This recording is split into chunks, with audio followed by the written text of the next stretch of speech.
Tonight we're setting sail on one of the most romanticized, misrepresented, and misunderstood chapters in world history.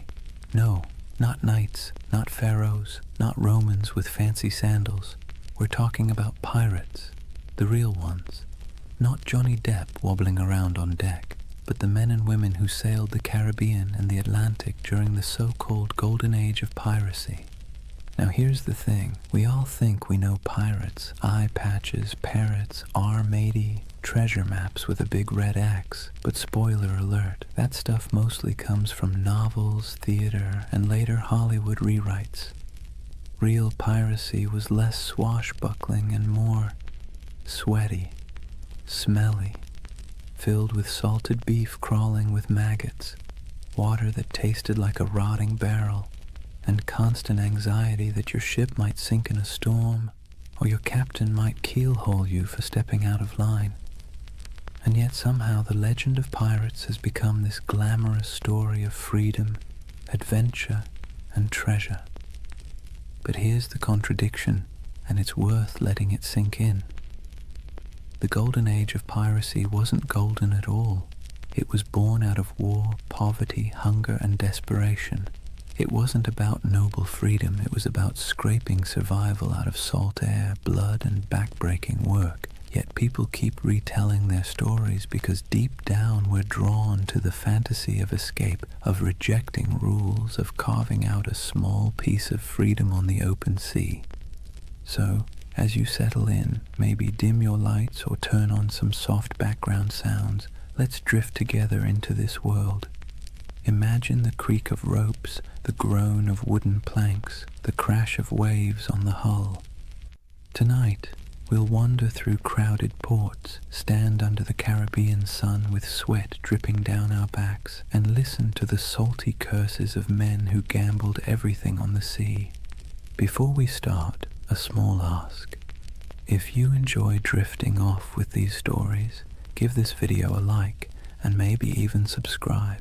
And tell me in the comments, what's keeping you up tonight? I'd love to know.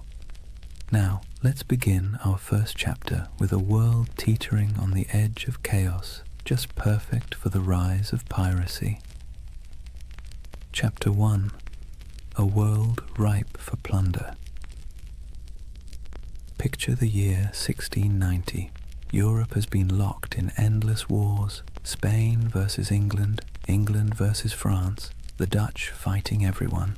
The whole continent is basically one long family feud where nobody remembers what the argument was about, but everyone is still holding grudges. And while kings and queens play chess with soldiers, their colonies across the Atlantic become treasure vaults waiting to be cracked open. The Caribbean at this time was a furnace, not just from the heat, though the sun baked everything in a way that made even the shadows shimmer, but because it was where European empires collided, traded, and stole from one another. Spanish galleons hauled silver from Peru and Mexico, loading it into massive convoys that lumbered across the ocean toward Spain. English, French, and Dutch merchants sailed their own fleets filled with sugar, rum, tobacco, and enslaved Africans, commodities that would fuel entire economies back in Europe. The ports were alive with contradictions. Imagine standing on the docks of Port Royal in Jamaica around 1700. The smell hits you first: tar, rum, smoke, and human sweat. Dock workers shouted in a dozen languages, sailors stumbled drunk, their shirts stiff with salt, elegant merchants in powdered wigs strutted past barefoot fishermen hauling nets of twitching fish. The soundscape was relentless, donkeys braying, sailors cursing, coins clattering on wooden counters, priests mumbling blessings, cannons occasionally booming in the harbor just to remind everyone who was in charge. And here's the irony. These bustling colonial ports were supposed to be the crown jewels of empire, but they were also perfect breeding grounds for lawlessness. Governments thousands of miles away tried to impose order, but the reality was chaos. Governors took bribes, soldiers deserted, officials looked the other way when merchants smuggled contraband. The Caribbean was a place where, if you had a ship and a crew desperate enough, you could either make a fortune or lose everything in a week. Now think about the sailors themselves. Life at sea under a Royal Navy wasn't glamorous. It was miserable. Sailors were often press-ganged, basically kidnapped into service, dragged aboard ships against their will. Conditions were horrific. Cramped hammocks, weevil-infested bread, floggings for minor offences. Pay was late, if it ever came at all, and if you happened to survive the voyage, chances were you'd be discharged with nothing but a few coins jingling in your pocket and a body half ruined by scurvy. So when word spread that some sailors had gone rogue, ditched their oppressive commanders, seized ships and struck out as freebooters, it sounded less like criminality and more like rebellion. Piracy wasn't just a crime, it was a way out. Let's be clear though, the sea was not forgiving. It wasn't a highway of freedom. It was a gauntlet of storms, reefs, disease, and predators, both human and natural. But if you were a sailor in 1700 staring at the horizon from the deck of a crowded ship, the choice between a brutal life under a navy captain or rolling the dice with piracy might not have seemed that hard. By the turn of the century, the Caribbean had become what you might call a floating economy of risk. On one side, kings, merchants, and governors trying to keep order. On the other side, a growing army of dispossessed sailors, mercenaries, and adventurers who decided order was overrated.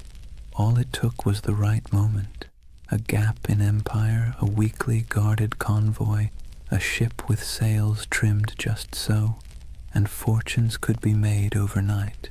And so, with every galleon groaning under the weight of silver, every sugar plantation coughing up profits, and every port overflowing with sailors who'd had enough of being cheated, the stage was set. The Golden Age of Piracy wasn't born out of nowhere. It was baked into the world itself, into the trade routes, the wars, the greed, and the desperation.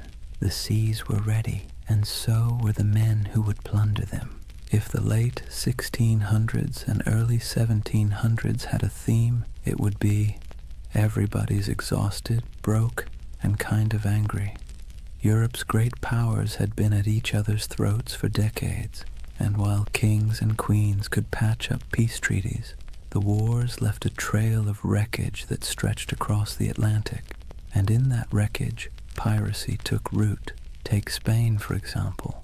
Once upon a time, Spain was the big kid on the block. They had the gold, the silver, the fleets, and the swagger to call themselves masters of the New World. But by the late 1600s, their empire looked less like a shining crown and more like a rusty bucket with holes. Wars drained their coffers, silver shipments were constantly raided, and their ships, once the pride of the seas, were often outdated and slow. Spain still had territory, but its grip was slipping, and everyone else smelled the weakness. England wasn't doing much better. Sure, they were clawing their way toward global power, but back home, ordinary sailors were being tossed around like dice in a rigged game. One year they were privateers, government-approved pirates, with papers giving them permission to plunder Spanish ships in the name of the crown.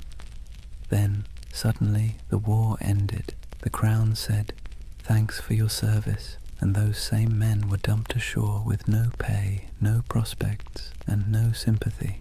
Imagine fighting for your country, risking death a dozen times only to be told you were now just another unemployed vagrant clogging up the docks. The Dutch Republic had its own story. Once dominant traders, their fleets crisscrossed the globe, but wars with England and France chewed through resources, leaving fewer jobs for sailors and merchants. France, meanwhile, under the grandiose reign of Louis XIV, spent lavishly on wars, palaces, and pretty much anything shiny, leaving French colonies stretched thin and their sailors restless. The result? a perfect storm of unemployed seafarers with skills nobody wanted except in piracy. These weren't random peasants deciding to play pirate for fun. These were trained men, veterans of naval battles, gunners who could load a cannon in seconds, carpenters who could patch a hull under fire, navigators who could steer through reefs in the dark, armies of skilled but bitter men, all with the same problem. No empire wanted to pay them anymore. And here's where it gets ironic. These empires had essentially created their own monsters. When Spain and England handed out letters of marque, those little slips of paper that legalized piracy during wartime, they encouraged men to attack enemy shipping. Privateers like Sir Francis Drake in the 1500s became national heroes. But once peace returned, those same activities suddenly became criminal. Imagine working for Uber, then one day Uber shuts down and declares, by the way, anyone still driving is now a car thief. That's what happened to thousands of seafarers who had been told plunder was patriotic until it wasn't. So what do you do when the wars end, your government abandons you, and you still have the skills to handle a ship and fire a cannon? You keep doing what you know best, but now for yourself. You keep raiding ships, you keep seizing cargo, you keep living by the sword, or in this case, the cutlass. Piracy wasn't just desperation, it was habit. It was a profession that governments themselves had encouraged and then tried to disown. This collapse of empire control didn't just happen on land. At sea, the very roots of trade were fragile. Convoys of Spanish galleons might be well defended, but smaller ships carrying sugar or rum often sailed alone.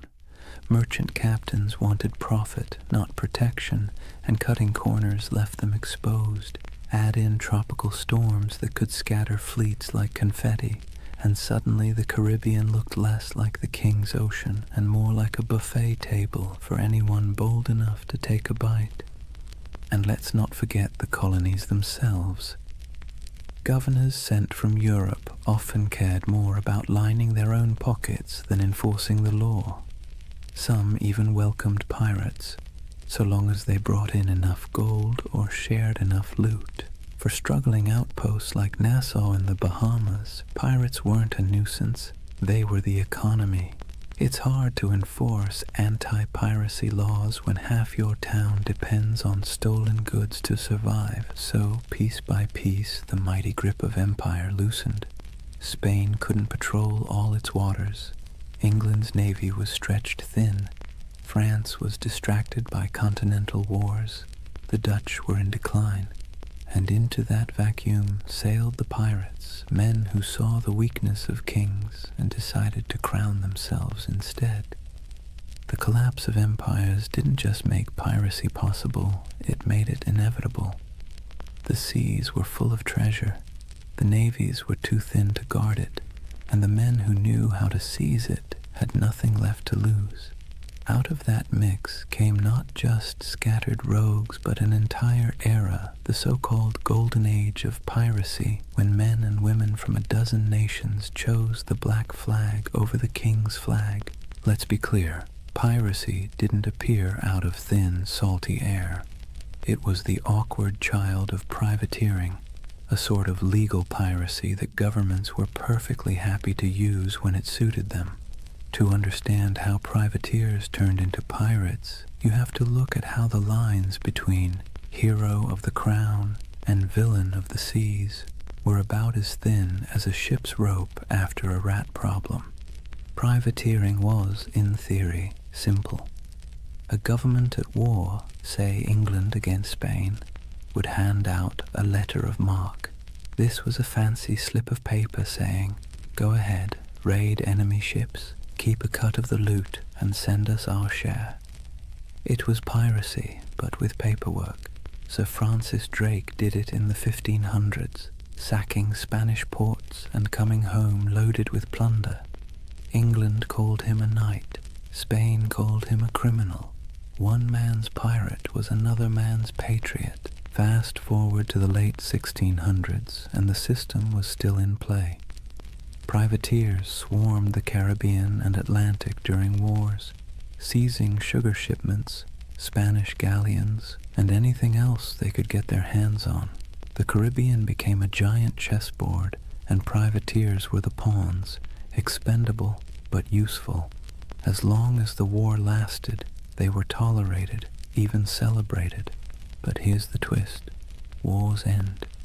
And when they did, governments suddenly didn't need these men anymore. One day you're proudly waving the flag of your nation, attacking the enemy, and selling stolen goods back to friendly ports. The next day, the war is over, the letter of marque is revoked, and now you're just a thief with a ship. There was no retirement plan, no pension, no thank you parade, just a shrug and an unspoken suggestion to quietly disappear. The men, however, weren't built for disappearing. They were hardened sailors who knew the rhythms of the sea better than the rhythms of ordinary life. They knew how to fight, how to navigate, how to survive storms, and, most importantly, how to take wealth by force. These were not skills easily repurposed into farming or shopkeeping. So what did they do? They kept at it. The only difference was that now, instead of doing it for a king or queen, they did it for themselves. This transition was so common it almost feels inevitable. Many of the most famous pirates of the Golden Age had first cut their teeth as privateers. Men like Henry Morgan, who began under English sanction and later operated in a grey zone that looked a lot like piracy. Others, like Blackbeard, likely started out on privateering ships during the War of Spanish Succession before slipping into outright piracy when the war dried up. The habits, the networks, even the bases were already in place. It was just a matter of removing the official paperwork and keeping the cannons loaded. And here's the delicious irony. Governments created the very monsters they later tried so hard to destroy by training thousands of sailors in the art of state-sponsored looting. They gave them a taste for plunder. Then, by abandoning them in peacetime, they essentially shoved them straight into piracy. Imagine teaching someone to pick locks during a war because you need spies, then firing them when the war ends and expecting them not to use their skills. Of course they'll keep picking locks, only now it's your house. There was also the question of identity. Once a man had lived as a privateer, free from the crushing discipline of a navy, sharing loot with his mates, and living by the tides, could he really go back to scrubbing decks under the bark of some lieutenant? Navy life was brutal, punishments were harsh, pay was low, and the class system was rigid. By comparison, the life of piracy, even with its hunger, storms, and risk of hanging, offered more equality and excitement. It wasn't just survival, it was liberation from the grind of the empire. Ports like Port Royal in Jamaica and Tortuga off Hispaniola blurred the line even further. Merchants there didn't care if the goods were captured legally or not. Sugar, silver, rum, if it could be sold, it was welcome. Tavern owners, traders, even governors quietly winked at piracy, especially when it brought wealth into their struggling economies. Some governors even kept pirates as unofficial attack dogs, unofficial allies when convenient, expendable scapegoats when politics shifted. So, from privateers to pirates wasn't a sharp break. It was more like a slow, sloping slide into the inevitable. Men who had been celebrated for plundering Spanish ships found themselves doing the exact same thing, only now branded as criminals. And they embraced it because what was the alternative? Starvation? Subservience? A return to naval whippings and starvation wages? No thank you. Better to live on your own terms, however short that life might be. It's easy now to think of pirates as chaotic rebels who suddenly popped up to terrorize the seas. But really, they were a byproduct of empire, born from its wars, abandoned in its peace and sustained by its greed. The black flag wasn't a rejection of Europe's system. It was its mirror, twisted and stripped of pretense. So when we picture those ragged sails appearing on the horizon, it wasn't random lawlessness at sea. It was the logical conclusion of policies that blurred morality for convenience. Privateering was piracy in a fancy coat, and piracy was privateering with the coat torn off, and for the men who lived it, there wasn't much difference at all. Now let's imagine, for a moment, what happens when thousands of unemployed sailors, disgruntled privateers, and general misfits all end up in the same place. No law, no oversight, no queen wagging her finger from across the ocean. Just wide open seas, islands thick with sugarcane and palm trees, and ports desperate for trade, even if that trade came dripping with blood. Welcome to the Pirate Republic, a loose patchwork of havens across the Caribbean that briefly turned outlaw life into a kind of anti-establishment experiment. The most famous of these havens was Nassau, on New Providence Island in the Bahamas. Today it's a tourist destination with beach chairs and cruise ships. Back then, it was more like a dusty stage set built for chaos. The island's harbor was shallow, perfect for the smaller, nimble pirate ships, but treacherous for the heavier navy vessels. That natural advantage made Nassau nearly untouchable, and so it blossomed into the unofficial capital of piracy. If London was the beating heart of empire, Nassau was the loud, drunken laugh echoing across the Atlantic. Life in Nassau was a strange mix of desperation and freedom. Picture ramshackle huts leaning against each other like tired sailors, taverns spilling music and shouting into the night, and the constant smell of rum, sweat, and salt. Pirates from every corner of the Atlantic crammed together, English, French, Dutch, African, even a few indigenous sailors who'd escaped the crushing grip of European colonization. The result was something Europe would never have tolerated back home, a society stitched together by outcasts, running on booze, barter, and the occasional cannon.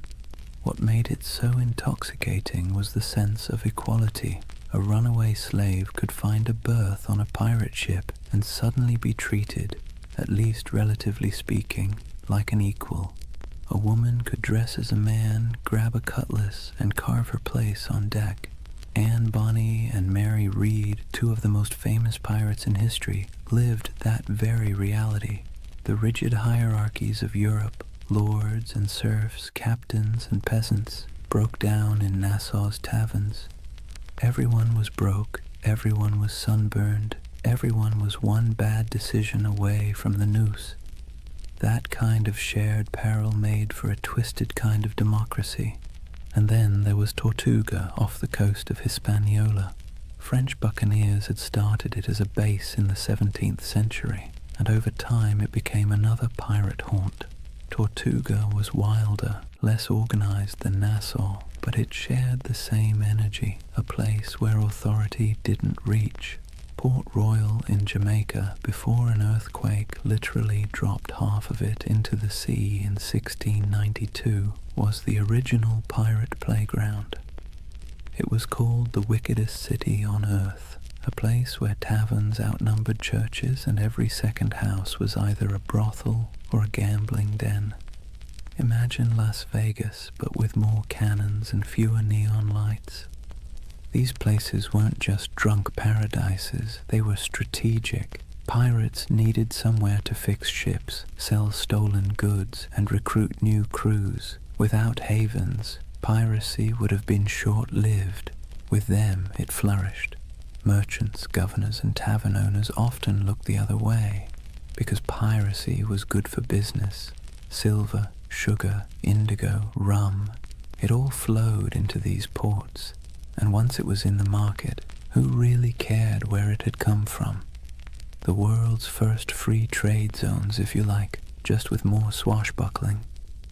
The dream of the pirate republic was intoxicating because it offered what Europe didn't: freedom from rigid social classes, for the sailor who'd been whipped half to death on a navy ship, for the indentured servant who had been treated like disposable property, for the runaway enslaved person. Nassau or Tortuga was a chance to live on your own terms. Yes, those terms often meant short lives, disease, and eventual capture.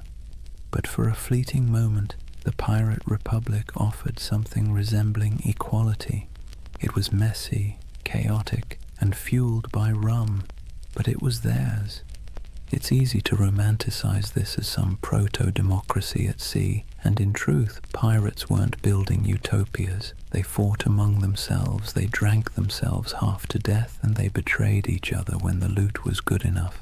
But there was a kernel of something radical here.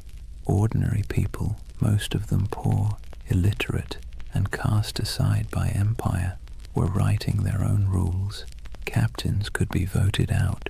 Plunder was divided more fairly than wages in most European jobs, and there was a sense, however fragile, that out here in the Caribbean heat, you weren't just surviving, you were free. Governments, of course, hated it. To them, the pirate republic was an insult, a slap in the face of civilization.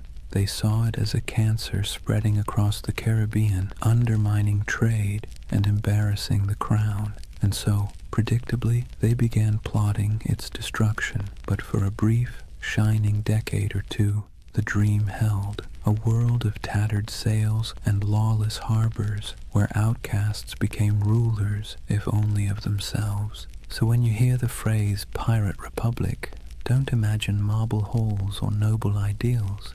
Imagine crowded taverns with lantern light flickering on sweat-streaked faces, mugs of grog slamming onto wooden tables, and the hum of 50 different languages mixing in the night.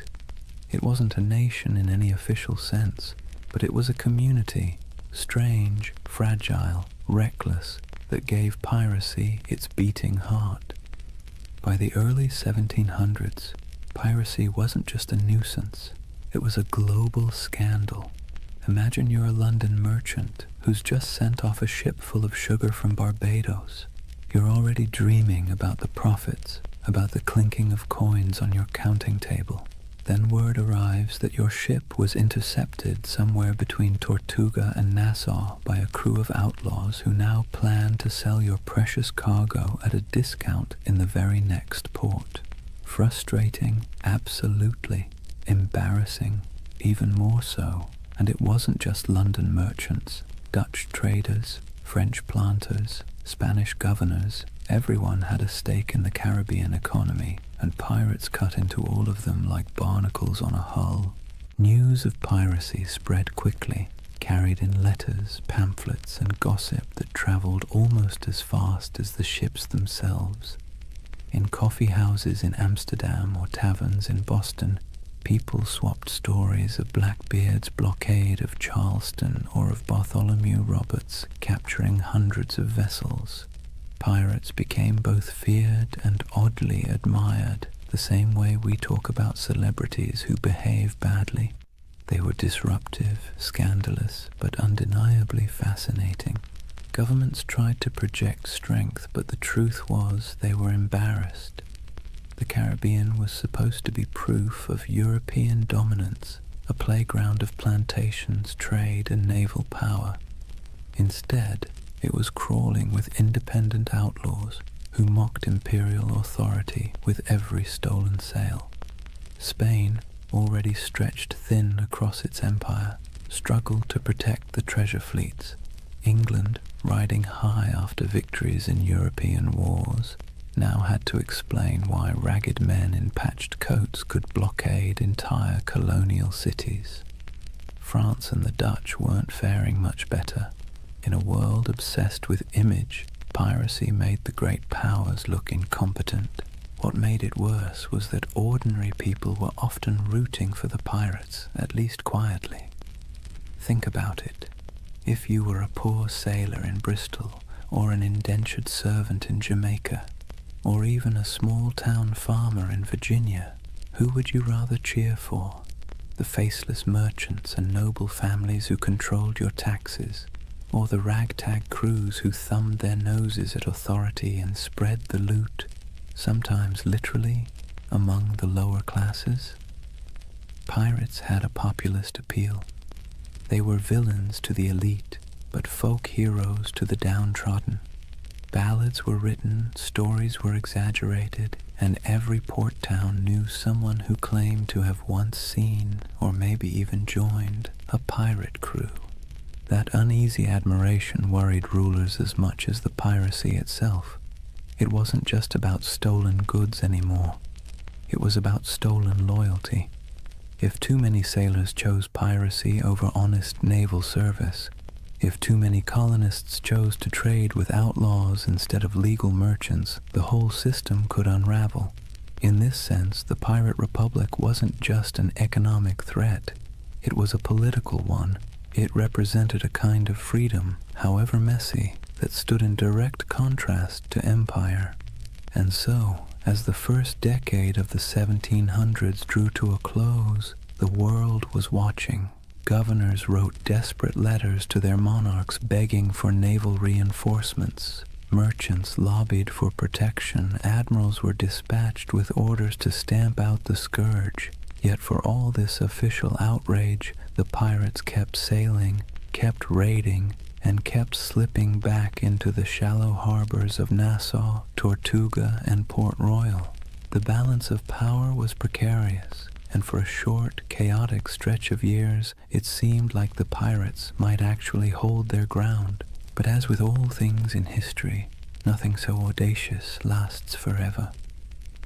The seeds of the pirates' downfall were already being sown, even as they toasted their freedom with mugs of grog under the Caribbean moon. Kings and parliaments were growing tired of being mocked. Naval patrols were growing stronger, and alliances, those fragile bonds between men who lived by theft and rum, were starting to fracture under the weight of greed. For now, though, the world watched in equal parts fear and fascination. Pamphlets painted pirates as monsters with hearts of stone, while tavern songs turned them into legends.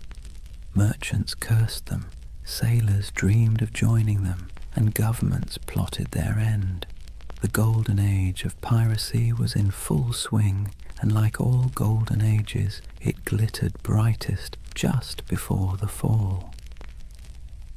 Chapter 2. The Pirate's Life, Grit, Glory, and Grievance. So, let's get something straight right at the start. Life on a pirate ship was not a Caribbean holiday. You've probably seen the romantic paintings.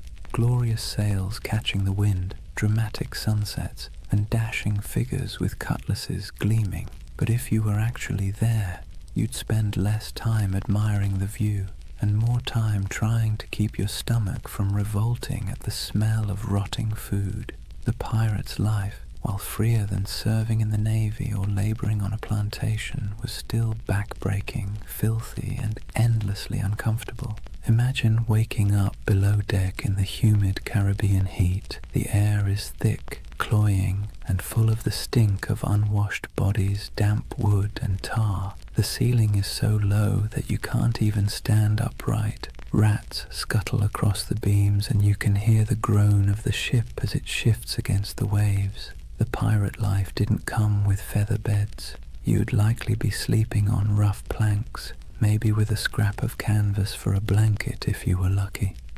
Every day began with the creak of ropes, the bark of orders, and the endless rhythm of labor needed to keep a ship moving. Food was its own special kind of torture. Pirates stole plenty of supplies from captured ships, but unless you were lucky enough to raid a fresh merchantman recently, meals were, let's say, monotonous. Salted beef, so tough you could use it as a weapon. Hardtack, which was basically a cracker but harder than stone and often infested with weevils. Grog, a mix of watered-down rum, was the drink of choice, not because it tasted good, but because plain water went bad quickly in the heat. If you were lucky, you might snag some fruit or vegetables before they spoiled, but scurvy was always lurking like an uninvited guest. Teeth loosened, gums bled, and bones ached from the lack of vitamin C. Daily chores weren't glamorous either. Pirates weren't just fighting and drinking, they were sailors first. That meant scrubbing decks, mending sails, climbing rigging slick with salt spray, and bailing water from the hold during storms. And storms, by the way, were constant reminders that the sea itself was often more dangerous than any enemy. A hurricane could scatter a fleet in hours, leaving survivors clinging to driftwood while their dreams of plunder sank to the bottom. And yet, for all this hardship, men, and a few women, chose it willingly. Why? Because compared to life in the Navy or under the whip of a plantation master, piracy offered something intoxicating: freedom. On a pirate ship, you weren't at the mercy of a cruel officer with a whip. You weren't paid starvation wages while some admiral or merchant lined his pockets. Instead, you had a say in decisions, a share of the loot, and a chance, just a chance, to change your fortune. The hardship was the same, but the dignity was different. Entertainment helped break the monotony. Pirates loved music, fiddles, pipes, and drums when they could get them. They told tall tales, gambled with dice and cards, and sang bawdy shanties that echoed across the waves. Some ships even kept pets, parrots, monkeys, or stray cats, both for company and for laughs. And of course there was always rum. Rum was less a drink than a coping mechanism, numbing sore muscles, smoothing frayed nerves, and sometimes sparking brawls that left men with more bruises than treasure. But make no mistake, life aboard a pirate ship was a constant balancing act between freedom and discomfort. The same deck where you danced to a fiddle tune at night might be awash with seawater or blood the next morning. The same comrades who shared their food with you today might vote you out tomorrow if you crossed the wrong line. It was a world where everything was unstable. The sea, the supplies, the alliances, and that instability defined the pirate's existence. So, yes, the Golden Age of Piracy glittered, but the day-to-day life was about sweat, salt, hunger, and a kind of stubborn resilience. You didn't become a pirate because it was comfortable. You became one because, for all its stink and danger, it gave you control of your own fate, at least for a while. Here's a funny thing about pirates. They were some of the most democratic people of their time, not in the sense of voting booths and campaign speeches, but in a rough, practical way that actually mattered to the men living on those creaking decks. Imagine that. While monarchs squabbled over crowns back in Europe and kings claimed they ruled by divine right, pirates were out on the high seas voting on who got to be in charge. When a crew formed, the first order of business wasn't just raiding a Spanish galleon. It was drawing up what they called the Articles. These were pirate constitutions, handwritten agreements that spelled out everything from how loot would be divided, to punishments for theft, to the share of compensation if you lost a limb in battle. And yes, pirates had a kind of early insurance system. If you lost an arm, you might get 600 pieces of 8, a leg, maybe 800. It wasn't exactly health insurance with a friendly provider, but it was better than what the average soldier got on land, which was nothing at all. The articles also set limits on behavior: no gambling below deck, lights out at a certain hour, no deserting in battle. And yes, they often forbade bringing women on board, though that rule was broken often enough to be almost comical. These weren't arbitrary rules, they were survival tactics. A pirate ship was a pressure cooker of bad food, bad hygiene, and too many strong personalities packed into too small a space. Without rules, things would have descended into chaos faster than you can say. mutiny. Now, the captain wasn't an untouchable figure like on a Navy ship. Pirate captains were elected by the crew, and they could be voted out just as easily. If a captain was too reckless, too stingy with loot, or just too annoying, the crew could replace him with someone else. This was radical for the 17th and 18th centuries. Imagine a farmhand in Europe marching up to his landlord and saying, "Sorry mate, we've had a vote and you're fired." Unthinkable. But on a pirate ship, that was just Tuesday. Of course, the captain still held real authority in battle. When cannonballs were flying and boarding parties were scrambling across decks, someone had to make quick decisions. But outside of combat, his power was checked by the quartermaster. The quartermaster was like the ship's accountant and judge rolled into one. He handled supplies, settled disputes, and distributed plunder according to the articles. He was the balance to the captain, ensuring one man didn't hoard all the power or all the silver. Speaking of plunder, here's where pirates really stood out. On most navy or merchant ships, ordinary sailors got scraps. Captains and owners took the lion's share. Pirates, by contrast, split loot far more evenly. Yes, captains and officers usually got larger shares, but the gap wasn't massive. A captain might get 2 or 3 shares, while a common sailor got 1. Compare that to the Navy, where a captain could rake in a fortune while the sailors were paid in arrears, if at all. For men used to being at the bottom of the social ladder, this was revolutionary. This system created a sense of buy-in. Everyone had a stake in every raid. Everyone had a voice. It's one reason pirate crews could be so terrifyingly effective. They weren't being flogged into action by some officer. They wanted to fight because victory meant coin jingling in their pockets. Cold, heavy, jangly, deliciously spendable coin. It's tempting to see this pirate democracy as noble or progressive, but let's be clear, it wasn't about ideals. It was about practicality. Pirates knew they lived hard, dangerous lives. They needed a system that kept people motivated, minimized infighting, and gave everyone a reason to stick together when things got ugly. Fair shares and voting rights weren't about enlightenment. They were about survival. Still, there's something oddly charming about it. At a time when peasants were tied to land and sailors in navies were practically prisoners, pirates carved out their own rough republics. Nassau in the Bahamas was famously called a pirate republic, and while that sounds grand, it was mostly a sandy haven of broken-down taverns, makeshift huts, and a whole lot of rum. But for the men who had once been whipped by naval officers or cheated by merchant captains, it was paradise. So picture it. A ship rolling gently on the waves, men gathered on deck, a set of articles being read aloud by lamplight, each pirate nodding, agreeing to the rules, knowing that at least here, on this rough plank of wood floating in a dangerous sea, their voice mattered. It wasn't democracy as we think of it today, but it was a kind of freedom most of them had never known before.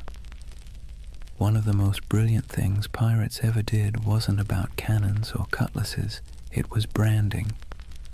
Pirates understood that half the battle was won before the first shot was fired, and their greatest weapon wasn't always steel, it was fear. They cultivated it, packaged it, and sold it with skulls and crossbones. Let's talk about the Jolly Roger. That iconic black flag wasn't just for show, it was psychological warfare. Picture yourself as a merchant sailor in the Caribbean. You're already nervous. The sea is treacherous, storms are brutal, and half your crew is seasick. Suddenly, you spot a ship on the horizon raising a black flag, its canvas snapping in the wind. Painted on it is a grinning skull, a pair of crossed bones, maybe even an hourglass dripping sand. You know instantly these are not friendly visitors. You have a choice: surrender and hope for mercy, or fight and almost certainly die. And here's the genius. Most merchant crews didn't fight. They gave up. Pirates knew that if they could terrify you into surrender, they could plunder your ship without firing a shot, without losing a man, and without wasting precious gunpowder. The Jolly Roger was essentially the world's first corporate logo, and it worked like a charm. But flags weren't the only symbols. Pirates loved spectacle. Some captains made themselves into walking horror shows. Blackbeard, for example, tied slow-burning fuses into his beard before battle. Imagine a man storming across your deck with his hair literally on fire, eyes wild, smoke curling around his face like some demon from the deep. That's not just intimidation, that's theater. He was turning himself into a nightmare that sailors would retell in every port from Jamaica to London. Superstition also ran deep. These were men who spent their lives on the unpredictable sea, so of course they looked for signs, omens, and rituals. Whistling on board was considered bad luck because it might whistle up a storm. Bananas were famously avoided on ships, tied to tales of vanished vessels and mysterious deaths. Cats, on the other hand, were seen as good luck, their twitching tails thought to calm the winds. Some pirates tattooed symbols for protection: crosses, anchors, mermaids, inked in crude lines that doubled as badges of identity and talismans against doom. Then there were the rituals before battle. Some crews would gather for a speech, others for a raucous round of rum-fueled singing. There might be a drumbeat or a chant, something primal to stir courage. Pirates knew the value of theatre not just for their enemies, but for themselves. Fear is contagious, and courage sometimes needs a costume. Music, too, had its place. Sea shanties weren't just entertainment. They were tools for survival, helping men row or haul ropes in rhythm, but they also bound crews together, creating unity in sound and spirit. Picture the dark deck of a ship, waves crashing, lanterns swaying, and a chorus of rough voices rising into the night, carrying equal parts defiance and desperation. Symbols and superstitions gave pirates an edge. They were outnumbered and outgunned by naval powers, but they turned reputation into a weapon. Every skull painted on a flag, every whispered tale of a flaming bearded captain, every ritual chant before a raid, it all worked to magnify their presence far beyond their actual numbers. They made themselves larger than life, monsters of the sea, shadows that haunted every merchant sailor's imagination. And the beauty of it? Most of it cost nothing. A painted flag, a dramatic entrance, a bit of theatrical madness. Pirates didn't need massive armies or endless treasuries. They needed fear, and they knew how to conjure it. So next time you see that skull and crossbones, remember, it wasn't just a warning, it was a brand, a promise of chaos, a theater of fear that made the legend of piracy far bigger than the men themselves. For all the flags and fiery beards, life aboard a pirate ship wasn't just about battle. In fact, most days weren't spent fighting at all. They were spent doing the very ordinary, very human things that bound a crew together, eating, talking, laughing, and finding scraps of comfort in a world made of salt and splinters. Let's start with food, because nothing unites or divides a crew faster than the question of dinner. Pirate diets were, to put it politely, uninspiring. Salted beef or pork, rock-hard ship's biscuit crawling with weevils and barrels of dried peas were the staples. Water turned slimy after a few weeks, so rum, watered down into grog, became the drink of choice. The thing is, pirates ate much the same as navy crews or merchant sailors, but they sometimes had an advantage. Because pirates plundered fresh food and drink whenever possible, they could actually eat better than the men they robbed. A captured merchant ship might yield cheese, citrus fruit, coffee, sugar, or even delicacies like cocoa or spices. For a brief time, life on the high seas could taste a little less like mold and more like luxury. But food was more than sustenance. It was ritual. Sharing a meal created unity. Imagine a crew gathered on deck, bowls in hand, gnawing at salted meat and joking about who got the biscuit with the most maggots. It was grim humor, sure, but humor all the same. A bad meal, eaten together, still forged bonds. And the occasional feast, say, after a particularly good raid, was celebrated with music, rum, and more laughter than some men had known on land. Music itself was essential. Pirates didn't have iPhones, but they did have voices, fiddles, drums, and makeshift instruments. Sea shanties weren't just working songs. They were entertainment, morale boosters, and the glue that kept rhythm in both work and play. Picture the rough chorus rising under the stars, a drum tapping time, a fiddle screeching out a tune stolen from some tavern ashore. These weren't trained choirs, but the sound was raw, communal, and strangely beautiful. It stitched men together, reminding them that even in isolation, they belonged to something larger. Then there were the games. Dice and cards were popular, played with stakes as modest as tobacco or as reckless as shares of loot. Wrestling matches and contests of strength filled idle hours, with men cheering on their favorites. Betting on the outcome wasn't just fun, it was a way of creating drama in a life that could otherwise drag on in monotonous days of empty horizon. And let's not overlook the surprising inclusivity aboard pirate ships. Escaped slaves often joined pirate crews, where they could earn equal shares of plunder instead of chains. Women, though rare, found roles too, sometimes as disguised sailors, sometimes openly accepted as fighters or partners. Life aboard a pirate ship was brutal, but in its own odd way, it offered opportunities for outsiders that rigid societies on land never would.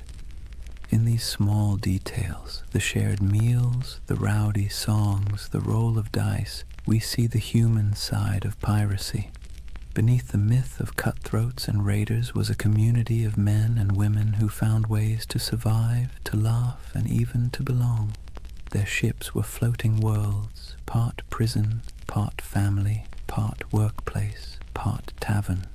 And while the dangers of storms, disease, and naval patrols never disappeared, these ordinary moments gave piracy its texture, the rhythm of humanity beneath the roar of cannons.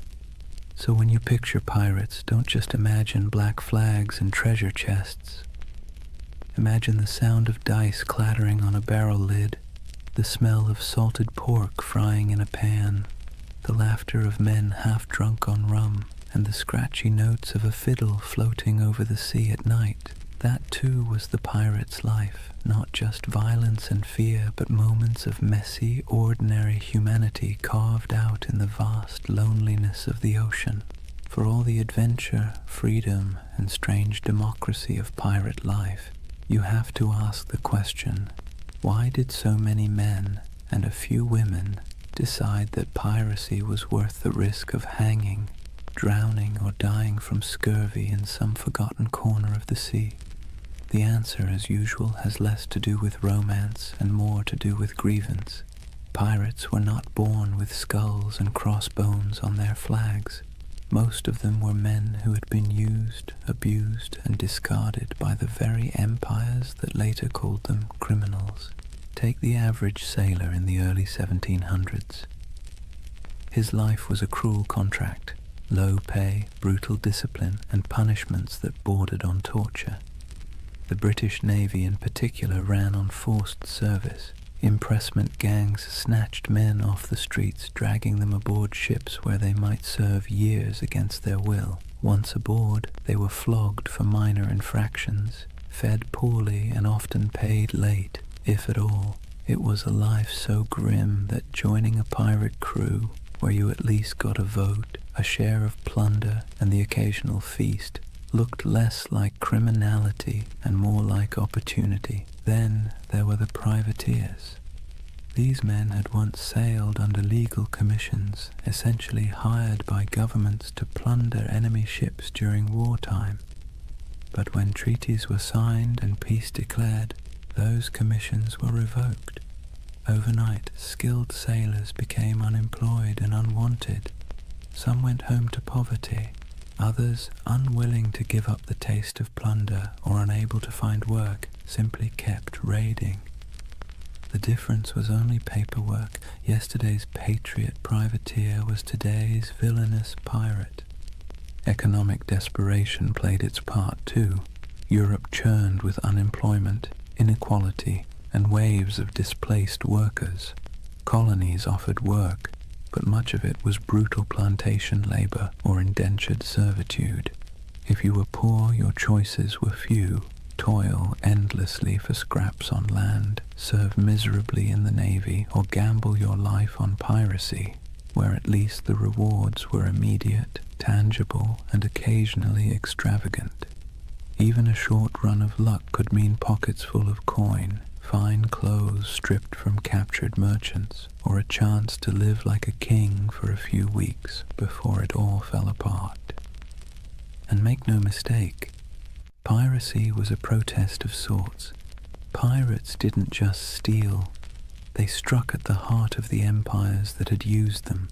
They targeted Spanish treasure fleets, English merchants, and French plantations. Their defiance wasn't couched in noble speeches, but in cannon fire and audacious raids. To kings and governors, they were parasites. To many of the poor, they were folk heroes, men who thumbed their noses at the powers that had left them to starve.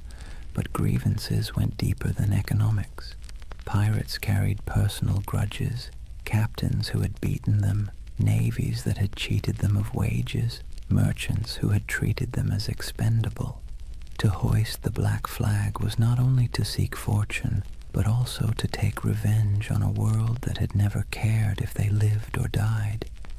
So when you picture pirates shouting and firing cannons, remember the bitterness beneath it all. Their laughter around the rum barrel was fueled by the knowledge that they had nothing to lose and everything to snatch.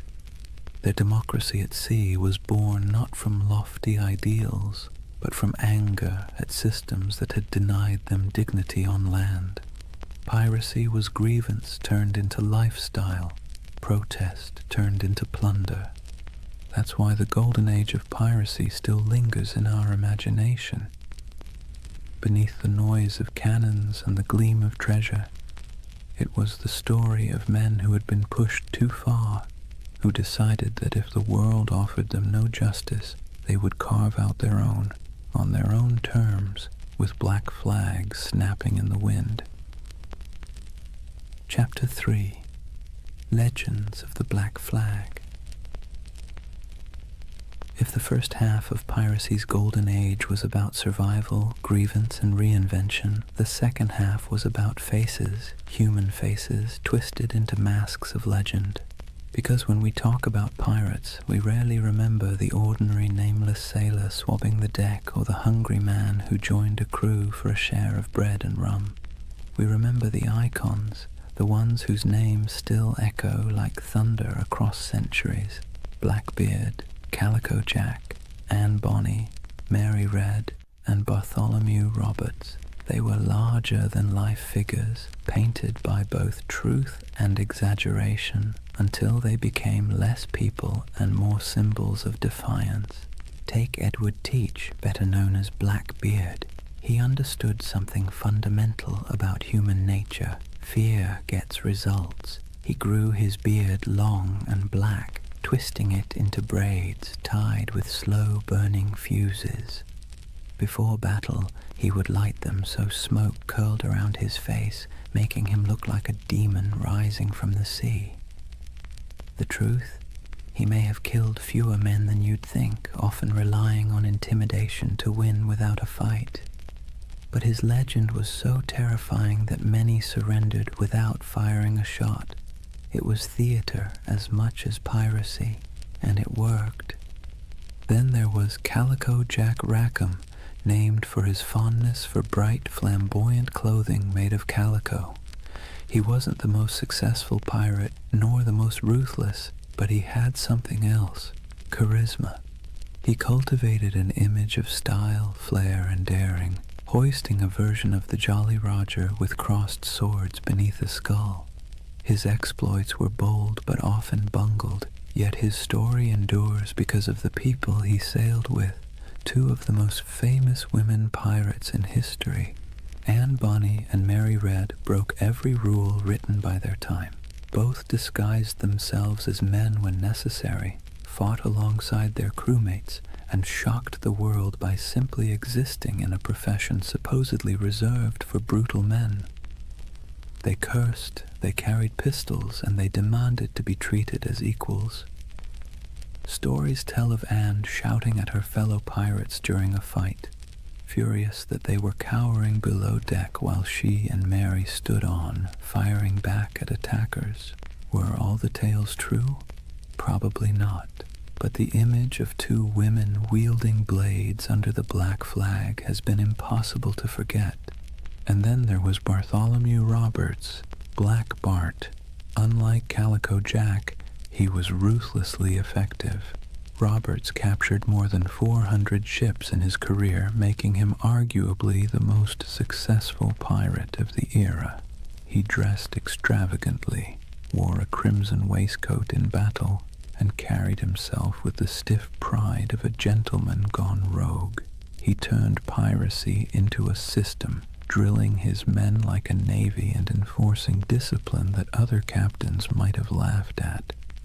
If Blackbeard was terror and Calico Jack was style, then Roberts was efficiency, a man who turned plunder into a full-time industry. These figures didn't just survive, they thrived because they understood the power of story.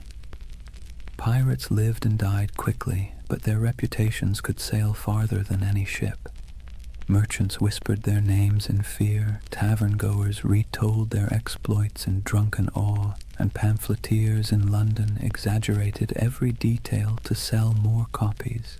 Legends inflated as fast as the sails of a ship in strong wind, until the line between man and myth blurred completely. So when you picture the Golden Age of Piracy, don't just imagine faceless crews swarming merchant ships. Picture these icons at the prow, beards smoking, calico shirts blazing with color, women fighting defiantly against all odds, crimson jackets flashing in the sun. They were performers as much as criminals, masters of spectacle, writing themselves into history by sheer audacity. That's why they endure, not because they lived long lives, they didn't, but because they played their roles so well that centuries later we still remember their stage. If pirates were actors on the stage of the sea, then Edward Teach, Blackbeard, was the undisputed director of horror. He understood better than almost anyone else that violence wasn't always necessary if you could make your enemies believe it was inevitable. His greatest weapon wasn't his cutlass or pistols, but the terrifying image he constructed of himself. Imagine this. You're a weary merchant sailor, your ship heavy with sugar and rum, when you spot a vessel in the distance. Its sails are patched but full, its hull dark and looming, and then you see him. A giant of a man with wild, coal-black hair and a beard so thick it looks like it's swallowing his face. He's tied slow-burning fuses into his braids, sparks spitting, smoke curling around him as if he's stepped straight out of hell. The sight alone is enough to send shivers through the toughest crew. Guns are loaded, cannons are aimed, but more often than not, the merchant ship simply lowers its colors and surrenders. Why fight when the devil himself has shown up to collect? Here's the funny part. For all his terrifying image, Blackbeard wasn't actually the most bloodthirsty pirate. In fact, his ledger of confirmed kills was surprisingly slim compared to others. He didn't need to spill blood when his performance did the work for him. He crafted a persona so fearsome that it did the fighting long before the first cannonball flew. Think about it. Would you rather battle a man who looked like your neighbor or a smoke-shrouded demon who seemed to revel in chaos? Most captains chose the wiser option and handed over their cargo. Blackbeard also knew the value of spectacle beyond the battlefield. He cultivated stories about himself, feeding into his myth. He'd fire pistols in the air just to startle his own crew. He once blockaded the entire port of Charleston, South Carolina, holding the city hostage until he was supplied with medicine. This wasn't just piracy, it was theater on a grand scale, a demonstration that one man and a few ships could humiliate an entire colony. It was both ridiculous and awe-inspiring. But beneath the smoke and noise, Blackbeard was a practical man. He divided plunder with some fairness, treated his crew as partners more than slaves, and knew when to negotiate. He wasn't some mindless brute. He was calculated. His use of fear wasn't just for show. It was a strategy that minimized actual risk. Why fight bloody battles when you can win by reputation alone? Still, his career was short. He rose fast and fell faster. By 1718, the British Crown, tired of his antics and the disruption of trade, decided it had had enough. Lieutenant Robert Maynard lured him into a trap off the coast of North Carolina. In a brutal fight, Blackbeard was shot and slashed repeatedly before finally going down. His severed head was hung from Maynard's ship like a grotesque trophy, a final theatrical image for a man who had lived by performance. And yet, did death end the legend? Not at all. If anything, it sealed it. Blackbeard's ghost was said to haunt the waters where he died, his headless body swimming in the waves, searching for its lost skull. Fishermen swore they saw his spectral ship, the Queen Anne's Revenge, drifting silently across the horizon. Whether or not any of it was true didn't matter. The myth had already outgrown the man. So when you hear the name Blackbeard today, you're not just recalling a pirate. You're recalling one of history's greatest performers, a man who understood fear as both an art and a weapon.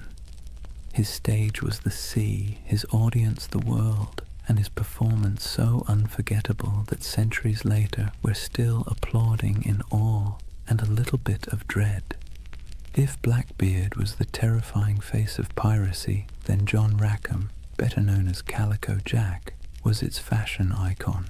The man wasn't particularly fearsome, nor was he especially successful compared to others, but he had something almost as valuable as gold: style. His nickname came from the brightly patterned calico coats he wore, loud enough to be seen from a mile away.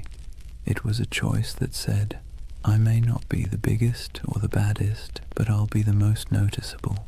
And in a world where fear and reputation kept you alive, being memorable mattered.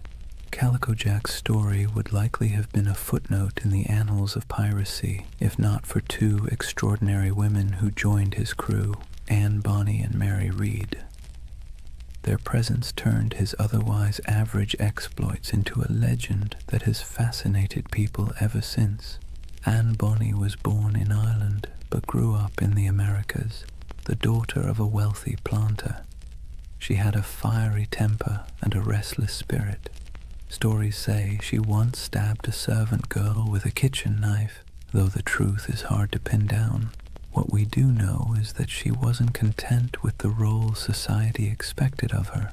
Marrying a small-time sailor didn't calm her spirit. Running away with Calico Jack did. She traded the plantation house for the rolling deck of a pirate ship, proving herself as fierce with a blade as any man. Mary Red's tale was even stranger. Born in England, she was disguised as a boy from childhood so her family could inherit money. She grew up living as Mark Red, working as a soldier and sailor.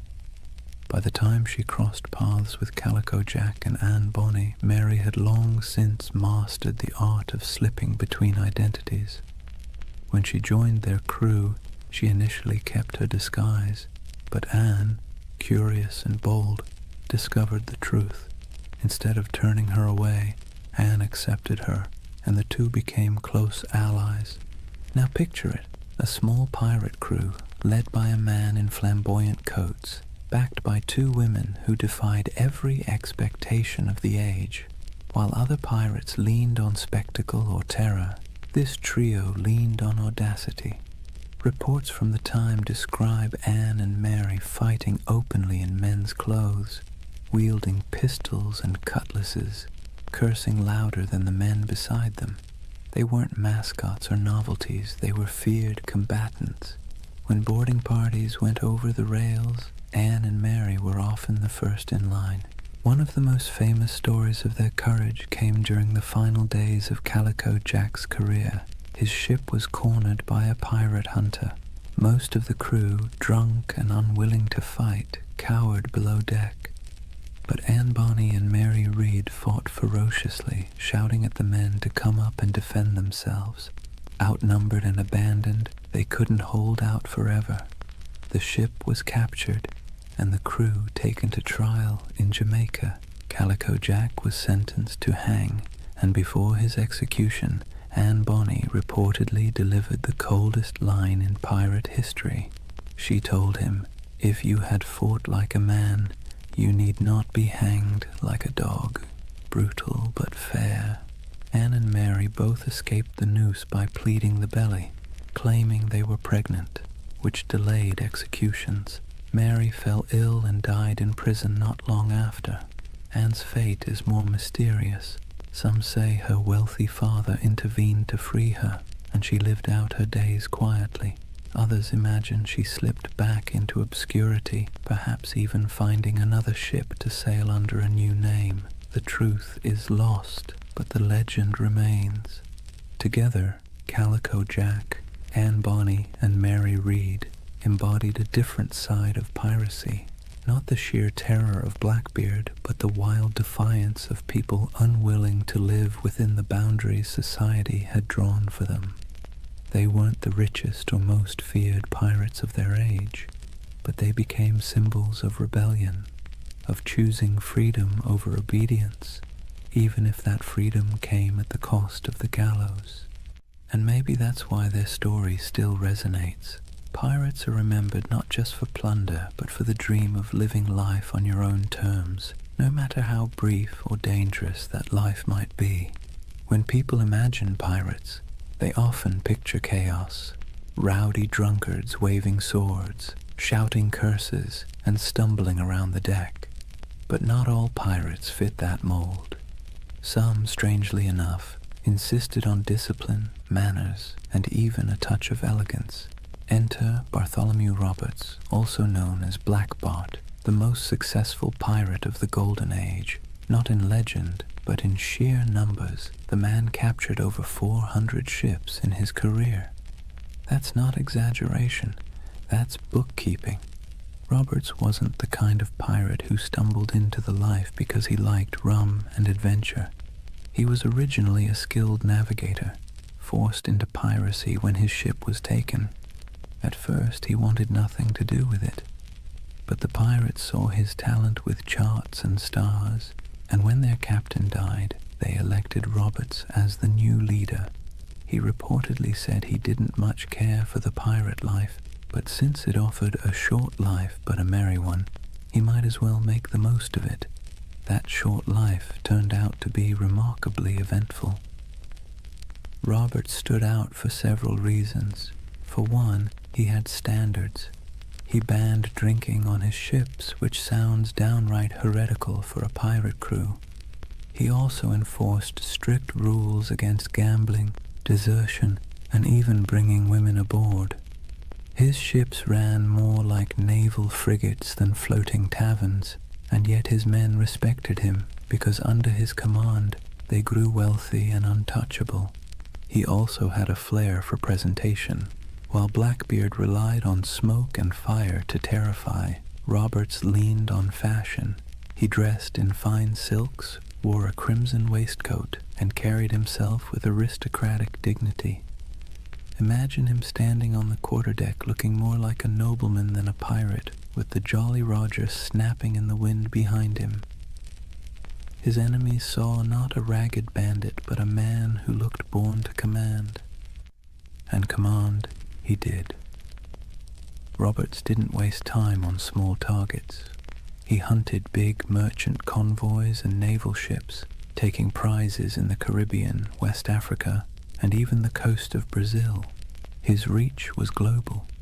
He was so effective that insurance rates for Atlantic shipping skyrocketed. Governments cursed his name, and merchants prayed never to see his sails on the horizon. Roberts also innovated. He used smaller, faster ships to outmaneuver larger warships, and he created a distinctive black flag showing a figure holding an hourglass, a grim reminder that time was running out for his enemies. His leadership was sharp, his men drilled, and his tactics effective. If piracy had generals, Roberts was one of them. But despite his elegance and order, he wasn't merciful. Roberts's raids often ended in executions or burning ships, his reputation sharpened not just by his appearance but by his ruthlessness. Yet unlike Blackbeard's wild terror or Calico Jack's flamboyant defiance, Roberts's menace came with a chilling professionalism. He was less devil of the seas and more CEO of piracy. His downfall came, as it often did, from the tightening noose of empire. In 1722, near the coast of Africa, the British Royal Navy finally cornered him. During the battle, Roberts was struck by grapeshot and killed instantly. His men, knowing what capture meant, dressed him in his finest clothes, weighted his body with chains, and cast him into the sea, denying the Navy the satisfaction of displaying him in death. Bartholomew Roberts's reign lasted only a few short years, but in that time he reshaped piracy. He proved it could be efficient, disciplined, and terrifyingly successful. More than Blackbeard, more than Calico Jack, he showed that piracy wasn't just chaos on the waves. It could be a well-oiled machine, run with precision and purpose. And in a way, Roberts's legacy marks the peak of piracy's power. After his death, the Golden Age began to dim. The seas grew less welcoming to outlaws, and the balance of terror shifted back to the empires. But for a moment, one elegantly dressed pirate managed to turn the oceans into his empire, and he did it not with smoke or theatrics, but with order, discipline, and an iron will. If pirates were remembered only for their hunger, sickness, or sunburn, the Golden Age wouldn't have stuck in our imagination. What really carved them into legend were the moments when ragged crews on creaking ships went toe-to-toe with empires and lived to tell the tale. These were the epic raids and showdowns that spread their reputation across oceans like wildfire, whispered from tavern to tavern, and exaggerated until they felt larger than life. Let's start with the Caribbean, where Spanish galleons groaned under the weight of treasure hauled from the New World. These ships were floating vaults, packed with silver from Peru, gold from Mexico, and spices from across the empire. They were also well-armed and heavily guarded, but that didn't always save them. Pirates struck with speed, knowing that a single galleon could fund a lifetime. Stories circulated of bold raids where men climbed aboard under musket fire, smoke filling the decks as treasure chests were dragged away. The truth was often messier, with smaller victories and more frustration, but the image of pirates plundering Spanish treasure ships became the core of their legend. Then there were the blockades, audacious acts where pirates essentially declared themselves rulers of the sea. Imagine sailing into a harbor, dropping anchor across the entrance, and holding an entire town hostage. That's exactly what Blackbeard did at Charleston in 1718. For nearly a week, he strangled the city's trade, capturing ships and ransoming hostages.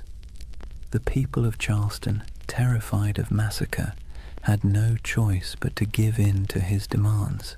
It wasn't just robbery, it was theater, a statement to the world that pirates could hold whole cities in the palm of their hands. Other raids were more brutal, like the infamous attack on Ouida on the coast of Africa by Bartholomew Roberts. Roberts stormed the harbor, seizing ships, killing crews, and leaving smoking wrecks behind him. His reach across continents showed how piracy had gone global. It wasn't just the Caribbean anymore. It was the Atlantic, Africa, Brazil, anywhere trade sailed and wealth moved. But the stories weren't just about treasure. They were about battles fought against impossible odds. Pirate crews often faced warships far larger than their own. When they won, it wasn't just luck, it was tactics. They fought dirty, boarding quickly, using fear and confusion as weapons. A Navy captain might train for years to master a cannon broadside, but pirates knew how to turn desperation into an edge. Their greatest victories weren't about gold. They were about proving that outcasts and runaways could stand against the giants of empire. Of course, these showdowns didn't always end well. For every successful raid, there were failed ones, with crews scattered, captured, or killed. Yet somehow, it was the victories that stuck in memory. Sailors retold the stories in candle-lit taverns, each time with a little more smoke, a little more fire, a little more treasure. And as the tales grew, so too did the aura of piracy. It's worth pausing to think about why. Pirates didn't win many wars. They didn't topple kingdoms or rewrite maps, but they became symbols because of these moments when they defied the odds, even briefly. They lived in the cracks between empire and chaos, and their raids and blockades became stories of small men standing up to vast powers. That's the kind of tale that sticks, even when the facts get fuzzy. So whether it was Blackbeard choking a city, Roberts storming a harbor, or nameless crews slipping away with treasure under the moonlight, these epic showdowns kept the legend alive. And while empires eventually struck back in those brief, violent, theatrical moments, it was the pirates who ruled the seas. Chapter 4. The End of an Era. For all the bravado of pirates waving black flags and swaggering into taverns, their freedom was always temporary. The Golden Age of Piracy wasn't built on strength, it was built on neglect. The empires of Europe had been too busy fighting each other to deal with the nuisance of rogue captains. But once the wars settled and merchants began counting their lost profits, the patience snapped. Suddenly, the same kings and governments who once winked at piracy decided it was a scourge that had to be eradicated. Picture the mood in London, Paris, and Madrid in the early 1700s. Merchants stormed into government halls, waving reports of ships lost, insurance rates skyrocketing, and ports paralyzed by blockade. Politicians, who once quietly enjoyed pirate loot filtering through colonial markets, now heard the complaints of bankers and shipping magnates, and when money complained, rulers listened. What followed was a coordinated crackdown, an imperial revenge tour. Naval patrols that once turned a blind eye now prowled the Caribbean. The British Royal Navy, tired of seeing its reputation mocked by half-drunken rogues, sent heavily armed frigates to hunt pirates with relentless focus. Spain, long humiliated by raiders stealing its treasure fleets, tightened its convoys and poured resources into coastal defenses.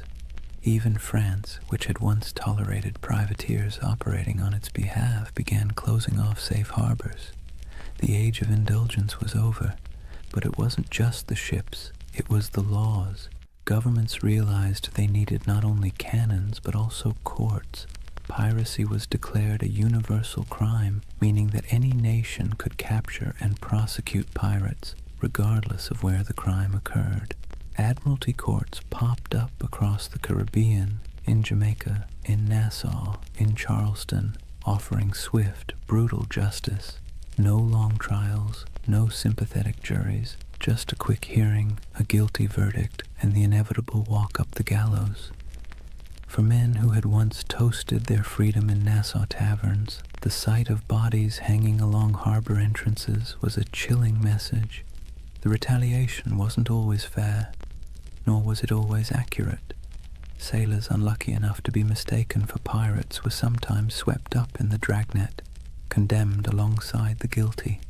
Colonial governors eager to prove their loyalty to crown and profit made examples whenever possible. A pirate's end was no longer a quiet slip into obscurity. It was designed to be a public warning, a spectacle meant to terrify anyone thinking of hoisting the Jolly Roger. And yet the crackdown revealed something ironic. For all the talk of pirates as savage criminals, many common folk sympathized with them. They saw governments that taxed them harshly, navies that conscripted them unwillingly, and merchants who grew fat while ordinary sailors lived on scraps. Pirates, for all their brutality, had lived outside that system, at least for a while. So when governments retaliated, it wasn't just pirates who grumbled. It was the people who sometimes saw in those outlaws a shadow of their own frustrations. But sympathy wasn't enough to save them. Once the combined might of Europe's navies and courts turned fully against piracy, the end was only a matter of time. The sea that had once seemed wide open suddenly felt crowded with warships. The harbors that had once welcomed became hostile, and the taverns that once rang with pirate songs now whispered of hangings. The retaliation had begun, and with it, the Golden Age of Piracy was sailing into its final storms. The retaliation wasn't just abstract policy. It had names, faces, and bloody finales. The Golden Age of Piracy closed not with a quiet fade, but with dramatic hunts that read like the last acts of a tragic play. If pirates had been the rock stars of the seas, their final chapters were their public downfalls, staged for maximum effect. Take Edward Teach, better known as Blackbeard. His reputation had grown so outrageous that even his enemies described him with a shiver of reluctant admiration. He cultivated fear like an artist, braided his beard with smoking fuses, glared from beneath a tangle of hair, and moved through battle with pistols strapped across his chest like a walking arsenal. But in the end, fear was not enough. In November 1718, the British Navy decided Blackbeard had outlived his usefulness as a legend. Lieutenant Robert Maynard sailed out from Virginia with a pair of sloops and cornered him off Ocracoke Island. The battle was brutal and up close, fought with pistols, cutlasses, and grit, and though Blackbeard fought like a demon, he fell. His head was hung from Maynard's bow as proof, a grotesque trophy meant to tell every sailor what became of even the fiercest pirate. But Blackbeard wasn't the only one. Across the Atlantic, Bartholomew Roberts, Black Bart, was sailing at the peak of his fame. Unlike Blackbeard's flair for theater, Roberts was all about efficiency. He raided with precision, commanded fleets of captured ships, and dressed in flamboyant crimson coats that made him as much a spectacle as his raids. He captured more ships than any other pirate, nearly 400 by some counts, yet even he couldn't outrun the noose tightening around piracy. In 1722, the British Navy cornered him off the coast of West Africa. A cannon shot cut him down mid-battle. His men, fearing what the British would do to his body, buried him at sea almost immediately, sending their captain to the depths before his enemies could claim him as a prize. And then there was Nassau. For years it had been the pirates' dreamland, a ramshackle republic of grog shops, makeshift huts, and lawless camaraderie where men and women reinvented themselves under the black flag. But in 1718, Woodes Rogers, backed by the British Crown, sailed in as governor. His arrival marked the beginning of the end. Pirates were given a choice: accept a royal pardon and live, or resist and hang. Many, weary of the chase, accepted, others fled, and a handful fought to the bitter end, only to be cut down. The pirate republic evaporated almost overnight, replaced by British order, courts, and gallows. These final hunts didn't just kill individual men, they killed the dream. Piracy had thrived on the cracks between empires, on the moments of chaos when law couldn't keep up with ambition. But as the empires recovered, they sealed those cracks. The end of Blackbeard, the fall of Roberts, and the capture of Nassau were not just events, they were symbols. Symbols that the era of pirates ruling the seas was closing, replaced once again by the iron grip of empire. Still, in taverns and whispered stories, their names lingered. Blackbeard's ghost was said to haunt Ocracoke. Roberts was remembered as the most efficient pirate who ever lived, and Nassau became a half-mythical place, a memory of freedom in an age of order. The final hunts had claimed the bodies, but the legends were already slipping beyond reach, sailing into something no navy could kill: myth. When the nooses were tightened and the bodies left swinging in the Caribbean sun, it wasn't just individual men who were gone, it was a way of life.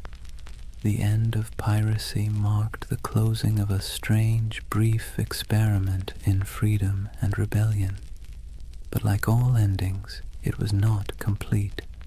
Something was lost, yes, but something also remained. So, what was lost? First, the fragile dream of equality at sea. On land, society was suffocatingly rigid. Kings at the top, peasants at the bottom, and 1,000 unspoken rules about who could eat what, wear what, or even look at whom.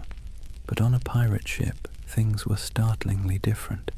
Captains were elected, loot was shared, and even the least skilled sailor had a voice in the Articles of Agreement.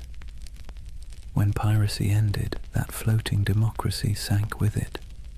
Back came the brutal hierarchy of naval life, where sailors were whipped into obedience and officers strutted about like petty kings. The sea, once a frontier of possibility, reverted to another arm of empire.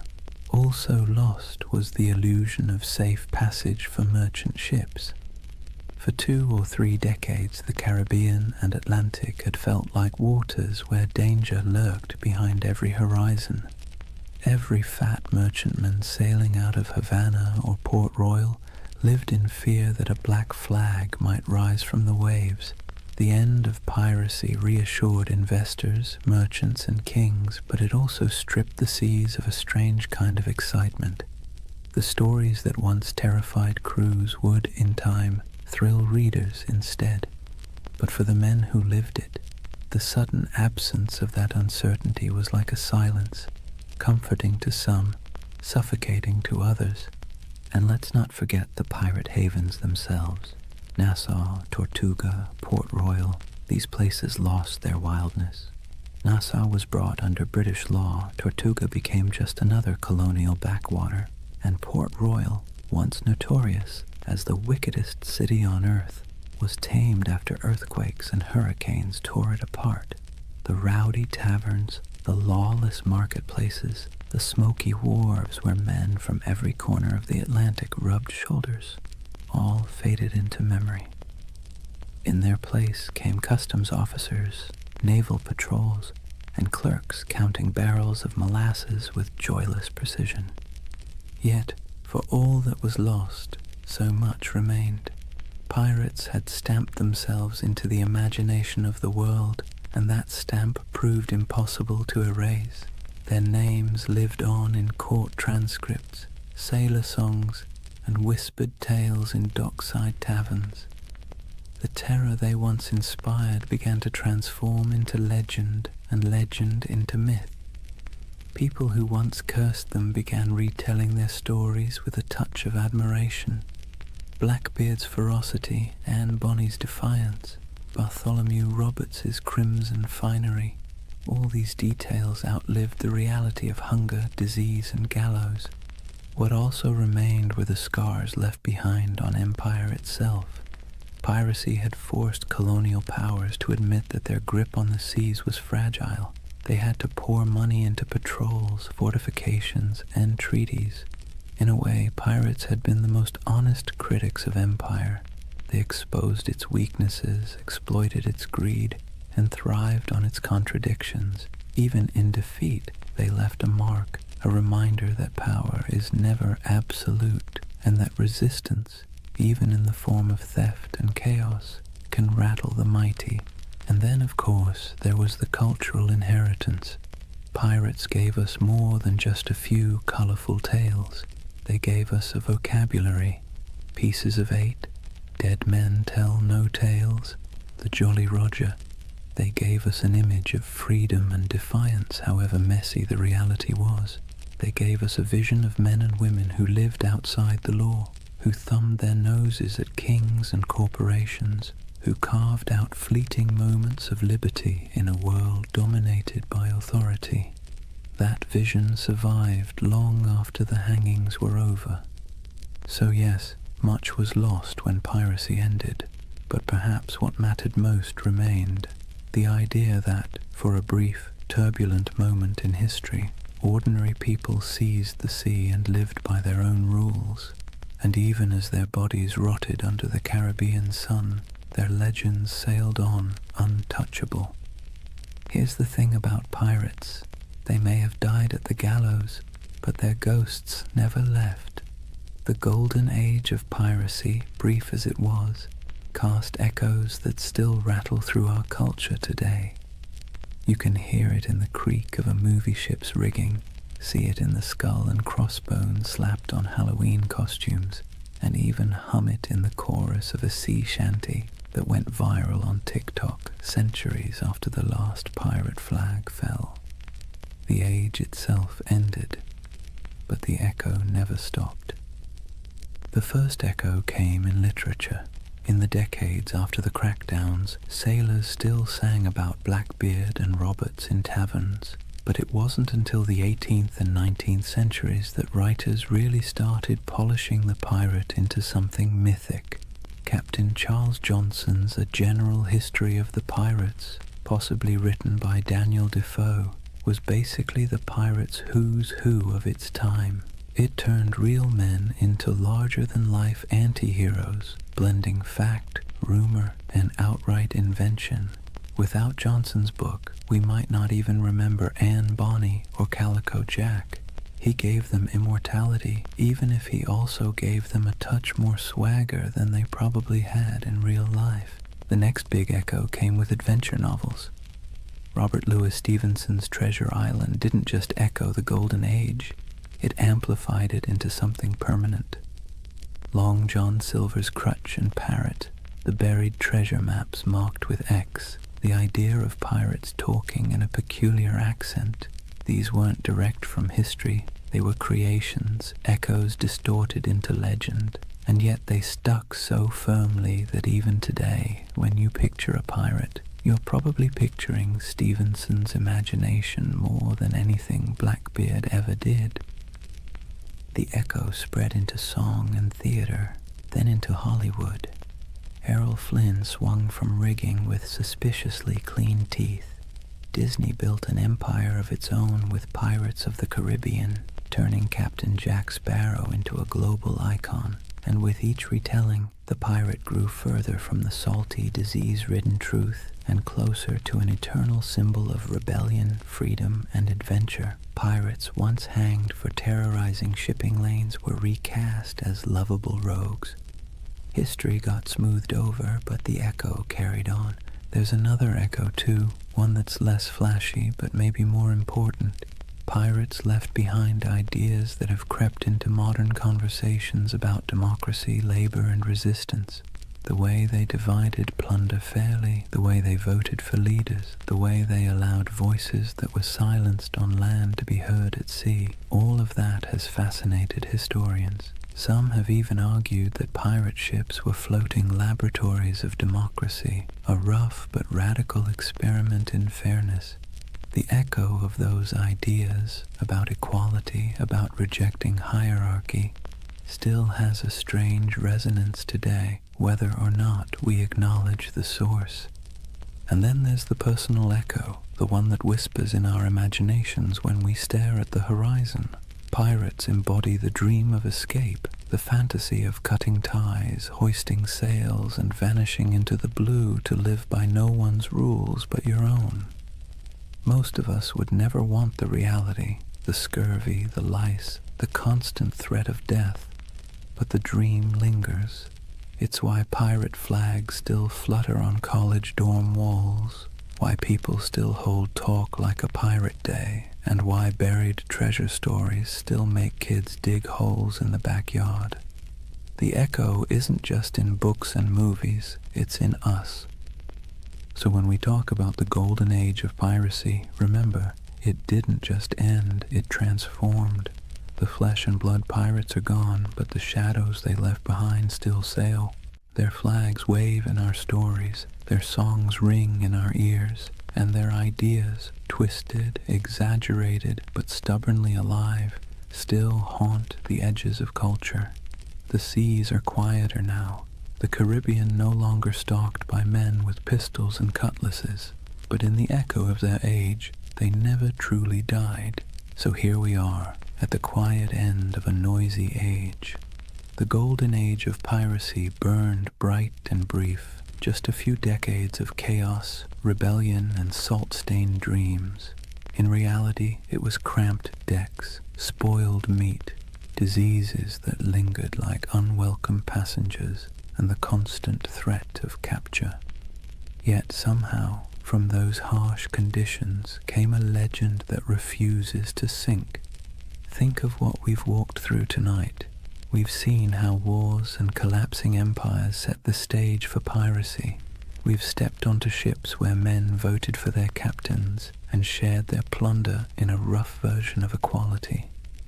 We've met figures who blurred the line between myth and reality. Blackbeard with his smoky theatrics, Anne Bonny and Mary Read defying expectations, Calico Jack turning piracy into style, and finally, we watched as governments cracked down, the nooses tightened, and the so-called Republic of the Seas faded back into dust. But of course the story didn't really end there. Pirates didn't just vanish, they drifted sideways into imagination, into tavern songs, into novels, into Hollywood, into Halloween costumes and internet memes. Their Jolly Roger still waves, not from a mast, but from the collective imagination of every generation that sees in them a flicker of freedom, rebellion, or adventure. They were criminals, yes, but also dreamers, and maybe that's why we can't quite let them go. As you lie back now, let the rhythm of the waves soften in your mind. Picture the creak of a ship's timbers rocking gently in the swell, the lanterns swinging in the dark, the faint hum of a sea shanty fading into the night. Out there, beyond the horizon, the pirates have gone, but their echoes remain, half history, half myth, all carried forward by our restless need for stories. And unlike those sleepless men who once scanned the waters for sails on the horizon, you don't need to keep watch tonight. You can rest easy, knowing the only thing waiting for you is the calm of sleep. Close your eyes, let the waves carry you, and drift peacefully into dreams. Good night.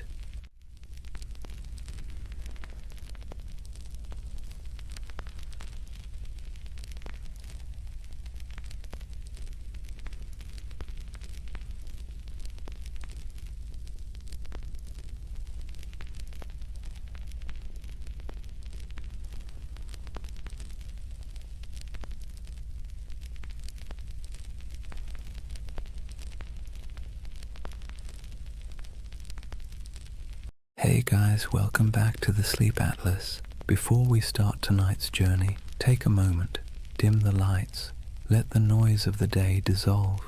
Wherever you are, you're about to travel somewhere strange, not a place on any official map, but one that lives in whispers, in dust, in the margins of forgotten atlases. This is the story of Tartaria. They say history is written by the victors, but what happens when the victors forget to mention an entire empire? What if there really was a civilization, vast, advanced, beautiful, erased not by time, but by design? A civilization that built cities we can still see, but no longer recognize. Sounds impossible, right? Yet somehow you've probably already seen pieces of it. The old photos of cities with windows buried beneath the streets, the maps labeled Grand Tartary, the ornate architecture that feels out of place as if it belonged to someone else, someone older, someone gone. Now, to be clear, Tartaria isn't a historical fact. It's a theory, a myth, a dream, if you want to be kind. But it's a dream that refuses to die, because at its heart lies something irresistible.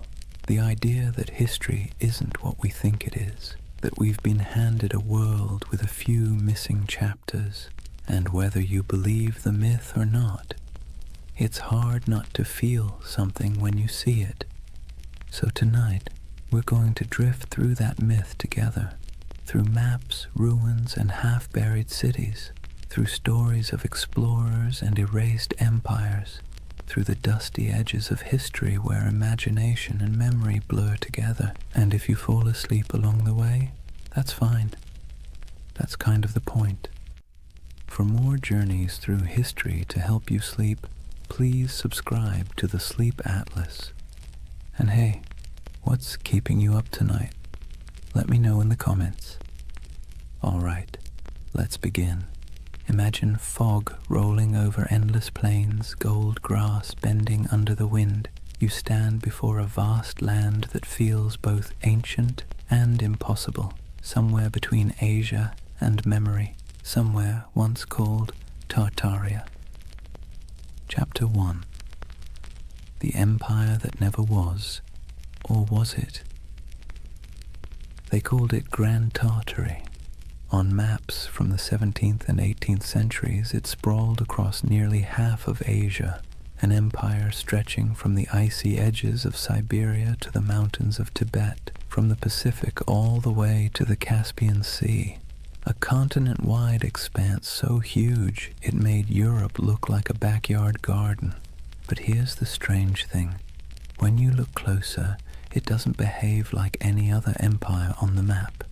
No clear capital, no list of rulers, just a name, Tartaria, floating over deserts and steppes, surrounded by decorative drawings of camels and horsemen. The cartographers might as well have written, "Here be mystery." And yet, for hundreds of years, Western mapmakers copied that name again and again. Tartaria, Grand Tartary, the Great Tartar Empire. Sometimes they drew castles or cities with minarets. Sometimes they left it blank, as if even they didn't know what they were depicting. So what was Tartaria, according to the official story? Nothing. The word Tartary was simply a European catch-all term for the unknown lands of Central and Northern Asia. The people who lived there, Tatars, Mongols, Siberian tribes, were lumped together under one convenient label. To the Europeans of the 1600s, it was the great blurry East, wild, uncivilized, and beyond comprehension. But to modern eyes, it doesn't look like nothing. It looks deliberate, mysterious, like the ghost of something that was once real. And that's where the story starts to hum. Because if you look long enough, if you trace enough old maps, you start to notice inconsistencies. Cities drawn where no cities should exist. Structures too grand for the people historians claim built them.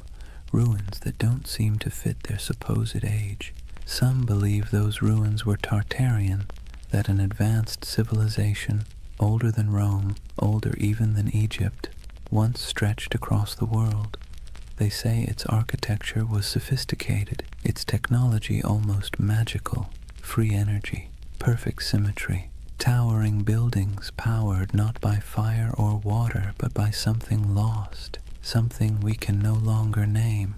It sounds absurd, but then you see the photos, black and white images from the late 19th century, cities under construction except everything already looks finished, cathedral-sized buildings supposedly built in a decade, though even modern machinery would struggle, streets half-buried, windows below ground level, as if the earth itself had swallowed the first floors. That's where the mud flood theory enters. According to believers, some great cataclysm, maybe natural, maybe man-made, swept across the world in the 1800s, burying entire cities in mud and erasing all evidence of this lost empire. When humanity dug out afterward, we inherited the world we think we built. In other words, the Victorians didn't build all those ornate cities, they unearthed them. It's easy to roll your eyes, but it's also strangely poetic, because even if Tartaria never existed, the feeling behind it, that something monumental was lost, is very real. And part of why this myth persists is because, well, history does lose things. Entire civilizations have vanished before.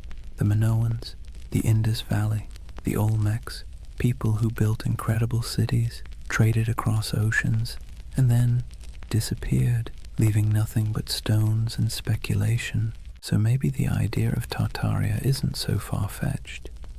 Maybe it's a reflection of that same human ache, the need to fill in the gaps with something beautiful. Imagine wandering through a European city at dusk. The sky is pale gold, pigeons circle over rooftops. You walk down a street where the buildings rise like cathedrals, domes, arches, pillars carved in perfect balance. It all feels too good, too symmetrical, too ancient to have been born in the soot and smoke of the industrial age. For a moment you wonder, did we build this, or did we inherit it? The theory of Tartaria taps into that quiet doubt, the sense that somewhere along the way, humanity rebooted, restarted, forgot, and the mud flood is a metaphor for time, for amnesia, for the way civilizations bury their own pasts under layers of progress. It's an idea that's equal parts eerie and comforting, because if there really was a forgotten golden age, maybe the world isn't as random as it seems. Maybe we've been here before. Maybe we'll find it again. And even if it's all a myth, it's a myth that asks good questions. Who decides what counts as history? How much of what we know is just the version that survived? So as we drift deeper into the story, try not to worry about what's true or false. Just imagine the possibility. A civilization erased not by war, not by time, but by forgetting. A memory whispered by wind over empty plains. The empire that never was, or maybe the one we no longer remember. Imagine you're an explorer in the late 1700s. You've left behind the comfortable parlours of London or Paris, the powdered wigs, the smoky taverns, the endless debates about civilization and progress. You're trudging through a landscape so vast it feels like the sky itself is falling toward the horizon. This is the world early explorers called Tartary. Endless plains, windswept deserts, forests that swallow sound. You could ride for weeks without seeing a soul, yet somehow you never feel alone. There's something in the air, the sense that once something grand was here, something old, something that had the decency to leave quietly. Western explorers were baffled by what they found. Vast stone ruins scattered through Central Asia, half-buried fortresses, walls that seemed to go nowhere. Nomadic tribes spoke of ancient cities lost to storms and floods, old temples built by hands they could no longer name. And yet, in their journals, these explorers rarely admitted confusion. Europeans of the Enlightenment were not fans of mystery. They preferred tidy explanations. Primitive people, ancient ruins, nothing to see here. Still, a few of them couldn't quite let it go. In 1755, the English geographer Emmanuel Bowen published a map labeling nearly the entire interior of Asia as Great Tartary. To the west lay Little Tartary, and further south, Independent Tartary. Even China was labeled part of the Great Tartar Empire. Historians later claimed it was simply ignorance. Cartographers didn't know what else to call it. But if you're a conspiracy-minded insomniac scrolling through old atlases at 3 a.m., it starts to look deliberate, like someone drew a curtain over half the world and wrote, "Don't ask." Those maps became the backbone of the Tartarian legend. The idea that there was once a sprawling civilization across Siberia and Central Asia, erased from history and memory alike. And when explorers traveled through those regions, what they described often sounded contradictory. They found nomadic tribes living in tents, herders, hunters, perfectly ordinary people. But they also found traces of things that didn't fit. Ancient irrigation systems, half-buried brickworks, strange mounds that hinted at forgotten settlements. The farther they went, the more surreal it became. In Siberia, there were reports of colossal ruins swallowed by forests. In Mongolia, strange carvings and fortifications half lost to the sands. Some described crumbling citadels near the Altai Mountains, built of stone so precisely fitted it might as well have been cast, not carved. To modern historians, it's no great mystery. Remnants of older cultures, Turkic kingdoms, Mongol fortresses. But to the romantically inclined, it's something else. Evidence, perhaps, of a civilization that once ruled these lands, far older and more advanced than the textbooks admit. And then there's the emptiness, the eerie, silent expanse that made even hardened travelers uneasy. Take the accounts of Peter Simon Pallas, a German naturalist who explored Russia and Siberia in the 1770s. He described vast areas devoid of inhabitants, where ruined settlements lay beside abandoned mines and decayed fortifications. He mentioned rivers cutting through landscapes that seemed to have been reshaped by catastrophe, as though floods or mudslides had swept entire cities away. When his journals were published in Europe, readers found them haunting. The image of a land once filled with life, now reduced to wind and silence. It's here that the myth of the mud flood starts to germinate. The idea that an ancient disaster literally buried a civilization under layers of sediment, windows below street level, doors half submerged, entire first floors beneath the dirt. For believers, that wasn't just geology, it was evidence. And if you've ever walked through an old city, St. Petersburg, Prague, even San Francisco, you might have noticed it too. Streets sitting higher than the building's original entrances, like time itself kept adding layers. Of course, historians say it's just how old cities evolve. Roads get repaved, foundations sink, streets are raised to prevent flooding. But the human imagination doesn't like boring answers. Geological settling doesn't keep you awake at night. The idea of a worldwide cataclysm, though, that does. What's compelling about these explorers' reports is not what they found, but what they felt. The sense that they were moving through someone else's world, one that had been erased. There's a moment in nearly every explorer's journal, the kind that never makes it into the abridged editions, where they sound tired. The grand adventure wears off, and what's left is silence. Cold wind, vast skies, the creak of leather, and a feeling that they are walking through the afterlife of history. They pass strange earthworks, abandoned stone foundations, carvings of faces eroded to anonymity. Sometimes they sketch them, sometimes they move on. Always there's the sense of almost understanding, almost remembering. And maybe that's what Tartaria really is, a landscape of almosts, almost history, almost memory, a civilization that feels like it should have existed, even if it didn't. Think about it. How many times has humanity stared at something old and half-broken and said, we could never build that today? It's an illusion, but a powerful one. Standing before ruins or monuments, we see not just stone and mortar, but the faint shadow of our own fragility. We want the past to be smarter than us, nobler than us, more advanced than we deserve. It's easier to believe we're living in the ruins of greatness than to admit that maybe we're the ones who'll be forgotten. So when explorers trudged across those endless Asian plains and saw remnants of something they couldn't explain, it planted a seed, a legend. And legends, once born, never die.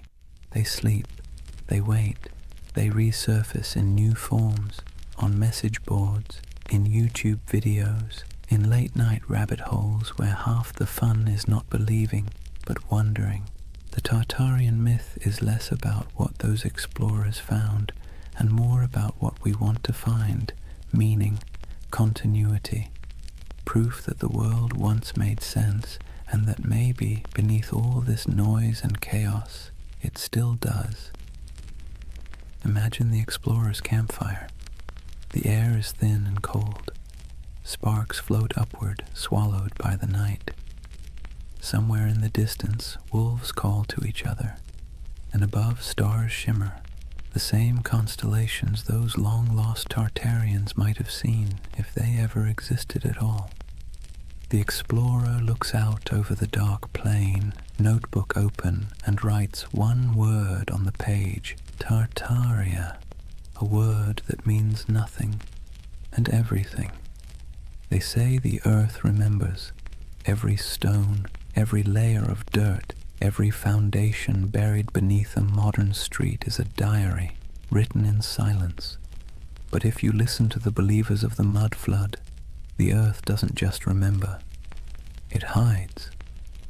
Picture this, a city half buried, windows that look out onto soil instead of streets, doorways that open into nothing but packed dirt, buildings whose first floors have vanished beneath layers of earth and time. To most it's a quirk of old construction. To the followers of Tartaria, it's evidence of something far stranger, a global cataclysm that erased an entire civilization in a single, muddy sigh. The mud flood theory is one of those beautiful modern myths that could only have been born in the age of the internet. It began quietly, like a whisper in digital catacombs, obscure forums, old photography groups, amateur historians trading ideas. Someone noticed something odd. Antique photos from the 1800s showing cities with half-buried buildings, windows at ground level, strange architectural anachronisms. Then someone else noticed the same thing somewhere else, and suddenly a pattern emerged, or seemed to. If you stare at enough old photos for long enough, patterns start to appear everywhere, and soon the whispers took form. What if history isn't what we think it is? What if there was a reset, a literal flood of mud that buried the old world, wiped it clean, and left us to rebuild on top of its bones? It sounds ridiculous, but also admit it. It's a little bit seductive. Let's take a closer look at what this story really says. According to the myth, sometime in the 18th or 19th century, dates are always vague, an immense cataclysm struck the earth. Not water, but mud. Thick, heavy, suffocating mud that rolled over cities like a blanket. swallowing buildings, streets, even entire civilizations. What survived was what we now call our world, a reset civilization built atop the ruins of the one before. The theory claims we are the survivors of an amnesiac world living in the shadow of a forgotten age. And once you start looking for it, you see it everywhere. Old photographs of St. Petersburg, where neoclassical buildings seem to have half their height underground. Doorways that lead nowhere in Istanbul. Strange window wells in San Francisco. Cathedrals whose ground floors appear oddly misaligned with the modern streets around them. The world, it seems, is full of buried stories. But here's where the magic, or the mischief, lies. Context. Cities grow, streets rise, pavements get repaved, foundations sink, earthquakes shift land. Engineers, bless their pragmatic hearts, have been dealing with that since ancient Mesopotamia. It's normal, but the human imagination doesn't want normal. It wants wonder. It wants the cosmic version of a plot twist. And so the mud flood became that twist, a grand, tragic reset that could explain the strangeness of the world, the impossible beauty of old architecture, the missing centuries, the ruins that look too modern to be ancient and too ancient to be modern. It's not hard to see why the theory stuck. It scratches two primal itches, the fear that we've forgotten something vital, and the hope that once humanity reached heights we can barely comprehend. It's a bedtime story for adults who no longer trust bedtime stories. Imagine it, the great cities of the past humming with energy and knowledge, star-shaped fortresses aligning with the heavens, towers crowned with gilded domes, machines powered not by coal or electricity but by sound, magnetism, or divine geometry. A golden age washed away in silence, leaving behind half-buried clues for the curious to rediscover centuries later. It's haunting, isn't it? The thought that the ground beneath your feet might be hiding a version of civilization more graceful, more harmonious, and, let's be honest, less exhausting than this one. The most poetic versions of the myth don't even insist on global destruction. They suggest something subtler. That time itself buried Tartaria. That the mud is just metaphor. The weight of centuries pressing down until memory sank into soil. That our cities grew atop their bones, and we live in their echoes without even realizing it. But even the literal believers, the ones who pore over 19th century photographs and Google Earth screenshots, are chasing something more than evidence. They're chasing awe, the sense that the world is not yet fully explained, that maybe, just maybe, there are still secrets hiding in plain sight. Because here's the uncomfortable truth. We like feeling small, not powerless, just small. The idea that we are part of something vast, mysterious, and older than we can imagine brings comfort. It means our anxieties, our endless scrolling, our late-night insomnia, they're all just surface noise above something deeper, older, wiser. The mud flood myth, for all its implausibility, taps into that longing. It's also, in a strange way, an act of defiance. In an age where algorithms decide what we see and experts tell us what to believe, the mud flood says, "No, I'll look for myself." It's a rebellion of curiosity, however misguided. And curiosity, even when it wanders off the map, is still one of the noblest human instincts. There's another reason the mud flood myth feels oddly soothing. It provides closure. History as we know it is messy. It's full of gaps, contradictions, burned archives, and lost languages. But if you say, it was all wiped out by a cataclysm, suddenly everything makes sense. The missing records, buried, the inconsistent architecture, survivors of the old world. The sense that things used to be better, proof of what we lost. It's a complete narrative, simple, self-contained, emotionally satisfying. And if you whisper it softly enough, it almost sounds plausible. But let's pause for a moment. Imagine walking through one of these mud flood cities today. St. Petersburg in winter, snow falling over pale facades, the streets gleaming under the dim orange glow of street lamps. You pass a row of 18th century buildings, their ground floors half below street level, the windows dark and shuttered. And for a second, just a second, you feel it. The hum of something ancient, the faint vibration of time layered upon time. You know rationally that the explanation is boring, centuries of road repairs and architectural evolution. But your imagination doesn't care. It leans closer. It listens. It wants to believe. That's the quiet power of myths like Tartaria. They live not in evidence, but in emotion. And emotion, not logic, is what builds civilizations, or stories of them. So when someone insists the world was buried in mud a few hundred years ago, it's tempting to laugh, but look closer, and you'll see what they're really saying. They're mourning something they can't name. They're trying to make peace with the feeling that something's missing. That modern life, bright, loud, and efficient, feels a little hollow, as if the real story is still underground. And maybe, in a metaphorical way, it is. Not beneath our cities, but beneath our certainty. History is the soil we stand on, and every generation adds another layer. The deeper you dig, the older the questions get, until eventually you realize that the mud was never hiding the past. It was making it. The world is built on burial, and everything beautiful is, in some sense, reclaimed from the dirt. So maybe Tartaria was never an empire at all.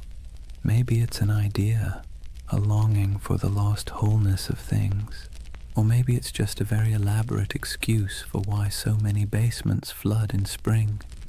Take your pick. Either way, as the night deepens and your thoughts drift like dust in lamplight, the question lingers: if an entire civilization could be buried under centuries of mud and forgetfulness, would we even recognize it when we uncovered it? Or would we mistake it for ruins of our own? It's a strange thing, how ruins can feel alive. You walk among them and swear you can hear breathing. Not loud, not human, but the slow exhale of stone, the whisper of time smoothing edges and swallowing stories. That's the allure of forgotten grandeur, the feeling that the past isn't gone, just drowsing, half buried, half awake, waiting for someone to notice. When people speak of Tartaria, they don't imagine mud and dust. They imagine beauty, colossal arches, glittering domes, towers capped with orbs of gold, and wide boulevards aligned with the stars.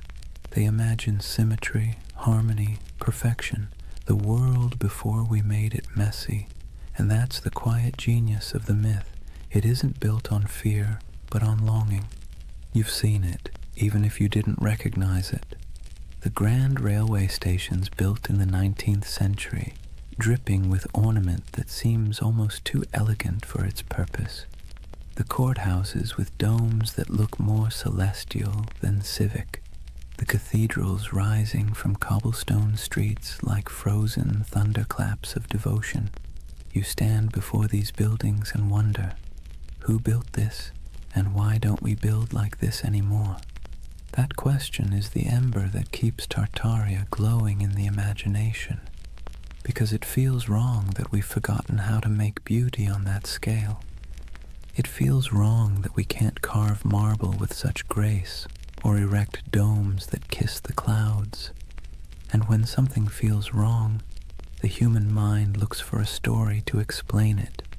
Tartaria becomes that story, a civilization that mastered form, function, and soul, then vanished without a trace.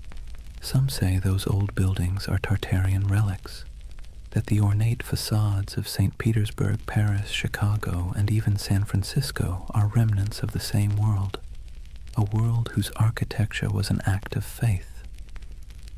That the reason we can't replicate it now is because the knowledge was erased, the formulas for harmony, for proportion, for power drawn from geometry, gone, buried under new blueprints and the hum of electric wires. Of course, historians roll their eyes at this. They'll tell you, patiently, that these buildings were designed by very real architects, that neoclassicism was an artistic movement, not evidence of a hidden empire, that the beauty of those domes and arches came not from secret knowledge, but from mathematics, sweat, and a lot of unpaid apprentices. And they're right, technically. But here's the thing. Beauty doesn't care about technicalities. The Tartarian myth persists because these buildings feel different. They hum at a frequency modern architecture doesn't.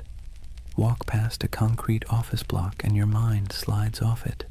Walk past a century-old opera house and you slow down without meaning to. You feel something, a pulse.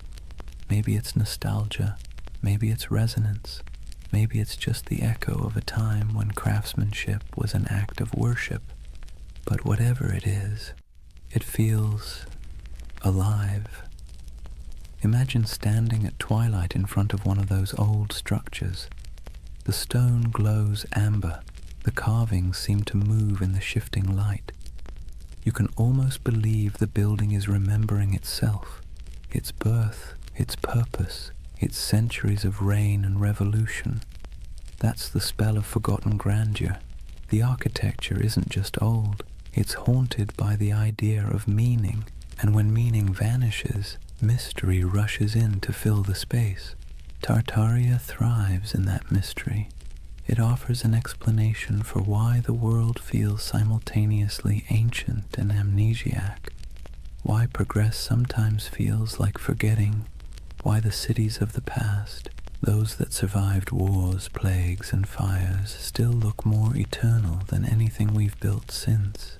Modern life gives us glass towers and efficiency. Tartaria promises something slower, something that glows, a civilization that built not for profit or speed but for resonance, structures designed to outlast memory itself. It's an irresistible dream, because whether or not Tartaria existed, the feeling it represents is real, the ache for beauty that doesn't apologize for existing, for craftsmanship that outlives its makers, for a sense of belonging to something both vast and intentional. That's why the myth never fully dies. People share photographs of star-shaped forts, cathedrals that look like spaceships, and ornate courthouses buried halfway underground, whispering, "Look, this can't just be random." And maybe they're right, though not in the way they think, because what they're really seeing isn't proof of a lost empire. It's proof of a lost mindset. A time when humanity built upward and outward with a kind of faith we've since replaced with convenience. Take St. Isaac's Cathedral in St. Petersburg. It looks like it shouldn't exist. A colossal dome balanced on rows of red granite columns covered in gold that blazes even through fog. Inside, the marble floors mirror the heavens, and the ceilings are painted with saints so vivid they seem alive. Visitors describe it as overwhelming, transcendent, but the Tartarian imagination sees something else, evidence. They ask how such grandeur could be built in the early 1800s by hand in a place that was supposedly swamp and snow. They ask why the foundations look so deep, as if the building once stood taller. Historians give answers: scaffolding, imported granite, decades of work. But believers see a gap, and gaps, as we know, are where myths thrive. It's comforting in a way, because when you believe in Tartaria, you believe that someone once got it right, that the world once understood balance, proportion, light, and energy, that humans long ago built in tune with the earth instead of against it. It's a prettier story than the truth that history is mostly a series of accidents that occasionally produce beauty by mistake. And yet, even if the story is wrong, the emotion behind it is not. There's something deeply human about looking at ruins and imagining paradise, about standing in front of a crumbling palace and whispering, "Who were you? What did you know that we've forgotten?" We do this everywhere.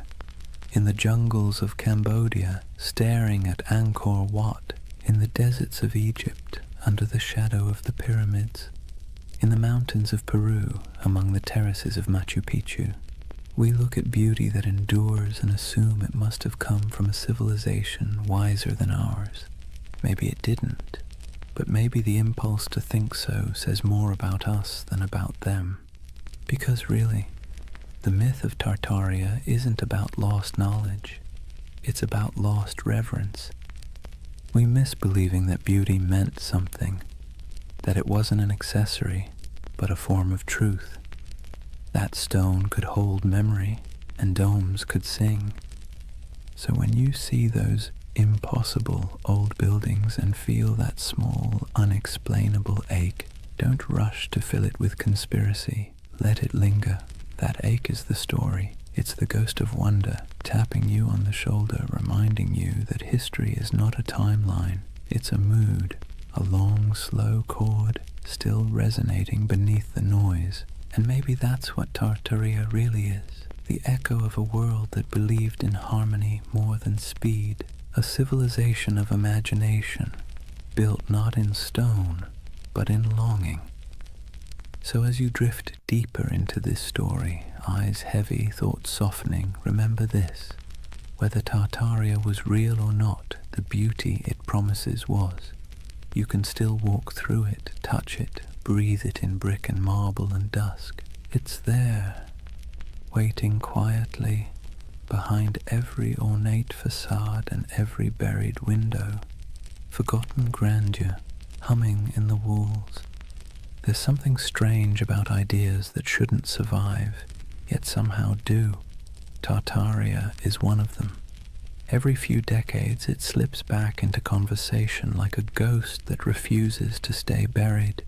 A whisper here, a map there, a photograph that feels off, too ornate, too advanced, too forgotten.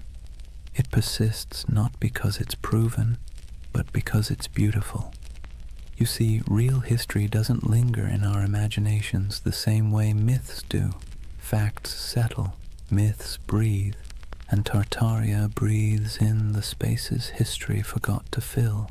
It's almost poetic, how a rumor can live longer than an empire, how a half-remembered word on an antique map, Tartary, can spark entire worlds in the modern mind, because the truth is humans don't remember data, we remember stories, and this one, it's irresistible, a world erased, a golden age hidden beneath our feet. The paradox of Tartaria is that it survives precisely because it never existed. A real empire would have ended, decayed, been replaced, but something that never was can never truly die. It hovers in imagination, endlessly renewable, unprovable, untouchable. The perfect myth for the digital age, weightless, viral, and infinitely remixable. Scroll through YouTube or Reddit and you'll see it. Old photographs of grand cityscapes labeled Tartarian architecture, posts about star forts and buried windows, endless debates about free energy, hidden cataclysms and lost technology, thousands of comments beneath them, people saying things like, "I've always felt something was off about history." It's not about belief, it's about belonging. The myth offers comfort to anyone who looks at the modern world and feels like something essential slipped through our fingers. Maybe that's the real allure. Tartaria gives shape to a feeling we all have but rarely admit, that somewhere along the way, humanity traded mystery for machinery. We built faster, higher, louder, but maybe not better. We paved over silence, replaced curiosity with certainty, and called it progress. And when that certainty began to crack, when our cities started to feel soulless, our histories fragmented, people began looking backward, not for answers, but for meaning. It's easy to mock that impulse. Historians roll their eyes, scientists sigh. But behind the internet rabbit holes and Photoshop theories lies something genuine, a hunger for enchantment, a longing to believe that the past wasn't just dirt and survival, but art and light and knowledge we've somehow misplaced. And in that sense, Tartaria isn't a conspiracy, it's a lullaby, a story people tell themselves when the modern world feels too sterile, too linear, too loud, a bedtime tale for adults who sense that truth might not always fit inside textbooks. Think about it. We've mapped the Earth, decoded the genome, photographed black holes, and yet we're still drawn to mystery. It's like a gravity our species can't escape. Tartaria gives us that gravity in soft, dreamlike form. A lost world that never judges, never contradicts, never ends, because it was never real enough to die. But here's the thing, even myths can tell truths. They tell us what we miss, what we value, what we quietly wish could come back. When people imagine Tartaria, what they're really longing for isn't a lost empire, it's coherence. A sense that the world once made sense, that knowledge was sacred, that beauty and purpose weren't at odds. In a way, Tartaria is less about history and more about therapy, a collective daydream for a civilization that feels spiritually jet-lagged. We scroll through endless feeds, flickering between wars, gadgets, and memes, and somewhere inside a voice whispers, "Wasn't there supposed to be more than this?" Tartaria answers softly, "Yes, there was, or maybe there could have been." And so the myth persists, traveling through forums and documentaries and late-night conversations, wrapping itself in fog and marble. It survives because it speaks to something the Enlightenment forgot, that mystery itself has value, that not knowing is sometimes more comforting than knowing. But here's the paradox. Tartaria's greatest gift isn't in proving itself true. It's in reminding us that belief is part of what makes us human, that even in an age of algorithms, we still crave wonder. We still want to stand before something vast and say, "I don't understand, but it feels sacred." Maybe that's why late at night you find yourself staring at photos of old cities, their streets glimmering with gaslight, their domes fading into fog, and feel that tug in your chest. It's not nostalgia for Tartaria. It's nostalgia for awe, for the feeling of being small beneath something magnificent, something that doesn't explain itself. So as you lie there now, the room dim, the hum of the modern world soft around you, imagine that somewhere, beneath centuries of soil, beneath stories and skepticism, there's a quiet city still dreaming. Its towers shimmer faintly under the weight of time. Its fountains murmur in forgotten languages, and if you listen long enough, you can almost hear it, the heartbeat of the world before we named it. They called it Tartaria. Maybe it never was, but its echo, soft, patient, luminous, still lingers. Drift with it for a while. Let the questions fade. You don't need answers tonight, only the wonder. Chapter 2. The Real Tartars, Nomads, Empires, and Misunderstood Worlds. Let's take a breath. We've wandered through the fog of myth, through maps that hum with impossible empires and ruins that seem to remember more than they should. But now it's time to peel back the dream and look at the ground beneath it, the soil, the wind, and the people who actually lived there. Because behind every legend lies something real, even if it's been twisted beyond recognition. So, let's step out onto the steppe. Imagine yourself standing somewhere between Russia, Mongolia, and Kazakhstan. Not today, but thousands of years ago. There are no borders here, no lines on a map, no marble cities, just horizon, an ocean of grass rolling under a sky so wide it makes you dizzy. The air smells like dust and horses. The sound of wind is constant, threading through tall stalks of feathergrass. This is the birthplace of what Europe once called Tartary. Not a single empire, but a world of motion, a civilization without walls. To Western minds, this landscape always felt alien. How could a people rule without cities? How could a culture thrive without monuments? To the steppe nomads, that question would have sounded absurd. Their monuments were movement. Their empire was the horizon itself.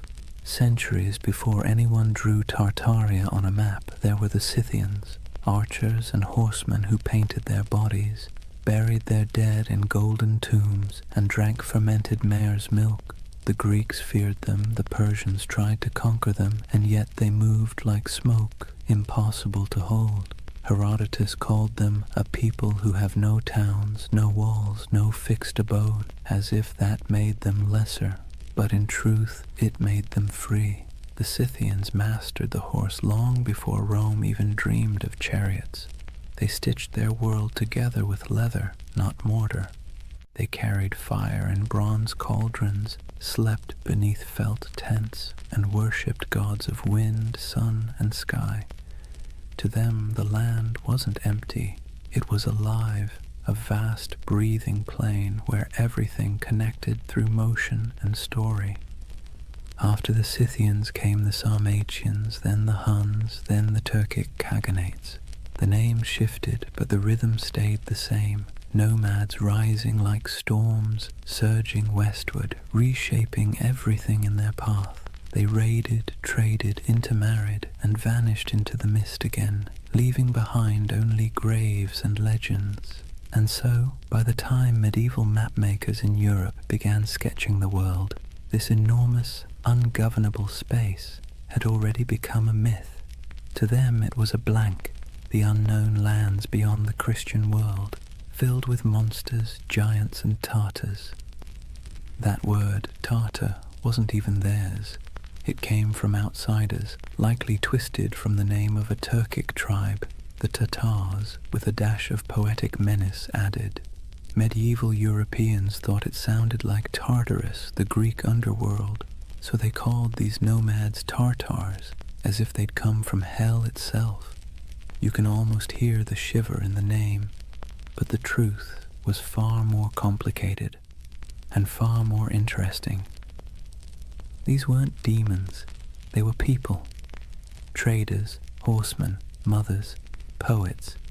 They lived lives as rich as any Roman senators, just measured differently. Picture a nomadic camp at sunset. The steppe glows gold. Horses graze on the horizon, their coats shimmering in the low light.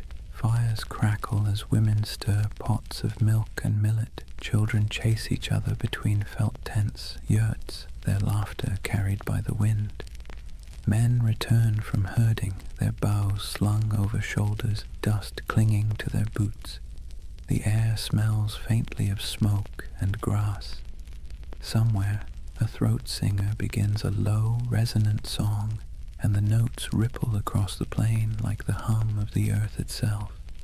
This was their Rome, not a city of marble, but of motion and memory.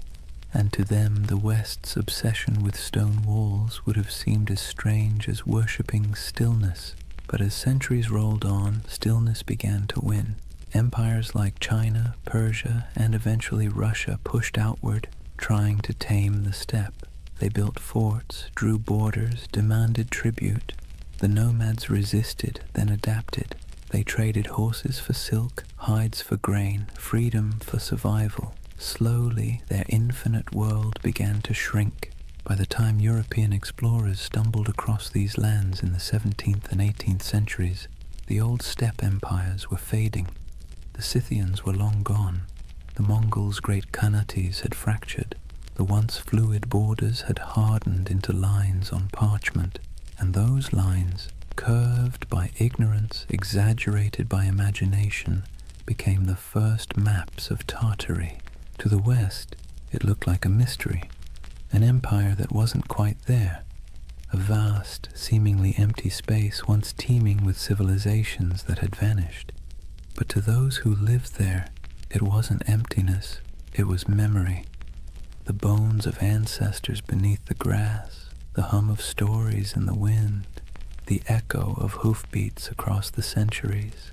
And maybe that's where the myth begins to make sense, because when you stand on a plain that stretches to the horizon in every direction, it's easy to believe that time itself might fold here, that something ancient could still be sleeping under the soil. Perhaps the world didn't erase Tartaria at all. Perhaps it just forgot how to see it. Let's be honest, Europe never really understood Asia, not in the Middle Ages, not in the Renaissance, and arguably not even now. For centuries, the lands east of Moscow and west of China were less a geographic reality and more a psychological one, an enormous blank space where anything could exist. And in that blankness, the idea of Tartary began to grow like a mirage. Imagine a candlelit room in Venice, sometime around the 14th century. A mapmaker hunches over his parchment, hands stained with ink. On the table beside him lie fragments of rumors, sailors' tales, merchant gossip, and a half-remembered account of a man named Marco Polo, who claimed to have seen palaces of gold and cities of stone somewhere beyond the horizon. He dips his quill and begins to draw. Europe is clear. So is Africa mostly. But once he crosses the Ural Mountains, the lines begin to blur. His hand hesitates. What lies beyond? He's never been there. No one he trusts has either. So he fills the void the way humans always do. He imagines. He writes Tartaria in sprawling letters across the page, large enough to cover thousands of miles. Because what else can you do when you're staring into the unknown? For Europeans, Tartary became a convenient label, an umbrella term for everything east of civilization and west of comprehension. It wasn't a nation, it was a category, a way to point at a map and say, this belongs to the others. But here's the funny thing. The more they tried to define it, the more mysterious it became. In the 13th century, when the Mongols exploded across Eurasia like a thunderstorm, Europe finally came face to face with the so-called Tartars. Villages burned, kingdoms crumbled, and word of unstoppable horsemen spread faster than the riders themselves. To a continent already steeped in superstition, it must have felt like the end of the world. Priests whispered that the horsemen were the scourge of God, a punishment for human sin. Chroniclers described them as monsters with faces of beasts and hearts of iron. And yet, when the first diplomatic envoys actually met them, they found something unexpected: organization, bureaucracy, even tolerance. The Mongol Empire, at its height, ran on order, not chaos. Messengers carried official seals, merchants moved safely under Mongol protection, and conquered cities often kept their own rulers so long as they paid tribute. The great Khans weren't savages, they were administrators. Ruthless ones, sure, but methodical. But Europe didn't want to believe that. It was easier, somehow, to imagine an empire of shadows, to turn complexity into myth. So the name Tartary stuck, not as a real place, but as a kind of warning, a whispered reminder that beyond the edge of the familiar world, something vast and unknowable waited. By the Renaissance, the legend of Tartary had evolved into something even stranger. The age of exploration brought better maps, but not necessarily better understanding. Cartographers began drawing Great Tartary, Little Tartary, and Chinese Tartary across their globes. carving up Central Asia into neat territories that existed mostly in imagination. If you were a European scholar in 1700 and you saw a map of Great Tartary stretching from Siberia to the Caspian Sea, you'd assume there was a single civilization there, a mighty hidden empire rivaling Rome or China. And if you were an explorer wandering through empty steppes, stumbling across crumbling ruins or strange earthen mounds, your mind might start to fill in the blanks. Who built this? Where did they go? Humans hate loose ends. We crave narrative closure. And Tartary, this vast echoing blank on the map, offered none. Marco Polo didn't help either. His travels fed the fire beautifully. He spoke of vast courts, cities paved in stone, golden palaces, and khans who ruled lands so wide that weeks of riding couldn't cross them. He wasn't wrong exactly. The Mongol Empire really was that enormous. But when his book was copied, translated, and retold, his words grew elastic. People read his tales and imagined something grander still. A civilization older than memory, hidden beneath layers of dust and time. You can almost see it, the way myths grow like vines around facts. Even the Enlightenment couldn't kill it. In the 18th century, as Russian explorers pushed eastward into Siberia, they stumbled upon ancient fortifications, strange geometries in the earth, and traces of civilizations long gone. The local tribes spoke of ancestors who built great cities before the snows came. The scholars, baffled, wrote it all down. And back in Europe, those reports fed the imagination once more. By now, Tartary had become more than geography. It was an aesthetic. The word conjured mystery, distance, and faded grandeur. Artists painted sweeping landscapes of icy mountains and lone riders beneath silver skies. Novelists filled their pages with lost kingdoms and forgotten dynasties. And so, when conspiracy theories about a lost Tartarian empire began resurfacing centuries later, it wasn't from nowhere. It was born of something older, a long European tradition of misunderstanding the East, of romanticizing what couldn't be explained, and of filling blank spaces with dreams. Maps, after all, are never neutral. They don't just show where things are, they show what people believe matters. And for centuries, Tartary mattered not because it was real, but because it was mysterious. Imagine yourself once more looking at one of those old maps. The parchment crackles under your fingers. The ink has faded to brown. The edges are frayed. Across the top, in flowing letters, are the words, Magna Tartaria. You trace the line of mountains, the curving rivers, the scattered cities whose names you don't recognize. You realize you're staring not at geography, but at imagination, a dream caught in ink, a memory of a place that never quite existed, but that never fully went away either. And maybe that's why Tartaria still captures people today. It wasn't born in a lab or on a message board. It was born in candlelight on parchment, in the minds of men who couldn't stand not knowing. A story that began as cartography became mythology.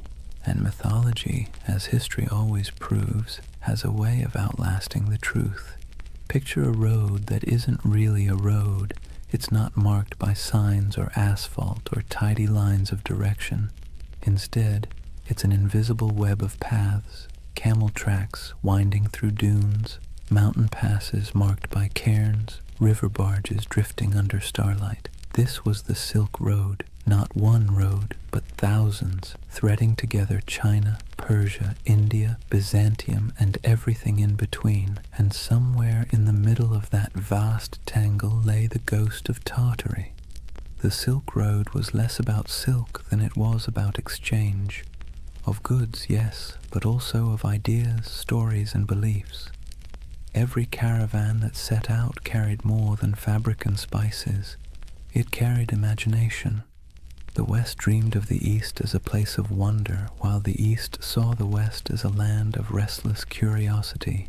And where those two imaginations met, right there, in the open steppes of Central Asia, the myth of Tartary quietly took root.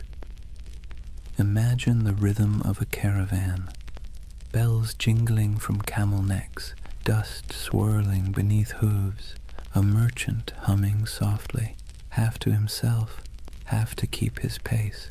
At night, when the fires burned low, stories flowed like wine, tales of lost cities swallowed by sand, temples of gold hidden in the desert, empires that rose and vanished before the next dawn.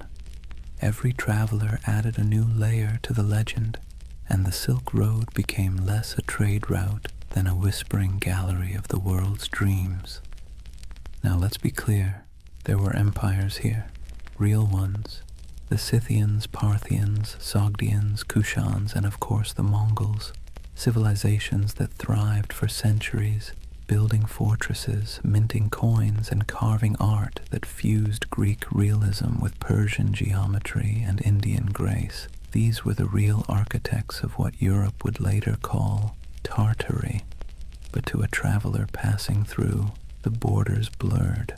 One city's language faded into another's. One god's statue looked suspiciously like a god from somewhere else. The world felt unified and strange all at once. The Silk Road had a way of softening distinctions. It made neighbors of distant worlds. Greek philosophers' ideas found their way into Buddhist monasteries. Chinese silk wrapped Roman senators. Persian astronomers charted the same stars that guided caravans across the steppe. But myths travel even faster than silk. When a merchant from Samarkand sold a roll of fabric in Venice, he didn't just trade goods, he traded worlds. He told stories of the East so dazzling they didn't sound real. Cities with towers of glass, he might say, rivers that shimmer like silver. Men who lived 200 years, and back home, when he unpacked his profits and poured himself a drink, he probably heard equally absurd stories about the West. It's easy to forget that for most of human history, distance was a form of magic. The farther away something was, the more fantastical it became. And no distance loomed larger in the European mind than that mysterious space labeled Tartary. Through this swirling exchange, Tartary became a kind of mythic glue, a word that held together the fragments of a world too vast to comprehend. Think of it like this.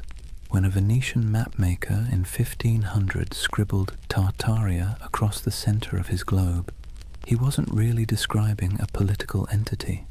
He was describing everything between Europe and China, between knowledge and ignorance, between history and imagination. And here's where things get interesting.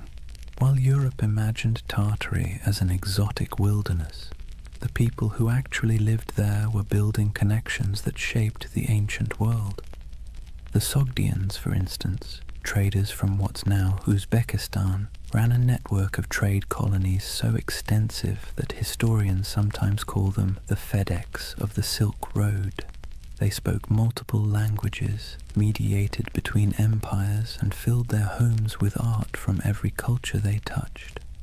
A single Sogdian mural might show an Indian goddess, a Persian king, and a Chinese dragon all sharing the same painted wall. To them, Tartary wasn't a mystery, it was home. And yet, this multicultural world also sowed the seeds for misunderstanding. When distant observers caught glimpses of it, they didn't see the nuances. They saw only the grandeur, the temples, the stone roads, the fortified cities, and assumed it must belong to a single empire. That assumption, multiplied over centuries, became the illusion of the great Tartarian civilization. Even today, the ruins scattered across Central Asia, stone walls buried in sand, intricate tile work crumbling in forgotten courtyards, feed that same longing. People look at them and wonder, Who built this? Where did they go? Why do our textbooks skip over it? It's a fair question, because history doesn't just forget, it edits. When empires fall, so do their names. When borders shift, so does memory. The Mongols became the Tatars became Tartars. And eventually, Tartary became a convenient shorthand for the unknown. But beneath all that confusion was something real. A network of humanity that spanned continents. Imagine standing on a hill somewhere near Bukhara around the 10th century. The air smells of dry sage and smoke. Below you, the road shimmers in the heat, lines of travelers winding toward the horizon. A caravan from China passes one from Persia. A monk from India shares a meal with a soldier from Byzantium. Coins from Rome jingle beside jade amulets from the East. It's not an empire. It's not chaos. It's something in between, a living, breathing web of connection. And that's what Tartaria really was. Not a kingdom lost to mud, but an echo of this interconnected world. A dream of unity before maps divided it into pieces. The Silk Road gave birth to the myth by accident, because connection always looks like magic when seen from afar. So when modern believers look at old maps and see the word Tartaria sprawled across half the world, maybe they're not completely wrong to feel awe. They're just reading a poem that was once mistaken for a border. The Silk Road blurred the lines between civilization and myth, empire and echo. And in that blur, half dust, half starlight, the legend of Tartaria found its heartbeat. Words have a funny way of sticking to things they were never meant to describe. Tartary was one of those words, an intellectual shortcut that turned into a centuries-long misunderstanding. By the time Europe stumbled out of the medieval era, the East was less a place and more a story. Monks copied maps showing vast lands labeled Tartaria, shaded in pale yellows and browns, with scribbled notes like, "Here be dragons," or "Land of Giants." It wasn't meant as insult or precision. It was just ignorance wrapped in ink. But ignorance dressed up nicely enough can look like authority. When Marco Polo returned from his travels in the late 1200s, he told Europe about the magnificence of the Mongol Empire. Golden palaces, porcelain cities, and roads so smooth you could roll a wagon for days without breaking an axle. His descriptions, half wonder, half exaggeration, lit up Europe's imagination. And when cartographers began to draw what he described, they needed labels. Cathay for China, Ind for India, and for everything else in the vast cold space north of Persia and east of Russia, Tartary. Let's be clear, Europe didn't know what Tartary was, but that didn't stop them from acting like they did. To Western minds, Tartary became a convenient placeholder for the unknown. It wasn't a country, it was a concept. A blank canvas where explorers, missionaries, and chroniclers could project whatever they needed to believe about the world beyond their reach. And what they needed, more often than not, was mystery. Maps from the 16th and 17th centuries show it sprawling across the top of the world like a sleeping giant. Great Tartary, Independent Tartary, Chinese Tartary, Little Tartary, names multiplying like rumors. To anyone who studied those maps, the message was clear. Beyond the borders of civilization lay a vast land of danger, wealth, and the unknown. And there's something deeply human about that. When faced with uncertainty, we name it. We box it in with words, even if those words are wrong. To Europeans of the early modern world, Tartary became shorthand for all the places they hadn't yet conquered, understood, or categorized. It was an intellectual convenience, a linguistic shrug. everything out there. If you were a 17th century scholar in London and someone mentioned the Tatars, you might imagine fur hats, horsemen, frozen tundra, and endless plains. You wouldn't know the difference between a Mongol prince in Karakorum and a nomad in the Kazakh steppe. To you, it was all Tartary, but that flattening, reducing countless cultures into a single word, had consequences. It erased identities, histories, and languages in the Western imagination long before any empire actually reached those lands. Imagine an atlas from the 1700s, lying open on a polished oak table. The continents are familiar enough now. The Americas are roughly shaped. Africa's coasts are charted. But look at Asia, and you'll see something odd. Above India and China stretches an ocean of blankness, punctuated only by the word Tartaria, scrawled in proud, swirling letters. No cities marked, no rivers traced, just emptiness. That emptiness became an invitation. Missionaries imagined lost Christian kingdoms hidden in those plains, descended from the mythical Prester John. Explorers fantasized about tribes of giants or entire cities of gold. Poets and philosophers romanticized the steppe as a land of freedom, wild, untamed, untouched by decadence. And over time, that fantasy hardened into pseudo-history. Tartary wasn't just a blank spot anymore, it was a world view. Even the word itself carried a sting. Derived from Tatar, it got twisted into Tartar, echoing the Greek Tartarus, the underworld. Early chroniclers saw the Mongols storm into Europe in the 13th century and thought, "Ah, yes, these must be the people from hell." The name stuck, and for centuries afterward, Tartar became synonymous with savagery, chaos, and apocalypse. When the Mongol Empire fractured and faded, the word didn't fade with it. It lingered. Europe kept calling the steppe Tartary, even as local empires rose and fell. The Golden Horde, the Timurids, the Kazakh Khanates. To the west, these nuances didn't matter. The name Tartary swallowed them whole. The irony.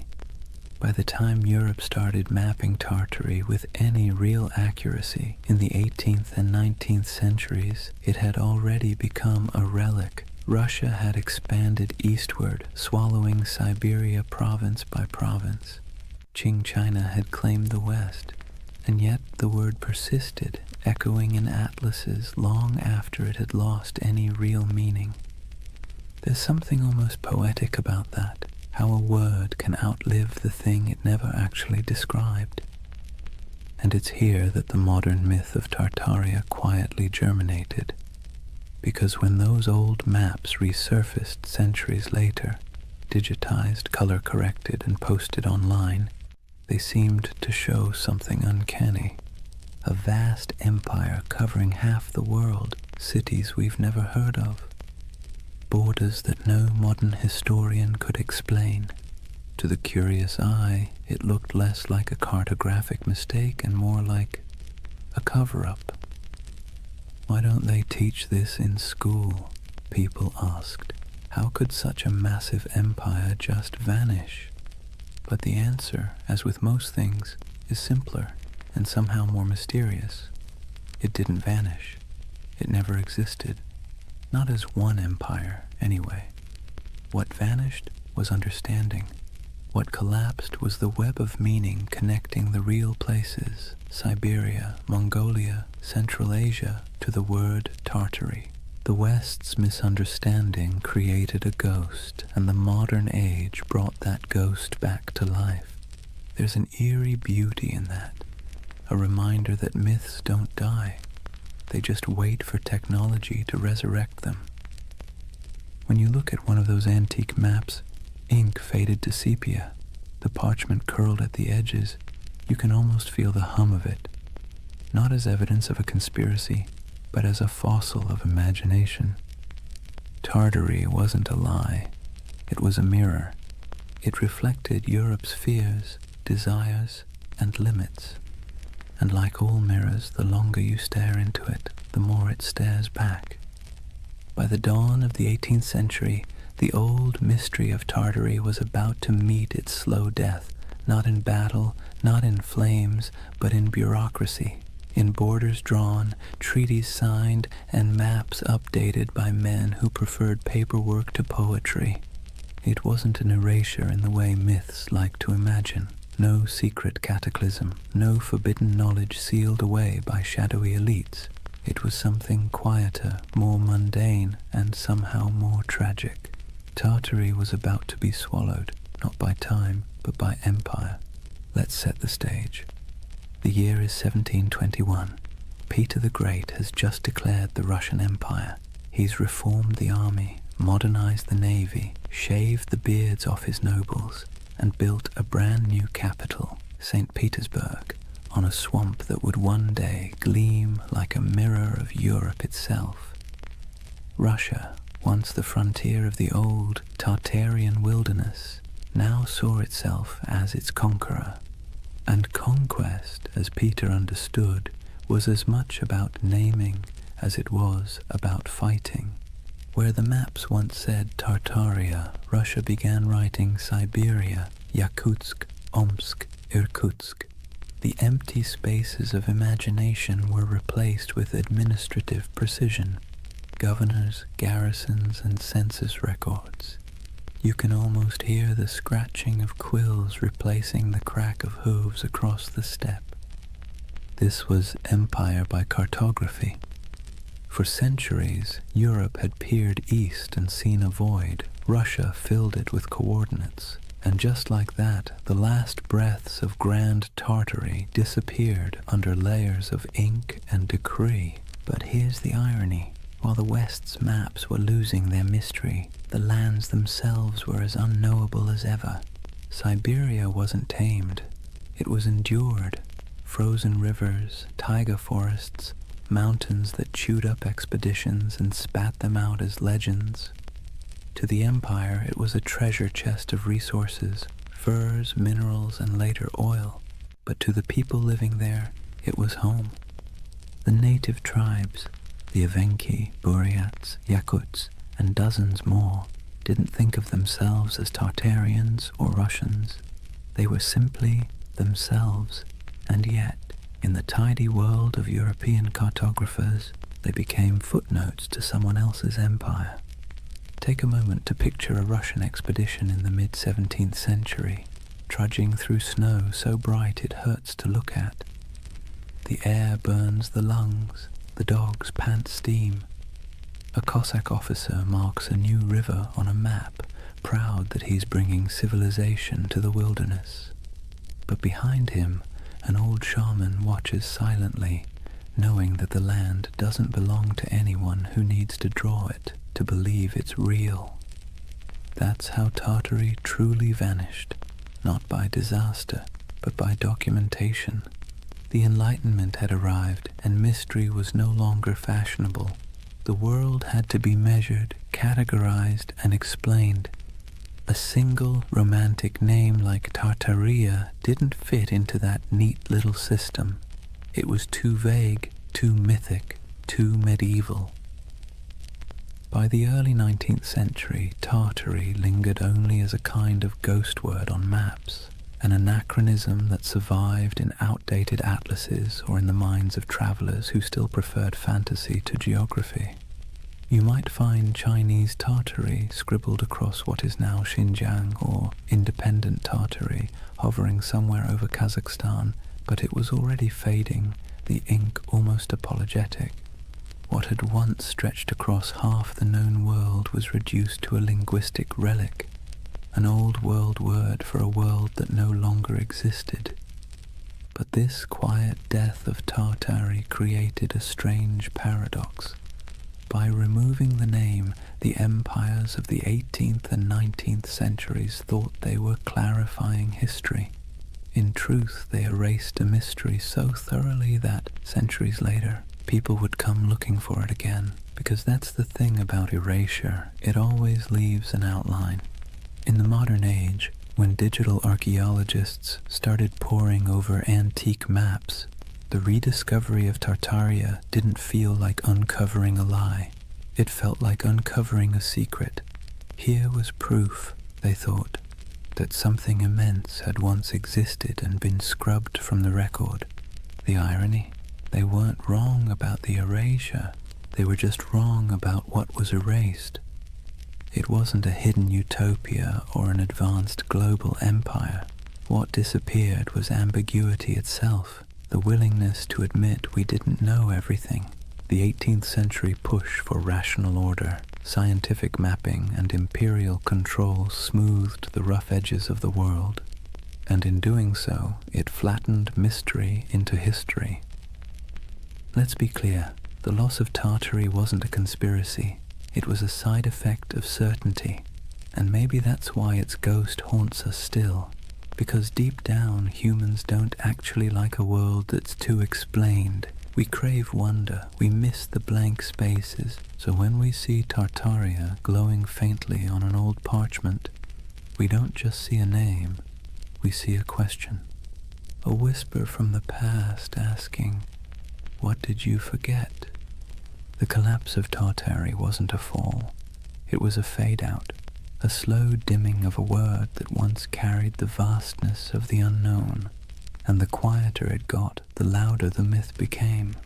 By the time Russia completed its imperial expansion across Asia, by the time the British, French, and Qing empires carved their pieces of the East, Tartary had been buried not under mud, but under maps. And centuries later, when people began brushing that dust away, what they found wasn't evidence of a lost civilization. It was evidence of our collective imagination still alive and searching. That is the strange beauty of this myth.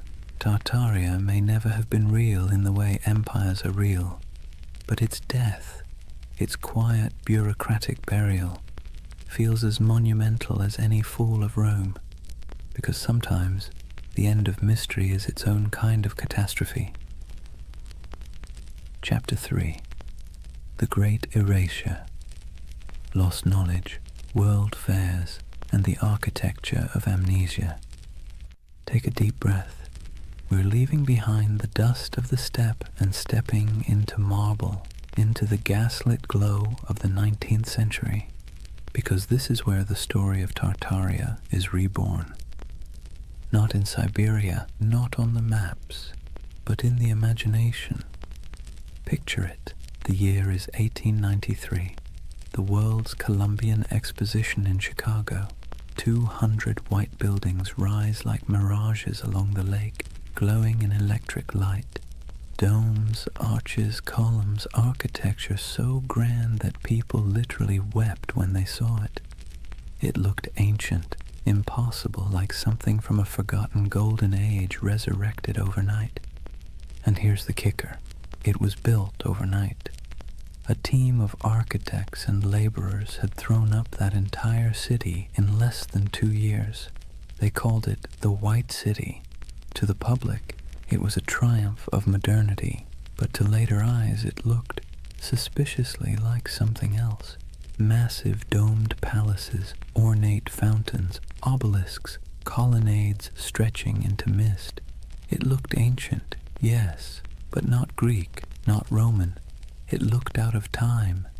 Now fast forward a century. A man sitting at his computer zooms in on old photos of the fair.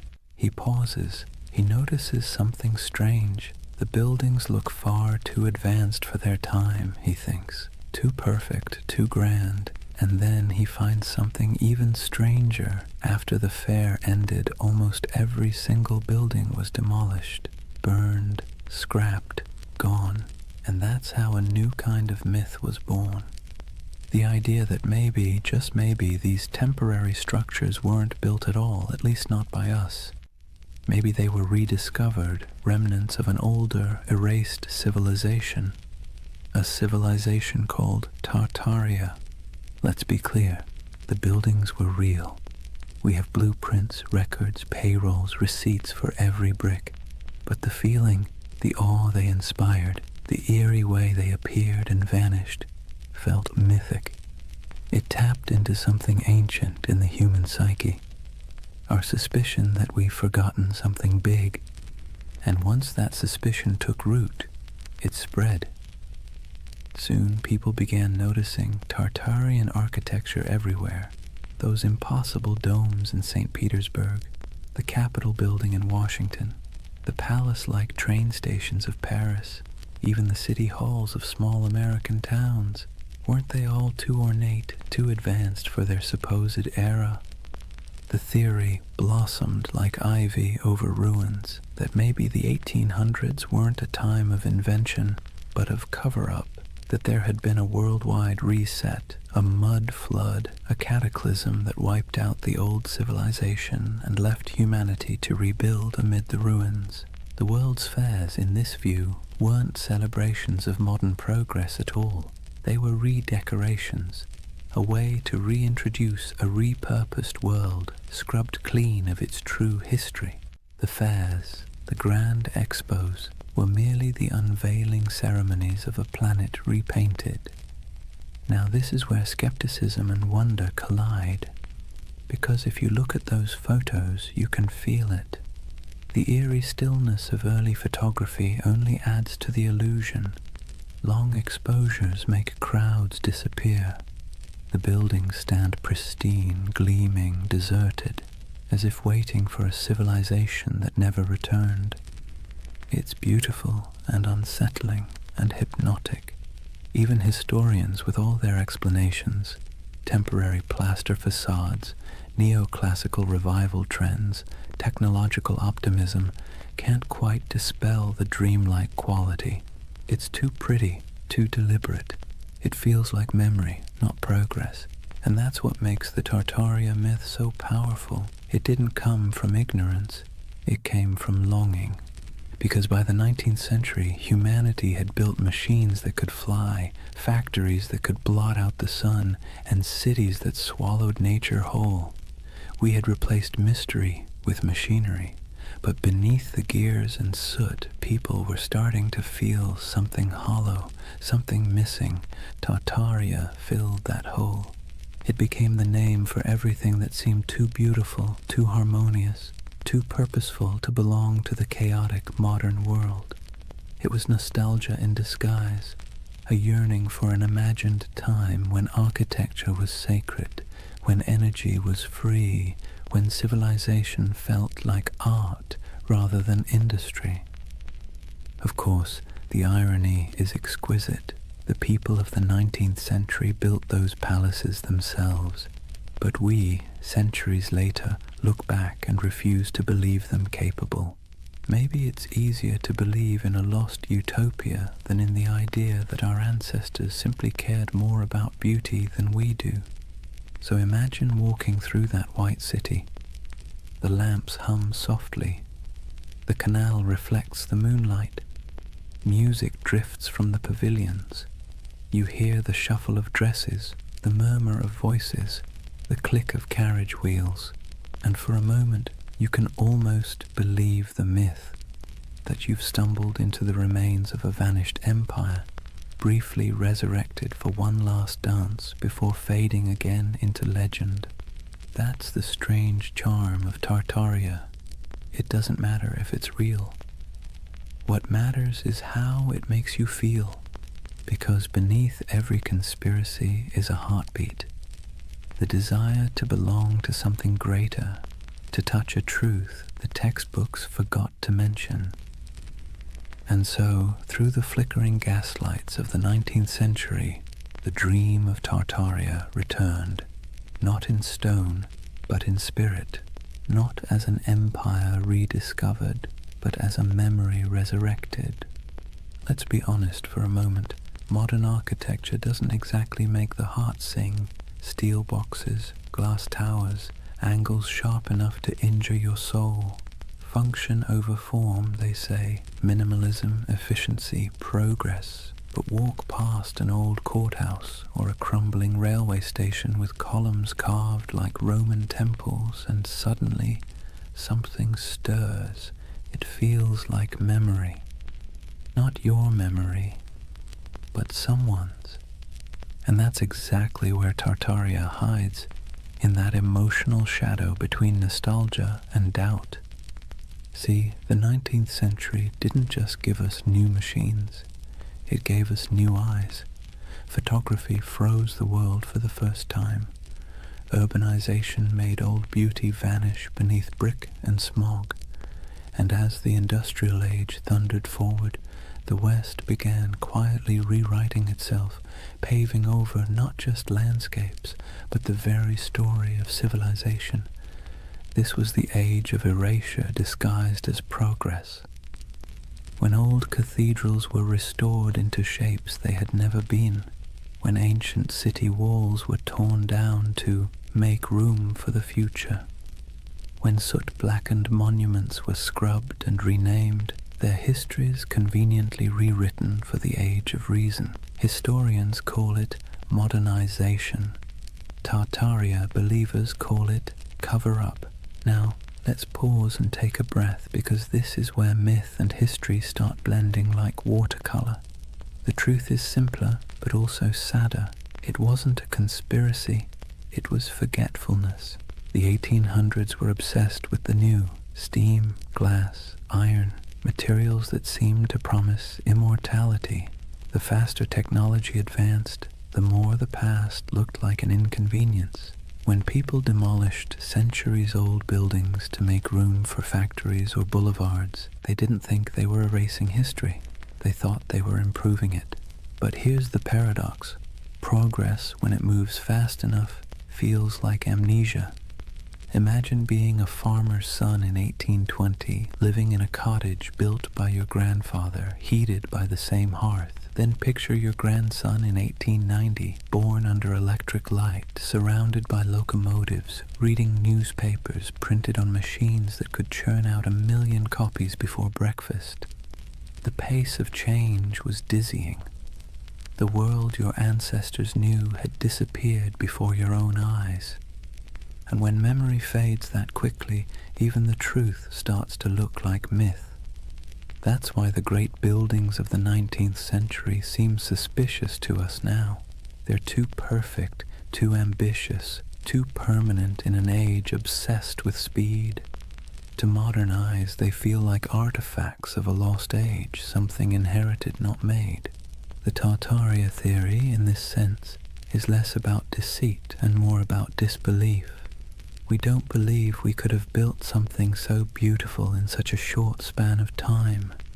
And perhaps we're right, but not in the way we think, because that beauty came at a cost. It came from child labor, industrial soot, and the quiet suffering of millions who laid bricks, carved columns, and forged iron in furnaces hotter than the sun. It came from colonial wealth siphoned from distant lands. The marble glimmered, yes, but it glimmered on the backs of the exhausted. So when modern minds gaze at that architecture and whisper, "This can't be human," they're half right. It wasn't built by ordinary humanity. It was built by empire. But myths rarely linger on exploitation. They linger on wonder.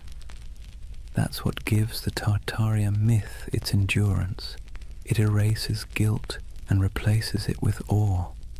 Instead of confronting how we gained that grandeur, we imagine inheriting it from some ancient, harmonious civilization. A world without conquest, without industry, without soot. A world that built for beauty's sake alone. That's the secret comfort of believing in Tartaria. It allows us to dream of innocence without the blood, to long for sophistication without the cost. And it's not entirely foolish, because beauty is suspicious in the modern world. Think about it. When was the last time a new building made you stop and gasp? When was the last time a city skyline felt like poetry instead of spreadsheet logic? We live in an age that worships utility and scoffs at ornament. So when people look at those domed cathedrals, those train stations like palaces, those impossible star forts etched into the earth, they don't just see architecture, they see meaning, they see intention. And maybe that's what we've lost, the sense that building could be an act of reverence. The Tartarian lens turns architecture into scripture. It whispers that every arch, every dome, every hidden basement tells a story too big to fit inside textbooks. And whether that story is real or imagined, it soothes a modern ache, the feeling that progress has traded wonder for efficiency. So next time you see an old photo of St. Petersburg shrouded in snow or San Francisco City Hall gleaming in filtered sunlight, look closer, forget the dates, forget the facts, and just feel it. The silence, the symmetry, the faint pulse of something grander than logic. That's the hum Tartaria leaves behind, the ghost frequency of a civilization that may never have existed, but still haunts us with the possibility that it did. And maybe that's enough. Maybe the myth survives not because it's true, but because it's beautiful. Because deep down, beauty itself has started to feel like a conspiracy. Here's the funny thing about lost civilizations. They always seem to resurface when technology changes. The printing press revived Atlantis, television revived the pyramids, and the internet, well, the internet resurrected Tartaria, not in dusty libraries or archaeological digs, but in image boards, YouTube videos, Reddit threads, and algorithm-fed rabbit holes that feel half like history class and half like lucid dream. If the 19th century erased memory through progress, then the 21st century resurrected it through curiosity. The internet, for all its chaos, gave the world a second archive, a place where forgotten photographs, misfiled maps, and half-remembered myths could find each other again. And that's where Tartaria thrived, among digital ruins. Let's be clear, no mainstream historian believes in the Tartarian Empire, but belief doesn't need credentials, it needs emotion. And online, emotion spreads faster than evidence. It starts small. Someone scrolling through antique photos finds an image of a half-buried building, its windows strangely below street level. They post it with a caption, "Mud flood? Hidden history?" Someone else comments with an old map labeled Great Tartary, stretching across half of Asia. Another user adds photos of star forts, geometric fortifications shaped like mandalas carved into the earth. Then someone else notices that the architecture of 19th century world fairs, domes, spires, impossibly ornate facades, seems eerily similar across continents. And suddenly, the pattern takes on life. A civilization that might never have existed begins to coalesce, not in ruins, but in pixels. It's fascinating to watch. The modern Tartarian myth isn't a single story. It's an ecosystem, a living organism built out of collective imagination. People piece together images, compare architectural styles, track supposed mud flood layers in Google Earth, and speculate about ancient technology, free energy, and global resets. And let's be honest, there's something soothing about it. It scratches the same itch that makes people organize puzzle pieces at 2 a.m. You start with fragments, photographs, engravings, forgotten buildings, and try to make sense of the world's dissonance. Why does history sometimes feel incomplete? Why do our cities seem to rest on older bones? Why does beauty feel borrowed? The Tartaria theory online isn't just conspiracy, it's therapy for disillusionment. See, we live in an age drowning in data, but starving for coherence. Billions of facts, timelines, and explanations float around like loose screws. But the more we learn, the less it feels like we understand. We've traded mystery for information, and somehow that doesn't feel like progress. Tartaria brings the mystery back. Scroll through its digital cathedrals, YouTube thumbnails of glowing domes and forgotten maps, and you'll see that what people crave isn't deception, it's wonder. the feeling that history still holds secrets, that maybe we haven't already found every answer, that maybe, just maybe, there's still magic left under the mud. And the internet, for all its cynicism, feeds that craving beautifully. Where old historians dismissed oddities as coincidences, the online world stitches them together with creativity. Star forts become energy hubs, domes become ancient power stations, mud floods become symbolic of global resets, metaphors for forgotten knowledge buried under modern noise. It's easy to laugh, but maybe we shouldn't, because behind every pixelated claim is something deeply human, the refusal to accept a world without mystery. The same impulse that made explorers sail off the map now makes people scroll through archives at 3 in the morning, chasing the ghost of a civilization that never left a skeleton behind. And there's something else, an aesthetic truth. Look at those old photos, the sepia skies, the faint haze, the impossible scale of those buildings. They feel dreamlike, like glimpses from another timeline where humanity built for eternity instead of quarterly profits. When people online say, "This architecture is too perfect to be from our timeline," what they're really saying is, "This feels like a dream I half remember." And that's what Tartaria has become, a collective dream stitched together from the past's photographs and the future's loneliness. Of course, the irony is delicious. The very technology that gave us infinite knowledge also gave us infinite uncertainty. The more we digitized our history, the more unreal it began to look. Old black and white photos uploaded at high resolution don't make history clearer. They make it stranger. The lighting, the shadows, the absence of movement, it all feels frozen, ghostly, like the world before electricity was somehow more alive. So when you see someone online connecting old city photos and whispering Tartaria, what you're witnessing isn't delusion, it's longing, a search for coherence, for the feeling that history isn't just progress and decay, but a cycle of remembering and forgetting. And isn't that what all civilizations do? They rise, they crumble, and then they return in imagination.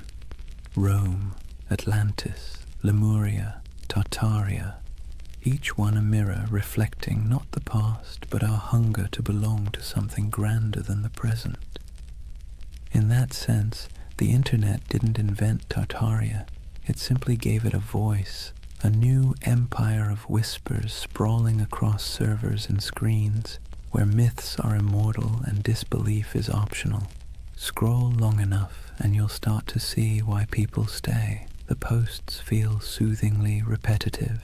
Arches, domes, star forts, mud floods, each image a little lullaby of lost grandeur. A bedtime story told by algorithms instead of grandfather. So maybe Tartaria isn't a place at all. Maybe it's what happens when memory and imagination meet in the glow of a computer screen. Half fact, half wish.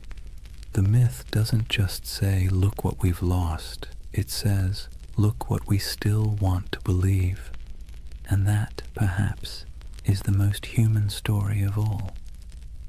Let's pause for a moment, take a slow breath, and think about why people believe in things like Tartaria. Not in the mocking way you see on forums or documentaries, but really think about it. Why does the idea of a lost civilization hidden under our cities feel comforting? It's not stupidity, it's not gullibility, it's yearning. Humans, for all our cleverness, are wired for mystery. We're pattern-seeking animals, tracing meaning in the stars, in tea leaves, in the cracks of old maps. The unknown makes us restless, the known makes us bored, and between the two we spin myths that make life feel a little more meaningful. Tartaria lives in that space. It's not really about mud floods or star forts. It's about the suspicion, deep down, that the world we've been handed is incomplete, that someone, somewhere, has hidden something important, that maybe history isn't a straight line of progress, but a looping dream where civilizations rise, fall, and are forgotten not by accident, but by design. And honestly, that's not such a crazy thought. Think about how much of history you've forgotten personally. Think of everything humanity has lost to fire, war, vanity, or neglect. Libraries burned, languages erased, empires swallowed by desert and jungle. The dark ages weren't dark because nothing happened. They're dark because the light of memory didn't reach that far. So when someone looks at an ornate 19th century building and says, "I don't think we built that," they're not rejecting history. They're mourning it. They're mourning a world that seems to have misplaced its wonder. Let's be clear, modern life doesn't give us much mystery anymore. We have answers for everything, or at least the illusion of them. You can type any question into a search bar and get a dozen replies in seconds. But that convenience has a side effect. It kills the thrill of not knowing. And mystery, as it turns out, is essential to the human spirit. Without it, the world feels flat. That's where conspiracies slip in. They fill the void left by lost awe. When people say the elites hid the truth of Tartaria, what they're really saying is, I miss when the world felt magical. It's an emotional rebellion against boredom, a soft protest against a sterile universe made of facts but lacking enchantment. And here's the interesting part, it's not new.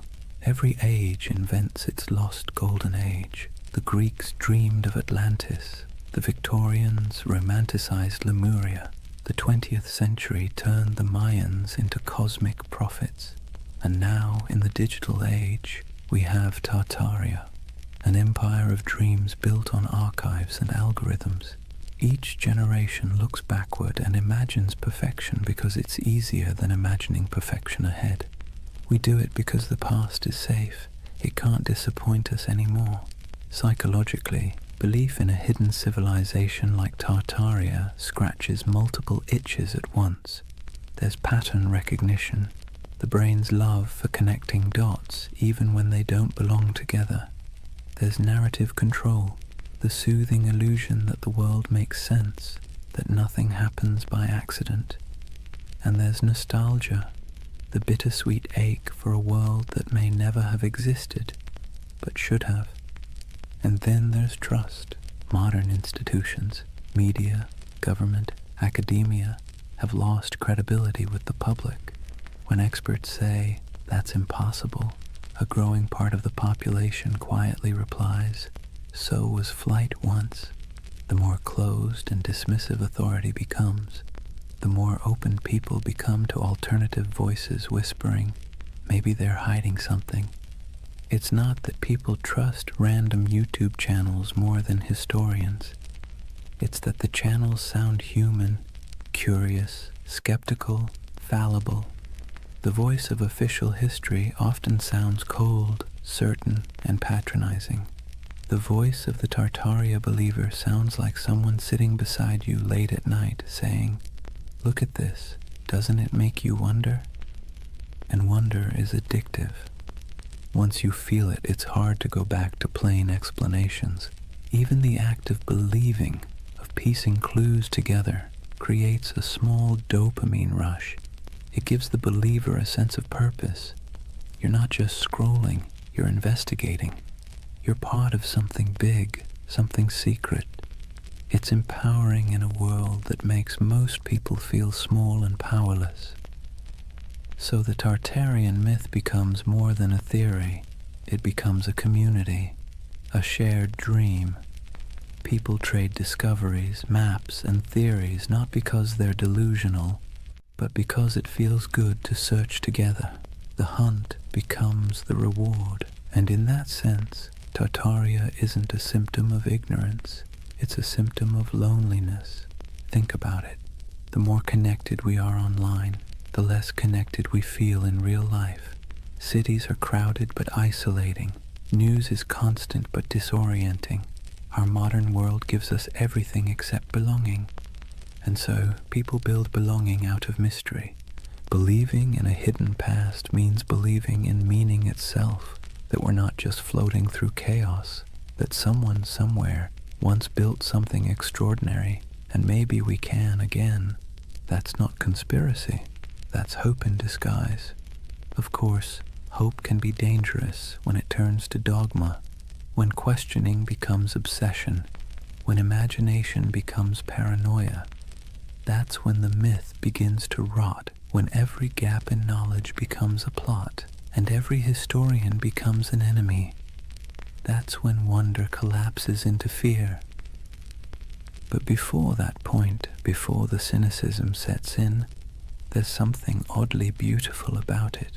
People standing in awe before old cathedrals and asking, how did they do it? People digging through archives at midnight, convinced that history still has secrets. It's easy to mock that.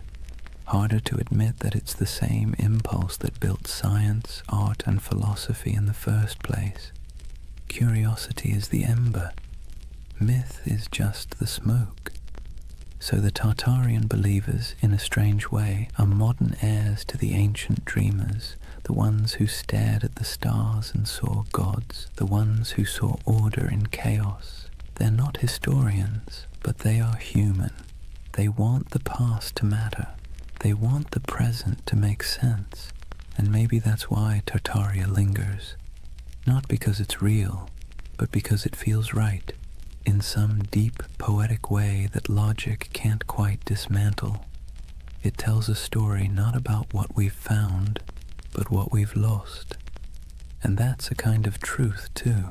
As the night deepens, imagine those endless digital threads, thousands of people across time zones, glowing screens reflecting in tired eyes, all dreaming together of a civilization that never was. Maybe they aren't crazy. Maybe they're just homesick for a world that once felt full of wonder. Let's take a breath here. After all this talk of vanished empires and buried cities, it's time to do what the best historians always do. Look carefully, quietly, and without agenda. Because when you set aside the noise of the internet and really look at what's left of Tartaria, what you find isn't a conspiracy. It's something far more human, and somehow even more fascinating.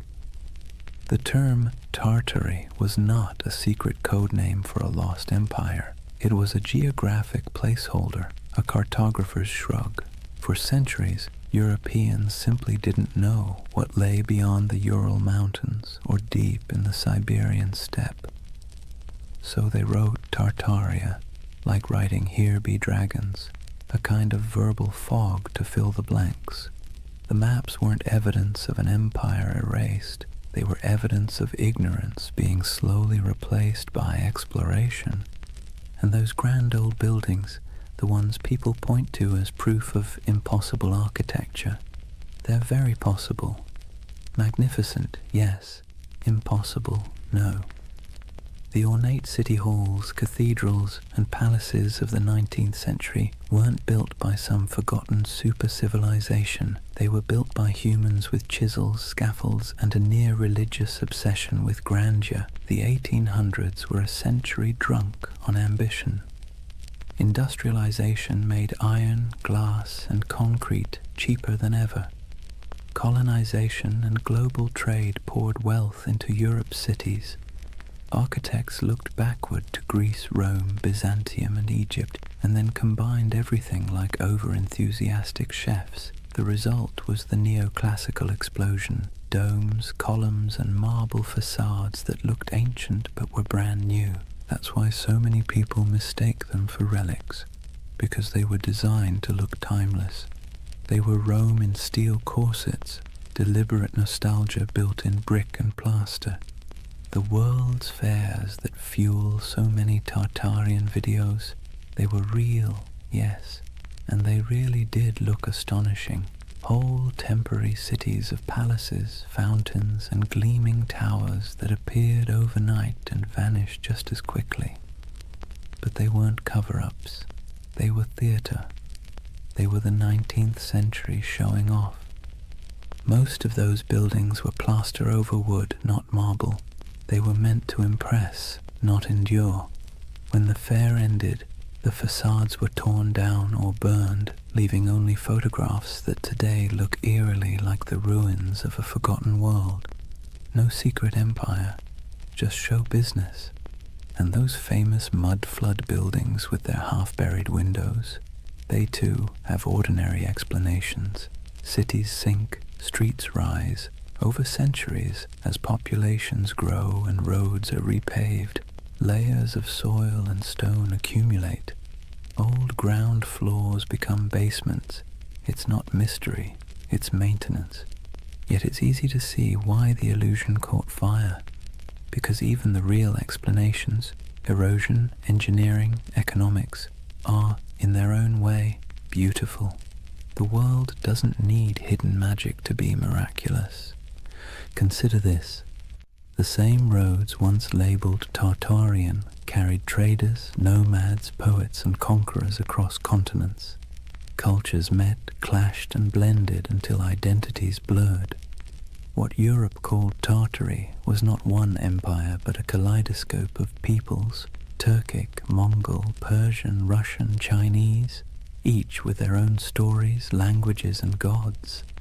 Out of their collisions came ideas, inventions, and art that shaped the world we still live in. The myth says Tartaria was erased. The truth is that it was never singular to begin with. It was many, and that's why it's hard to pin down. The steppe doesn't lend itself to borders. Empires there were fluid, waves of power that rolled across the grasslands and receded again. The Scythians, the Huns, the Mongols, the Khazars, they all rose, ruled, and vanished, leaving behind only fragments. To an outsider, that flux looked like a void. To those who lived it, it was life itself. And maybe that's where the misunderstanding lies. Western history loves walls and dates, beginnings, endings, dynasties. The steppe doesn't play by those rules. Its empires were seasonal, migratory, woven into the land and wind. If you expect pyramids, you miss the poetry. So no, there was no single global Tartarian empire, but there was a vast interconnected world of trade, culture, and movement that stretched from Europe to China long before globalization had a name. The Silk Road wasn't just silk, it was the internet of its day, transmitting not data but ideas. Buddhism, astronomy, metalwork, medicine all passed through those dusty caravans. The real miracle isn't that something was erased, it's that so much survived, and yet debunking doesn't have to mean disappointment.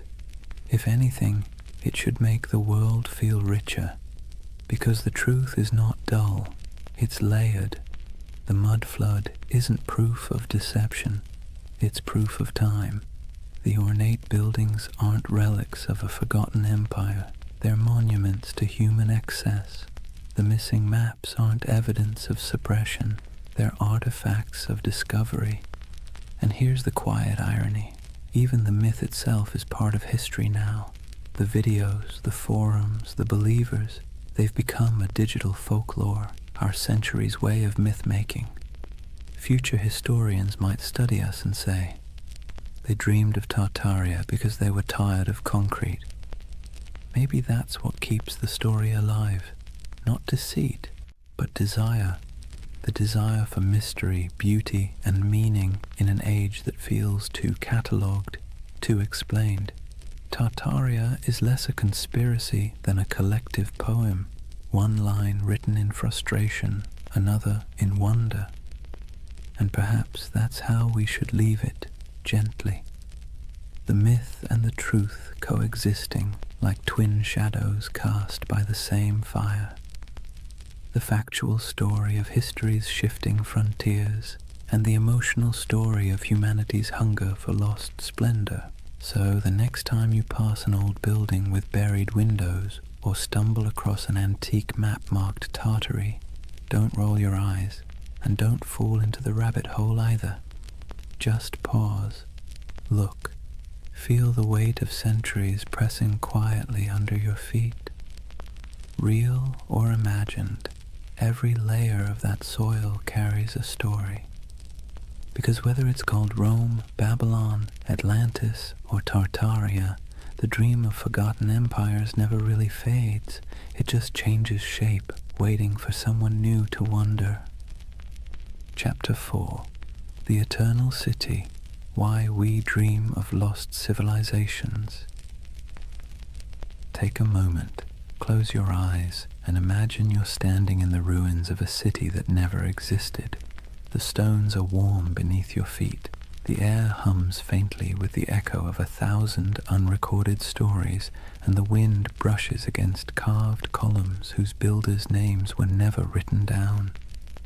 It's a dream, but somehow it feels truer than waking. That's the strange comfort of Tartaria. Even after we've picked apart the facts, even after the history books have closed the case, the idea lingers. The notion that somewhere, sometime, humanity built something magnificent, a civilization unified, enlightened, and then, inexplicably, erased. It's the same instinct that makes us search for Atlantis, or Lemuria, or the lost library of Alexandria. A quiet yearning that whispers, maybe we used to know more, maybe we were better once. And let's be clear, this isn't foolishness, it's longing. Believing in Tartaria isn't really about maps or mud floods. It's about something deeper, the ache for lost harmony, for order in the chaos of modern life. When we look around at endless screens, broken systems, and cynical politics, it's easy to imagine that somewhere in the past, people had it figured out, that there was a time when beauty and wisdom ruled, before we traded them for convenience. The myth gives that feeling a shape. Tartaria becomes a mirror for what we think we've lost, a golden age we can project our frustrations onto, a fantasy of unity against the fragmentation of the modern world. But here's the curious twist. Myths like Tartaria comfort us because they're out of reach. They can't be disproven in a way that satisfies the heart. The less we know, the more space the imagination has to wander. That's what myths do best. They thrive in the gaps, the shadows between facts. Think about how the story feels, not just what it says. Tartaria isn't told in sharp, factual sentences. It's whispered in forums late at night by people who sound more wistful than conspiratorial. They're not shouting about domination. They're sighing about what might have been. It's not paranoia, it's melancholy. The same kind of melancholy you feel walking through an abandoned building, seeing beauty and decay folded together. There's a paradox at the heart of this comfort.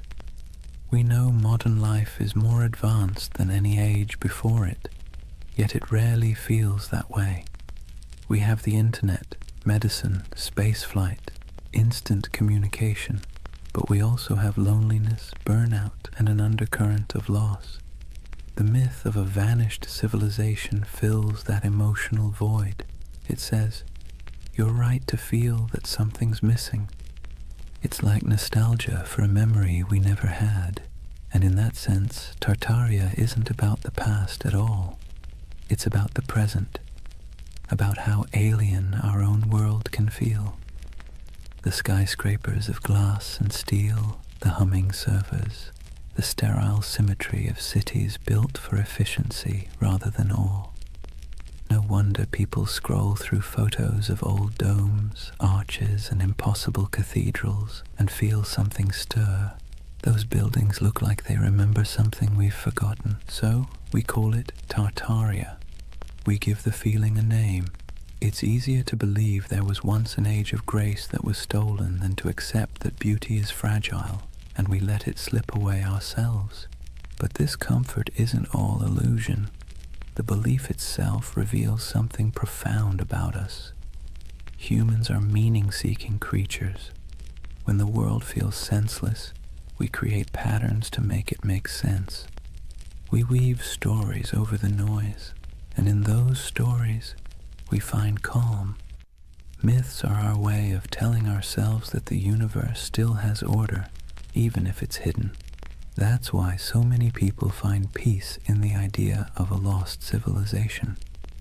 It implies that knowledge, beauty, and balance aren't gone forever, just misplaced. It turns chaos into a temporary condition. And maybe that's why Tartaria caught fire in the digital age. The internet is chaos incarnate, 1,000 overlapping timelines, all screaming for attention. In that noise, the myth feels like a lullaby. It slows everything down. It says, once there was harmony. Once the world was whole. Now, whether that's true or not almost doesn't matter. What matters is the feeling it evokes, the quiet pull toward something larger, wiser, softer than the present. The myth becomes a kind of spiritual balm for an age that measures everything but meaning. Imagine yourself late at night, scrolling through photos of ornate ruins, strange domes, or cities half buried in snow. You feel that twinge, that recognition without memory. The beauty is haunting, not because it hides a secret empire, but because it reminds you that time erases, and yet somehow we still search for permanence. That search, that ache, is what keeps myths alive. They aren't about fooling ourselves.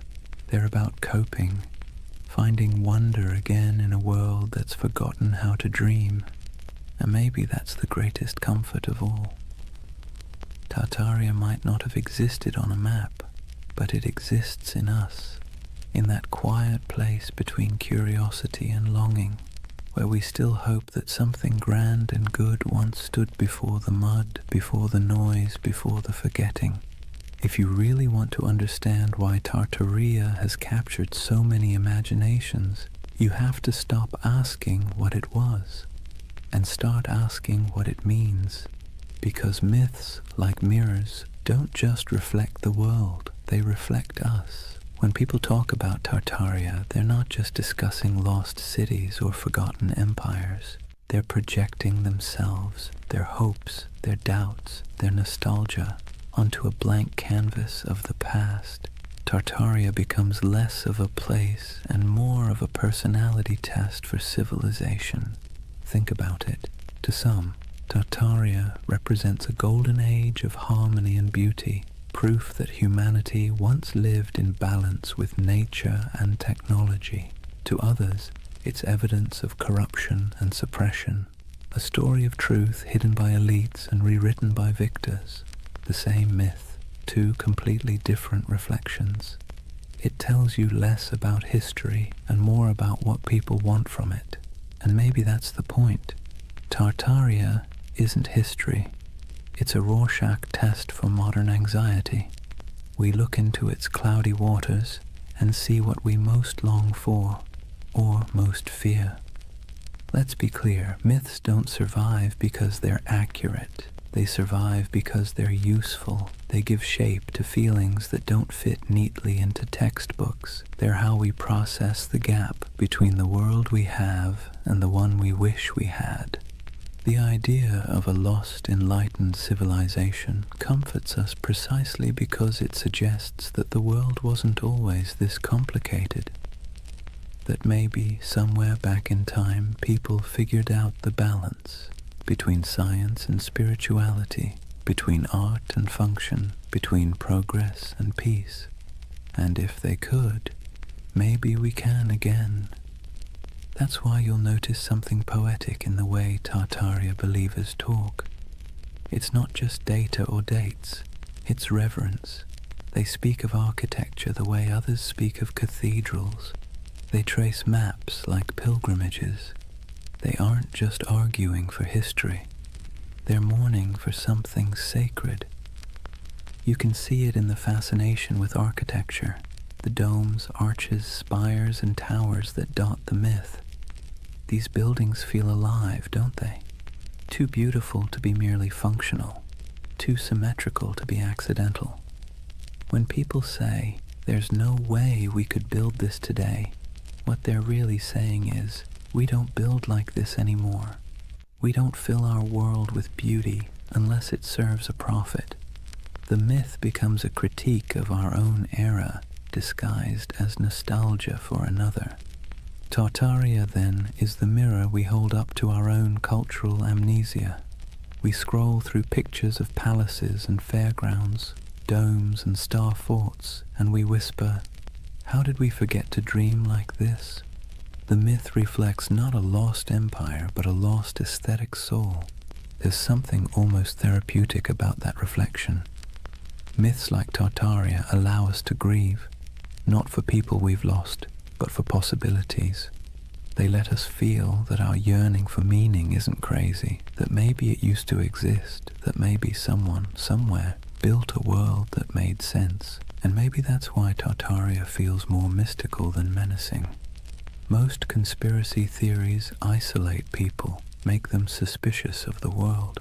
Tartaria, strangely, connects them. It invites wonder instead of fear. It suggests that the past might still hold beauty waiting to be rediscovered. But reflection cuts both ways. Myths also reveal our blind spots. When people claim that all grand architecture must have come from a lost civilization, they sometimes overlook the real genius of the humans who built it. The artisans, masons, and engineers who left their fingerprints in stone. The myth honors beauty, but erases the hands that created it. It's a paradox. In searching for greatness, we forget the greatness already recorded, and maybe that's the truest mirror of all. We live in an age obsessed with rediscovery, yet blind to what's in plain sight.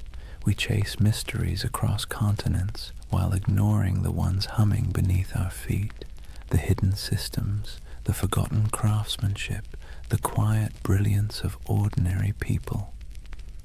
Tartaria, then, tells us something we don't often admit, that we don't fully trust our own civilization. We sense that something's off, something hollow beneath all the progress.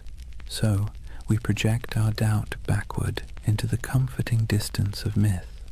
In the reflection of Tartaria, we see ourselves, advanced yet uneasy, connected yet lonely, powerful yet perpetually nostalgic.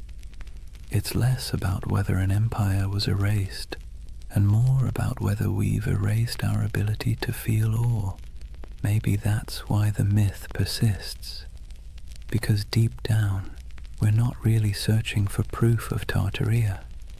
We're searching for proof that humanity still knows how to build something beautiful and believe in it. And if myths are mirrors, then maybe looking at Tartaria long enough isn't about finding truth in the past, but rediscovering it in the present, in the domes still standing, the dreams still lingering, the stories we keep retelling because they make us feel a little less small.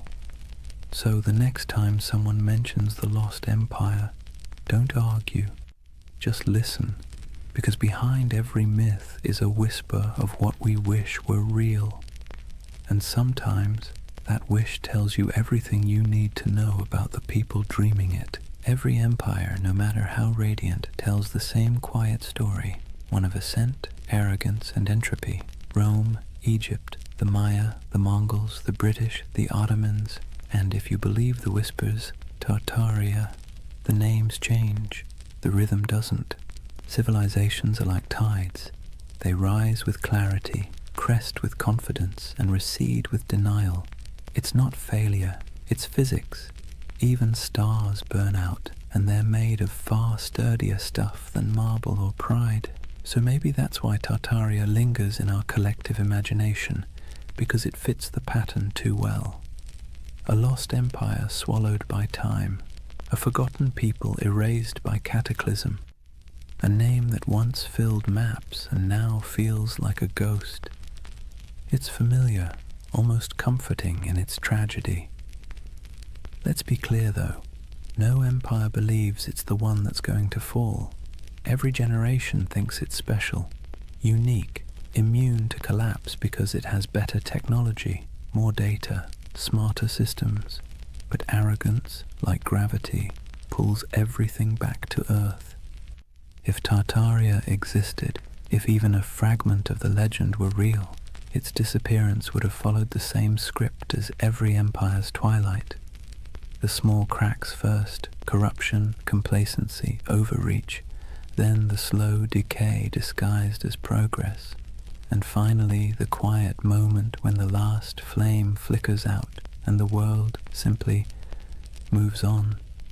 You can almost imagine it, the final days of a grand civilization, not with war or fire, but with exhaustion, merchants still trading, scholars still writing, architects still sketching impossible domes for clients who will never pay.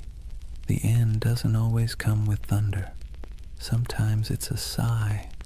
And here's the thing. We need myths like Tartaria because they remind us that our own civilization isn't exempt. It's a soft warning wrapped in wonder. The idea that maybe, just maybe, we've been here before. Towering cities, vast networks, unshakable certainty, and lost it all to hubris and time. You see, the cycle isn't just historical, it's psychological. We build, we forget, we rebuild. We burn libraries, then mourn the loss of knowledge. We pave over ruins, then spend centuries digging them up again. The pattern is maddeningly human.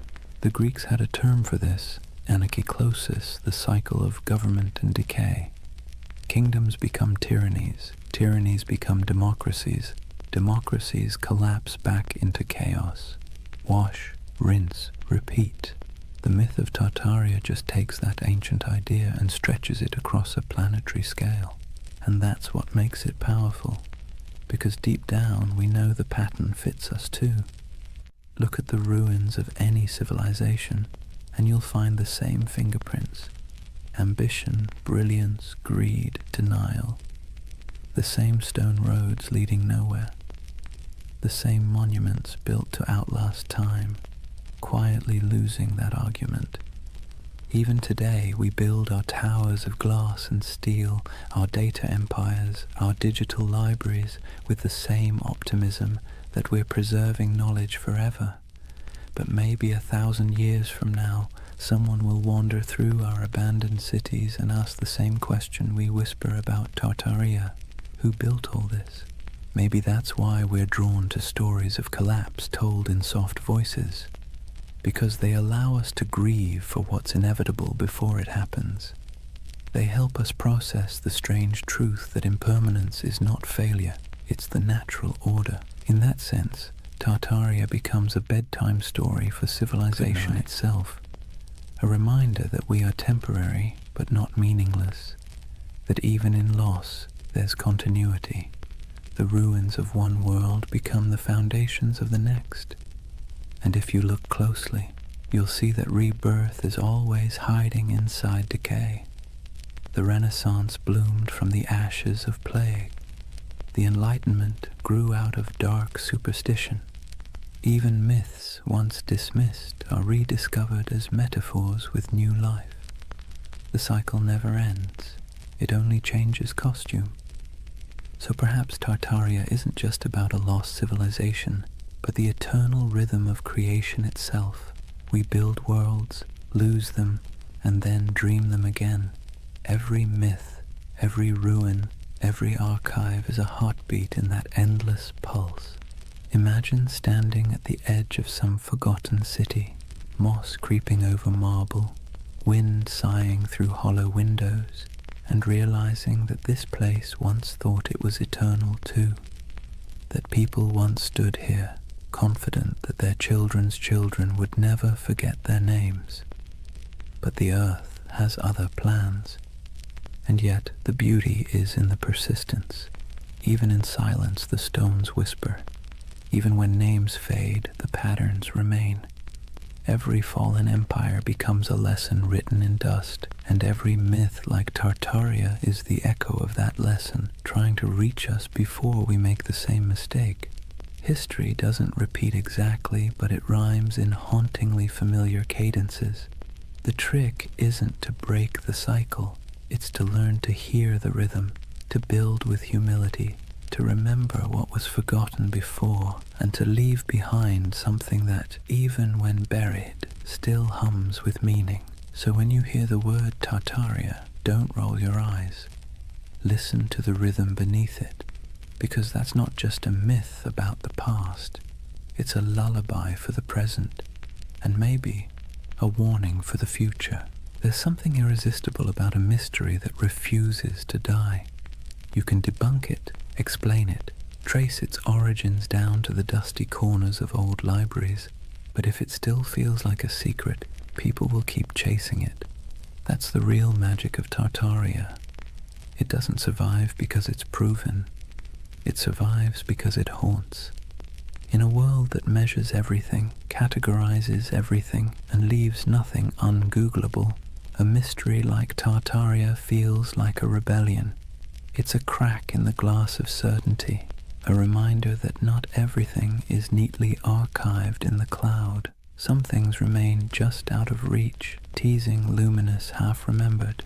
Let's be honest, the modern world isn't built for mystery. We live in an age of answers. Every question has a search bar waiting to solve it in half a second.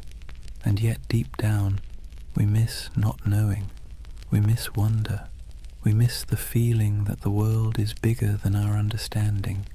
Tartaria gives us that feeling back. It's a paradox. We're surrounded by more information than any civilization in history, and somehow we trust less of it. We have satellite maps of every mountain, street view of every alley, but we still find ourselves staring at old maps labeled Grand Tartary and thinking, maybe something's missing. Maybe history isn't as linear as it pretends to be, and who can blame us? The past is always a little blurry, like a photograph printed from a damaged negative. Historians do their best to fill the gaps, but even the most rigorous scholarship leaves shadows. Tartaria slips into those shadows, into the empty spaces between what we know and what we feel. There's also a quiet beauty in unanswered questions. They remind us that curiosity itself is a form of connection. When someone spends years digging through forgotten archives, zooming into grainy satellite images, or exploring the ruins of an abandoned palace, they're not just chasing facts, they're chasing wonder. They're trying to feel something vast and timeless, something that hums beneath the noise of everyday life. Tartaria gives people permission to believe that the world might still hold secrets. That's why even skeptics can't quite bring themselves to dismiss it entirely, because even if it's not true in a historical sense, it's true in a psychological one. It's the same impulse that made ancient people draw constellations in the stars, to impose meaning on the infinite and find comfort in the patterns. Imagine yourself walking through an old European city at night. The cobblestones glisten after rain. Gas lamps flicker against the carved faces of forgotten gods on building facades. You look up, and the skyline feels impossibly ancient. Arches, domes, and spires stacked like a dream you can't quite interpret. You don't know who built it. You don't need to. The mystery itself is enough. It's like hearing a song in a language you don't understand but somehow recognize.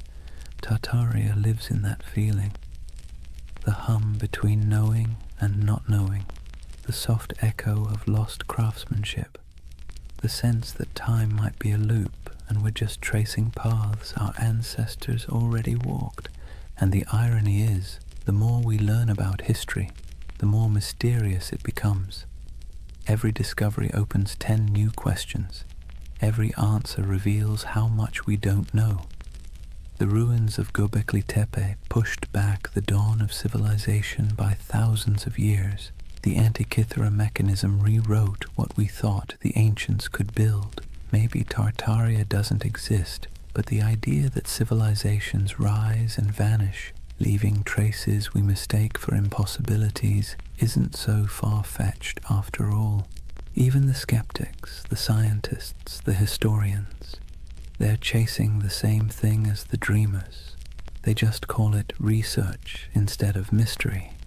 But deep down, it's the same hunger to understand what came before, to find meaning in the ruins. There's a gentle wisdom in letting some mysteries remain mysterious. Not every story has to be resolved. Not every legend needs to be disproven. Some things are more beautiful when they stay slightly out of focus. Tartaria belongs to that realm, the twilight between history and imagination. Because here's the truth. Even if we mapped every ruin, deciphered every language, catalogued every artifact, we'd still find ourselves asking, what's missing? What did we overlook? What used to be here? And that question, that ache, is what keeps humanity moving forward. It's what drives us to explore, to create, to tell stories at all. Mystery, in a strange way, keeps us human. It reminds us that we don't control everything, that there are still edges to the map, and in a world that feels increasingly small, that's a comfort. So if you ever feel the pull of Tartaria, the urge to look at an old map and imagine lost cities under the soil, buried glass domes beneath the ice, vanished languages whispered through time, don't resist it. It's not foolishness, it's memory dressed as wonder. It's the part of you that still wants to believe there's more to the story, because there always is. Imagine drifting in that half-awake space between dreaming and memory, the kind where time doesn't quite make sense and faces blur into landscapes. That's what the myth of Tartaria feels like, a collective dream stitched together from ruins, half-forgotten books, and the quiet yearning that maybe, just maybe, humanity once built something beautiful and lost it. Not just an empire, but an idea. Tartaria isn't really about maps or mud floods. It's about longing. The longing for a golden age before the noise, before the smog, before the blinking lights of modern anxiety. A world where cities gleamed, not with plastic and neon, but with purpose. Where architecture felt alive, humming with mystery. Where the air itself seemed to remember something divine. When people talk about Tartaria, they're really talking about home, a home they've never seen but somehow recognize. It's tempting, isn't it, to imagine that once there was a civilization so advanced it left behind the blueprints of paradise, smooth white marble gleaming under perpetual sunlight, towers spiraling toward the heavens, not in arrogance but in harmony, streets where water flowed instead of traffic, and knowledge wasn't locked in institutions but breathed like air. The myth whispers that maybe humanity peaked, fell, and forgot, and maybe we're just children trying to remember the lullaby our ancestors sang before the storm. Let's be clear though, Tartaria, as the internet tells it, probably didn't exist, but the feeling of it does. That's what matters. Because myths are just dreams that cultures refuse to wake up from. They serve a purpose, especially in times like ours, when everything feels impermanent, synthetic, and accelerated.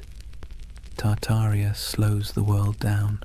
It reminds us of the beauty of mystery, craftsmanship, and the sense that not everything has to be profit or progress.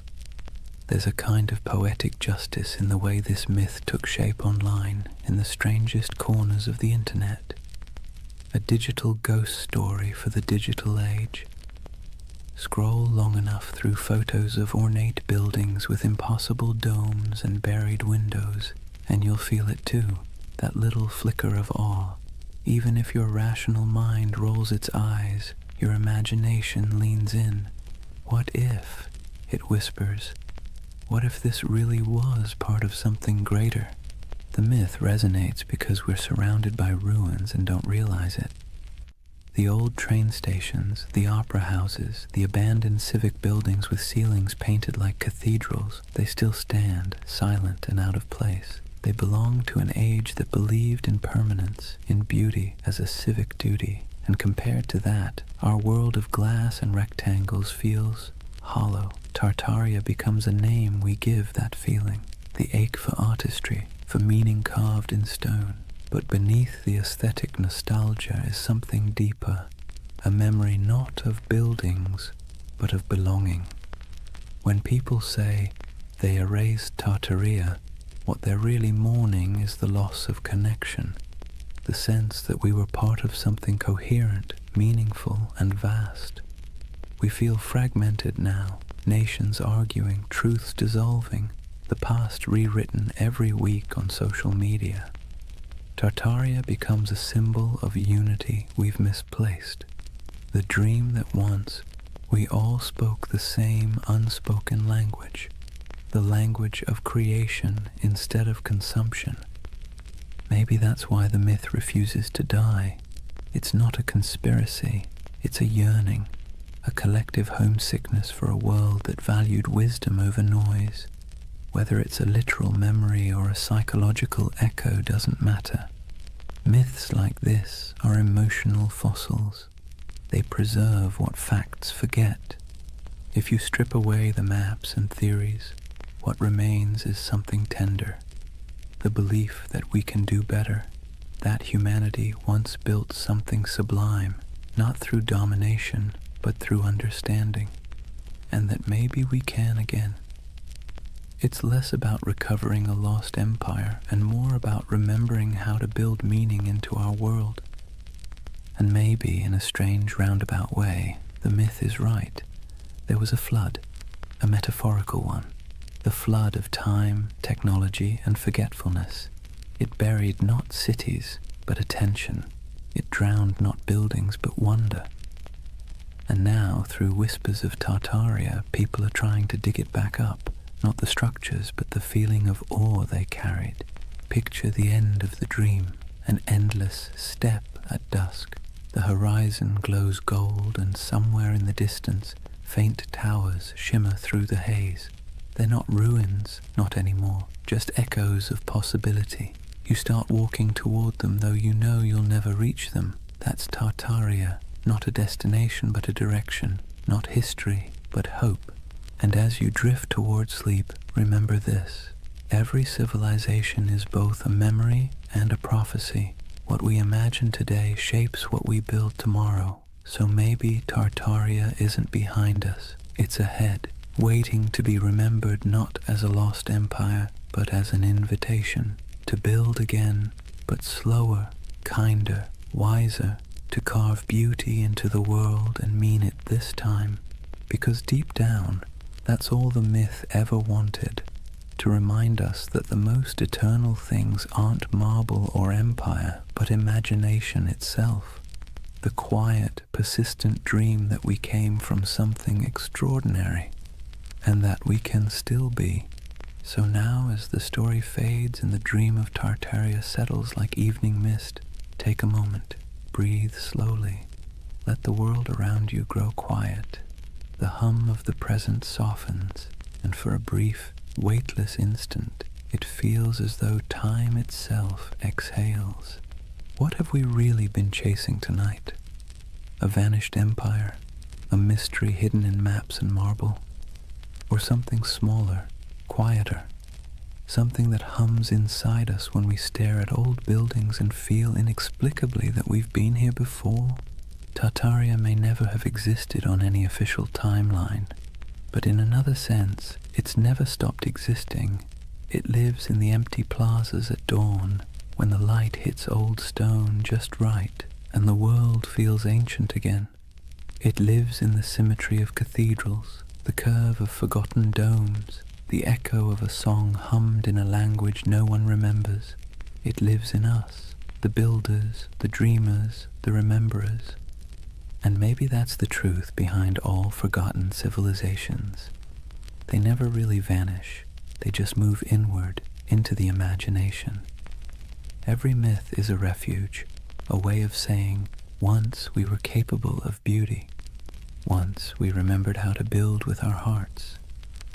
So as you lie there now, listening to the quiet between sentences, imagine those impossible cities, half marble, half memory.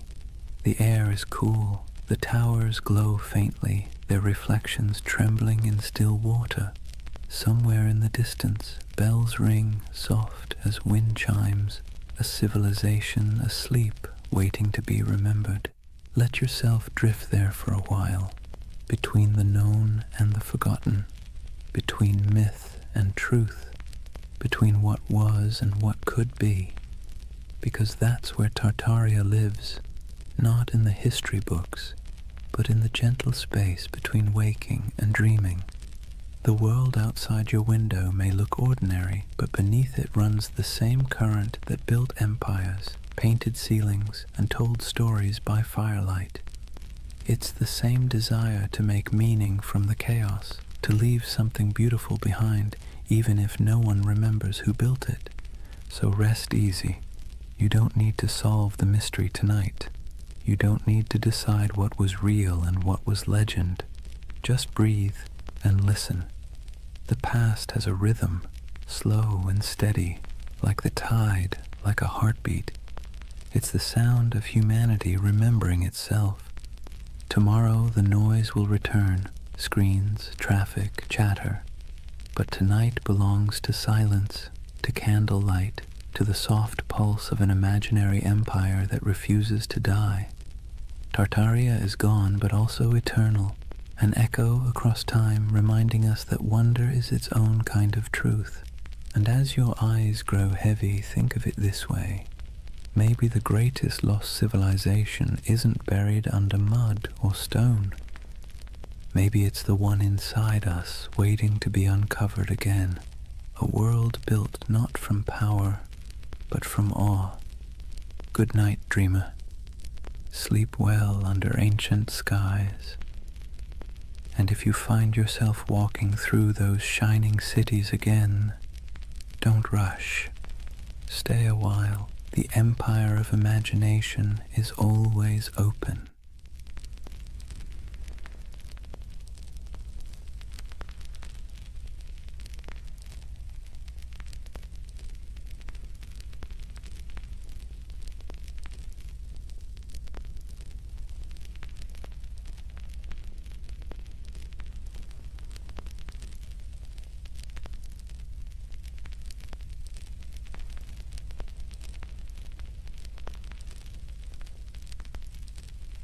Hey guys, welcome back to the Sleep Atlas. Tonight, we're wandering into one of those stories that sits somewhere between history and myth, the kind that makes textbooks squirm but conspiracy theorists cheer.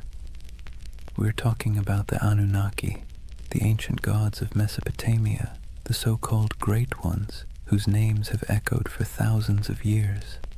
Now, before you picture little green men zipping around in flying saucers, let's be clear. The Anunnaki weren't dreamt up by modern sci-fi.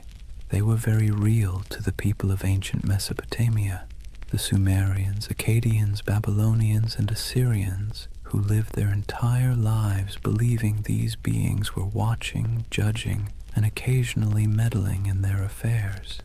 These gods weren't distant. They weren't serene. They were moody, demanding, and sometimes alarmingly human in their behavior. But here's the twist.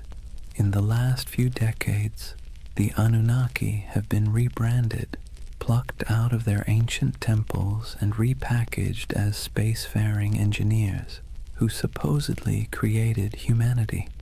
You've probably seen them pop up on late-night cable documentaries with dramatic music, or in corners of the internet promising that the truth is out there.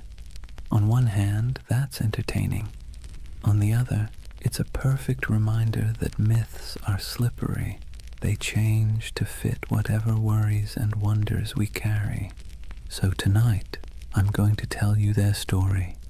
The real story, as much as we can piece together from clay tablets, broken myths, and a lot of scholarly head-scratching. We'll wander through the fields of Mesopotamia where ordinary farmers sweated under the sun, convinced that every harvest was a divine test. We'll meet kings who built entire cities just to brag that the Anunnaki approved of them. We'll listen to myths where God squabbled, punished, and occasionally spared humanity. And yes, we'll peek into the modern fascination with aliens because apparently every ancient thing eventually gets abducted by sci-fi. But don't worry, this isn't a lecture. Think of it as a long, meandering, nighttime walk through a world that feels both impossibly distant and strangely familiar. So, dim the lights, maybe pull a blanket a little tighter, and let's drift together into the land between rivers and gods. And before we begin, let me ask, what's keeping you up tonight? Let me know in the comments. I'd love to hear where in the world you're listening from. Settle in. Let's start at the beginning. Chapter 1.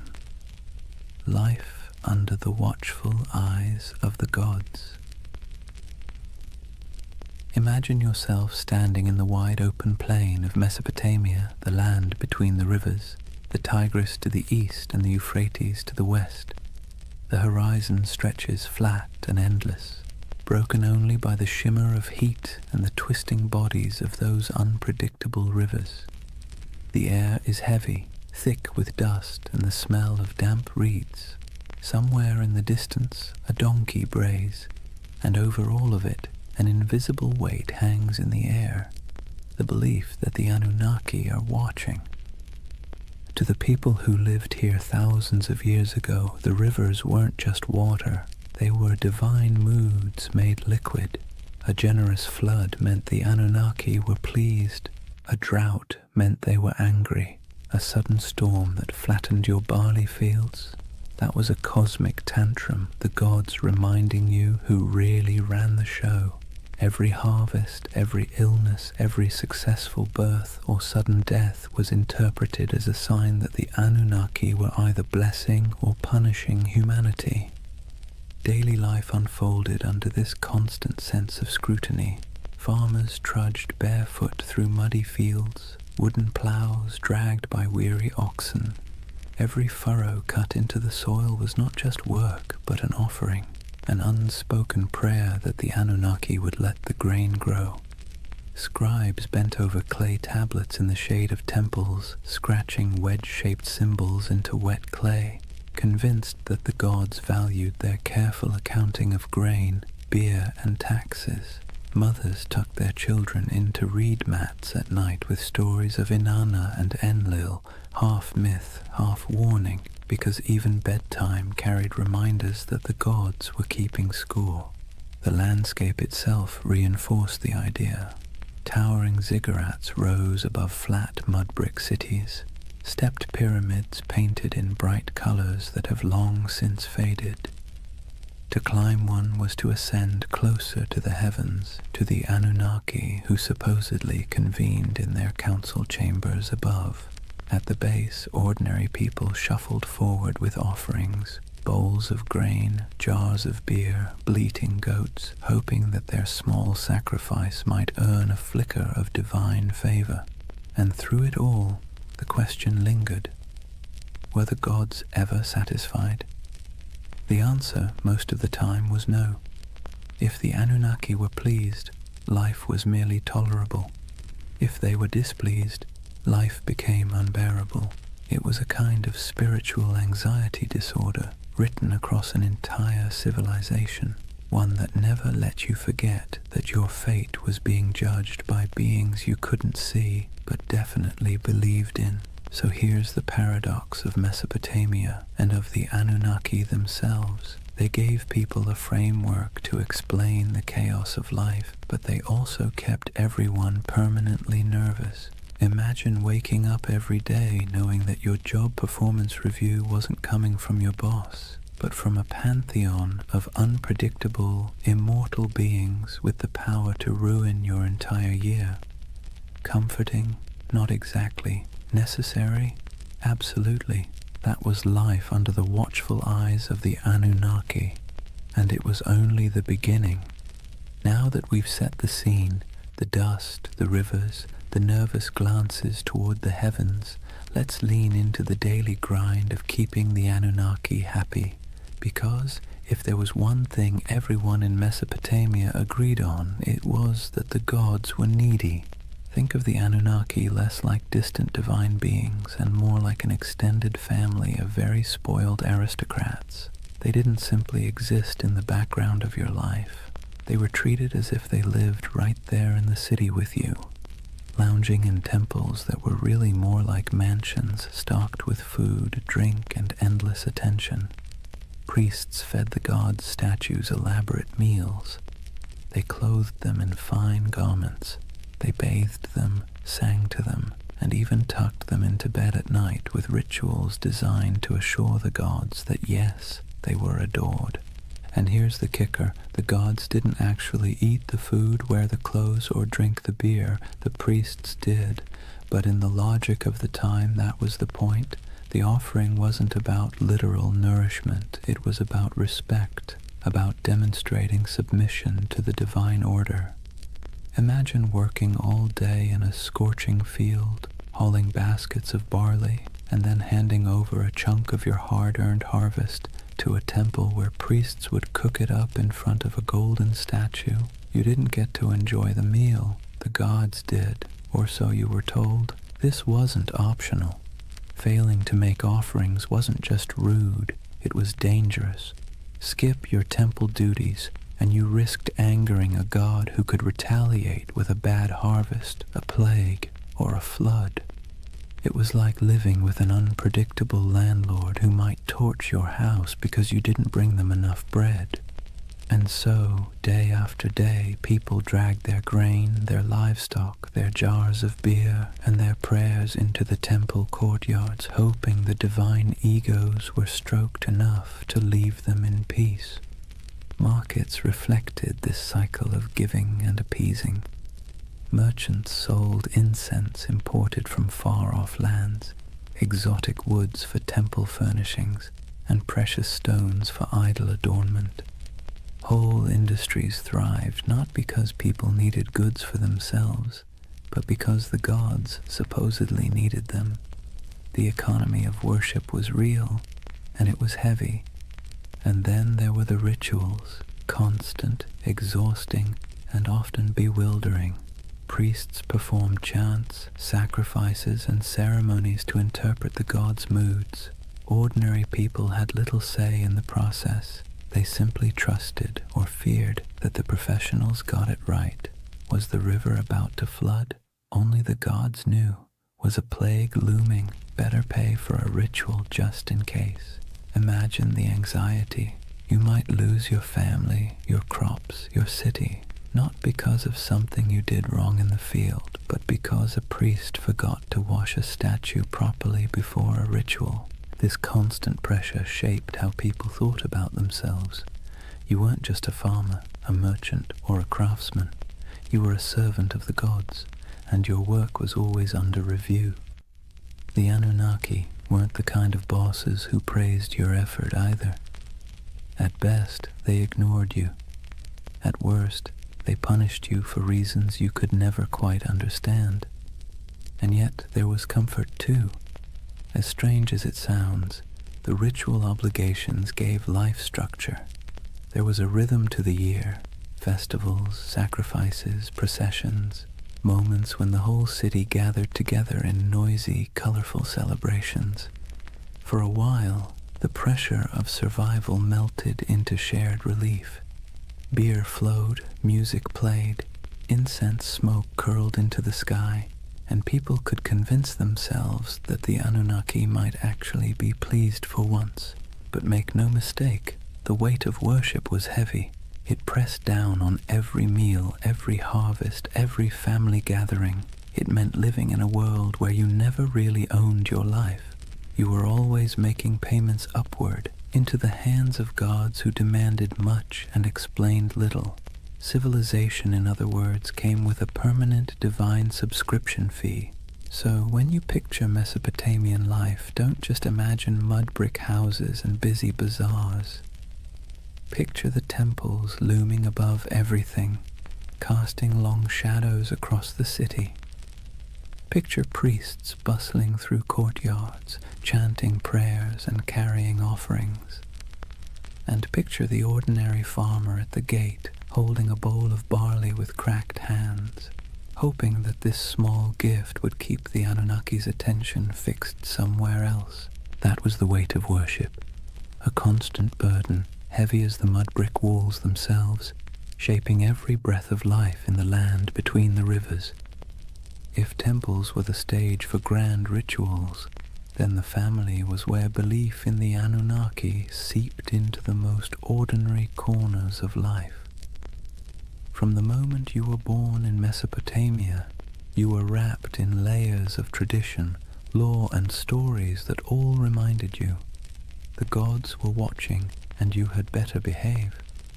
Picture a household, mud brick walls enclosing a small courtyard with reed mats laid out for sitting and sleeping. The air smells faintly of cooking grain, sheep dung burned for fuel, and maybe onions sizzling in oil if the family was lucky enough to afford them.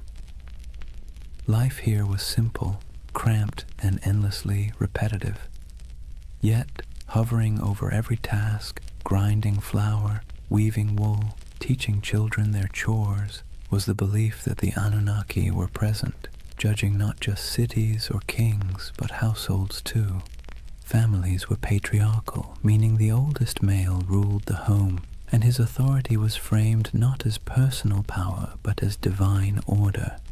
Fathers were seen as enforcers of a structure that supposedly mirrored the cosmic hierarchy.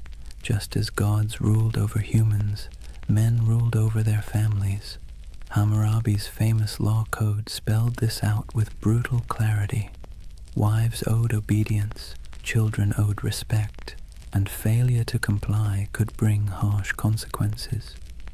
This wasn't just social convention. It was written into the laws that claimed divine backing from the gods themselves. Mothers carried their own weight, of course. They were the backbone of the household, weaving, grinding, managing food stores, raising children, and passing on the stories that glued the family's beliefs together. Bedtime wasn't a cozy session of fairy tales. It was an education in fear and respect. Children were told myths of Inanna descending to the underworld, of Enlil sending storms, of the Anunnaki judging souls in the afterlife. These stories weren't entertainment so much as early compliance training. The message was clear: live properly or the gods will notice. Children's lives reflected this constant training.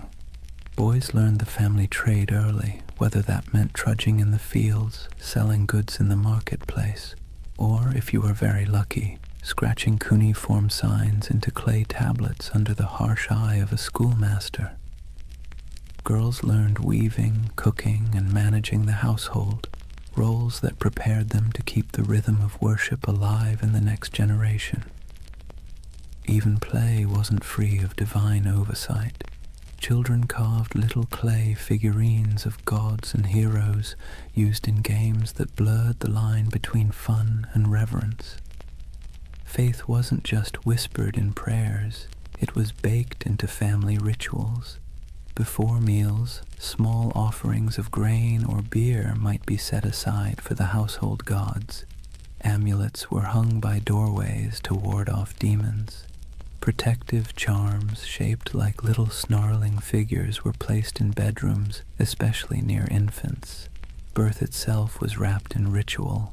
Women prayed to Ninhursag, goddess of fertility, to protect mother and child, while midwives muttered incantations to keep evil spirits away. From the very first breath, life was understood as a fragile gift, one that could be snatched away if the Anunnaki weren't appeased. And here's the thing, families weren't just private units, they were miniature reflections of the larger city and its hierarchy. Just as kings claimed authority from the gods to rule nations, Fathers claimed authority from the gods to rule homes. The same logic that justified empires justified bedtime discipline. Civilization and family structure grew up hand in hand, each reinforcing the other, all under the Anunnaki's restless gaze. Of course, within this strict system there were still moments of warmth. Picture a mother teaching her daughter how to weave, her hands guiding the thread through the loom. Picture a father showing his son how to plant barley, pressing the seeds into the soil with calloused fingers. Picture siblings squabbling in the courtyard, stealing figs, chasing each other until their laughter echoed against mud brick walls. These were human moments, timeless and familiar, lived out under the shadow of divine expectation. So when you think of Mesopotamian families, don't imagine cozy equality or freedom of choice. Imagine order, hierarchy, and obligation, structured from the top down, from the Anunnaki themselves to the smallest child in the household. Family wasn't just family, it was a rehearsal for serving the gods, and every story told at bedtime, every offering laid out at a threshold, every whispered prayer before sleep reinforced the same lesson. The Anunnaki were always listening. That was family and faith in ancient Mesopotamia, woven so tightly together that you couldn't separate one from the other. Home was never just home. It was a microcosm of the cosmic drama played out every day under the eyes of gods who demanded order, loyalty, and obedience. If Mesopotamian families carried the rhythm of worship in their courtyards, then the cities themselves thundered with it. The soundscape of Mesopotamia wasn't just donkeys braying or merchants shouting. Woven through the daily hum was an undercurrent of sacred noise, constant reminders that the Anunnaki were never far away. Imagine walking barefoot across the packed dirt streets of Ur or Uruk, the air heavy with heat and dust. The first thing you'd notice rising above the chatter of the marketplace is chanting, long, steady voices carrying from the temple courtyards. Priests chanted hymns in Sumerian or Akkadian, their words flowing like the rivers themselves, steady, unrelenting, rhythmic. To the people listening, these weren't just words, they were incantations meant to keep the cosmic order intact. If the chanting stopped, who knew what chaos might break loose? Temples were alive with activity. Incense smoldered, releasing thick curls of smoke that clung to the air, sweet and sharp at the same time. The scent was meant to please the gods, but for ordinary people walking by, it was a reminder that the divine was close enough to smell. Lyres plucked their delicate notes in temple courtyards, drums pulsed with steady beats, and flutes added piercing tones that drifted across rooftops. To us, it might sound like music. To them, it was more like maintenance, a sound system designed to keep the Anunnaki pacified. And it wasn't just priests who contributed to the sacred soundscape. Festivals turned entire cities into orchestras of devotion. Imagine crowds gathering for a procession, voices rising together in chants, bells clanging, animals bellowing as they were led toward sacrifice. The ziggurat loomed above it all, terraces echoing with footsteps as priests climbed higher to offer food, drink, and prayers to the gods at the summit shrine. From miles away, travelers could hear the echo of music, the low murmur of thousands of voices, and know they were approaching a city where gods were fed daily like pampered royals. But the sounds weren't always grand. Sometimes they were intimate and unsettling. Picture a priest muttering over the body of a sick child, reciting spells to chase away spirits. Picture whispered prayers at dusk, entire families speaking softly into the night air as oil lamps flickered. Picture the hush that fell when an omen was announced, the crowd quieting to hear the words that might decide whether the gods were pleased or furious. In these moments, sound wasn't background. It was the bridge between humans and the Anunnaki. The irony is that these sounds, sacred chants, booming drums, whispered prayers, blurred together with the noise of the city. A donkey braying outside a temple, a merchant shouting about his wares as priests sacrificed a goat, children laughing while incense smoke rose into the sky. The sacred and the ordinary overlapped constantly, like two melodies played at the same time. For Mesopotamians, there was no separation between daily life and sacred life. Every sound was part of the same chorus, one directed at keeping the gods content.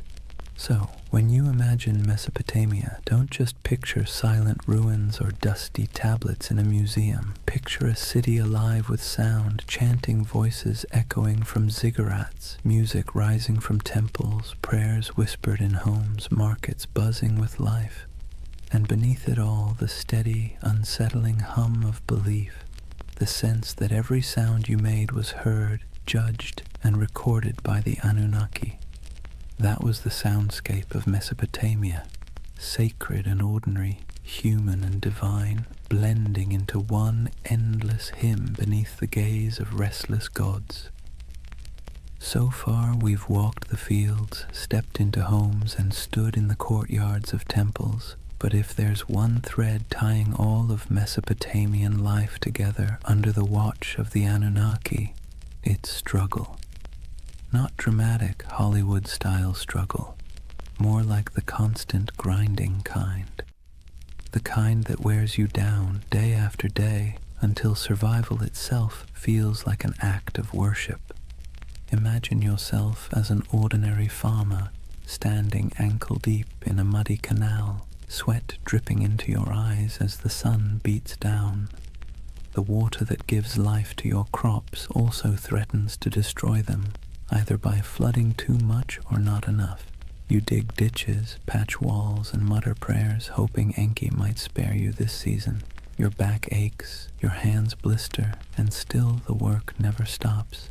Each seed you plant is not just a gamble with the soil, it's a plea to the gods. Or imagine being a craftsman, hunched over a clay tablet, shaping wedge-shaped marks into wet clay. Maybe you're writing receipts, tallying debts, or recording temple rations. The work is tedious, your teacher strict, your mistakes punished, and yet every stroke of your stylus feels like part of something bigger. You're not just tracking grain, you're participating in a divine system where the Anunnaki themselves are imagined to weigh human worth in records and decrees. Disease lurked in the background too. Cities were crowded, hot and filthy, and illness spread quickly. If someone in your family fell sick, you didn't think of germs, you thought of angry gods or lurking demons. Maybe it was punishment, maybe it was bad luck, maybe both. Priests muttered incantations over the feverish burned incense and offered sacrifices. Sometimes it worked, sometimes it didn't. Either way, you believed your life was being tallied by powers you couldn't see. And then there was the simple, unshakable anxiety of living in a land where nothing stayed stable for long.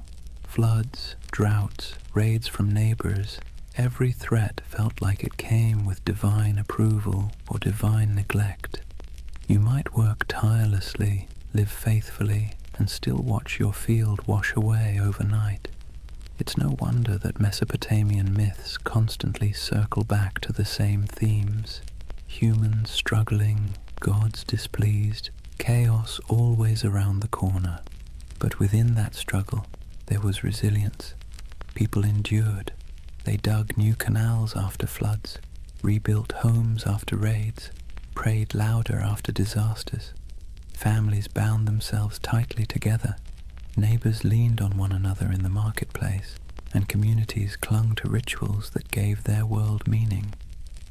The Anunnaki may have loomed like stern overseers, but the people found ways to keep living, laughing, and even celebrating in the cracks between their hardships. So, when you picture Mesopotamia under the eyes of the Anunnaki, don't imagine endless golden fields or carefree abundance. Imagine sweat-soaked tunics, cracked hands, and weary faces that still lifted toward the ziggurat at dawn. Imagine humanity trying, failing, and trying again, all while believing that somewhere, far above or deep below, the Anunnaki were watching, measuring, and deciding their fate. That was the human struggle, a constant effort to carve order out of chaos, meaning out of hardship, and survival out of a world that felt forever precarious. And in that struggle, civilization itself was born. Chapter 2. The Gods Who Ruled the Skies and Earth. If life in Mesopotamia felt like a constant test, then the examiners were the Anunnaki. These weren't gentle guardian angels or abstract philosophical ideas. They were the great gods, beings who sat at the very top of the divine food chain, descended from the union of Anu, the Sky Father, and Ki, the Earth Mother. To the Mesopotamians, the Anunnaki weren't distant background characters. They were judges, enforcers, and supervisors, always peering down like cosmic landlords who never forgot to collect rent. The word itself, Anunnaki, has a heaviness to it, something that sounds like it should be whispered by torchlight. Ancient scribes described them as the 50 great gods, though their numbers shifted depending on which city you asked. Some texts placed them in the heavens, others in the underworld. In either case, their role was clear. They were the arbiters of fate, the beings who decided whether you lived to see another harvest or whether your name would vanish into dust. Picture it like a cosmic council chamber. Anu presides as the lofty patriarch of the skies, his authority absolute, but his personality distant. He isn't the kind of god you chat with about personal problems. He's the one who sets the tone, like a CEO you've never met, but whose name sits on every memo.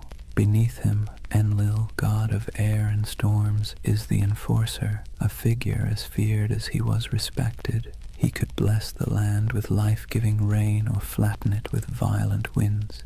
His moods were the weather forecast. Ea, or Enki, the clever god of wisdom and water, often played the role of fixer, the one who bent the rules when the council's decisions were too harsh. Ninhursag, the mother goddess, embodied fertility and nurturance, though even she could be stern when humanity overstepped. The Anunnaki weren't imagined as serene or harmonious.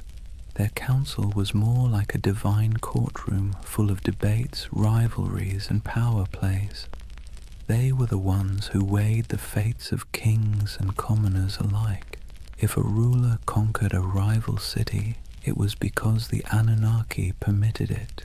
If a plague swept through the streets, it was because the Anunnaki had signed off on the punishment. Their decisions rippled down into every corner of daily life, from the canals of farmers to the palaces of kings. And while ordinary people couldn't see them directly, their presence was everywhere. Every temple inscription invoked their names. Every prayer carried their authority. Every law code claimed their approval. Kings ruled not because of military might alone, but because they claimed to be chosen by the Anunnaki. To question their power was to question the gods themselves, and that was a career-ending move, if not a life-ending one. So, when you picture Mesopotamian religion, don't imagine a single figure like Zeus hurling thunderbolts or a kindly creator painting the skies. Imagine a boardroom full of moody, powerful beings, each with their own agenda, each wielding immense influence over humanity. Some offered guidance, some unleashed terror, and all demanded constant recognition. The Anunnaki were both the architects and the auditors of civilization, and their signatures were stamped on everything that survived from Mesopotamian life. They weren't just gods in stories. They were the living framework of reality, the background hum of existence. and under their watchful eyes, humanity took its first halting steps into what we call civilization.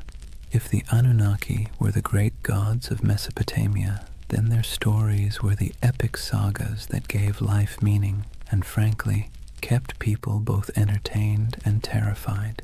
These weren't bedtime tales meant to lull you to sleep. They were cautionary dramas about power, mortality, and what happens when you cross the wrong god on the wrong day. Take Inanna, also known as Ishtar, the goddess of love, war, and everything messy in between. Her most famous story is the descent into the underworld. Imagine her striding into the shadowy realm ruled by her sister Ereshkigal, Queen of the Dead. But there's a catch. At each of the 7 gates she passes through, she must remove an item of clothing or jewelry. By the time she arrives before her sister, she's stripped bare, not just physically, but of her power and protection, and the Anunnaki, acting as judges in the underworld, condemn her. She's struck down, lifeless, and the world above begins to wither without her presence. Only through divine trickery and intervention does she return, but not without a price. Her lover, Dumuzi, is dragged down to take her place for part of the year.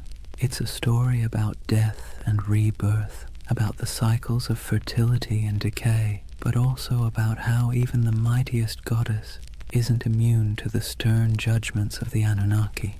Then there's Enlil, the god of storms, whose power was as unpredictable as the weather he ruled. In one tale, he decides humanity has become too noisy. Seriously, that was their crime, just existing too loudly, and pushes for their destruction. You can imagine a farmer shaking his head at this, muttering, "We break our backs in the sun, and still the gods complain we're too chatty." But it wasn't just petty annoyance. The Anunnaki gathered as a council to decide humanity's fate, and their verdict carried the weight of life and death. Enki, the god of wisdom and water, often acted as a counterbalance. He was the sly one, slipping humanity a lifeline when the other gods turned cruel. He whispers secrets to mortals, helps heroes survive floods, and generally makes sure that civilization doesn't collapse entirely under the divine equivalent of poor management. His rivalry with other Anunnaki, especially when their decrees seemed harsh, created the tension at the heart of many myths. Without him, the stories would end a lot sooner, usually with humanity wiped off the map. The Anunnaki didn't just sit around in myths as background figures. They were portrayed as active enforcers of cosmic law. They're described as judges in the underworld, weighing the souls of the dead. They show up in tales as the arbiters of fate, determining whether kings succeed or fall. To the Mesopotamians, this wasn't abstract philosophy. It was how the universe worked. The Anunnaki weren't just on the stage. They were the directors, the critics, and occasionally the executioners. And then, of course, there's the divine drama. Rivalries, betrayals, and power grabs weren't unique to human kings. The Anunnaki mirrored the squabbles of earthly rulers. They fought, negotiated, sulked, and occasionally unleashed chaos on a cosmic scale. Every myth reinforced the idea that the universe was not run by serene, detached beings, but by temperamental gods with very human flaws.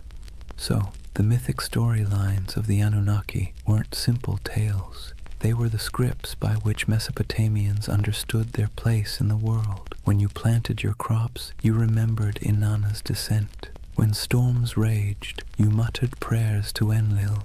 When you needed a glimmer of hope, you looked to Enki. These stories explained why life was fragile, why the gods were fickle, and why survival always felt like it balanced on the edge of divine whim. If Mesopotamian myths were the great campfire stories of their day, then the Epic of Gilgamesh was the full-length box set, multi-season, full of drama, cosmic cameos, and the occasional existential crisis.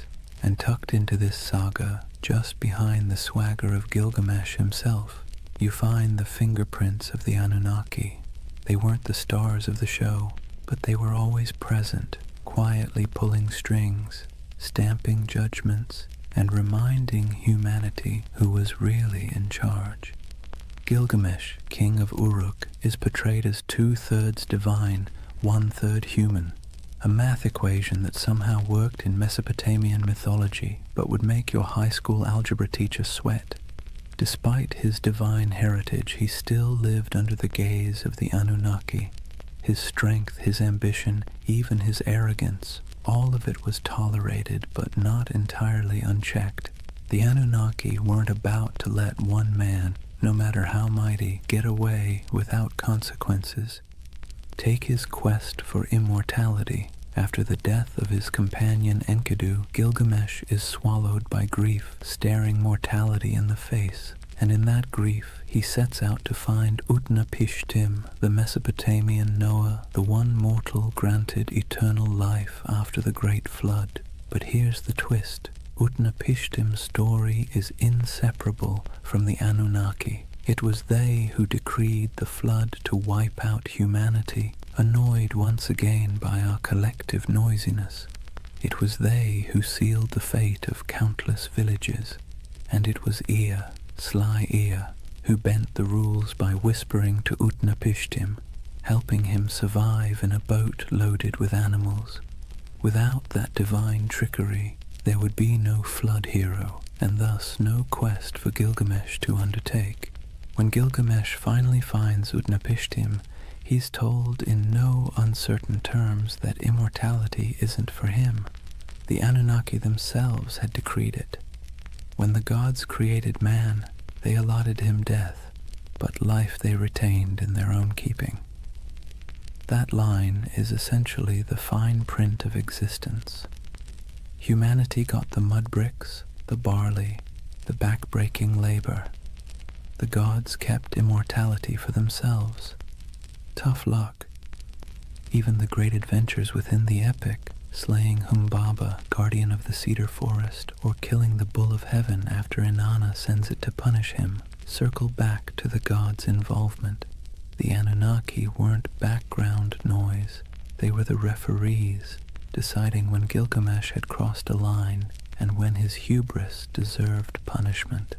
The death of Enkidu, for instance, is the direct result of divine judgment. The Anunnaki convene and decree that one of the pair must die for their defiance.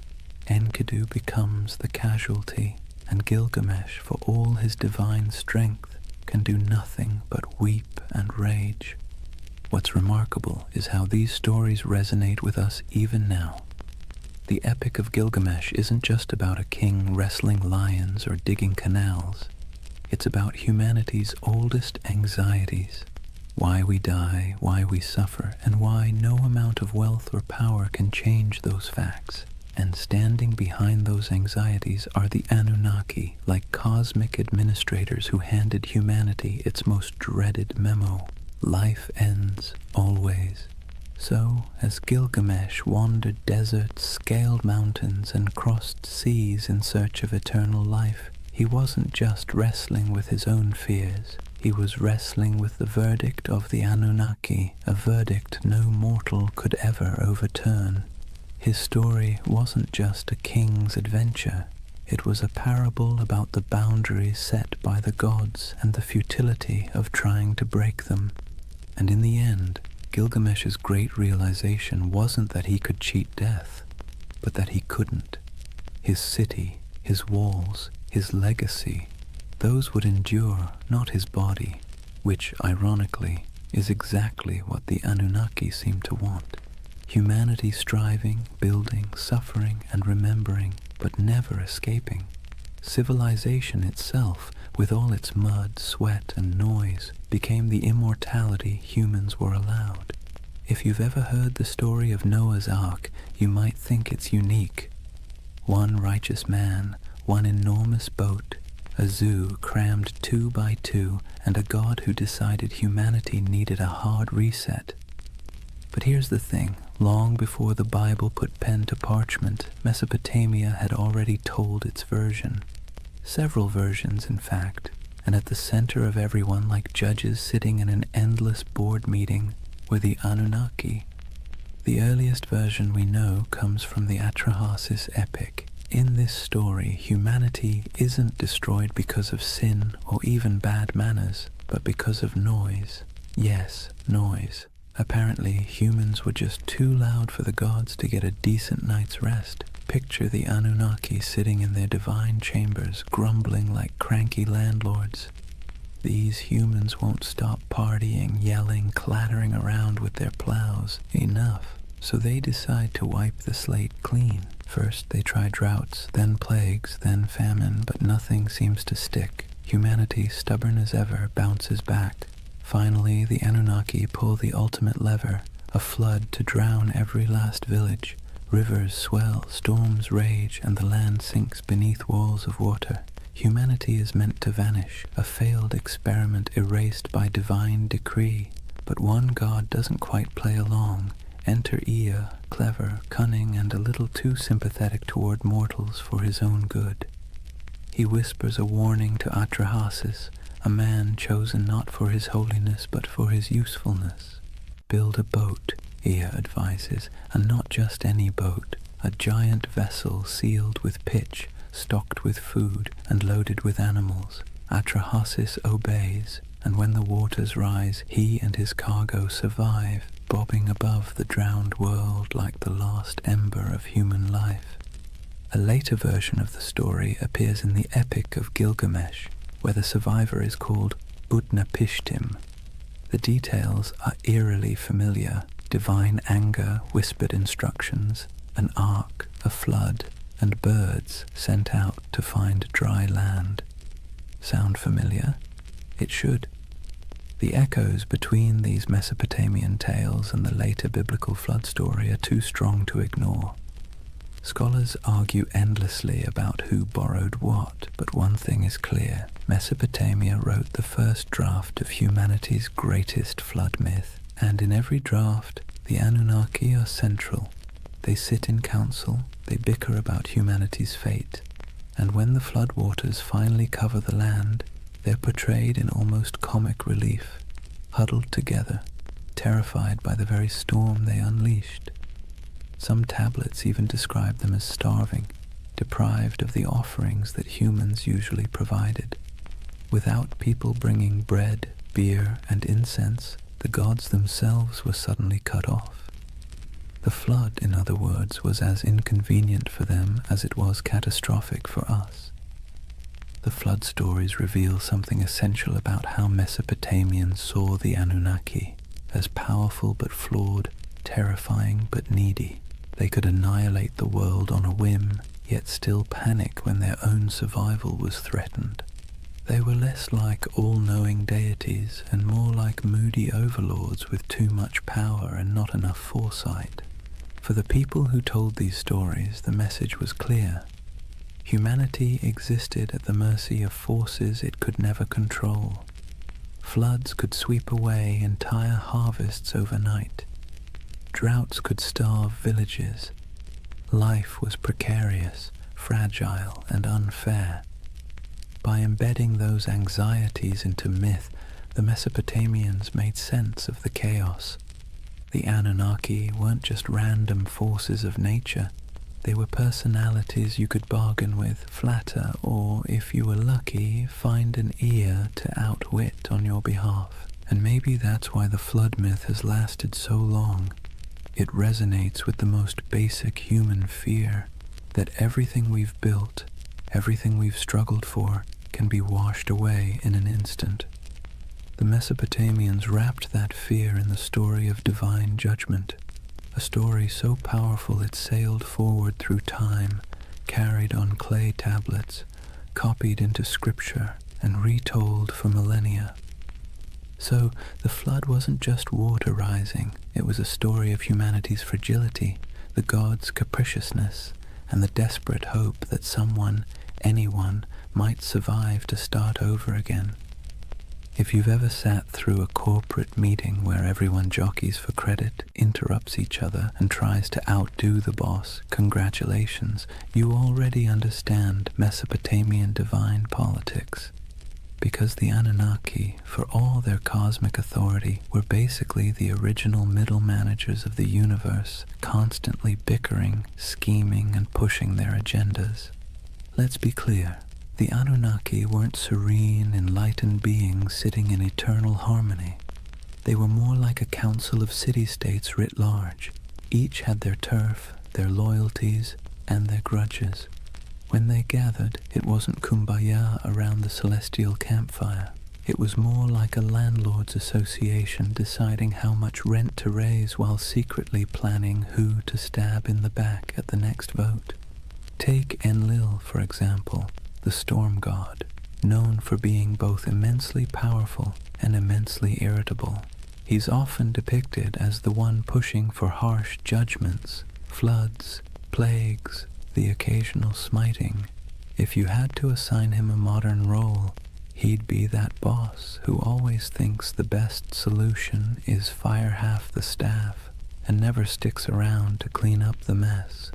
Then you've got Ea, or Enki, the god of wisdom and water, who often played the role of the office saboteur. Whenever Enlil wanted to wipe out humanity, Ea would sneak behind his back, whispering to mortals like Atrahasis or Utnapishtim. He wasn't rebellious enough to stage a coup, but he was crafty enough to bend the rules. Think of him as the co-worker who nods along in the meeting, then quietly emails the client with a completely different plan. And of course, Inanna, also known as Ishtar, the goddess of love, war, and chaos incarnate. She didn't just play politics, she was politics. One moment she's seducing rivals, the next she's unleashing the bull of heaven on Uruk, because Gilgamesh bruised her ego. If the Anunnaki had a group chat, you can bet Inanna was the one sending messages in all caps at 3 a.m. This divine drama mirrored human politics almost perfectly. Kings invoked the Anunnaki to justify their wars. Priests claimed to interpret the gods' wishes, usually in ways that happened to benefit their city. When two cities fought, it wasn't just about irrigation canals or trade routes. It was framed as their gods battling too. The human squabbles were just the earthly reflection of celestial office politics. What's fascinating is that the Anunnaki weren't portrayed as flawless rulers. They were prone to jealousy, anger, and terrible decision-making. They punished entire populations for petty grievances. They feasted on offerings while mortals starved. They demanded loyalty, but offered little security in return. Sound familiar? That's because the people who invented these myths knew exactly what it felt like to live under rulers who acted the same way. The gods were a cosmic mirror of their kings, only with bigger egos and the ability to drown the world when annoyed. And yet this chaos wasn't just accepted, it was baked into the worldview. For Mesopotamians, the divine council was messy because life was messy. The Anunnaki didn't represent a utopia, they represented reality, unpredictable, unfair, and exhausting, but also the only system anyone knew. So the next time you picture Mesopotamian religion, don't imagine calm temples and peaceful hymns. Picture a smoky back room, gods arguing over humanity's fate, each angling for influence while pretending to act for the greater good. That was the drama of divine politics, and it shaped every flood, famine, and fleeting moment of human survival. Chapter 3. Myths, Mysteries, and Alien Theories. Before we dive into modern theories about aliens with laser beams building ziggurats, let's ground ourselves in how the people of Mesopotamia themselves actually understood the Anunnaki. Because for them, these weren't space visitors or sci-fi saviors. They were the very fabric of existence. The Anunnaki were the great gods, descended from Anu, the sky, and Ki, the earth. They weren't casual background deities. They were the stern judges, the cosmic accountants of fate. Picture them sitting on a celestial council bench, scribbling down humanity's behavior like the universe's first HR department, except the performance reviews were terrifyingly final. They decided who lived, who died, and how the world ticked. But here's the twist. They weren't abstract. They were woven into every corner of daily life. A farmer digging an irrigation canal didn't just worry about weeds or floods. He worried about whether the Anunnaki were pleased with his offering of grain. A merchant weighing silver in the bazaar wasn't just concerned about fair trade. He wondered if the gods of fate were tallying his honesty. The Anunnaki weren't far away. They were breathing down your neck in every deal, every harvest, every storm cloud on the horizon. Temples were their houses, but also their workplaces. Priests acted as caretakers, feeding the statues daily meals, dressing them in embroidered garments, and bathing them in ritual purity. Imagine treating a carved stone figure as if it were your very picky, very powerful roommate who might throw a tantrum if dinner was late. That's the relationship Mesopotamians had with their gods, equal parts reverence and anxiety. The Anunnaki's role stretched beyond the fields and temples. They were tied to fertility, justice, and even the underworld. In some myths, they sit as judges in the realm of the dead, weighing the shadows of human lives like bureaucrats processing endless paperwork. Not exactly a comforting image, but then again, Mesopotamian religion wasn't about comfort. It was about explaining a world that was dangerous, unpredictable, and constantly shifting. And the rituals reflected that. People poured out libations of beer, laid down offerings of bread, burned incense, and sang hymns to keep the divine machine running. Festivals were not just moments of joy, they were mandatory maintenance on the cosmic engine. Skip a ritual, anger a god, and suddenly your canal might collapse or your child might fall sick. So when we talk about the Anunnaki, the ancient understanding wasn't glamorous, it was anxious. These weren't benevolent guardians handing out blessings. They were moody overseers, cosmic bosses whose whims dictated survival. And humanity's job was simple, if exhausting. Keep them fed, keep them clothed, keep them entertained, and maybe, just maybe, they wouldn't ruin your week. In other words, the Anunnaki were less about lofty spirituality and more about survival management. They reflected the world their worshippers lived in, harsh, unstable, unpredictable, but impossible to ignore. So let's clear the fog a bit. When we talk about the Anunnaki, what do we actually know from the ground? What's been dug up, baked in clay, and translated by bleary-eyed archaeologists squinting at wedge-shaped cuneiform? Because while modern theories tend to leap straight into sci-fi territory, the ancient sources are both more grounded and, in some ways, more fascinating.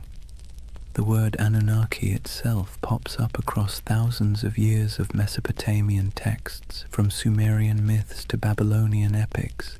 These weren't obscure fringe deities whispered about in one dusty tablet. They were front and center, woven into the very structure of Mesopotamian religion.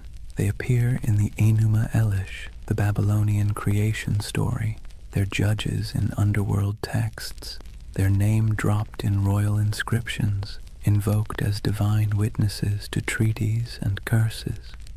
If you lived in Mesopotamia, you would have heard their names the way we hear the law or the government. Archaeologists have unearthed thousands of cuneiform tablets that mention them. Some are myths, some are hymns.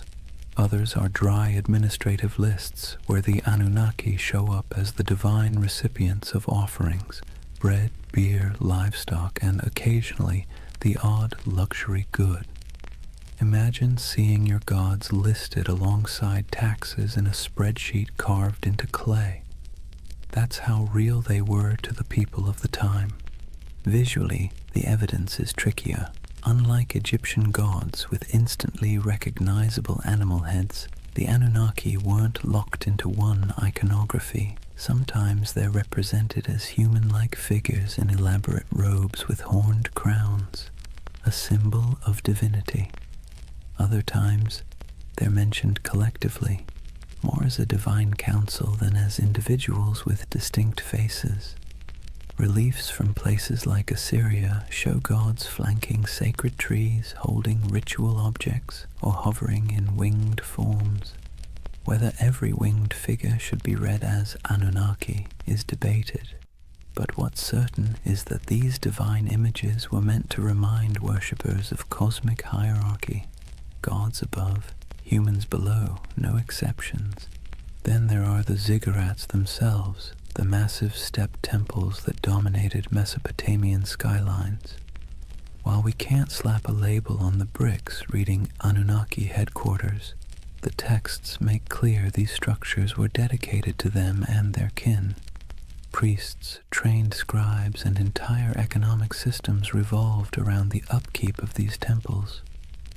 Archaeological digs at Ur, Uruk, and Babylon show storehouses stuffed with offerings, workshops producing ritual goods, and courtyards where processions would wind past colossal altars. These weren't quaint little shrines. They were institutions, part Wall Street, part Vatican, part government office, all in the name of gods like the Anunnaki. Of course, the tablets don't answer every question.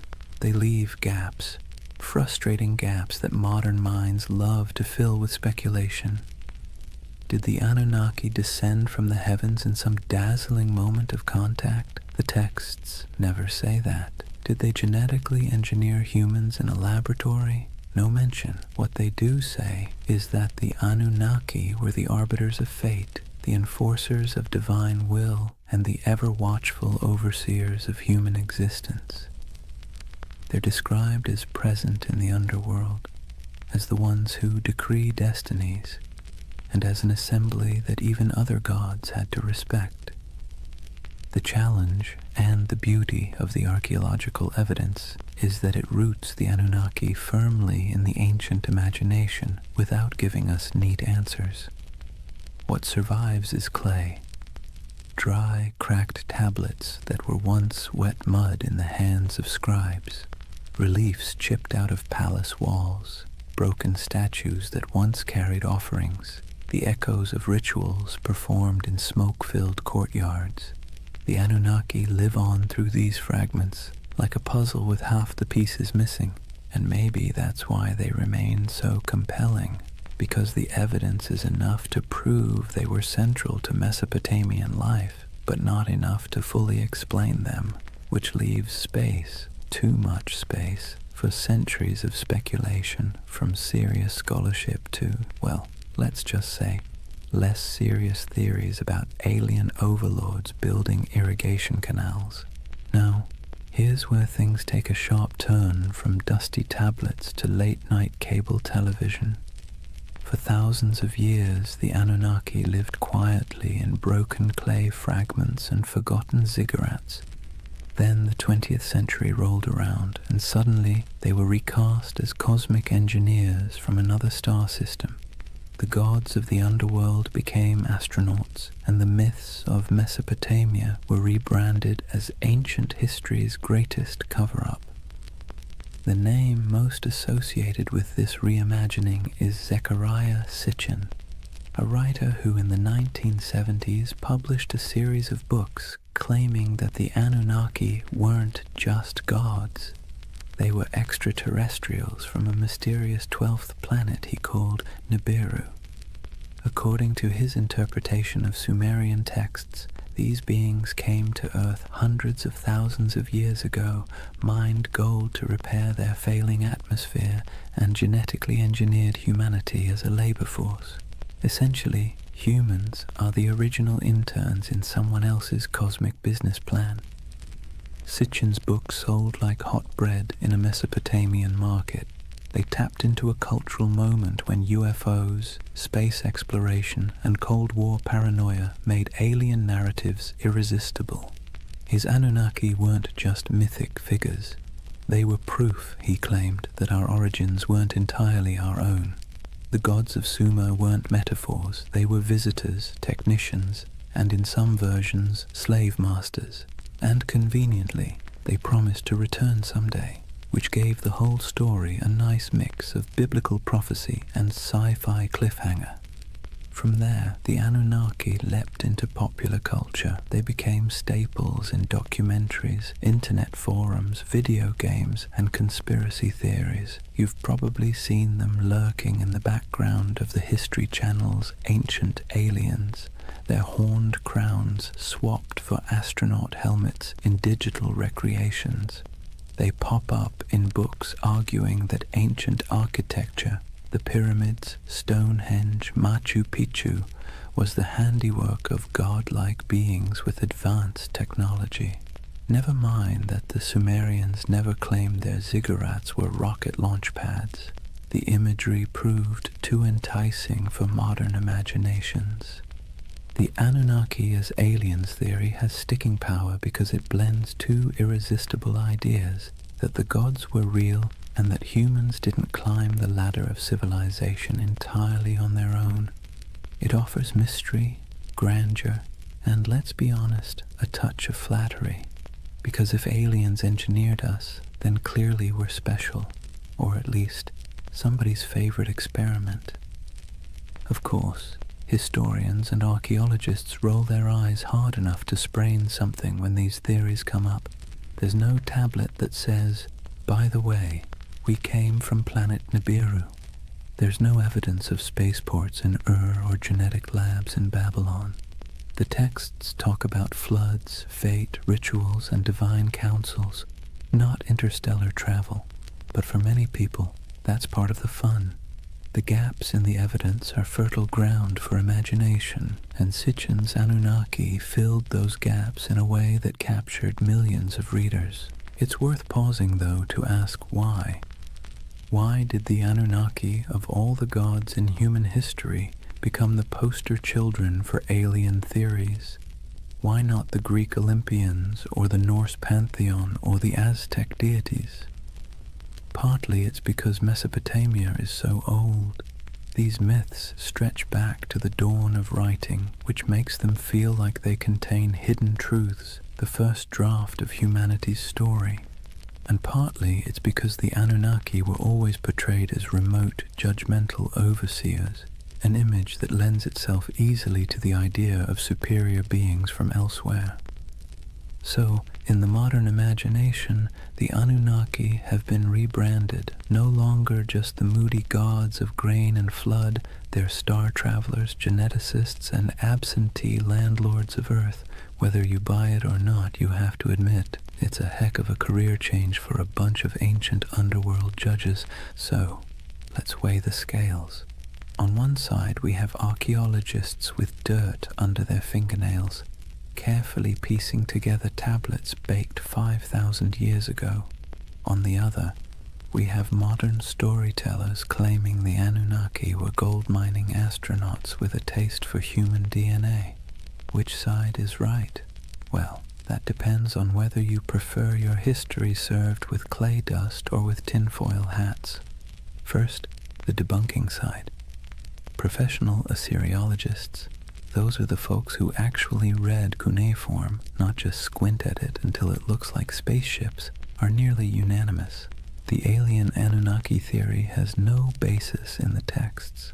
The tablets describe gods with human emotions, divine councils, underworld judges, and mythic battles. They don't describe rocket launches, orbiting planets, or genetic splicing. The so-called translations used by Sitchin and his followers are, to put it gently, extremely creative. Imagine reading a cookbook, ignoring the ingredients list, and deciding it's actually a secret guide to time travel. That's about the level of scholarship we're talking about. Historians also point out that Mesopotamian myths are not unique in describing gods coming from the heavens or shaping humanity. Nearly every culture personified natural forces, storms, floods, fertility, death, as divine beings. The Anunnaki fit neatly into this pattern. Their role as overseers of fate and cosmic order makes sense in a world where rivers could make or break your survival overnight. They were not literal engineers from outer space.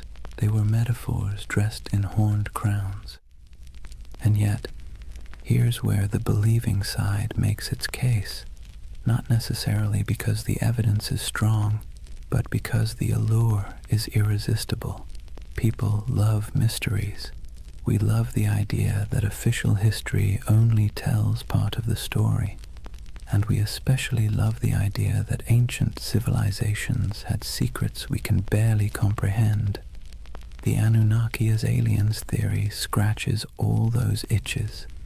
It takes the gaps, the missing pieces in the archaeological record, and fills them with rockets, DNA labs, and interstellar empires. And let's be honest, the official scholarly version isn't exactly sexy. The Anunnaki were stern gods who oversaw the underworld and enforced cosmic order doesn't exactly sell a million paperbacks. The Anunnaki were aliens who built humanity as their labor force and promised to return. Now that gets you a book deal, a History Channel interview, and a lifetime supply of conference invitations. What's fascinating is how both sides talk past each other. Scholars insist, rightly, that there's no evidence for aliens. Believers insist, also rightly in their own way, that the mysteries of Mesopotamia leave plenty of room for speculation. And between those poles, the Anunnaki themselves sit in silence, their names carved into clay, waiting for us to argue over them. Maybe that's the real takeaway here.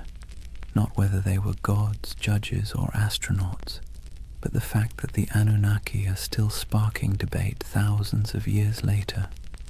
They're still being reinterpreted, reshaped, and reimagined to suit the anxieties and fascinations of every age, whether that's Bronze Age farmers worrying about floods, or modern readers worrying about aliens in the night sky. So are they aliens? Almost certainly not. Are they fascinating? Absolutely.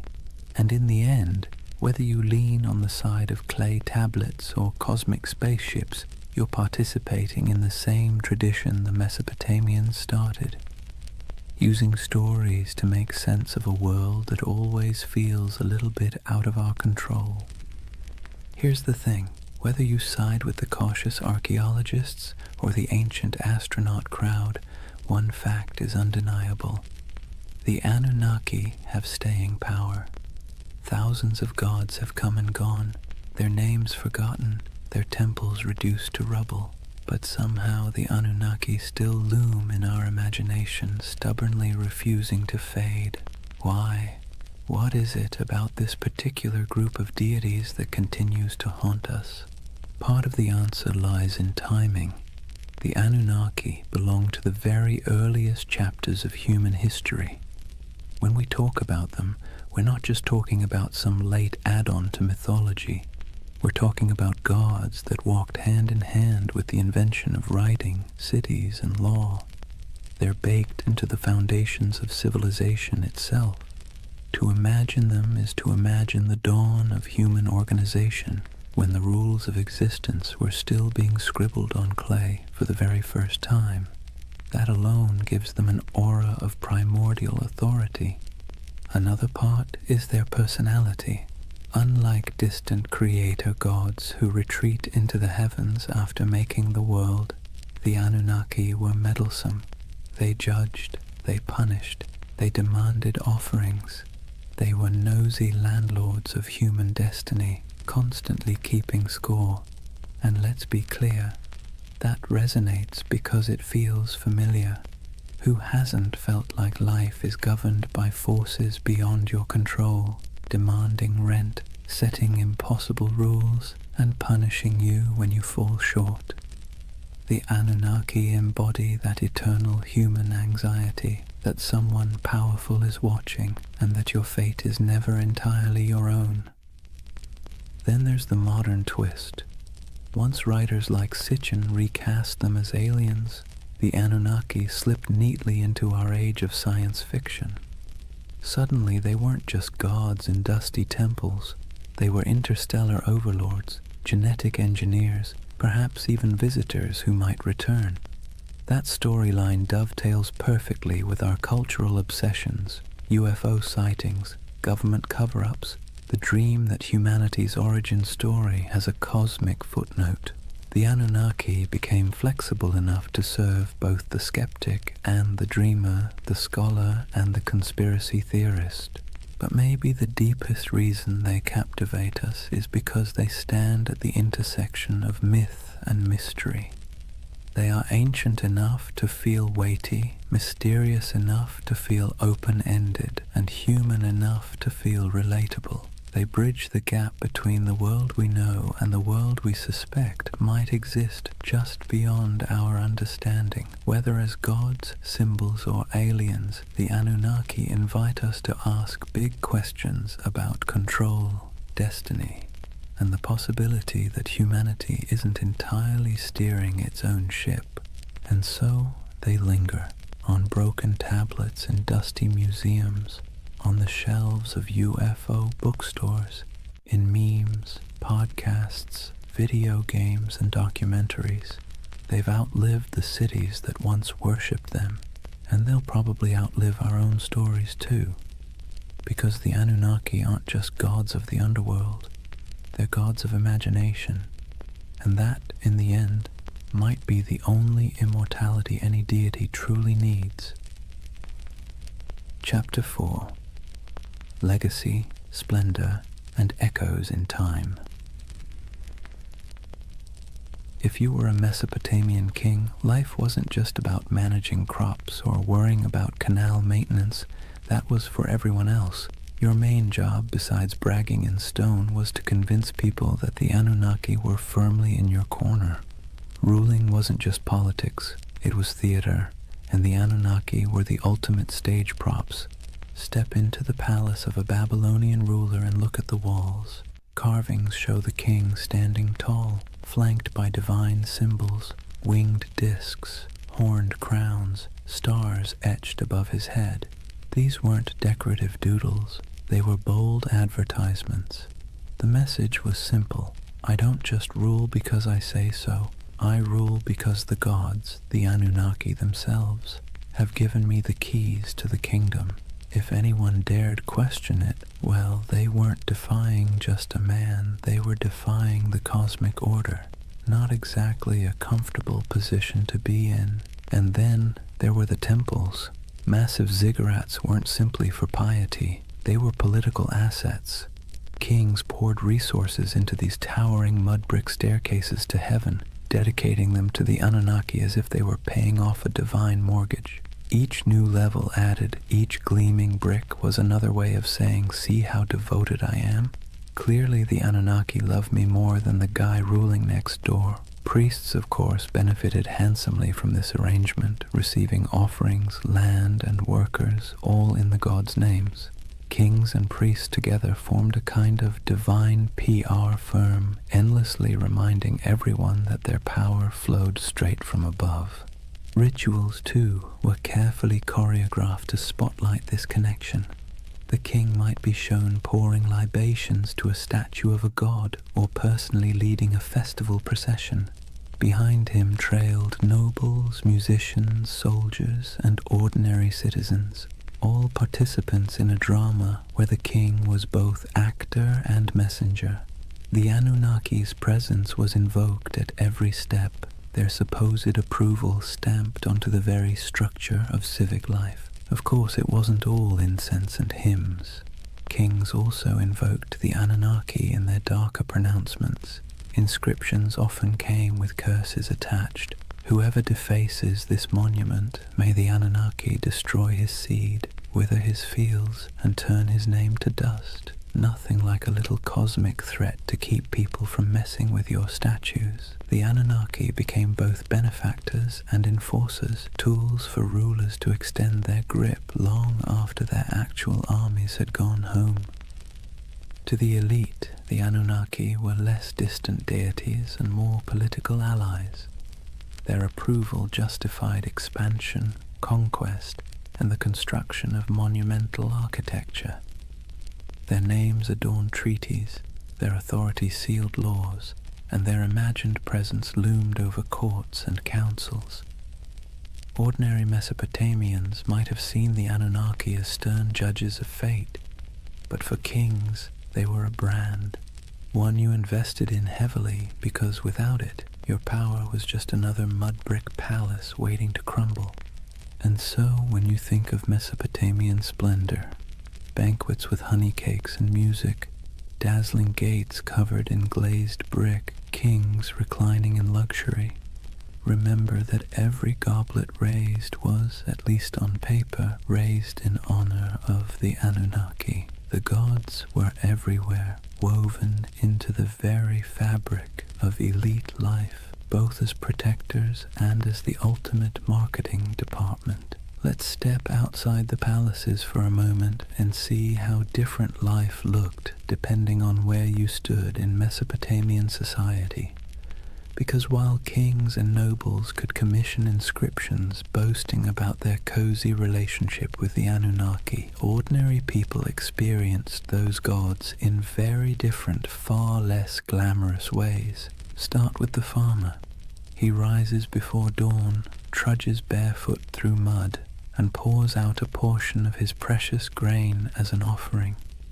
That handful of barley might be the difference between feeding his family through the week or going hungry, but the ritual isn't optional. The Anunnaki need to be kept happy, or at least not too angry, and so sacrifices are made. For him, the gods are stern overseers whose moods swing with the floods, the plagues, and the weather. His prayers are not about glory or legacy. They are desperate petitions for rain, for healthy crops, for the survival of his children. Now step into the temple courtyard.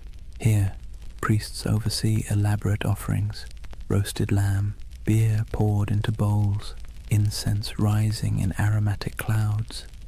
Nobles and kings show up too, parading gifts of gold and silver, dedicating massive feasts in the gods' names.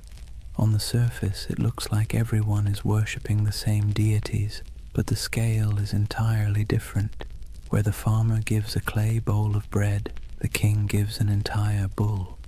Where the laborer prays for enough water to survive the season, the ruler prays for divine sanction to conquer a neighboring city. Same gods, very different wish lists. And that's the irony. The Anunnaki were invoked as protectors of the entire community, yet the experience of worship was stratified. For the elite, ceremonies doubled as political theater.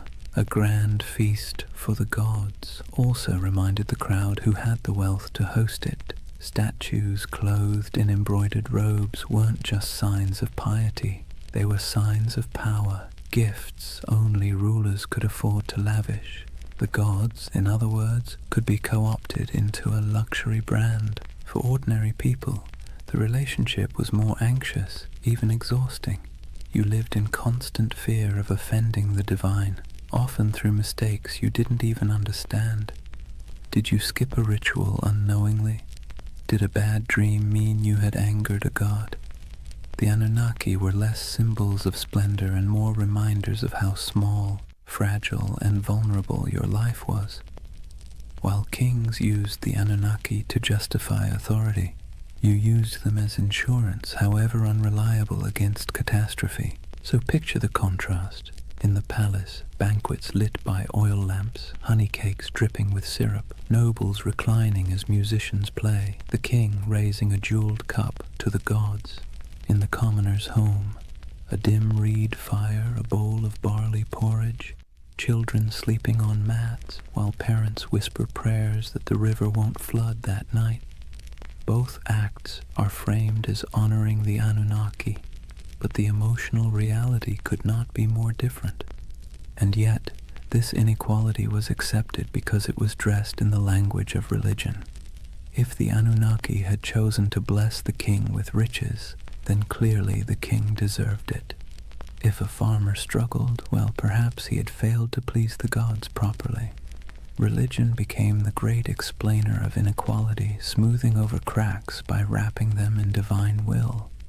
The gods, it seemed, loved hierarchy just as much as kings did. That divide between the opulence of elite worship and the bare-bones devotion of ordinary people reveals something profound about Mesopotamian civilization. The Anunnaki weren't just deities of the skies and underworld. They were instruments of power, woven into the daily grind of survival for some, and the dazzling spectacle of glory for others. Nothing lasts forever, not even gods. For centuries, the Anunnaki dominated Mesopotamian imagination. They judged in the underworld, presided in temples, and loomed over every prayer, curse, and clay tablet.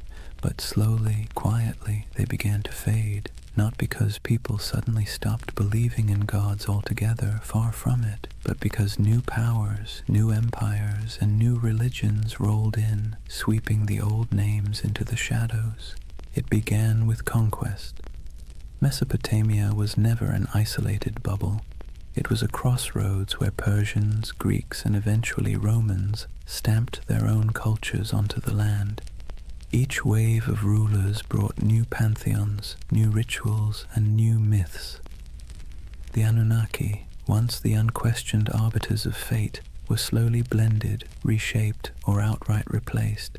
A Babylonian might once have whispered prayers to Inanna or Enlil, but by the time of the Persians, attention shifted toward Ahura Mazda. Later, under Hellenistic influence, Greek gods elbowed their way into local imagination, blending awkwardly with the old Mesopotamian figures. The Anunnaki became echoes, half-remembered names tucked into older hymns and inscriptions, less feared than they once were. Even in the myths, they began to shrink. In the earliest texts, the Anunnaki were grand, mighty judges of humanity, controllers of storms and harvests. But later, their roles were downplayed, reinterpreted, or demoted. Some became minor underworld deities, their names appearing only in lists or rituals, stripped of personality.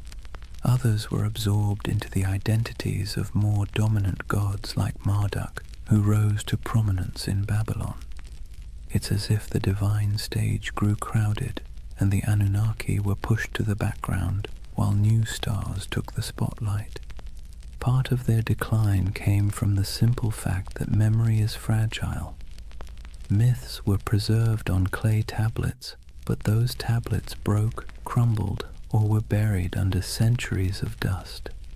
Without scribes constantly rewriting and teaching them, names slipped away.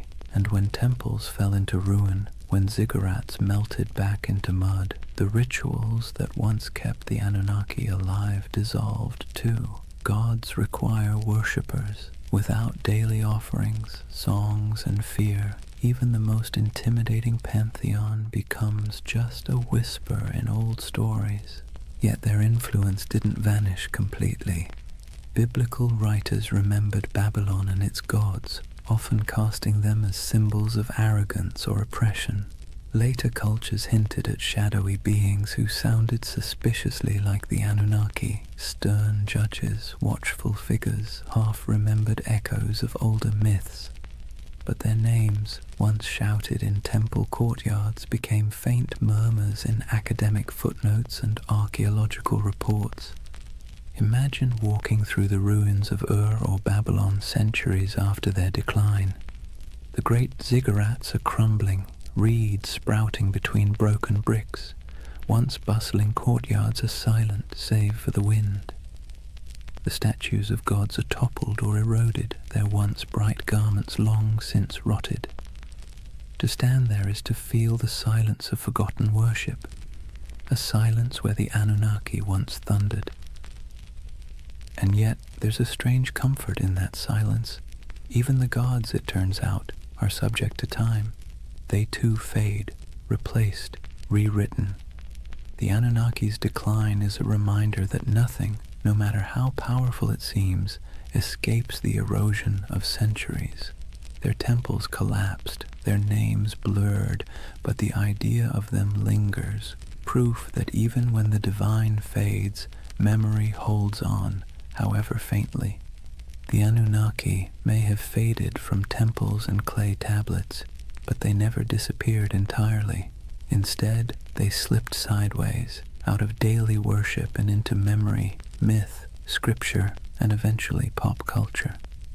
In some ways, they're more famous today than they were in the last days of Mesopotamia, though not always for reasons a Sumerian priest would recognize. Let's start with the Bible. The Hebrew writers who lived through exile in Babylon didn't forget the overwhelming presence of Mesopotamian gods. They may not have name-dropped the Anunnaki directly, but echoes of their imagery crept in. The Watchers, described in certain apocryphal texts, the Nephilim, giants said to descend from divine beings, carry a suspicious resemblance to older tales of moody gods and semi-divine figures. The story of the Tower of Babel itself feels like a faint shadow of the ziggurats, those stairways to the heavens where priests once claimed the gods descended.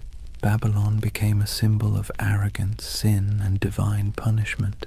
But behind that symbol lurked the forgotten faces of the Anunnaki. Fast forward a few millennia, and the Anunnaki were dusted off, not by priests or kings, but by authors with a taste for the mysterious. In the 20th century, writers like Zecharia Sitchin gave them a brand new identity, not just gods, but aliens. According to his theory, the Anunnaki were advanced beings from another planet, here to engineer humanity as a labor force. Never mind that Mesopotamian texts say no such thing. This reimagining stuck, feeding directly into the world of ancient astronaut theories. Suddenly, the Anunnaki weren't forgotten deities of grain and underworld judgment. They were interstellar overlords with spaceships, genetic labs, and a taste for gold. Do scholars roll their eyes at this? Absolutely. Archaeologists point out that Sumerian inscriptions mention plenty of gods, but none of them arrive in rockets or dabble in DNA splicing. Still, the theory has traction because it taps into a deep human itch, the sense that our past hides secrets, that civilization began not just with mud and sweat, but with some kind of hidden intervention. The Anunnaki, rebranded as cosmic engineers, became perfect fodder for late-night documentaries, YouTube rabbit holes, and endless speculation about what if. And it didn't stop with conspiracy books. The Anunnaki found their way into movies, video games, and novels. They appear as shadowy gods in fantasy series, as alien overlords in science fiction, as mysterious powers in role-playing games. Their very name carries weight, ancient, strange, vaguely menacing. You don't even need to know who they were to feel a flicker of intrigue when you hear it. It's ironic, really. In Mesopotamia, the Anunnaki were feared as judges, overseers, the divine middle management who ensured humanity never forgot its place. Today, they're debated in podcasts, plastered across memes, and occasionally turned into boss battles on a PlayStation screen. From temple chants to digital avatars, that's quite a career arc for a pantheon. But here's the bigger question. Why do they still haunt us? Why do people, thousands of years later, still turn to the Anunnaki as symbols of hidden knowledge, ancient power, or cosmic conspiracy? Maybe it's because they embody both sides of human imagination, the sacred and the strange, the myth and the mystery. They were never gentle gods. They were moody, demanding, unpredictable. In that sense, they feel closer to us than the serene, distant gods of later traditions. They remind us of a time when the divine was messy, imperfect, and perhaps a little terrifying. And in that imperfection, they remain endlessly fascinating. So whether you see them as forgotten deities, misunderstood myths, or interstellar overlords with questionable management skills, the Anunnaki endure. They're still here, not in temples of mud brick, but in our stories, our media, our restless curiosity, and maybe that's their real legacy. Not the rituals of the past, but the questions they leave us with in the present. So here we are, at the end of a long walk through the world of the Anunnaki. From their thunderous presence in Mesopotamian temples to their quiet afterlife in pop culture, they have proved to be more than just forgotten gods. They are a mirror of how humans explain the unexplainable, manage fear, and weave stories to make sense of chaos. Think about what the Anunnaki represented to the people who first told their stories. They were the ones who judged the living and the dead, who decided whether floods would come, who weighed the worth of humanity day after day. They were terrifying, yes, but they were also familiar. They quarreled like humans, demanded food and drink like humans, punished and forgave like humans. In their flaws, they reflected the world of their worshippers. Life in Mesopotamia was harsh, unpredictable, and full of petty dramas. So naturally, their gods were too.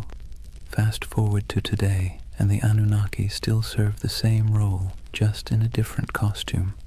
Some people see them as symbols of divine mystery, others as aliens with secret blueprints for human evolution, others as archetypes of forgotten myths. But underneath those interpretations is the same impulse, the need to believe that our world is not random, that there are forces, whether gods, aliens, or fate, shaping our story. And here's the irony. In searching for the Anunnaki, what we really uncover is ourselves. Our hopes, our fears, our longing for meaning. Whether in temple hymns, clay inscriptions, or late-night conspiracy videos, the Anunnaki are less about the gods and more about the humans who imagined them. They tell us that from the very beginning, we've been restless.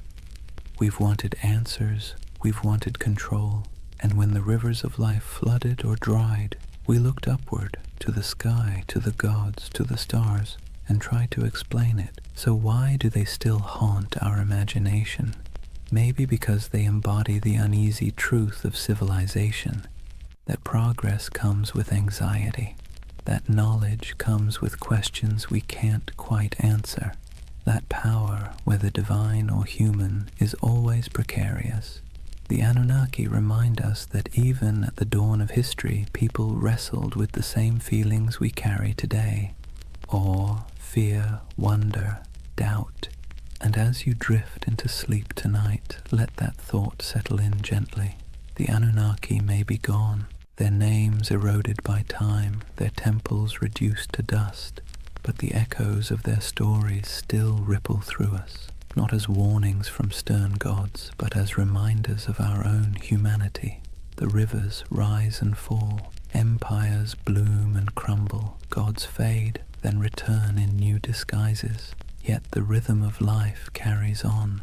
In the quiet of your own night, you don't need to worry about divine judges weighing your worth. You can rest easy, knowing you are part of a story that stretches back to those ancient voices who once whispered prayers under starlit Mesopotamian skies. They too feared the night, they too searched for meaning, and in that connection, across thousands of years, maybe we find the most peaceful truth of all. We've always been human, and we've always been looking up. And so, we come to the end of our long journey with the Anunnaki. We've walked the muddy fields of Mesopotamia under their watchful gaze, sat in the courtyards of ziggurats while priests chanted, listened to myths of floods, heroes and gods who judged humanity like a never-ending performance review. We've seen them fade into dust, only to reappear in new disguises, as echoes in scripture, as theories of alien visitors, as symbols of mystery and power. What's remarkable is not that the Anunnaki vanished, but that they never truly left. They live on in the stories we tell, in the patterns of our thought, in the restless curiosity that keeps humans forever asking, what if? They are a reminder that civilization itself began with questions, with awe, with fear, with the desire to turn chaos into order. And in their myths, we can still hear the heartbeat of the first cities, the first prayers, the first sleepless nights. But unlike those ancient people lying awake under reed roofs, fearing floods, demons, and divine wrath, you don't need to worry tonight. The Anunnaki may have been restless gods who never slept, but you can. The rivers outside your window aren't about to rise and sweep you away. The stars aren't omens of disaster, just quiet lights marking the night sky. The fears of yesterday can stay in yesterday, so take a breath. Let the weight of history ease your own thoughts. The Anunnaki watched over their world with suspicion and judgment, but you can rest in a world that has carried their stories forward, softened by time, transformed into echoes. Close your eyes and let the myths fade into dream. The gods may never have slept, but tonight you can. Good night.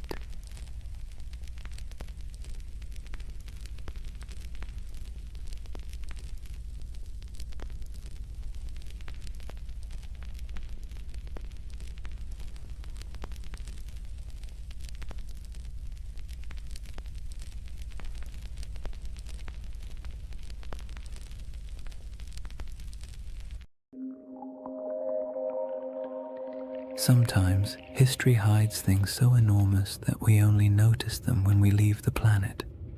Hidden deep in the Sahara is a perfect circle 25 miles wide, a formation so strange that astronauts were the first to truly see it.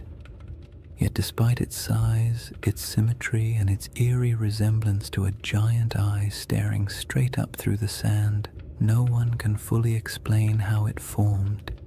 This is the Risha structure, the Eye of the Sahara, and tonight we're going to gently unravel one of Earth's quietest and most hypnotic mysteries. But here's the part that stops you in your tracks. However, despite all our technology, satellite mapping, and geological theories, the Risha structure still doesn't neatly fit into any box. It isn't a crater, it isn't a volcano, and it isn't the kind of erosion that typically produces such clean, concentric rings. And yet there it sits, alone in the desert, looking just organized enough to make your brain whisper, "Wait, who made that?" Now, don't worry. We're not here to chase sensational theories or sprint through conspiracies. This channel is all about slowing down, letting curiosity stretch out a bit, and using history's strangest corners as gentle stepping stones toward rest. So if you're someone who falls asleep best to ancient civilizations, quiet landscapes, and mysteries wrapped in soft, soothing detail, you're in the right place tonight. Go ahead and dim the lights, settle in, and if you haven't already, subscribe to continue exploring the enigmatic corners of history that make the perfect companions for sleep. And let me know in the comments where you're tuning in from and what time it is for you. I really do love seeing the entire world checking in. Tonight's journey starts with the moment humanity first encountered the Rishat structure. Not from the shifting dunes below, but from hundreds of miles above the Earth, where astronauts stared down at the Sahara and spotted something that absolutely shouldn't have been there. From that strange cosmic discovery, we'll move slowly backward through time to the lush green Sahara that existed long before the desert we know, to the geological puzzles that still bother scientists, and eventually to the gentle whispers of an ancient legend you may already be thinking about.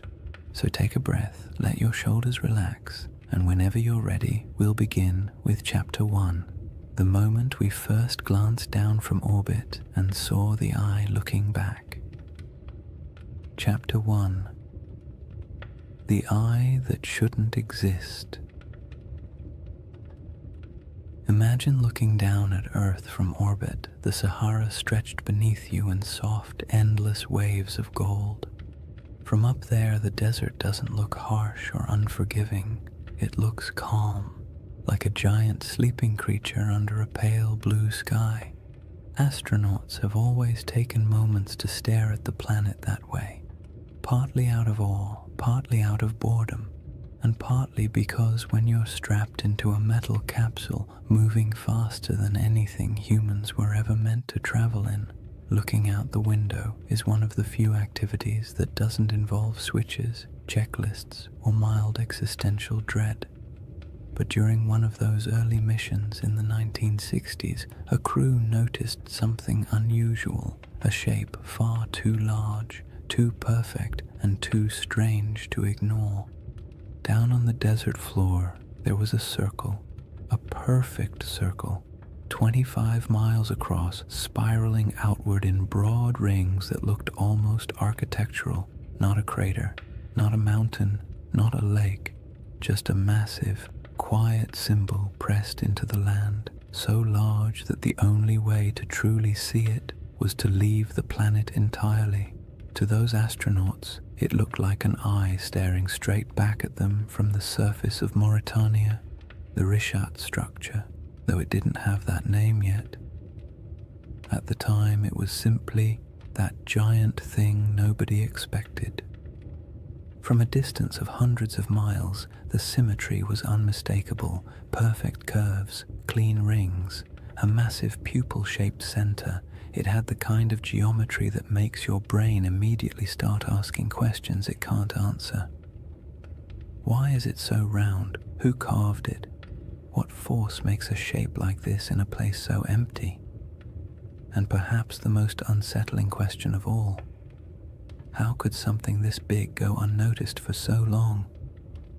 On the ground, the Richat structure is much less obvious. If you were walking across it on foot, you wouldn't see a circle at all. You'd just see gentle ridges rising and falling, interrupted by patches of rock, sand, and stubborn little plants that somehow decided this environment was worth the trouble. Nothing about it screams perfect cosmic spiral. From eye level, it looks like any other collection of rocky hills, the kind of place early travelers might have grumbled about after stubbing a toe or losing a sandal in a patch of loose sand. People likely passed through it for thousands of years without realizing they were walking across something extraordinary. And that contrast, invisible from below, unavoidable from above, is part of what makes the Richat structure so hypnotic. It's a feature you can only understand by stepping back far enough to see the pattern. It quietly resists being known, as if it only reveals itself to observers who approach from the right angle, with the right distance, and the right amount of patience. Scientists naturally tried to classify it the moment the images came down from orbit. Their job, after all, is to put everything neatly into categories, like very polite librarians of the natural world. But the Richat structure didn't fit easily. Some insisted it must be an impact crater until the evidence disagreed. No signs of shocked quartz, no melted rock, none of the scars left by a cosmic collision. Others suspected a volcano, but there was no volcanic rock. No lava flows, no ash deposits.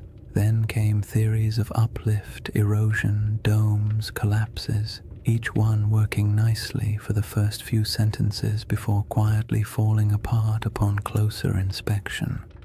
The Richat structure, in classic mysterious fashion, remained cooperative enough to study, but stubborn enough to defy a simple explanation.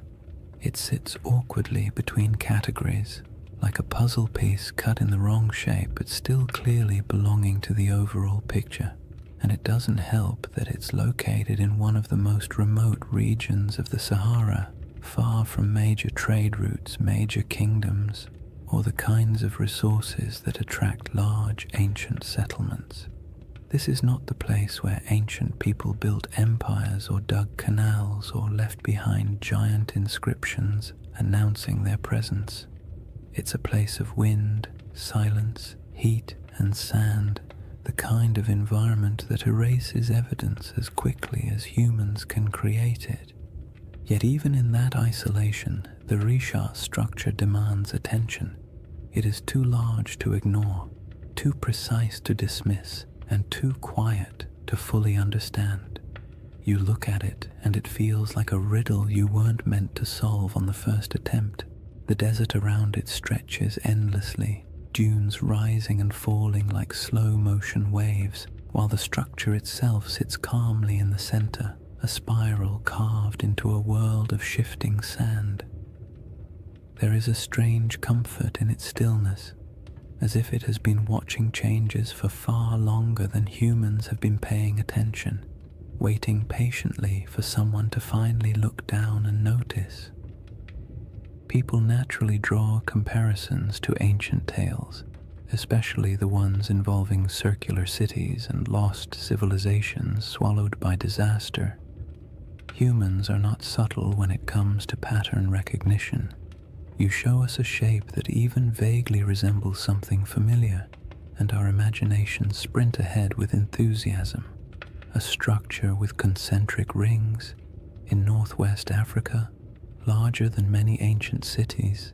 The connections write themselves, but resisting those assumptions for now helps us appreciate just how odd the Risha structure is on its own terms. We don't need myths yet. The geology alone is strange enough to occupy the mind, and perhaps the most compelling detail is this. The Risha structure did not emerge in the desert we see today. It predates the dunes, the dryness, the isolation. It formed long before this region became a barren expanse, back when the land was green, watery, and alive. Understanding what this place used to look like changes everything about how we interpret the structure, because the environment around it wasn't always harsh silence.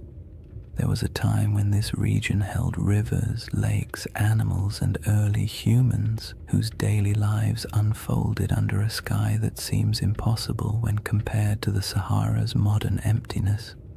The Risha structure watched all of that.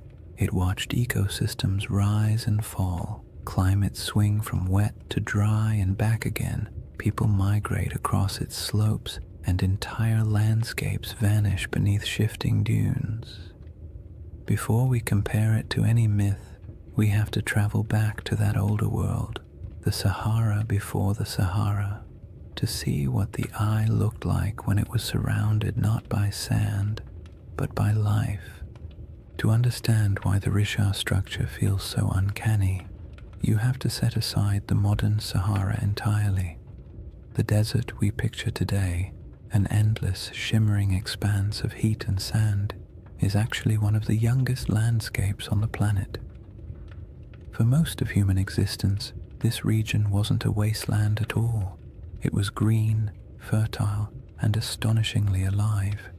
Picture wide grasslands rolling out to the horizon, with clusters of acacia trees and patches of wetlands where birds gathered in noisy flocks. Picture rivers meandering through valleys, carrying cool water across a landscape thick with the smell of damp soil after summer rains. And somewhere in the middle of all that, the Risha structure sat quietly, not as an isolated monument in an empty desert, but as part of a thriving environment full of sounds, movement, and human life. This ancient green Sahara wasn't a brief, lucky moment in history. It was part of a repeating cycle caused by subtle shifts in Earth's orbit and tilt, changes that alter the intensity of monsoon rains across Africa. Every so often, rainfall increases enough to transform the desert into a lush savanna. During these humid periods, lakes stretch across thousands of square miles, rivers intersect the plains, and the entire landscape becomes something you'd associate more with national parks than the modern Sahara. One of these lakes, Lake Megachad, grew so large it dwarfed most modern bodies of water. Today it's reduced to a fraction of its former size, but the ancient shoreline is still visible from space. Ghostly arcs etched into the ground. People lived in this green Sahara, not mythical super beings or forgotten high-tech civilizations, just ordinary families doing the same things humans have always done, carrying water, tending fires, raising children, arguing about small chores, making tools because stores wouldn't exist for another 10,000 years. They carved rock art showing giraffes, cattle, and hunters. They painted scenes of life that would feel familiar even now. Herders guiding animals, groups traveling together, children playing near pools of water. These paintings sit today in silent caves and overhangs, reminders that the desert once held a different world entirely. In that greener age, the Risha structure would have been part of daily life, not an object of wonder, not a sacred shape, not a giant spiral people tried to decode. Just land from the ground, the structure doesn't appear circular. You only see ridges and slopes, gentle arcs rising and falling like the ribs of a giant slowly sleeping beneath the surface. Early humans would have walked across it without a second thought. Maybe they used its higher points as lookout spots to scan for animals. Maybe they sheltered in its inner valleys when storms rolled through. Maybe they avoided certain parts out of superstition, or maybe they never thought about it at all. Most likely it was simply background scenery, the same way we barely notice the hills near our own towns unless someone points out their shape. But even if it blended into the landscape, the Rishat structure would have quietly shaped the rhythm of life around it. The ridges could have guided migration paths. Water might have pooled in certain low areas after seasonal rains. Vegetation could have grown thicker in pockets where moisture collected. For thousands of years, people and animals would have used the structure without realizing they were interacting with something that would one day puzzle scientists, entice researchers, and inspire late-night conversations about lost civilizations and ancient catastrophes. As the climate shifted and rainfall declined, the green Sahara slowly began to fade. Lakes shrank, rivers dried, vegetation withered. The smell of earth after rain became less common. Migration stretched longer as people followed dwindling water sources, and eventually dunes crept across the landscape, swallowing paths, burying campsites, and erasing nearly all traces of the world that had existed before. What's haunting about this transformation is how quickly it happened in geological terms. A few thousand years, an eye blink in Earth's timeline, was all it took to turn a thriving ecosystem into one of the largest deserts on the planet. The people who lived here would have witnessed that shift firsthand. Generation by generation, they watched lakes retreat, animals disperse, and once reliable seasonal patterns collapse. Oral traditions from various African cultures still contain echoes of climates changing, waters disappearing, or ancestral migrations driven by environmental upheaval. Stories stretch and distort across centuries, of course, but they often carry a spark of truth at their core. And it's not unreasonable to imagine that somewhere in the long, layered history of this region, memories of a circular landform in a once wet landscape might have eventually become a distant, reshaped legend. When modern researchers study the Sahara's ancient lakes and rivers, they often describe them as ghost waterways, because their traces linger beneath the dunes like faint scars, visible only from satellite images or through careful ground surveys. It's peaceful in a strange way to picture these lost rivers running across land that now feels so desolate. The desert is quiet, but beneath that quiet are the outlines of ecosystems that once flourished. The Risha structure existed during all of those cycles. It watched water fill basins, watched wetlands grow thick with life, watched grass return and then die away. It endured storms, sun, wind, and the slow grinding force of erosion. There's something soothing about how unbothered the structure is by all these changes. Landscapes rise and fall, climates swing wildly, civilizations appear and vanish, and the Risha structure simply remains. It doesn't tell its own story. It doesn't announce its presence. It doesn't offer answers. It's just there, a constant in a world where almost nothing else is.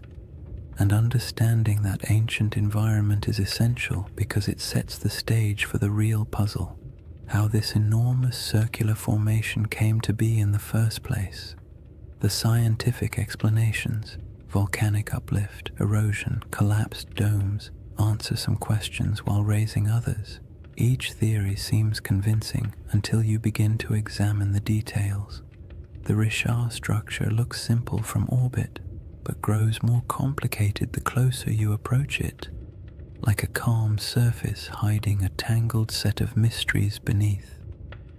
Now that the Sahara's old green world is clear in your mind, the geological puzzle becomes even more intriguing, because any explanation has to account not only for the structure's shape, but for how incredibly long it has stood unchanged through shifting climates and changing environments. The puzzle sits before us, layer after stubborn layer. Once you've pictured the Sahara as it used to be, wet, green, alive, and almost unrecognizable, the Risha structure becomes even stranger, because whatever formed this enormous circle had to withstand everything nature threw at it. Floods, droughts, storms, shifting climates, and entire ecosystems rising and collapsing. And yet it remains, not as a faint trace or a distorted outline, but as a nearly perfect set of rings still visible from space. That kind of durability demands an explanation, and scientists have certainly tried to provide one. The trouble is, each explanation works well for a few minutes before quietly unraveling under closer inspection, as if the Earth itself had decided to play a slow geologic prank on everyone who studies it. The first idea scientists proposed was the most obvious: an impact crater. Something big, something dramatic, something that would have made an enormous noise if anyone had been around to hear it. A meteorite slamming into the ground would create a circular depression, after all. And the Sahara is certainly large enough to have attracted its fair share of flying space debris. But the Rishat structure doesn't behave like a crater.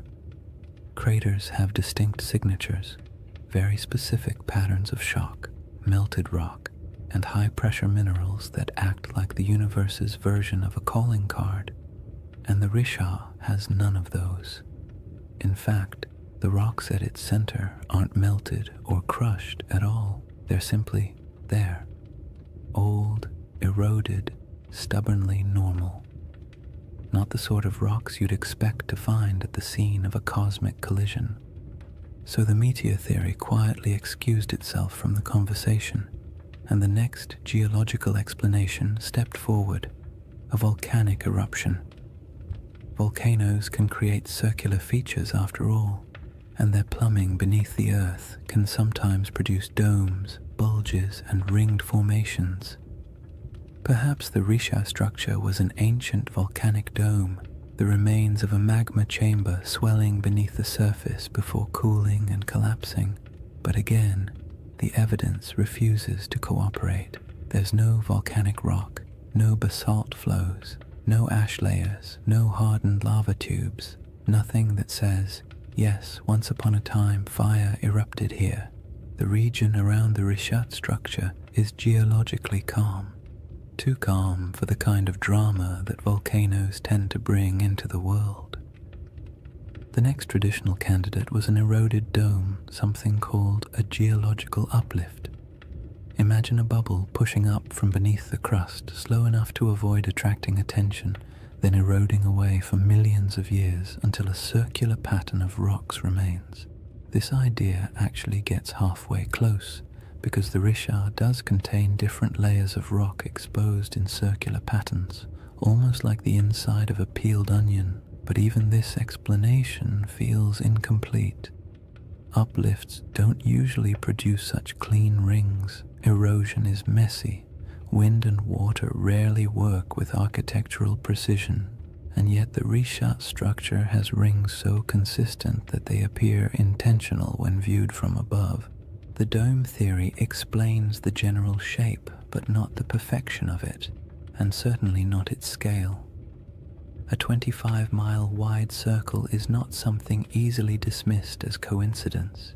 Even erosion has its limits when it comes to symmetry, and geologists who typically love tidy classifications had to admit the Risha structure was mostly behaving but not entirely cooperating, like a student turning in homework that looks suspiciously too neat compared to their handwriting in class. Then there's the age problem. The rocks that make up the Risha structure are incredibly old, hundreds of millions of years in some places, but the shaping of the structure itself, the exposure of its rings, is much younger, something pushed upward long ago, something eroded later, something left behind a pattern that would eventually catch the eye of anyone staring down from orbit. It's not a single event. It's a series of long, slow, overlapping processes, each stretching far beyond the human timeline. And yet even knowing that, the structure feels too deliberate. The more scientists studied it, the more the Risha structure revealed small curiosities. The center is oddly flattened. Some ring segments are more pronounced than others. The patterns of quartzite and softer stone alternate in ways that feel as though nature was following a set of instructions. But nature doesn't usually draw in spirals or circles unless something dramatic is happening. Impact, volcanism, collapse. But in this case, the evidence for anything dramatic is conspicuously absent. And then there's the perfect ring issue, the one that quietly bothers everyone who looks at the structure, even if they don't say it out loud. Circles in nature are rare at this scale. Random erosion doesn't create them, rivers don't carve them, wind doesn't sculpt them, and when you see one this large, this clean, and this old, it's hard not to feel like the earth briefly decided to act like a compass and draw a near-perfect shape in the sand. It's not surprising that the Risha structure often leaves people with a vague sense of unease, not fear, not dread, just the gentle discomfort of encountering something that feels too orderly in a world built on chaos.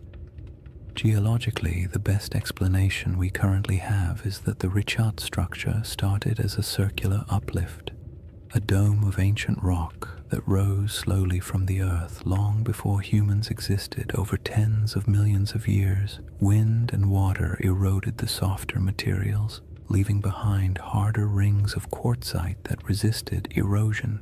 In essence, the shape is a natural accident, a byproduct of uplift plus erosion plus time. But even if this is the correct explanation, it still doesn't quite satisfy the imagination, because most uplifts don't look like this. Most erosion doesn't cooperate so neatly. And so the Risha structure lives in that strange middle space, scientifically explainable, yet visually suspicious, like a naturally occurring optical illusion, a formation that checks enough geological boxes to avoid being classified as supernatural, yet raises enough questions to spark curiosity in anyone who looks at it. It's the kind of feature that almost begs for a story or a legend, something to give meaning to its shape, even if that meaning exists only in the human mind.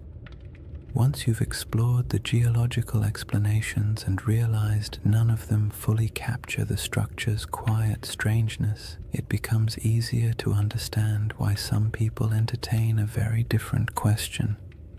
Not the scientific, what made this, but the mythic, does this remind me of something? A city described long ago with concentric rings of land and water positioned somewhere to the west of ancient civilizations, a place said to have vanished in a single day and night. The Risha structure does not announce itself as that place, but it echoes the pattern just enough to make you wonder where coincidence ends and imagination begins.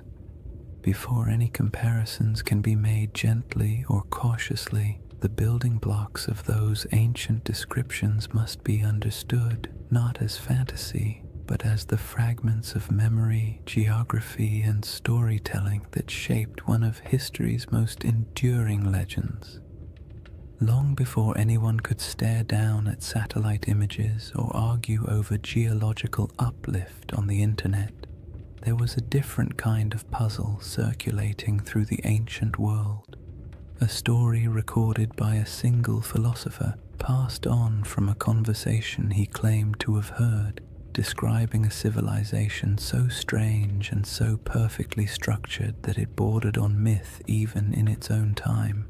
Plato's tale of Atlantis has been repeated so often, repackaged so many times, and stretched so far by imagination that the original description often gets lost under the weight of all the versions built on top of it.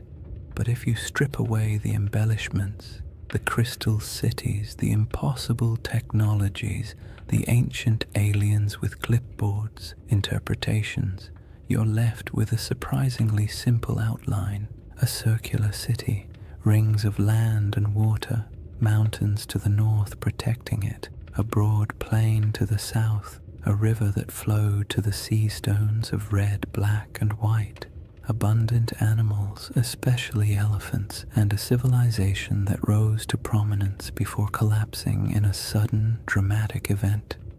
Whether this description is literal, symbolic, exaggerated, or entirely fictional is something scholars have debated for centuries. But what matters for our quiet journey tonight is not whether Atlantis existed.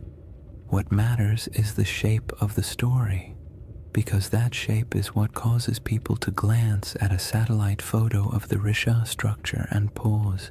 The comparison doesn't begin with belief. It begins with pattern recognition. Humans are wired to look for familiar shapes in unfamiliar places. It's the same instinct that makes us see faces in electrical outlets or animals in passing clouds. So when someone sees a massive set of concentric rings in northwest Africa, a structure wrapped in mystery and sitting in a region that once held rivers, lakes, and life, it's reasonable that part of their brain whispers, "This looks like something I've heard before." The resemblance is not perfect, not literal, not conclusive, but it's enough to make curiosity shift in its seat a little. Consider the colors Plato mentions: red, black, and white stones. The Risha structure, like much of the Sahara, contains layers of rock and sediment that naturally fall into those shades. Iron-rich sandstone brings the red. Basalt and volcanic remnants elsewhere in the region bring the black, and pale limestones offer the white. No one is saying ancient builders selected them and arranged them like a geological art project, but the coincidence is interesting, especially when paired with the natural ring pattern visible from above. Then there are the mountains. Plato describes a notable mountain range to the north of Atlantis. The Risha structure sits in front of the Adrar Plateau, a raised, rugged region that would have looked like a natural wall in a greener era. Today, it's a dry, worn highland, sculpted by time and wind, but long ago it would have been more dramatic. Cliffs, ridges, and elevated land dotted with vegetation and wildlife. If early people lived in the region, they would have viewed those northern heights as a defining feature of their landscape. And what about animals? This part always surprises people because they imagine the Sahara as permanently empty. But during the African humid period, elephants were plentiful. So were giraffes, rhinos, crocodiles, and countless other species. Elephants weren't just passing through, they were thriving. Some rock art across the Sahara shows entire herds, depicted with the casual familiarity of people who lived alongside them. So yes, if someone had described this region during one of its greener eras, full of elephants, would have been an accurate statement. The river connection is where things become both interesting and gentle in their ambiguity. In a lush Sahara, a river system could have flowed westward toward the Atlantic.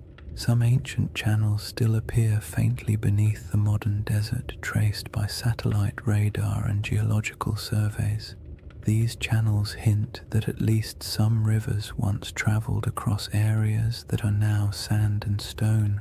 Whether any of them connected near the Richat structure is debated, but the possibility is not unreasonable.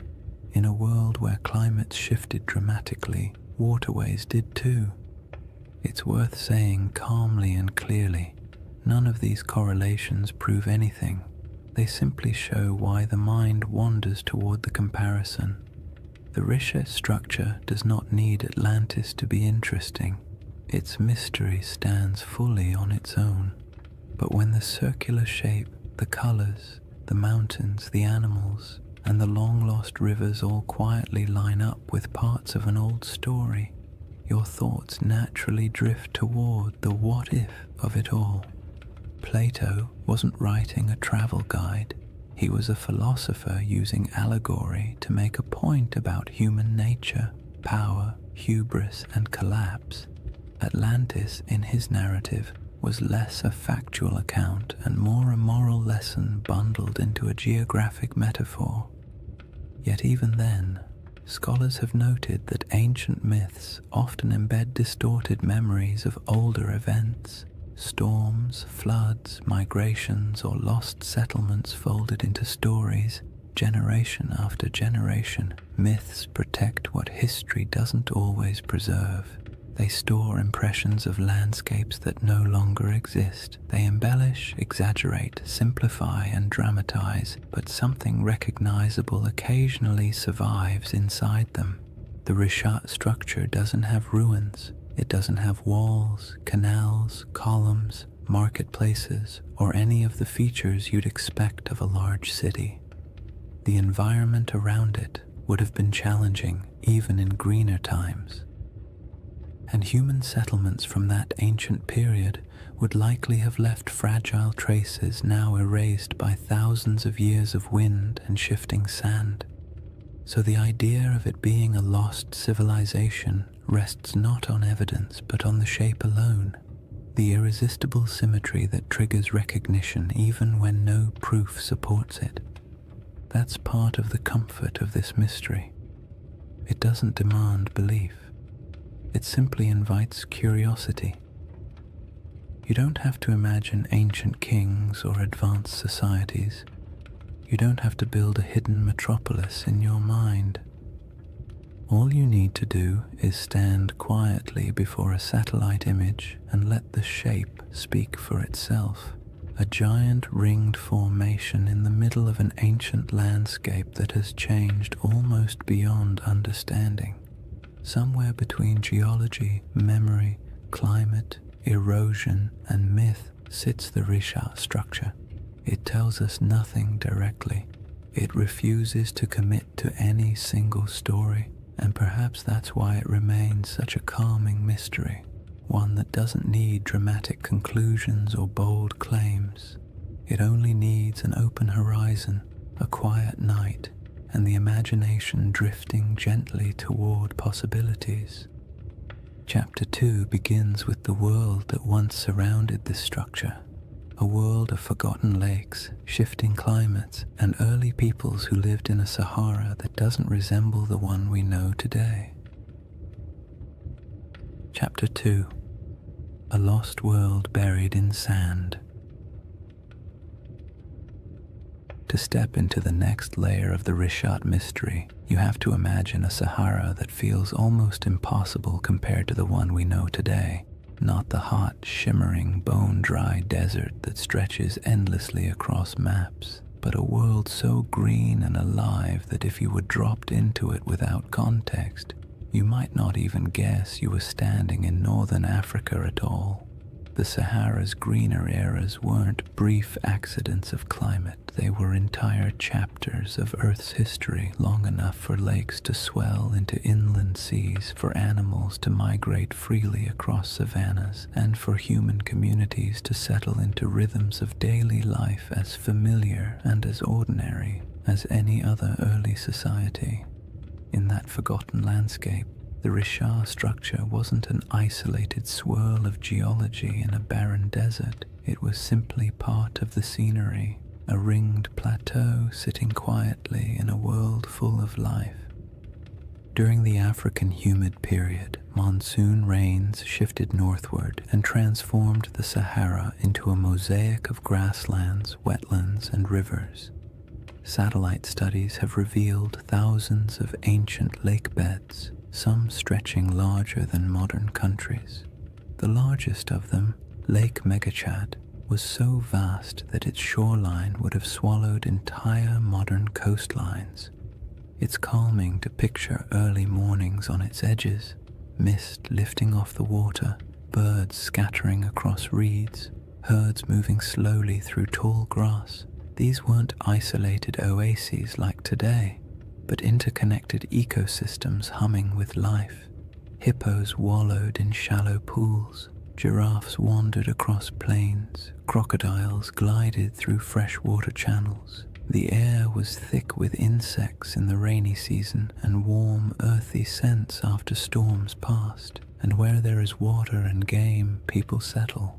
Early human groups built small camps near river bends, moving seasonally with herds or weather patterns. Their lives weren't glamorous.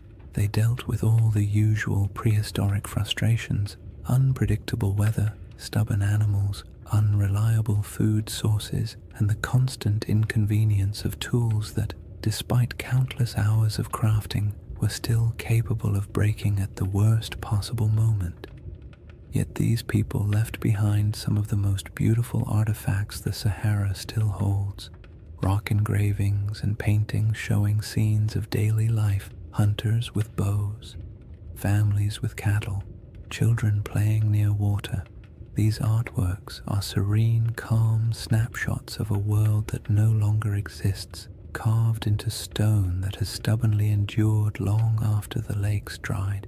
When people imagine ancient civilizations, they picture dramatic stone cities, elaborate temples, complex political systems, the kinds of things that leave behind headlines in history books.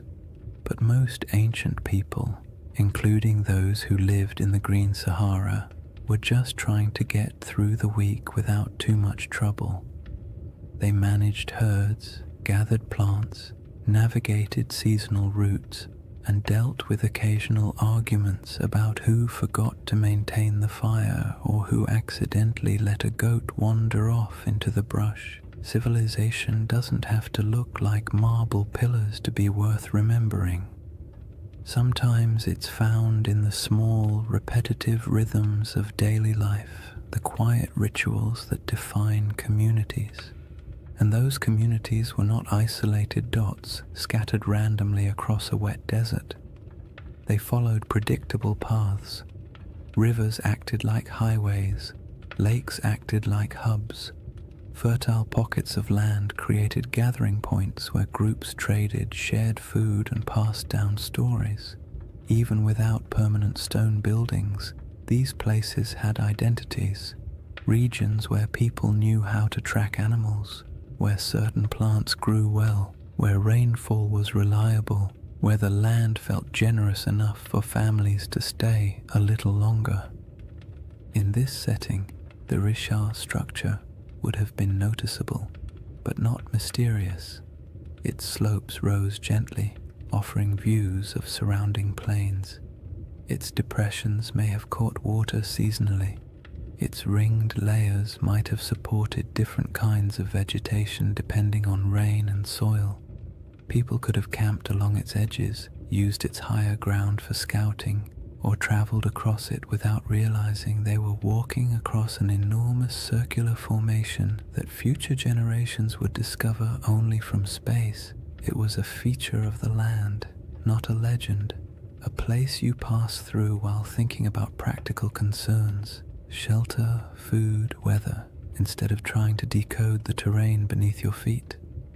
Some researchers have suggested that pockets of early Saharan cultures may have grown surprisingly sophisticated during particularly wet periods, not in the sense of monumental architecture or complex written languages, but in social networks, trade patterns, and livestock management. Evidence shows early domestication of cattle in the region, and groups may have practiced proto-agricultural techniques around wetlands and lake margins. These weren't lost empires. They were adaptable, resilient societies navigating a landscape that could shift dramatically over generations. The idea that a civilization could thrive here, disappear, and leave little trace isn't far-fetched at all. Wet climates draw people, harsh climates erase them. The desert isn't just unforgiving, it's efficient. Wind strips away organic material, sand buries structures, drought erases evidence of farming, floods wash away tools, and time paired with enough silence can erase almost anything that isn't carved into stone. The Sahara has a way of taking the past, smoothing it out, and leaving behind a surface that pretends nothing was ever there. Even so, pieces of that older world survive: fossilized bones, pollen samples trapped beneath sand, ancient shorelines stamped faintly into the earth, and rock art that still shows people standing beside animals that haven't lived in this region for thousands of years. These fragments don't tell a complete story, but they do confirm one thing: the Sahara was once a place where human life thrived, not merely survived. And in that world, the Risha structure might have been a landmark of sorts, a subtle gate in the landscape, a recognizable formation people used to orient themselves, not a secret, not a holy site, and not the center of anything monumental, just a distinctive feature in a land full of water and vegetation. The idea that early groups might have navigated by it is peaceful to imagine. Small bands of families moving across plains, spotting the familiar rise of the rings in the distance, and knowing they were approaching water or shade, or simply a place they'd passed through many times before. When the climate shifted and the world dried, those routes disappeared. Lakes shrank into nothing. Rivers retreated and carved new paths underground. Families moved south or west, following food and water. Eventually, the Risha structure went from living landmark to abandoned plateau, then to forgotten geology swallowed by the earliest dunes. There are no written records, no monuments, no grand architectural remains from this era, just silence and the faint memory of a world washed away by time. The civilizations of the Green Sahara weren't lost in a dramatic catastrophe.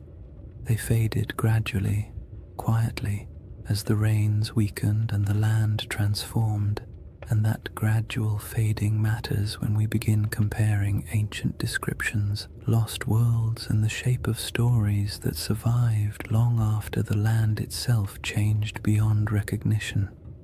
The timeline of that fading, and how closely it lines up with certain ancient myths, forms the next layer in the riddle.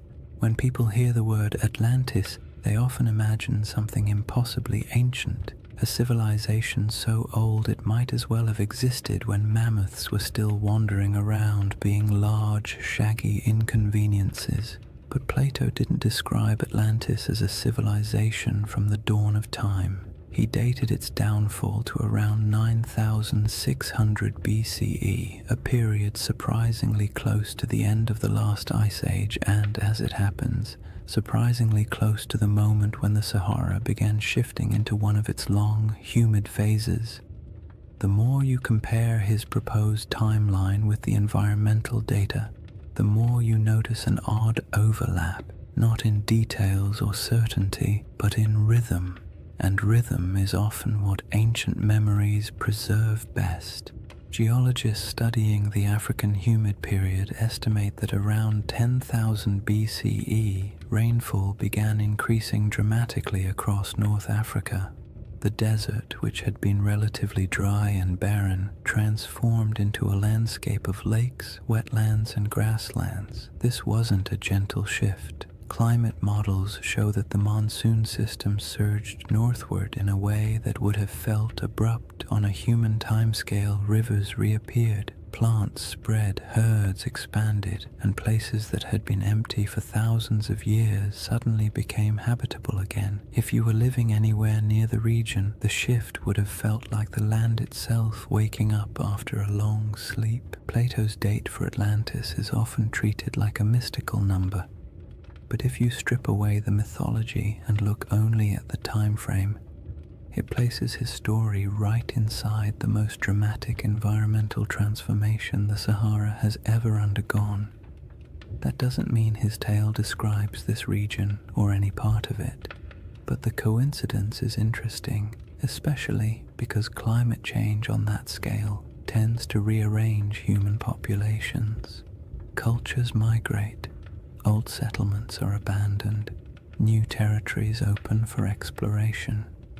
Oral traditions begin to evolve, preserving memories of places that were flooded or dried out or swallowed by landscapes that changed too quickly for people to adapt smoothly. The timeline problem becomes more intriguing when you move forward a few thousand years.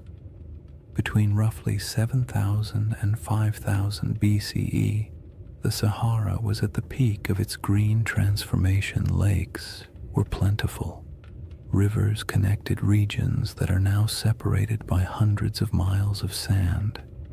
The climate was stable enough that people began developing more complex subsistence strategies, managing herds, experimenting with early forms of cultivation, and forming social groups large enough to leave meaningful traces in rock art and archaeological deposits.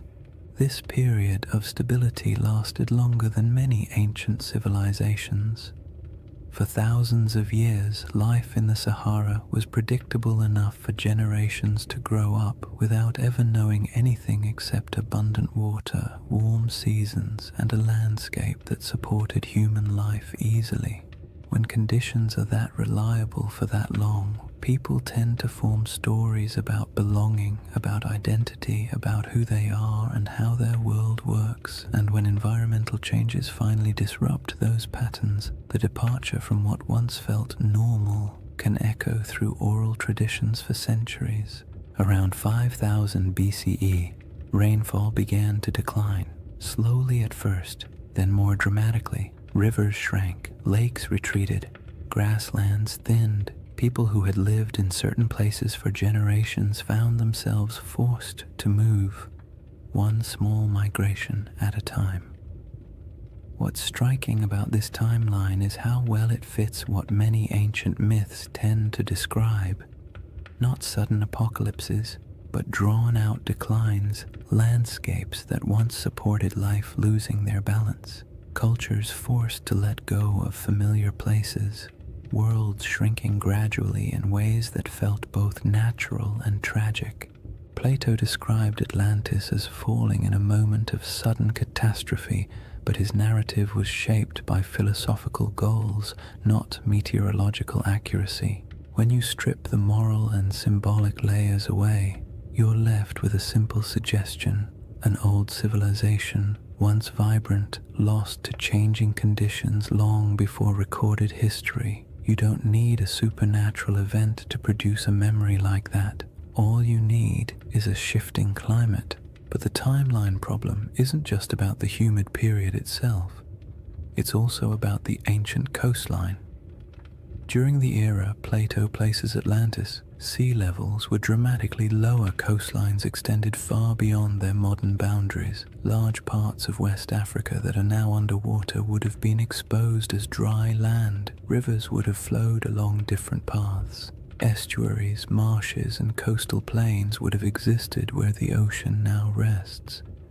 If someone in the deep past described a coastal landscape, that description would make little sense today unless you knew where the shoreline used to be. This matters because many interpretations of Plato's story assume that his geography reflects the world we see now, when in reality, none of the modern coastlines apply. What he described could have been based on something that existed thousands of years before the Sahara dried, in a world with rivers and lakes stretching across land that is now considered lifeless. The Risha structure itself sits inland today, but in an earlier era, with different river networks and different coastlines, it might not have felt nearly as isolated. Human perception of geography is always shaped by local experience. A river can feel like a highway. A lake can feel like a boundary. A plateau can feel like a landmark that divides territories. When climates shift, those familiar markers vanish, but the stories about them can persist long after the landscape has changed beyond recognition. The most compelling part of this timeline overlap isn't the idea that Atlantis maps onto the Sahara, it's the realization that human memory, especially oral tradition, often stretches back further than we assume. Cultures pass down stories of floods, droughts, migrations, and disappearing lands without needing exact dates or written scripts. These stories evolve, take on symbolic meaning, and sometimes become cautionary tales. But the seeds of truth often remain embedded in the narrative. A changing coastline becomes a city swallowed by the sea. A drying river becomes the fall of a once great kingdom. A shifting climate becomes a punishment from the gods. Human imagination attaches meaning to change, especially when change feels larger than individual experience. The Risha structure sits quietly in the middle of this enormous timeline, a geological constant in a world that refused to stay still. Ancient people may have lived near it when the land was green. Their descendants may have moved away when the desert expanded. Their grandchildren may have carried memories of lost lakes or vanished rivers into stories told over fires in distant regions. Those stories may have drifted into different cultures over thousands of years, and by the time someone like Plato heard fragments of them, much of the original context would have faded, leaving only symbols and shapes. The timeline problem is not really a problem at all. It's a reminder.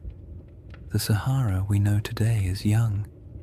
The world Plato described was older than most of the settlements humans would later build.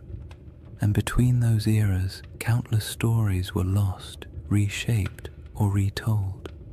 When you compare timelines, climates, and ancient memories, the idea of a forgotten world in North Africa stops sounding fantastical and begins to sound, quietly, like something entirely plausible in a landscape that has reinvented itself so many times. The next piece of the puzzle lies in the maps, reports, and strange hints left by ancient writers who claimed that distant peoples lived beyond the Pillars of Hercules, in lands most Greeks had never seen. These records aren't proof, but they are clues, echoes of a world few modern people realize ever existed.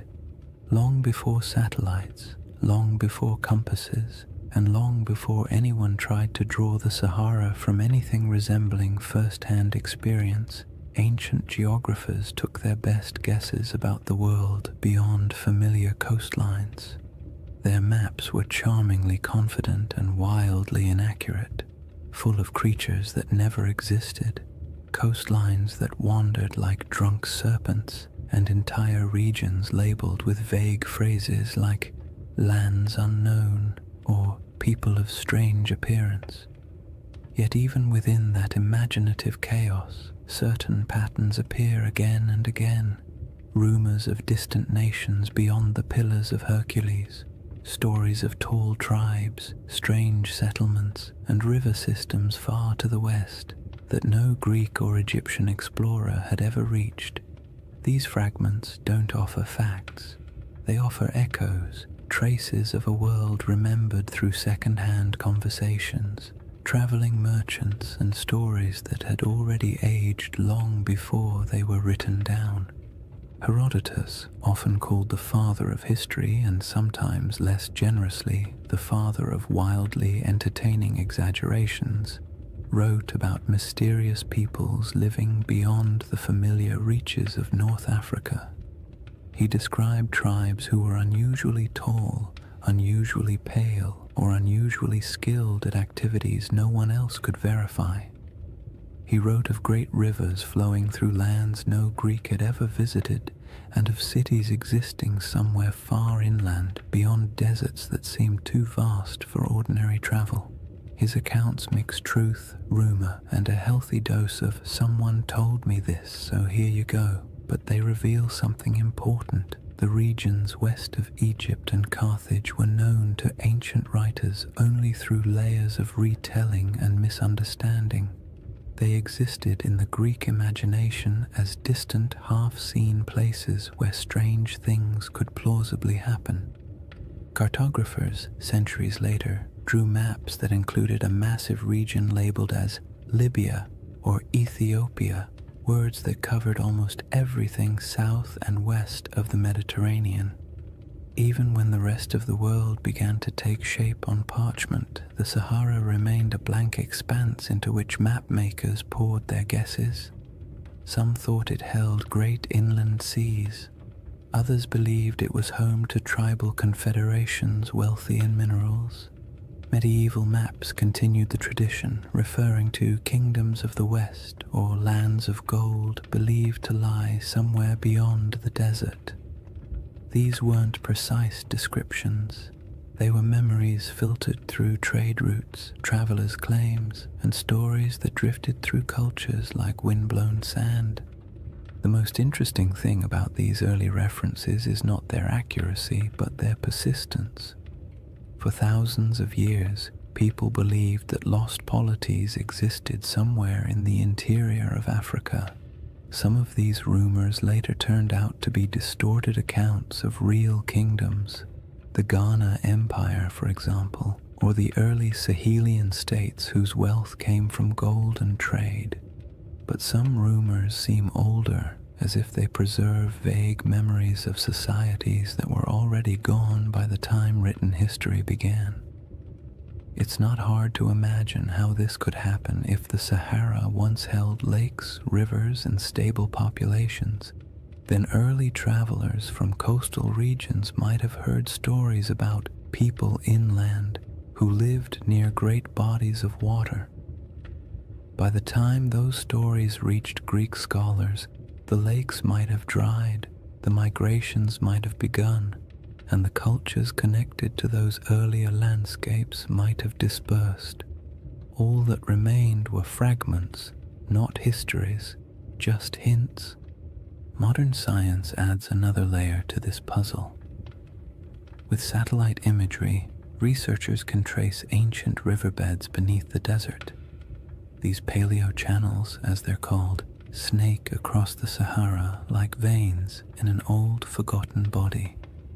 Some run directly from central North Africa toward what is now the Atlantic. Others branch into networks that once fed massive lakes. These rivers didn't disappear in a sudden catastrophe. They dried gradually as the climate changed, leaving landscapes that no longer match the stories that may have been told about them. If early civilizations or large communities existed near these rivers, their memory would have been separated from their physical location by thousands of years, making it nearly impossible for later cultures to understand what the stories referred to. This disconnect between old memories and new landscapes is how myths form. A story that once described a river civilization becomes, after generations of retelling, a story about a kingdom swallowed by the sea. A recollection of Great Plains becomes a memory of a vanished island. A description of a circular plateau becomes an account of a circular city. The Sahara's transformation from green to desert wasn't instantaneous, but it was dramatic enough to fracture cultural continuity. If families were forced to migrate because their water sources vanished, they would carry memories of their old homeland with them. Their descendants might repeat those memories in new places. By the time those descendant stories reached literate societies, the land they described would have changed beyond recognition. Even the idea of lost maps plays into this. Some early maps portray strange circular features in North Africa, drawn not with precision, but with a kind of symbolic confidence, as if the mapmaker was trying to capture something half understood. These circles often correspond to mountain ranges or basins that once held water. They might represent ancient memories of circular lakes, natural rings of highland terrain, or simply the human impulse to draw the unknown in symmetrical shapes because symmetry feels meaningful. When you compare those old maps to modern satellite images, you occasionally find that their circles line up suspiciously well with real geological features, not perfectly, but enough to make you wonder how much geographic memory survives inside even the roughest ancient drawings. And then there's the broader Mediterranean tradition of referring to lands beyond the West as mysterious, advanced, or somehow older than the civilizations closer to the sea. Phoenician traders, known for their long-range voyages, undoubtedly reached parts of West Africa, but their records are mostly lost. Carthaginian sailors may have traveled even farther, leaving behind legends like those of Hanno the Navigator, who described coastlines that are still debated today. These accounts weren't detailed maps or precise reports. They were impressions, glimpses of coasts, glimpses of rivers, glimpses of interior lands that would later be swallowed by dunes over generations. These impressions morphed. Cultures forgot the context but kept the intrigue. What makes all of this so calming and strangely satisfying is the realization that humans have always tried to map the unknown. Even when they lacked the tools, even when they guessed incorrectly, they kept trying. And in doing so, they sometimes preserved things they couldn't possibly understand. Old coastlines, vanished rivers, or stories from travelers who described worlds that no longer existed. When you approach the Sahara with that perspective, its ancient geography becomes less like a blank desert and more like a palimpsest, a surface written over many times but still carrying traces of the words beneath. The question isn't whether ancient maps show Atlantis or any other legendary city. The question is whether the stories behind those maps contain fragments of real places erased by climate and time. In a world where the Sahara once supported thriving cultures and vast waterways, it's not unreasonable to imagine that memories of those lost communities could drift across centuries, eventually arriving in distorted form on the pages of ancient writers. The final piece of this chapter lies in the moment when all those rivers dried and the green Sahara collapsed into the desert we know now. A transformation so dramatic that it could easily have become the seed of legends about worlds swallowed, lands lost, and civilizations fading into silence. When people imagine worlds disappearing, they usually picture sudden disasters, walls of water, earthquakes splitting the earth, angry gods sweeping civilizations into the sea. But the Sahara didn't collapse in a single night. Its transformation from a green, living landscape into a vast desert was quieter, slower, and far more unsettling. It wasn't a dramatic catastrophe, it was a gradual unraveling of an entire ecosystem. A process so steady and so relentless that it might have felt to the people living through it like the land itself was breathing out for the last time. This slow-motion disaster is one of the most profound environmental changes in human history, and its echoes still shape our perception of ancient worlds. The end of the African humid period began subtly. Rains that had once arrived predictably started coming later.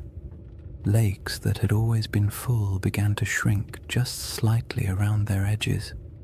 Wetlands that had supported birds, fish, and early settlements became patchier. People may not have noticed these first signs at all. One dry season feels like an anomaly. 2 in a row feel like an inconvenience. 3 or 4 begin to feel like a pattern. And before long, families who had lived near the same lake for generations might have found themselves walking farther and farther to reach the shore each year. As rainfall continued to decline, the lakes shrank dramatically. Rivers that had once flowed energetically across the plains became shallow streams, then trickling channels, then dry paths where children could walk without getting their feet wet.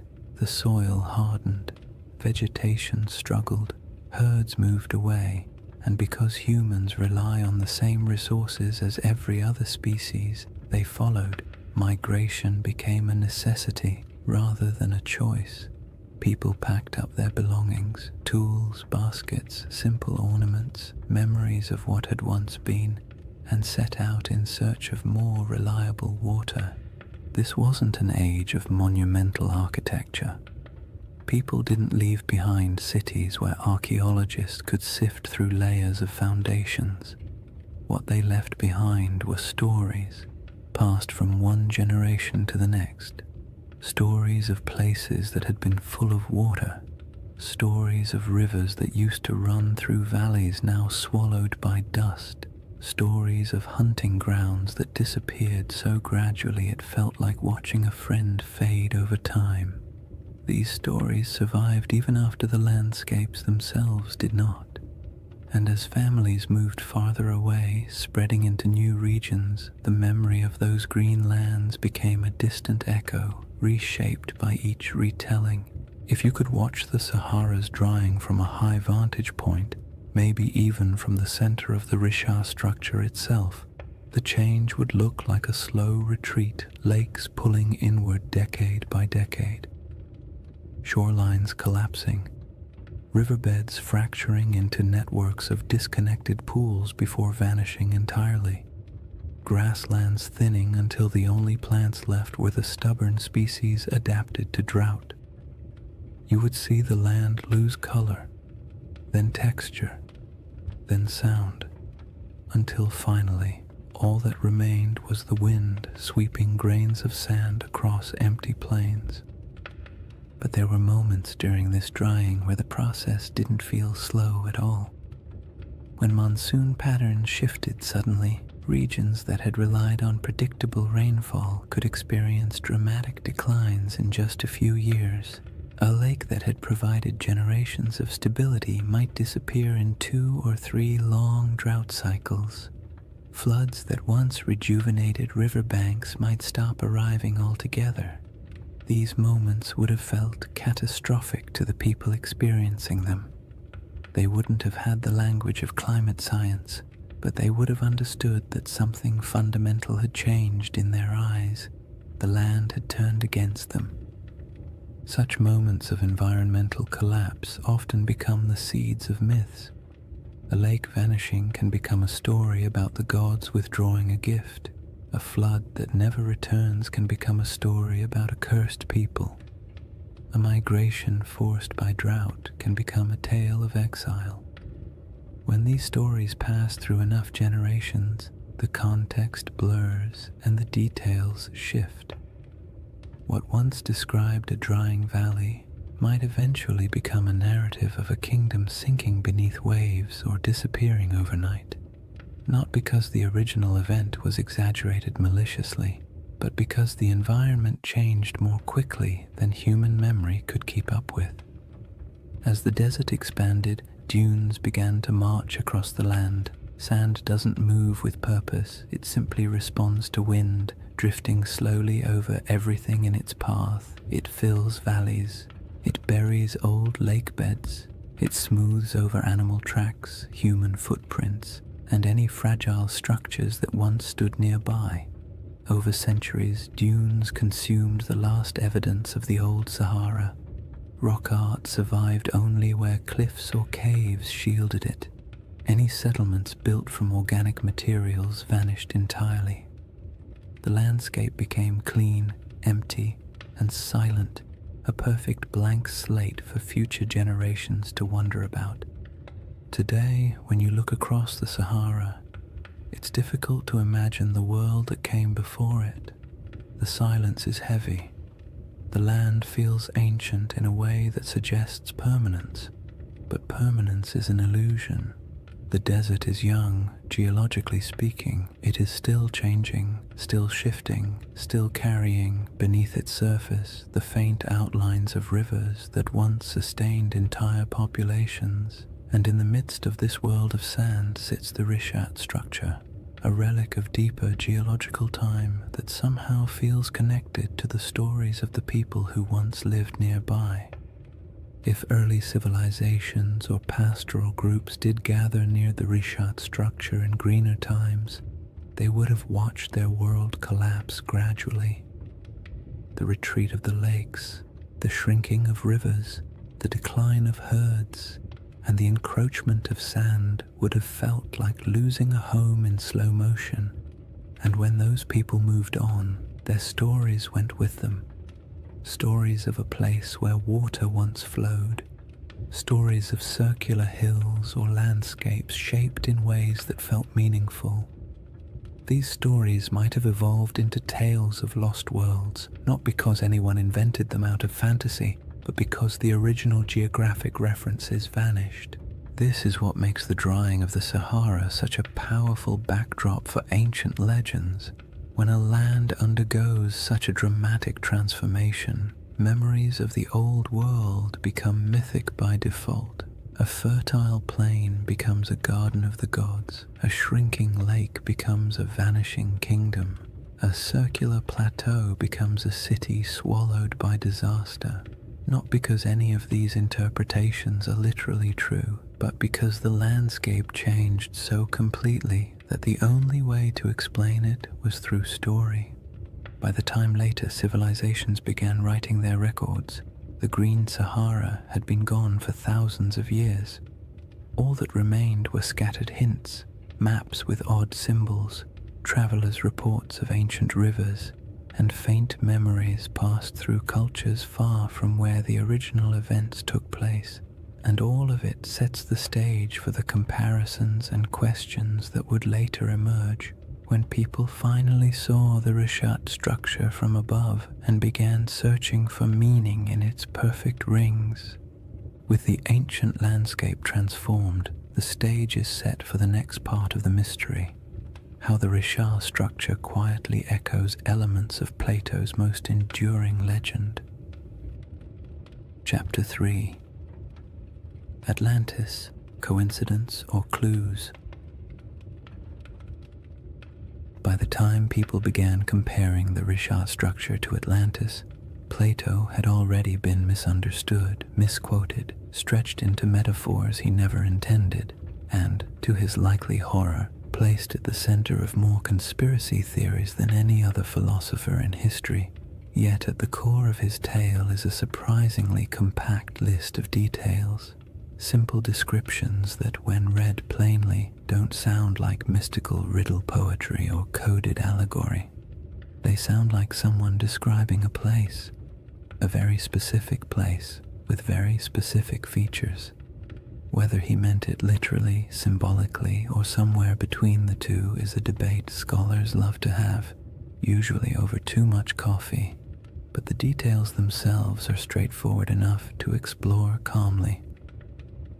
The centerpiece of Plato's description is the shape. Atlantis, he wrote, was arranged in concentric rings, alternating circles of land and water, each perfectly circular, each surrounding the next. This is the detail that grabs people instantly because most landscapes do not naturally arrange themselves into rings, and when you see a 25-mile-wide circular formation in northwest Africa, your brain taps you on the shoulder and whispers, "Huh, interesting." Plato describes 3 rings of water and 2 of land, though he also notes that parts of the outer sections were later modified by the Atlanteans themselves, which means even in his own story, the shape wasn't necessarily pristine or untouched. When you compare this to the Richard structure, you naturally see a resemblance, not a perfect match, not a one-to-one replication, but a visual echo, a geological rhythm that resembles a narrative rhythm.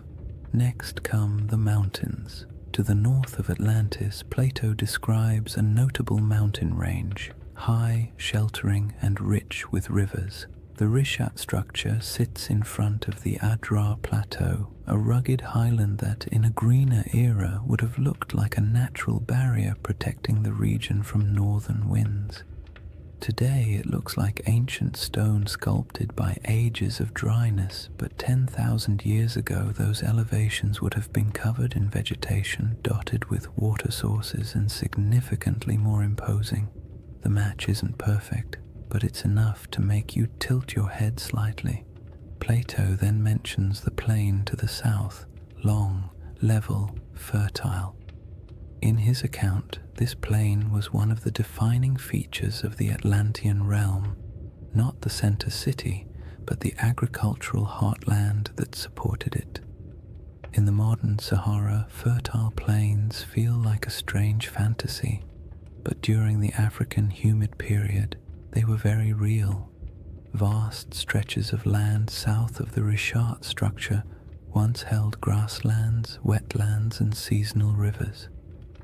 The environment shifted dramatically with each cycle of climate change, but during the greener ages the region could have supported exactly the kind of plains Plato describes. Whether he was referencing this area or somewhere entirely different is impossible to say, but the environmental context overlaps in interesting ways. One of the most striking details Plato gives is about the materials used in Atlantis. He refers to red, black, and white stones, distinct colors quarried from the landscape and used for construction. The Richat region naturally contains these colors in abundance. Iron-rich sandstones provide reds, dark volcanic rocks and basalts provide blacks, pale limestones and quartzites provide whites. Again, this doesn't prove anything at all. It simply means the palette Plato described exists in the region, which is more of a quiet coincidence than a revelation. But it's the accumulation of quiet coincidences that tends to capture people's attention. Then there is the detail about elephants. Plato notes that the island of Atlantis had many elephants, not a few, not occasional sightings, but many today. The idea of elephants in the Sahara feels absurd, a contradiction to the very concept of a desert. But the Green Sahara held elephants in abundance. Rock art across the region depicts entire herds with casual familiarity. Fossil evidence confirms that elephants ranged widely across North Africa during humid periods. For most of human history, elephants were not exotic in this region. They were part of the everyday ecosystem, so when Plato casually mentions them, it aligns comfortably with what we know about the Sahara's long-lost environment. Plato also describes a freshwater well at the center of the city, providing clean water even as the outer rings filled with seawater. This detail feels mythic at first, but it also reflects a basic geographic truth. Many circular landforms, especially those rising from domed uplift, often have central depressions or areas where water collects. The Richat structure's core is lower than its outer rings, and though it holds no water today, in a wetter climate it may have held springs or temporary ponds after seasonal rains. Early humans could have used such features for drinking water. As climates changed, memories of these water sources might have been folded into later stories. The river to the sea detail is where the puzzle grows delicate.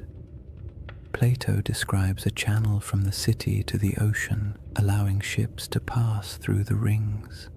The Richat structure is inland today, very inland, but ancient river systems in the region once flowed toward the Atlantic. Satellite imagery captures paleo-channels that trace ancient waterways westward. The landforms no longer match these paths because the Sahara has reshaped itself repeatedly, but it is not impossible that rivers once connected this region to coastal plains that have since eroded, drowned, or shifted beneath rising sea levels. All these details create a gentle sensation. Not belief, not certainty, just curiosity. Plato's list is simple enough that it can't be mapped cleanly onto any one place. It can describe a landscape long gone, a symbolic metaphor, or a region badly distorted by oral tradition before ever reaching Greek ears. His text leaves just enough room for interpretation and just enough specificity to make pattern-seeking minds perk up when they see a satellite photo of the Risha structure. The most important thing to remember is that Plato was not attempting to write a historical documentary. He wasn't giving coordinates or providing an atlas. His story was part philosophical argument, part political commentary, and part inherited memory. He may have drawn from older Egyptian traditions or misunderstood travel accounts or combined several cultural memories into one dramatic narrative. But within that narrative lies a pattern: rings, plains, mountains, colors, elephants, rivers that align loosely, gently, and intriguingly with what once existed in parts of North Africa. What makes this segment of the mystery so soothing to explore is the absence of pressure. You don't need the Risha structure to be Atlantis. You don't need the description to match perfectly. All you need is the simple awareness that Plato left a list of clues describing a place that may have existed in the deep past, a place shaped by water, climate, geography, and memory. And when you place those clues beside a quiet, circular geological formation surrounded by a desert that used to be alive, it becomes easy to drift into a state of gentle wonder, the kind that invites curiosity without demanding conclusions.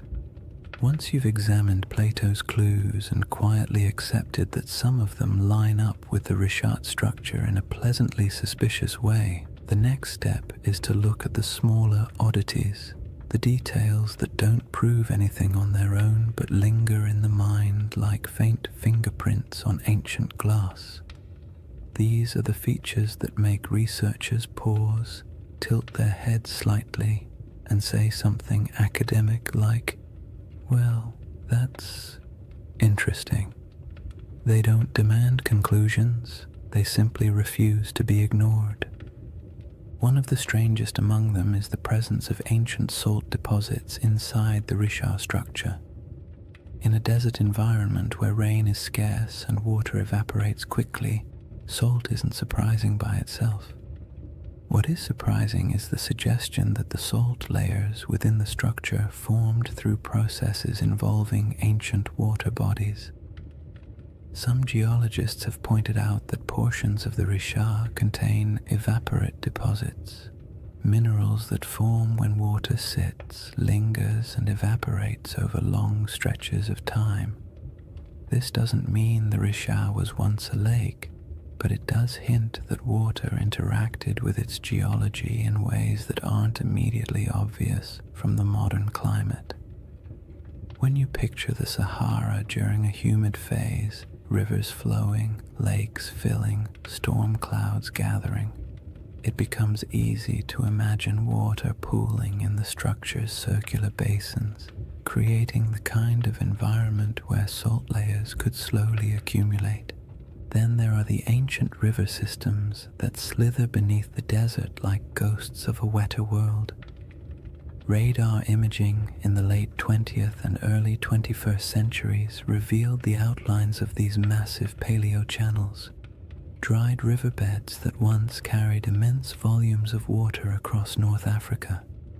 Some of these channels flow in directions that match Plato's narrative surprisingly well, running from deep inland regions toward what is now the Atlantic coastline. In modern geography, the Richard structure sits far from the sea, but in the world of 10,000 or even 8,000 years ago, the landscape would have been dramatically different. Coastlines were altered, deltas shifted, and river networks created pathways across regions that are now hostile to life. When you consider these ancient waterways, the idea of a circular formation once connected to a westward flowing system becomes far less far-fetched. Another curiosity is the distribution of ancient fauna across the region, especially elephants. Plato goes out of his way to mention that Atlantis had many elephants, as though their presence was noteworthy, and it would have been if you were writing for an audience in classical Greece, where elephants were known but rarely encountered. But in the Green Sahara, elephants weren't exotic at all. Fossil evidence shows they roamed freely across vast stretches of North Africa. Rock art carved by prehistoric peoples depicts them with a kind of casual familiarity, often standing near lakes or grazing beside herds of cattle.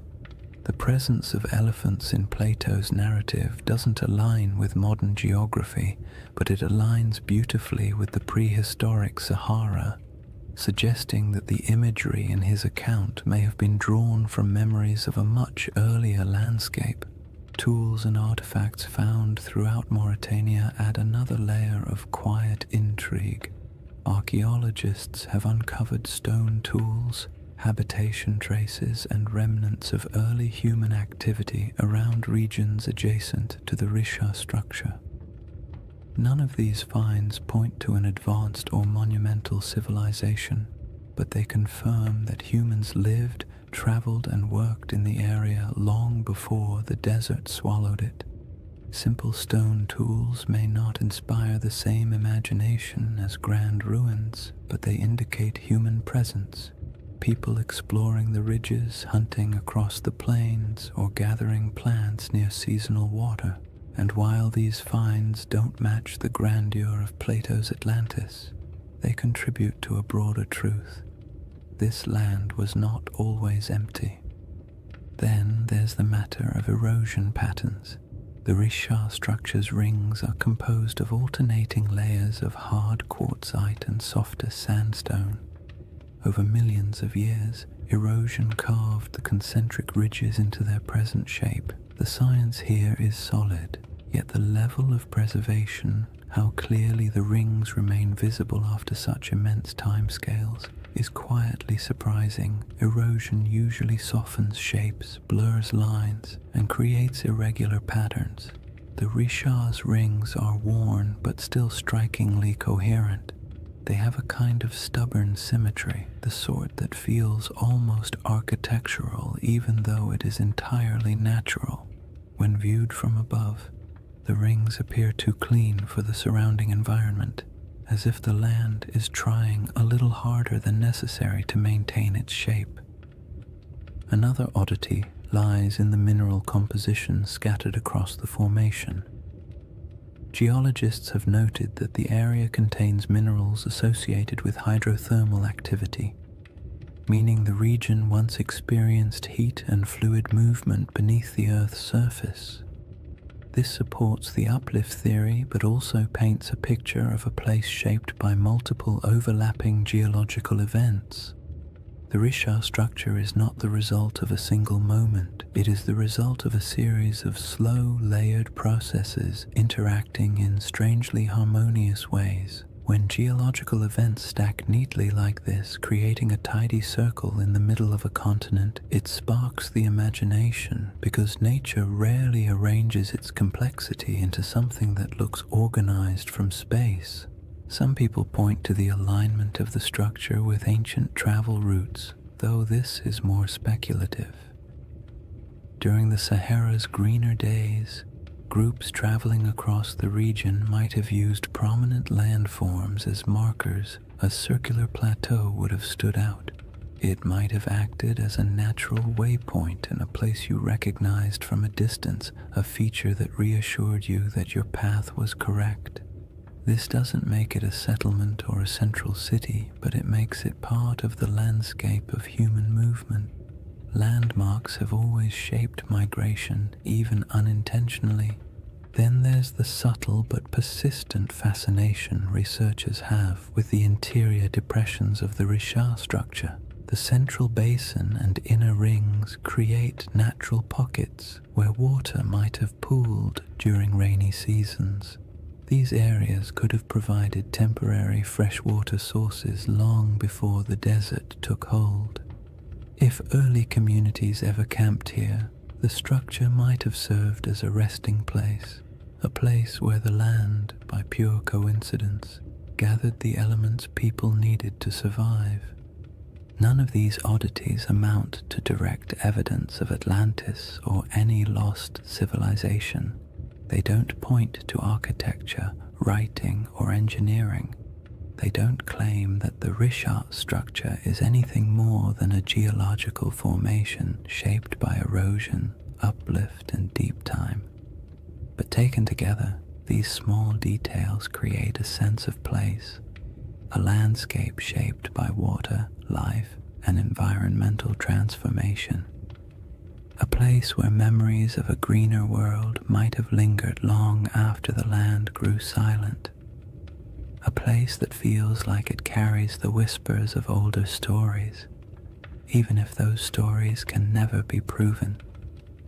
What remains after examining these clues is not certainty, but the soft, contemplative feeling of a mystery that refuses to resolve too neatly. That's the charm of the Richat structure, not that it answers questions, but that it invites you to keep asking them slowly and without urgency, the same way the desert allows time to drift without needing conclusions.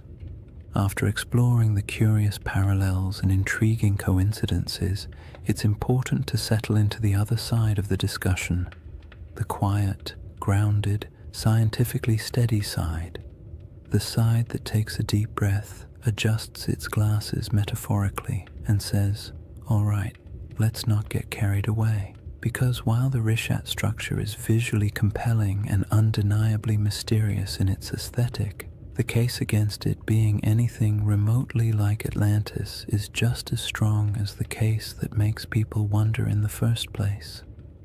And acknowledging that doesn't make the mystery less soothing. In fact, it makes it more balanced, more realistic, and more grounded in the rhythm of nature rather than the drama of myth. One of the simplest arguments against the Richat-Atlantis connection is the absence of ruins.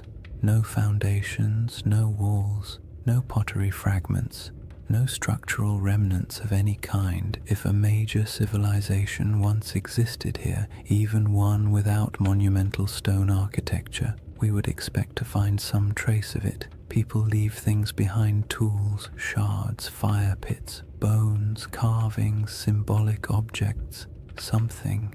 The Sahara is harsh, but not harsh enough to erase every sign of human activity. If a dense population had lived here, small nomadic encampments leave faint traces, farming settlements leave soil signatures, even temporary villages create debris. But inside the Richat structure, archaeological evidence is scarce, scattered, and entirely consistent with occasional prehistoric habitation rather than a populous, organized city. Another clear issue is scale. Plato describes Atlantis as a powerful naval civilization capable of launching fleets, influencing foreign regions, and maintaining a capital city large enough to impress outsiders. This would require infrastructure, labor specialization, long-distance trade, and durable materials. The Green Sahara did support human life, but the evidence we have, stone tools, simple camps, modest cultural artifacts, points to pastoral and hunter-gatherer lifestyles rather than elaborate urban systems. There were no harbors, no shipyards, no canal networks, and certainly no signs of advanced engineering. The gap between the archaeological record and the expectations for a sprawling maritime empire is wide. calm and fairly conclusive.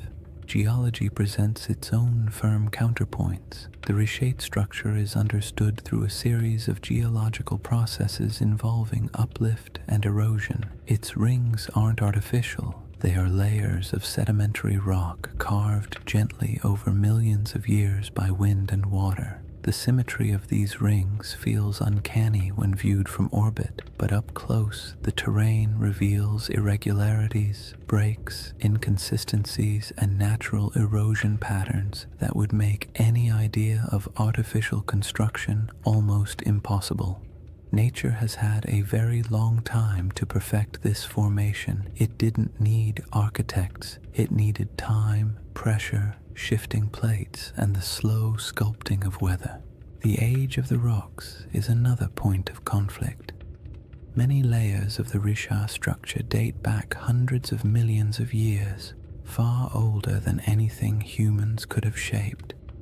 The uplift likely occurred tens of millions of years ago. Even the youngest erosional processes are far older than the timeline of human civilization. If Plato's account referred to an advanced society around 9600 BCE, the Richat's geological history simply does not align. Humans were not carving rings into uplifted domes while mammoths still roamed the northern forests. The idea collapses under the sheer weight of deep time. There is also the question of context. Atlantis, as Plato describes it, was a hub of Atlantic navigation, a power that interacted with Mediterranean societies, but the Richat structure sits far inland, even accounting for ancient coastlines.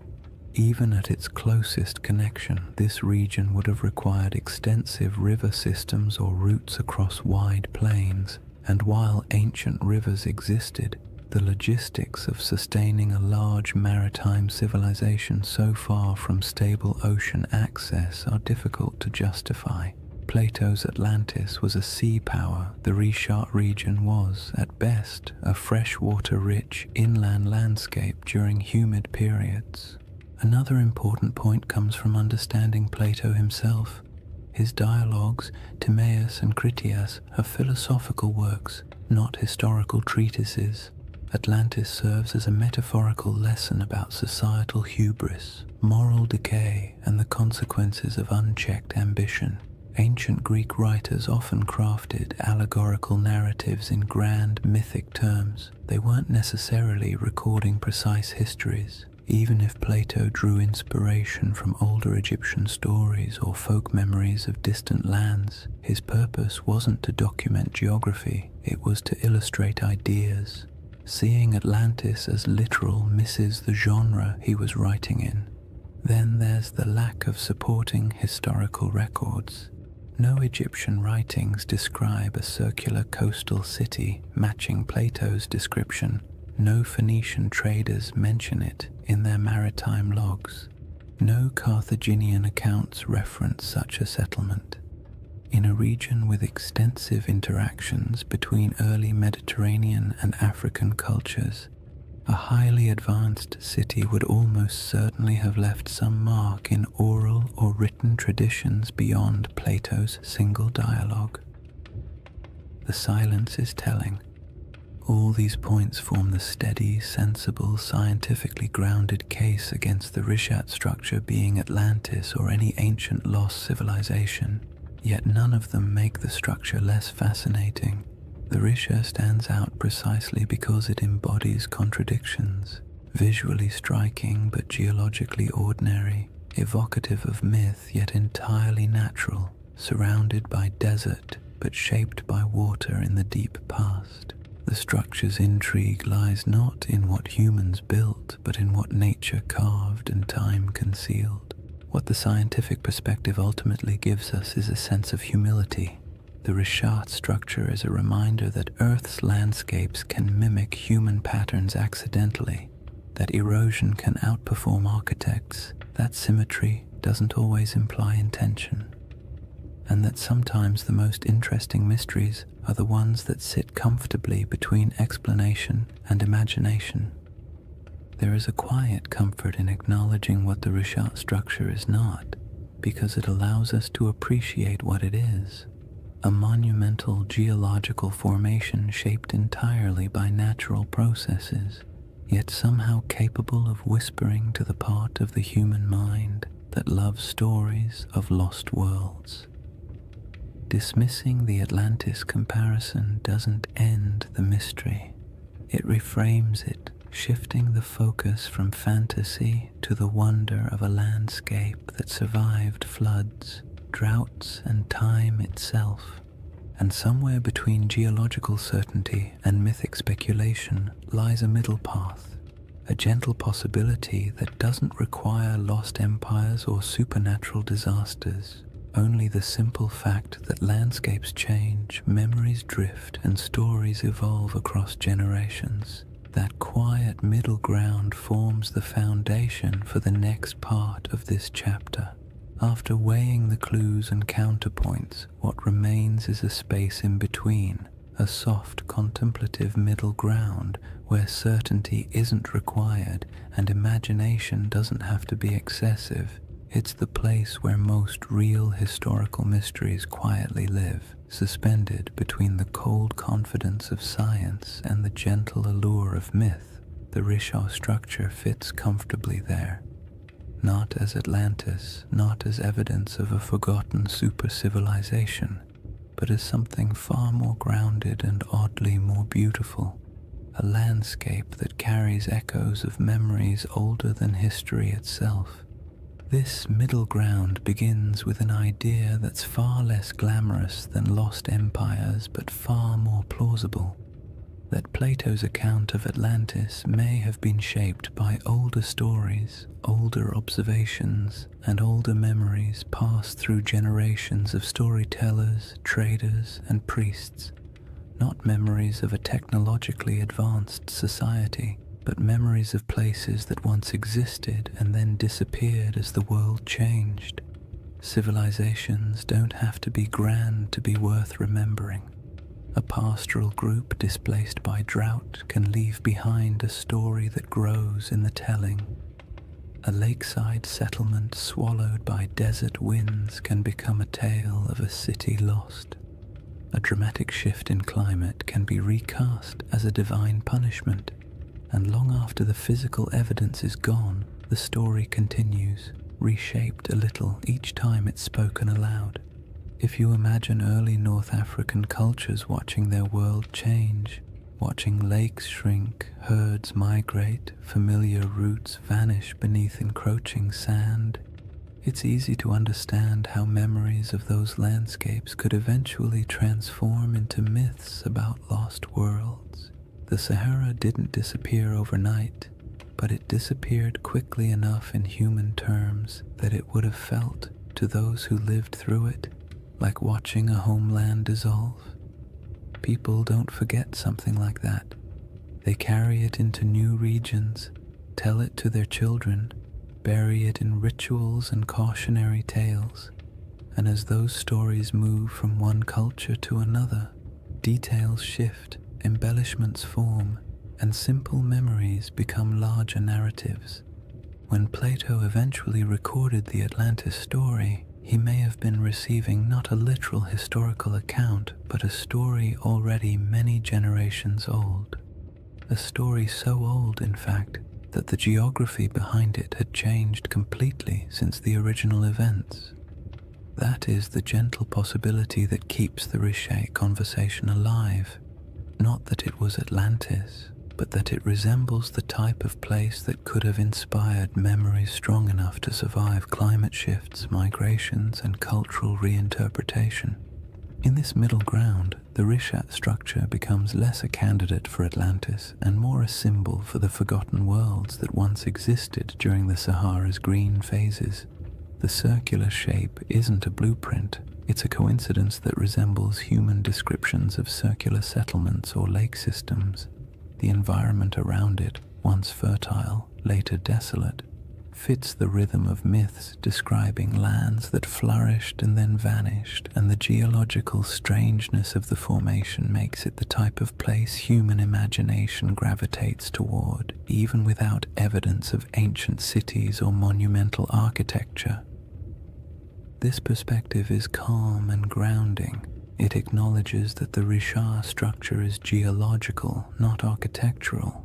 It embraces the idea that natural formations can inspire awe without requiring supernatural explanations, and it allows space for the possibility that human stories, especially the very old ones, often preserve impressions of landscapes altered or erased by time.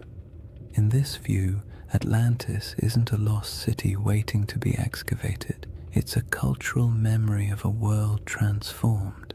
The middle ground also makes room for one of the most fascinating aspects of human storytelling, our tendency to merge different memories into single narratives.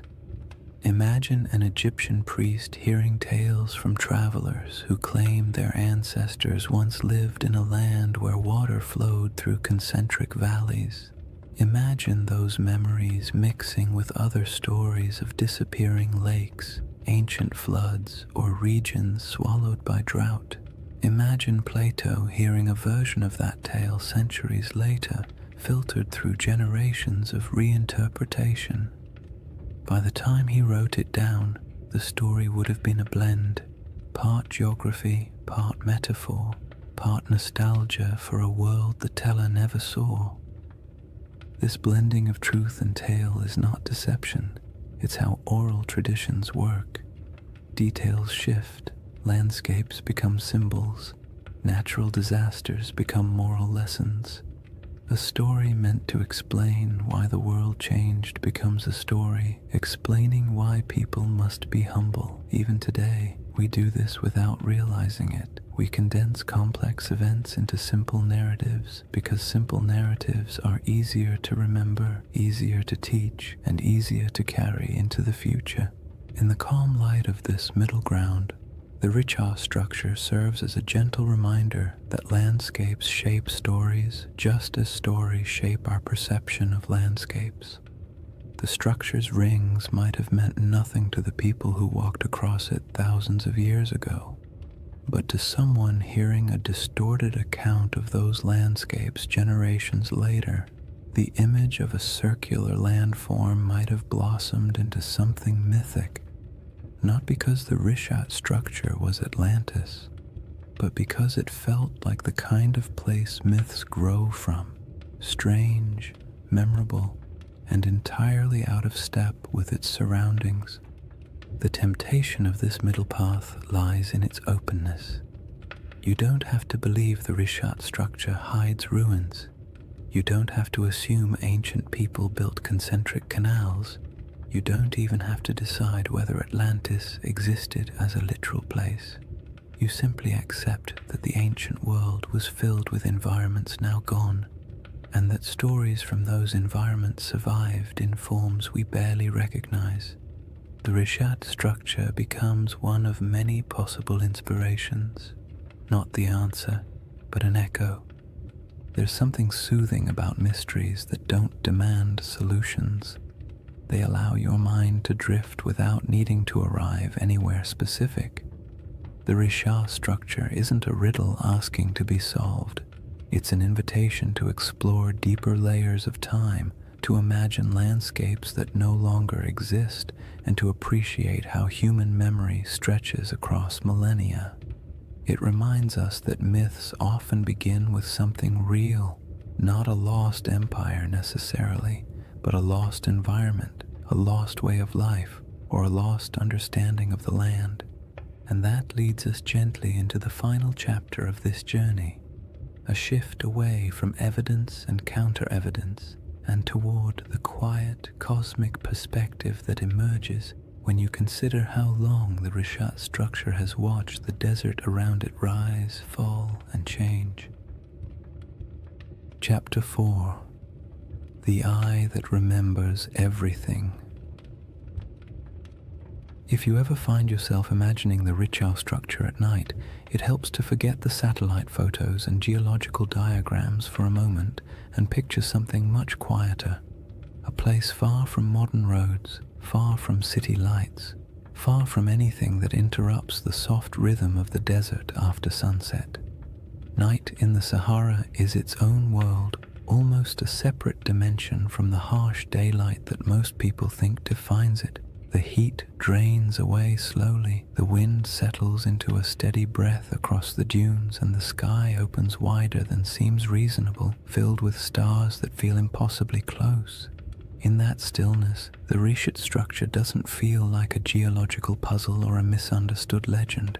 It feels ancient in a way few places do, as if it has been sitting patiently through eras, watching everything change around it while remaining almost unchanged itself. Standing at the center of the formation under a clear sky would feel like standing inside a natural observatory. The circular ridges rise around you, not high enough to trap you, but just high enough to create the sense of being in a vast stone bowl. The curves would guide your gaze upward toward the sky, making the stars appear as though they are swirling in unison with the rings below. There are no lights to dim the stars, no distant hum of traffic, no artificial sounds, just the low whisper of the wind brushing across ancient rock, passing through channels carved by time, creating tones so soft you might not even register them consciously. In that kind of quiet, the desert feels alive. Not in a dramatic or mystical way, but in the subtle way landscapes breathe through temperature shifts, airflow, and tens of thousands of years of stillness. The moonlight transforms the Richat structure even further. The pale light pools in the lower depressions and glides across the ridges, revealing the circular symmetry that can be hard to see when you're standing on the ground during the day. At night, those rings shine faintly, almost glowing in places where quartzite catches the moon's reflection. The effect is soothing, not eerie, the kind of sight that makes you exhale slowly, not look over your shoulder. The desert has always been a place where time feels soft and stretched, and inside the Richat at night, that feeling only deepens, as if the land is gently reminding you that it has existed far longer than any human story about it. There is something comforting about how little the Richat structure demands. It doesn't insist on meaning. It doesn't ask to be interpreted. It simply sits, weathered and patient, while the sky above it cycles through constellations that ancient people once used to navigate across greener lands. Thousands of years ago, when the Sahara was still alive with lakes and grasslands, early humans would have looked up at the same stars, using them to track seasons, migrations, and time. They may have passed near the Richat without knowing its shape, but they would have walked under this same sky, feeling the same cool air after sunset, listening to similar breezes skimming across the land. In that sense, the desert night turns the Richat structure into a bridge between eras, not because anything connects them physically, but because the sky has remained one of the few constants across the entire sweep of human history. If you were to sit on one of the ridges and look out into the darkness, you would see nothing but the silhouettes of dunes shifting gently in the moonlight. The horizon softens at night, blending sky and sand into a single muted line. It's the kind of scene that encourages introspection, not analysis.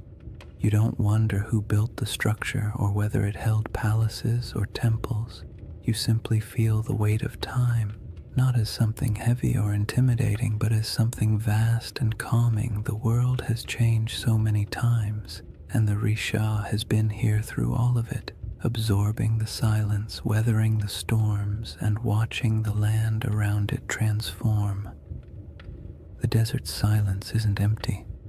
It holds layers of memory, not the kind you can excavate with tools, but the kind that lingers in atmosphere. The silence feels old, as if it carries a faint awareness of the worlds that once existed here. Lakes reflecting starlight, animals moving across grasslands, families gathering near fires that burned in a landscape now gone. The nighttime air feels thick with that invisible history, yet it doesn't demand your attention. It simply exists, like a soft background hum. The stars above the Rishat structure appear especially dense because of the region's extreme remoteness. The Milky Way stretches overhead like a pale river of light, echoing the rivers that once flowed across the Sahara during its humid phases. The longer you look, the more constellations seem to reveal themselves, and the more the structure on the ground feels connected to the cosmos above. The rings of the Rishat mirror the vast circular patterns in the sky, the arcs of the galaxy, the curvature of the horizon, the slow rotation of the Earth itself. It creates a sense of gentle symmetry between Earth and sky, a reminder that humans have always found meaning in patterns even when those patterns were accidental. It's easy to understand why people feel drawn to connect this ancient formation with legends.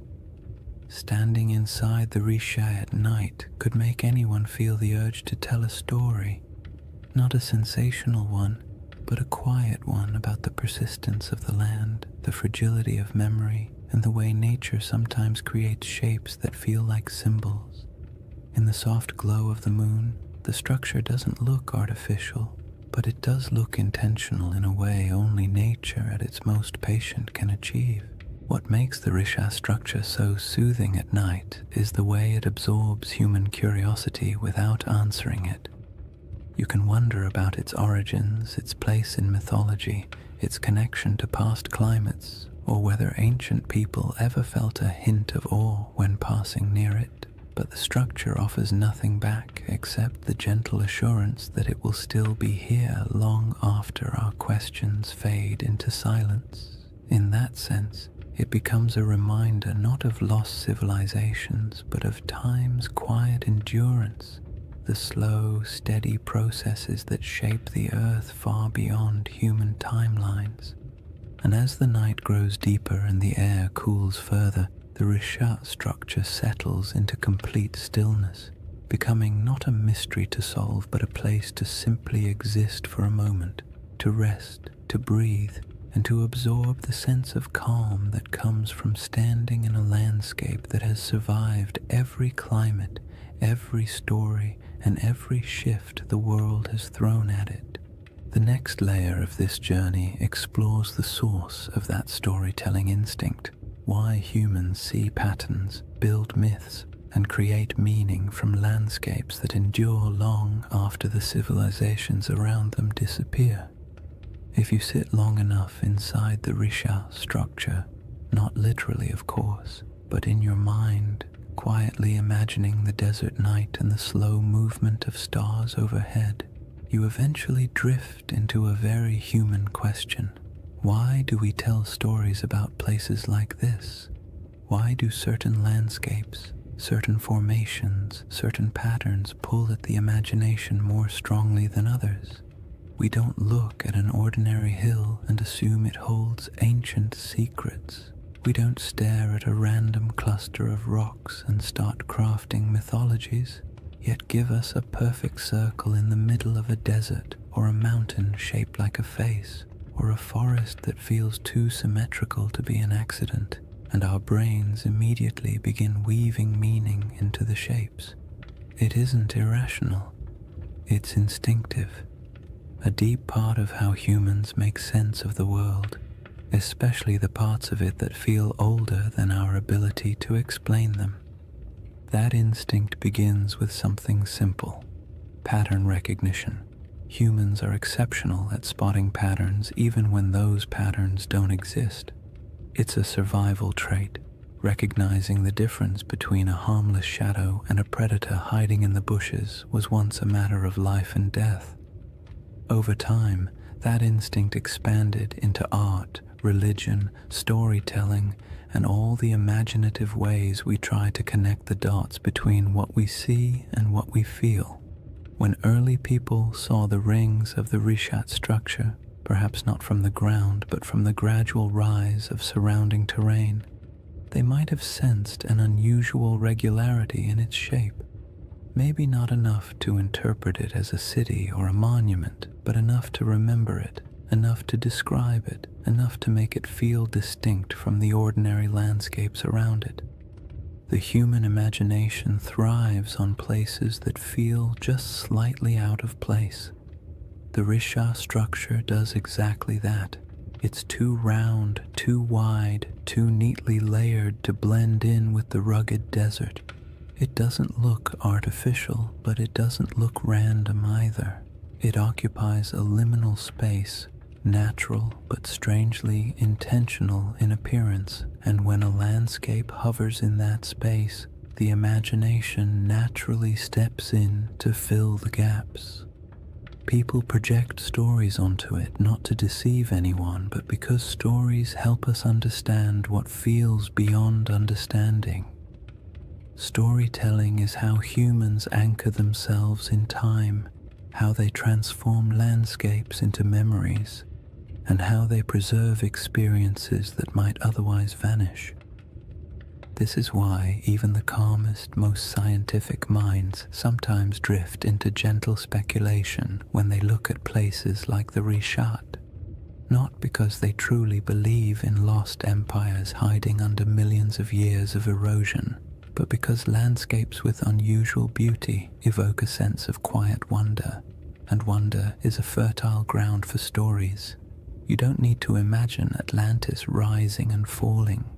You only need to imagine how it felt for early communities to live in a Sahara full of lakes and wildlife, passing by a strange circular plateau that looked different each season. Maybe it was a landmark, maybe it was a gathering point, maybe it meant nothing at all, but it would have stood out, and anything that stands out tends to gather stories.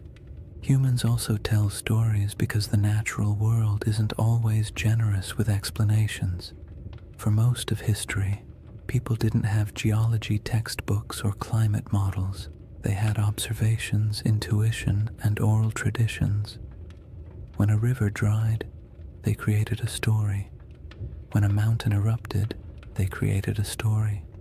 When the stars shifted seasonally, they created stories to explain their patterns. Over generations, these stories evolved, blending details from nature with the emotional tone of the people describing them. A drought wasn't just an environmental event, it became a moral narrative of balance lost and regained. A vanished lake wasn't just climate change, it became a tale of a great flood or a divine warning or a forgotten world swallowed by forces beyond human control. It isn't surprising that the Rishat structure, surrounded by a desert shaped by one of the most dramatic climate transformations in human prehistory, inspires curiosity bordering on myth. Long before Plato wrote about Atlantis, people across the Sahara would have witnessed environmental shifts so profound they could barely describe them.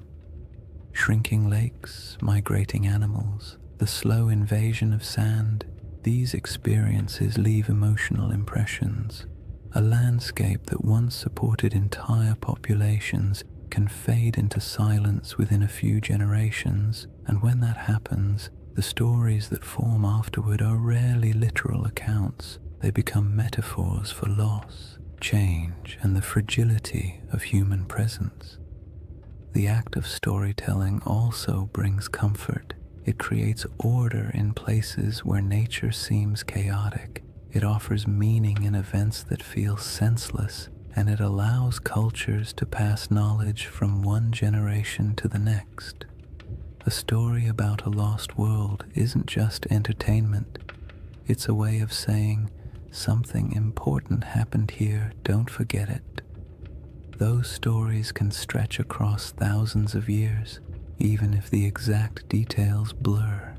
The memory of a disappearing lake might evolve into a legend of an entire region swallowed by the sea. The The recollection of an unusually shaped landform might become a story about circular cities or divine architecture. When landscapes change as drastically as the Sahara did, the human imagination steps in to preserve what the land no longer shows. What's interesting is that the imagination doesn't only reach backward, it also reaches upward. Humans have always linked earthly landscapes with the sky. The circular shape of the Risha structure mirrors patterns in the heavens, orbits, celestial spheres, the arc of the Milky Way. Ancient cultures often looked at the sky and the earth as mirrors of one another. If something looked meaningful on the ground, they assumed a celestial connection. If something appeared in the stars, they looked for its reflection in the landscape. This tendency isn't mystical, it's psychological. It creates symmetry between the known and the unknown, allowing people to navigate a confusing world through harmony rather than randomness. The Risha structure invites that kind of thinking. At night, when the stars swirl overhead and the rings below form a gentle spiral of shadow and light, it becomes easy to understand how the human imagination might link the two, not through elaborate theories, but through quiet intuition, through the simple feeling that a place shaped in circles must hold a story shaped in circles, through the awareness that landscapes sometimes look like symbols even when they are not, through the natural desire to connect the visible world with the invisible past. In the end, the human imagination isn't a flaw in our understanding of places like the Risha structure. It's a companion. It allows us to explore possibilities without insisting on answers. It lets us appreciate mysteries without demanding they be solved. And it reminds us that even when we know the scientific explanation for a geological formation, we can still feel wonder, still be moved by the beauty of its shape, and still tell stories about what it might have meant to the people who walked through a greener Sahara thousands of years ago. That instinct to remember, to reinterpret, to imagine, leads naturally into the next part of this journey. The way deserts protect, preserve, and occasionally conceal pieces of worlds that no longer exist, leaving behind not cities but quiet geological breadcrumbs for the patient observer. When people think of the desert, they often imagine it as a place that erases everything. Wind sweeping across dunes, sand swallowing anything left on the surface, time grinding all traces of the past into dust. And while parts of that are true, the desert is far more complicated. It destroys, yes, but it also preserves in ways wetter climates never can. Humidity decays wood, softens clay, and corrodes metal. Rain washes away structures and scatters artifacts. Plants reclaim abandoned land quickly, burying the past in roots and soil. But the desert is patient. Dry air keeps things intact. Sand buries but also protects. Stone carvings last almost forever when nothing grows to break them apart. If anything, the Sahara is one of the most powerful memory keepers on Earth, even if it rarely gives up those memories easily. The Rishat structure sits in the middle of this vast archive, not an archive of books or ruins or treasure, but an archive of landscapes. The rings themselves are a geological timeline. Each layer tells a story about a different era of Earth's crust.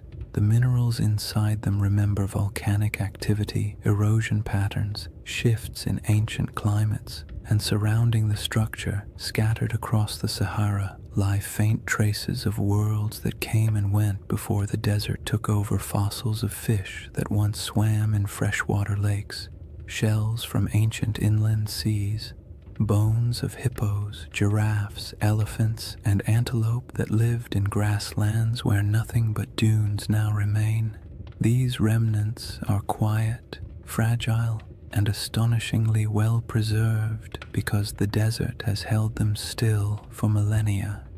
Even more delicate objects survive in surprising numbers. Stone tools left behind by early humans who walked across plains now buried under dunes, arrowheads, blades, grinding stones, small carvings. They're scattered, not concentrated, evidence of lives lived lightly on the land, following herds, collecting plants, moving when the seasons demanded it. None of these objects tell a story of a centralized city or a monumental culture, but they do tell the story of human persistence in a world that was constantly shifting around them.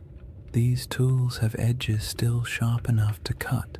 They were shaped by hands that lived in a climate we can barely imagine today, and the desert, indifferent to time, simply kept them.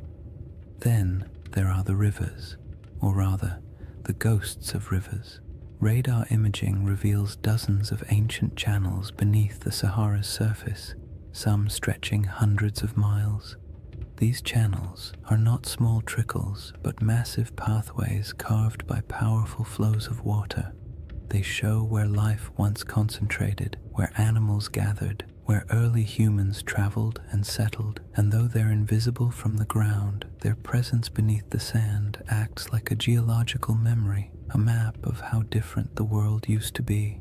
Long after lakes vanished and grasslands withered, the shapes of these channels remained, buried but intact. The desert also preserves what might be called emotional landscapes, the subtle, atmospheric memory of places people once inhabited. Rock art in the Sahara captures these moments with eerie clarity, carvings of cattle, religious symbols, hunting scenes, boats gliding across water. Some images show animals that haven't lived in the region for thousands of years. Others depict rituals or daily activities of groups whose descendants migrated far away when the climate changed. These paintings survive because the desert air is too dry to dissolve the pigments. They are echoes etched into stone, fragments of human emotion fossilized in mineral form. And even though they don't correspond to Plato's Atlantis, they show how easily early cultures could leave behind traces that would confuse or inspire later generations. But the desert's preservation comes with a twist. It protects selectively. It keeps what nature builds, but rarely what humans build. Wood, cloth, bone, and plant materials decay quickly, stone lasts, but only if left untouched by wind. Anything built from mud or organic material disappears, so a region could support generations of habitation and leave barely any physical evidence. When the Sahara dried, entire ways of life evaporated with it. People moved south or toward the coast, leaving only a thin scattering of tools and art behind. By the time later civilizations emerged in Egypt, Carthage, and the Mediterranean world, the memory of those Saharan cultures had already faded into rumor. What remained was the land itself, a massive desert holding fragments of forgotten worlds. The Risha structure in this context isn't a monument to something lost. It's a survivor from geological history that just happens to sit among the buried traces of human history. Its rings are not ruins, but reminders that the planet keeps records in stone long after humans forget. Its symmetry draws the imagination not because it hides a city, but because it stands out against the silence of the desert, a quiet landmark in a landscape that erases almost everything else. What the desert preserves best, strangely enough, is not artifacts or fossils, but absence. It preserves the feeling of worlds that used to exist but no longer do. It holds the echo of water where there is none. It holds the memory of animals that once roamed freely. It holds the imprint of climate cycles so vast they dwarf every human empire combined. When you stand in a place like the Rishat structure, the most powerful sensation isn't that something is buried beneath your feet. It's that something is missing. something that used to be here but isn't anymore. That sense of absence can be misunderstood as evidence of ruins or lost cities, but it's really just the desert doing what deserts do, revealing nothing and everything at the same time. And that is why this landscape inspires stories. Humans fill silence with meaning. We see the absence and imagine what might have once filled it. We see preserved fossils and picture thriving ecosystems. We see ancient riverbeds and imagine the people who walked beside them. The desert keeps just enough evidence to suggest what once existed, but not enough to tell the full story. And in that gap, wide, quiet, and centuries deep, the imagination takes over. This brings us to the final movement of this journey, a gentle widening of perspective, a step back from geology and fossils and myths, and into the broader cosmic calm that emerges when you stand in the middle of a desert night and realize just how ancient, patient, and enduring the earth truly is. When you step back from all the theories, the geology, the ancient climates, and the quiet wonders preserved by the desert, the Risha structure becomes something simpler. Not a riddle demanding an answer, but a reminder of how small we are against the scale of time. Standing in the middle of its rings, especially under the night sky, you can feel the weight of millions of years pressing gently around you, not in a frightening way, but in a calming, grounding way, the kind that makes your breath slow down without you meaning to, as if the land itself is inviting you to let go of the need for certainty. Because the truth is, the Rishat structure doesn't care what we believe about it. It existed long before humans tried to make sense of it, and it will exist long after our stories fade. The desert has watched entire civilizations rise and fall at its edges, while the eye of Africa simply remained what it always was, a geological formation shaped by pressures, erosion, and deep time. And yet, for something so indifferent, it has a remarkable ability to hold our attention, to stir our imagination, to make us lean forward and whisper, "What if?" That what if doesn't need to be answered. It's enough that the question exists.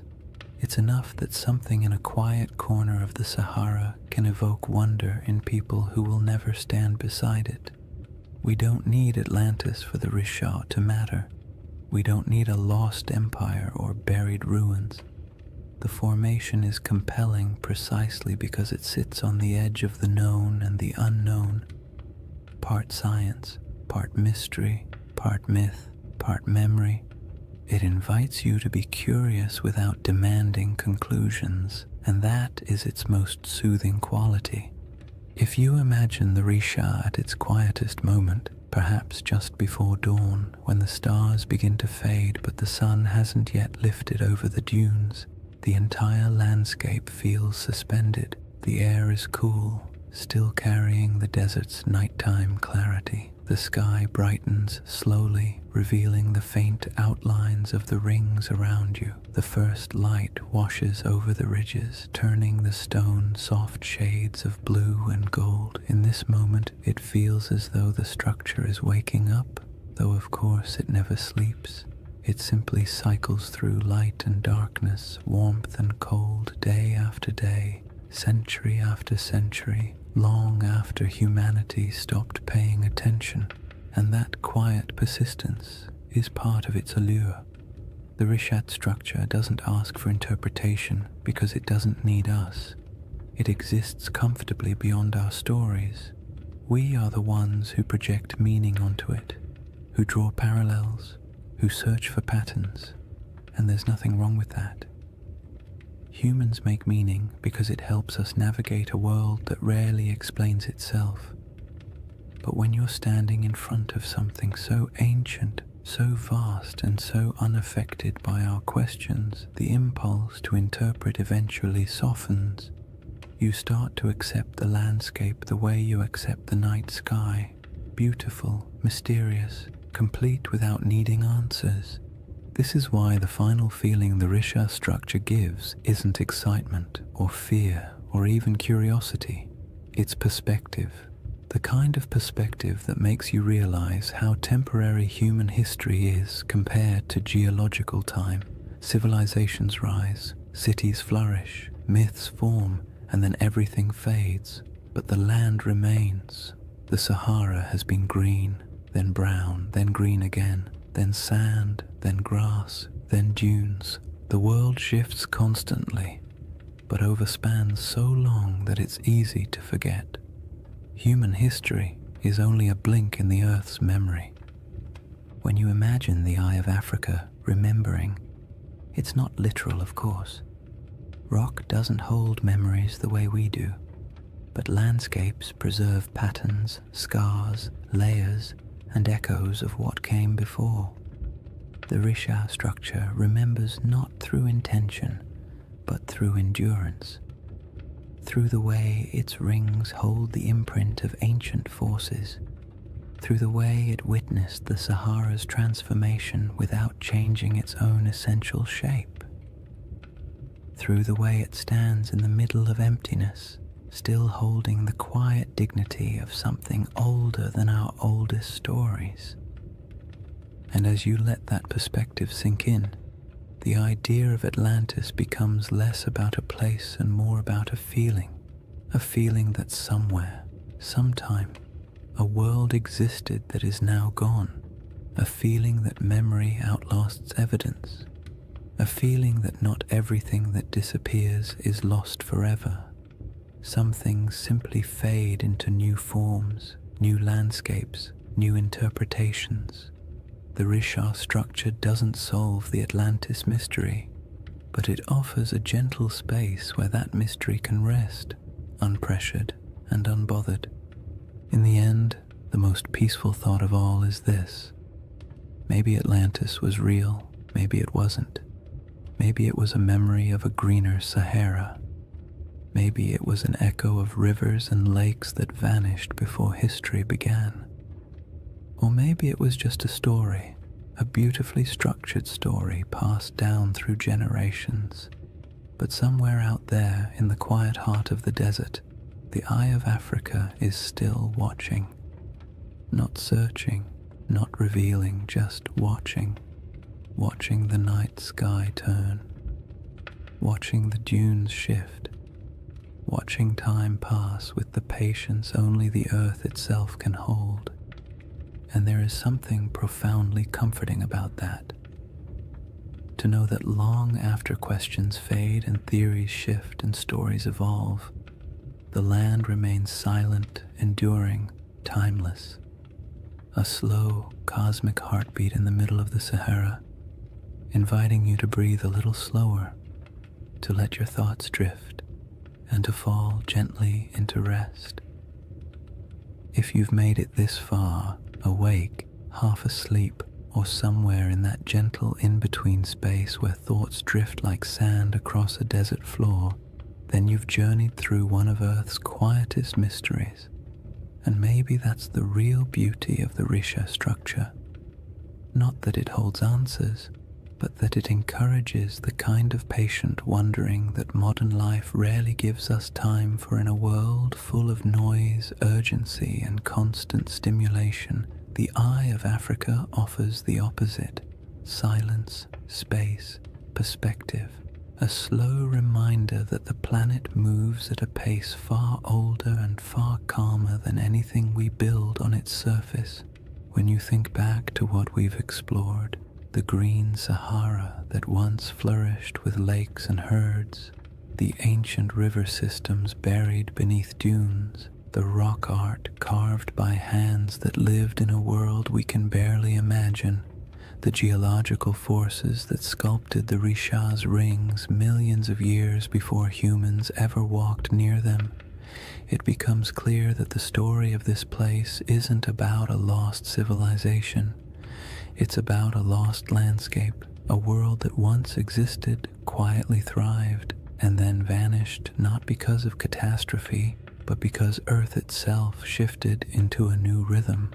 The Rishat structure is a witness to all of it, a memory in stone shaped not by human intention but by natural processes that unfold over spans of time far beyond our comprehension. And even though the Atlantis comparison has become part of its identity, the truth is you don't need a legend to appreciate this formation. You don't need Plato or myths of rings and cities or theories about ancient mariners. You only need the simple awareness that our planet contains places so strange and so beautiful that they feel like stories even before we start telling them. The Rishat structure is one of those places. Perfectly circular, timeless, a little unsettling, completely mesmerizing, the kind of formation that makes you pause and remember that the Earth was sculpting wonders long before anyone arrived to give them names. There's a quiet comfort in imagining the Eye of Africa as a presence rather than a puzzle, not a watcher in any mystical sense, but a symbol of endurance. It has seen the Sahara as a cradle of life, then as a wilderness, and now as a vast ocean of sand. It has seen climates shift, species migrate, and entire ecosystems vanish into memory. And through all of it, it stayed where it was, letting time carve every ridge, every basin, every curve. There's something almost meditative about that, the idea that some things don't chase meaning, they simply endure and allow us to come to them with whatever questions or stories we carry. As you settle into the final moments of this journey, imagine once more the Rishat structure under the stars. The rings around you fading into shadow, the sky stretching overhead like an ancient tapestry, the air cool, the sand carrying the day's warmth, the wind quiet enough to feel like the earth is holding its breath. In that moment, all the theories, all the debates, all the speculation falls away. What remains is just the land, unconcerned, immense, older than memory, a reminder that our place in the world is temporary but also meaningful in its own small way. And maybe that's the real gift of places like this. They allow us to step outside ourselves, to drift gently into perspective, to remember that not everything needs to be solved. Some mysteries are meant to rest, some landscapes are meant to simply be admired, and some stories, like the Sahara itself, are more soothing when left open, when allowed to breathe, when allowed to drift into the same soft silence that defines the desert at night. So as you drift towards sleep or into a deeper state of calm, let the Rishat structure fade into that quiet space behind your thoughts. Let the rings dissolve into darkness, the stars soften overhead, and the desert wind carry away whatever tension you brought with you. The earth has been here a long time, and it will be here long after the worries of today have faded. You are small compared to the scale of geological time, but that smallness is not a burden. It's a comfort, a reminder that it's okay to rest. Thank you for spending this time exploring one of the planet's most beautiful and enigmatic features.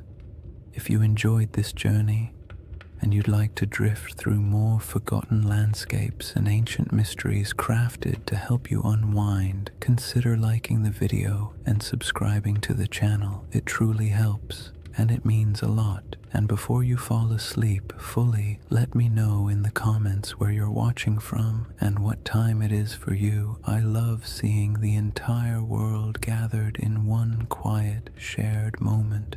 For now, take one last breath. Let it go slowly, and let the desert night close around you. The Eye of Africa will keep its silent watch. You only need to rest.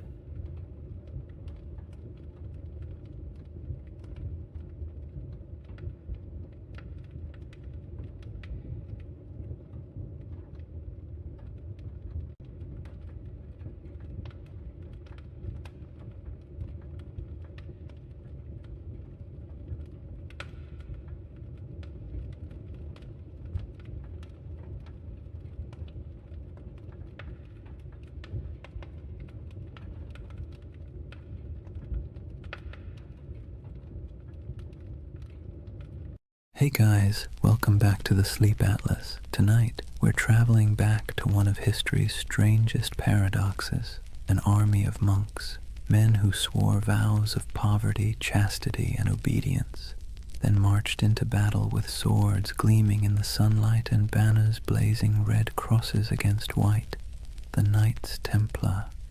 For the next 2 hours, you're not in the 21st century anymore. You're in the age of cathedrals and crusades, relics and rumors, faith and fear. And as always, if you enjoy these journeys through history that help you fall asleep, please subscribe for more nights like this one. It helps the channel, and it helps you find your way back when you need another story to drift away to. Now tell me in the comments, what's keeping you up tonight? Because tonight, we're going to talk about a brotherhood that was born in faith, drenched in blood, and consumed by legend. A story that begins not in a palace, but in silence. Imagine, a torch flickers in an underground chamber beneath Jerusalem. The year is 1119. The city still smells faintly of conquest, burned wood, incense, and the metallic tang of drying blood. 9 knights kneel in a circle. Their armor creaks as they bow their heads. One of them, Hugh de Payens, a French nobleman with eyes like chipped flint, swears an oath before God to live without wealth, without women, without fear, to protect the pilgrims traveling these deadly roads to the Holy Sepulchre. No music, no witnesses, just men and stone and the echo of words they can never unsay. That's how the Knights Templar began, or at least how history thinks they did. But as with most things that begin in the dark, the truth is more complicated. Chapter 1. The Secret Birth of a Holy Army. Jerusalem in 1119 was not a place of peace. The First Crusade had ended 20 years earlier, and what the Crusaders left behind wasn't holiness, it was chaos. The Holy City was technically Christian, ruled by a Latin king, but the streets were still littered with ghosts. Mosques had been turned into churches. Pilgrims from Europe wandered through the desert, barefoot and dazed, believing they were walking through the Bible itself. And everywhere, the tension between faiths hung thick as incense. The roads between the coast and the city were a nightmare. Bandits, raiders, and desert tribes preyed on travelers like wolves. Every year, hundreds of unarmed pilgrims set out from the ports of Jaffa or Acre to see the place where Christ had died, and many never arrived. It was a land where faith could get you killed faster than sin. Enter those 9 knights, poor, devout, and possibly bored noblemen from northern France. Their leader, Hugh de Payens, had fought in the Crusades and stayed behind when most went home. He and 8 companions approached King Baldwin II of Jerusalem with a strange request. They wanted permission to form a new order of knights, not to conquer, not to rule, but to guard. The king said yes. The church hesitated. Nobody quite knew what to do with these men.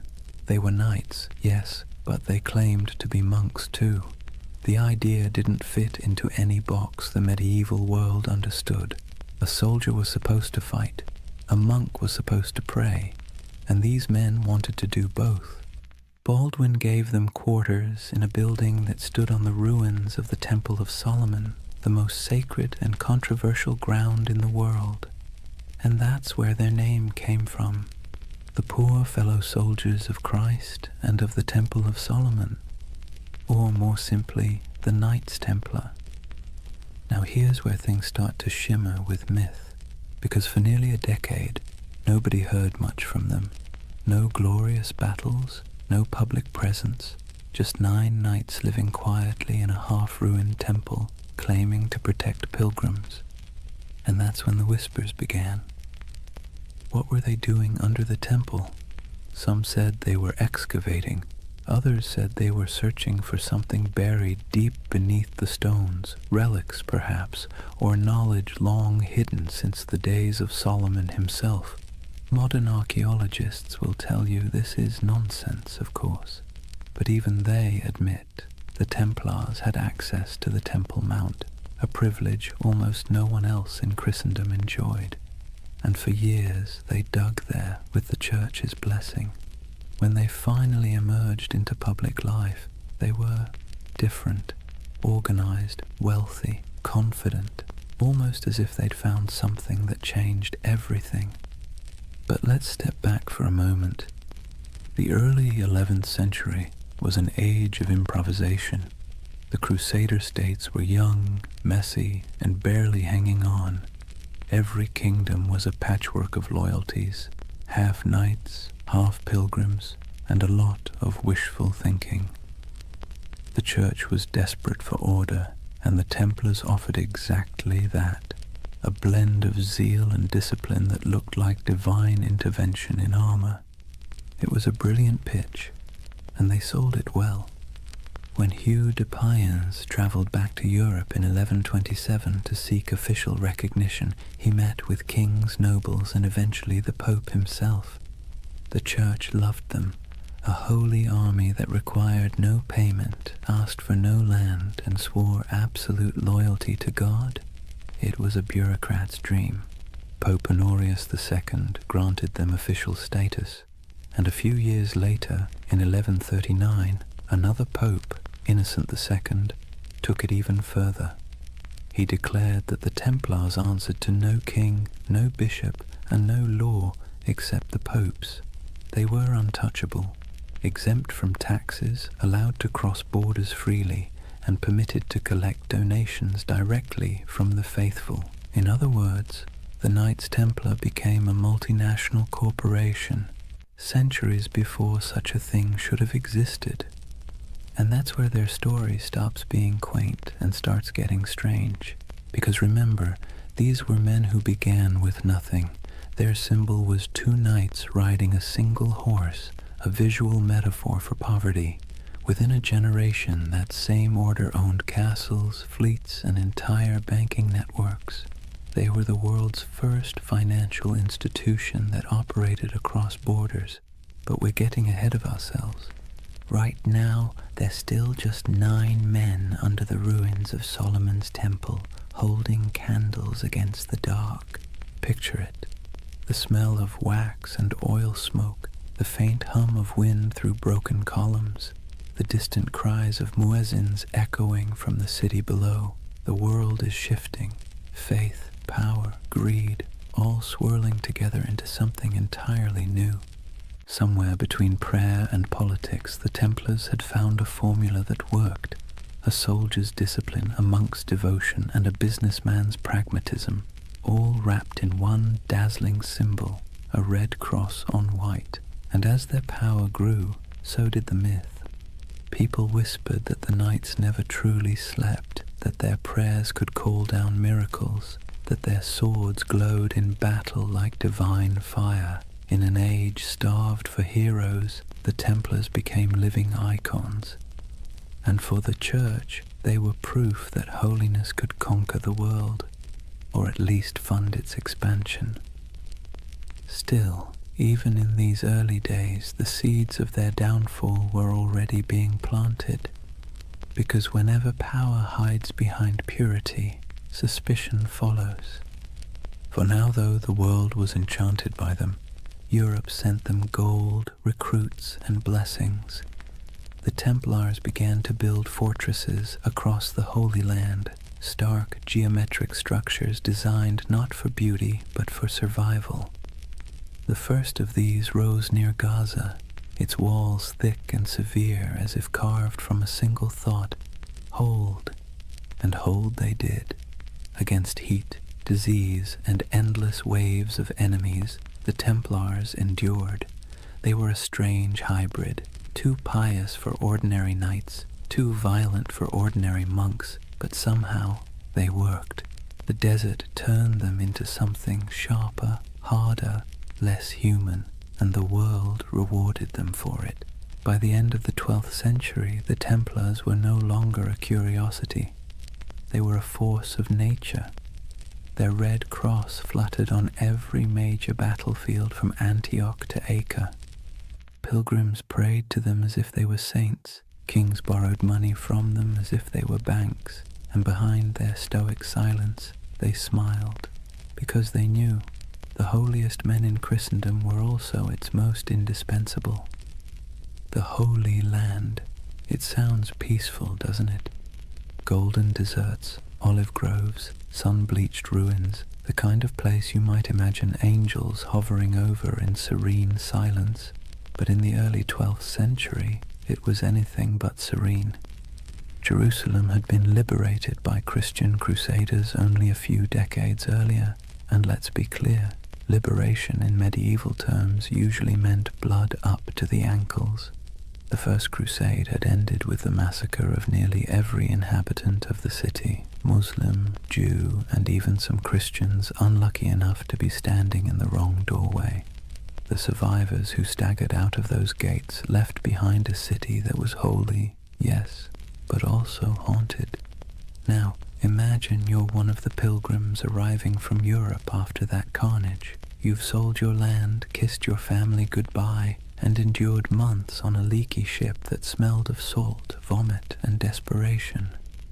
You finally set foot on the sacred soil of Jerusalem, only to realize it's crawling with mercenaries, thieves, and rival priests arguing over who owns which holy relic.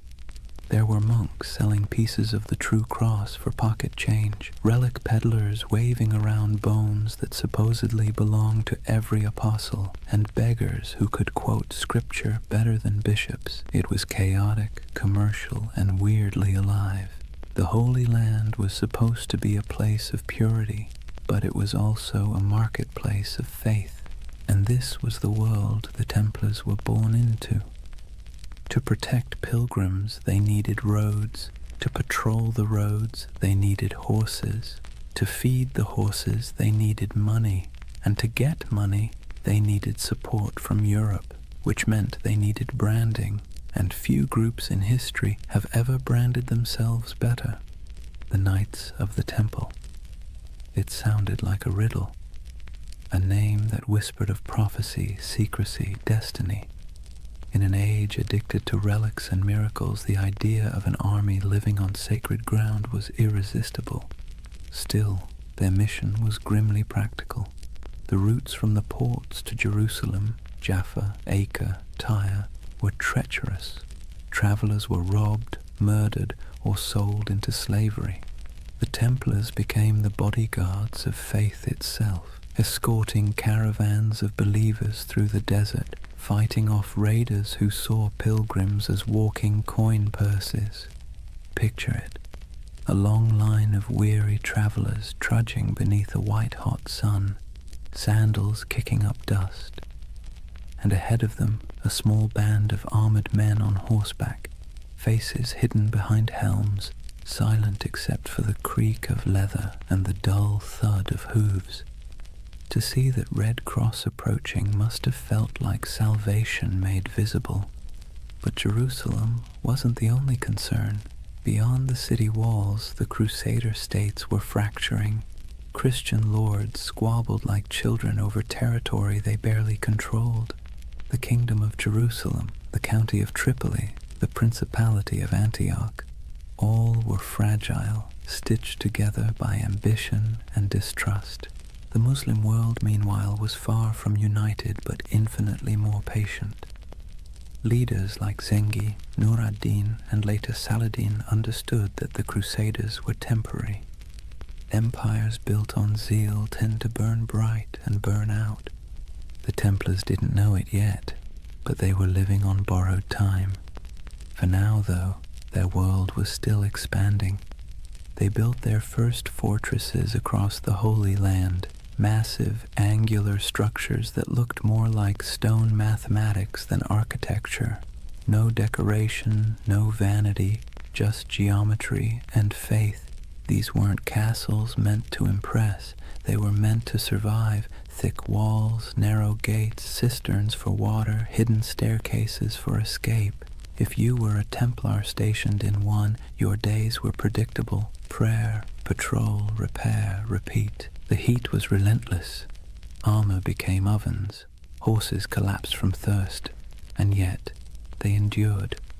They believed every drop of sweat was a prayer, every scar a kind of devotion.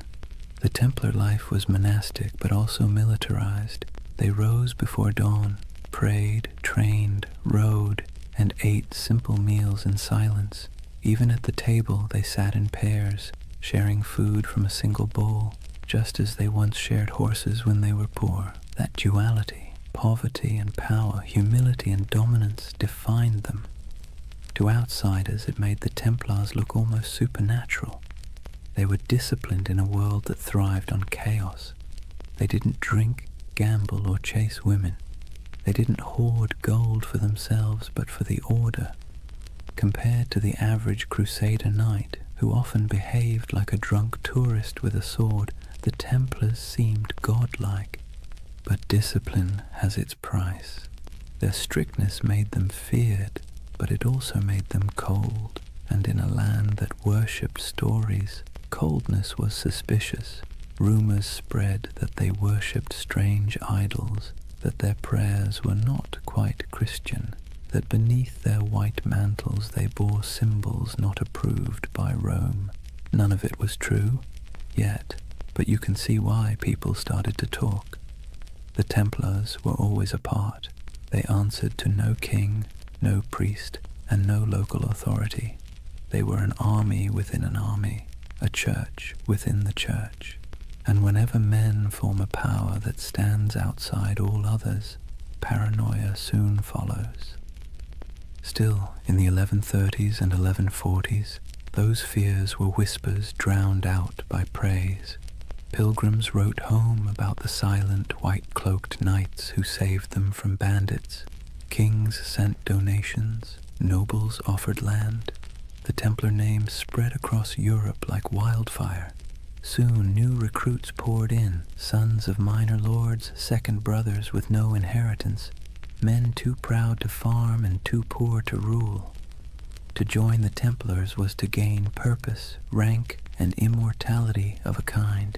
When they swore their vows, they gave up everything, property, family, even their names. They became one organism, and that made them terrifyingly efficient. Meanwhile, in Jerusalem, politics festered. The so-called Latin kingdom looked glamorous from afar. Gleaming churches, processions of relics, knights shimmering in gold. But behind the spectacle lay disease, infighting, and endless debt. Maintaining an army in the desert cost a fortune, and Europe's appetite for holy war was already fading. That's where the Templars' financial genius quietly began. They developed systems for storing, transferring, and protecting wealth for pilgrims and crusaders alike.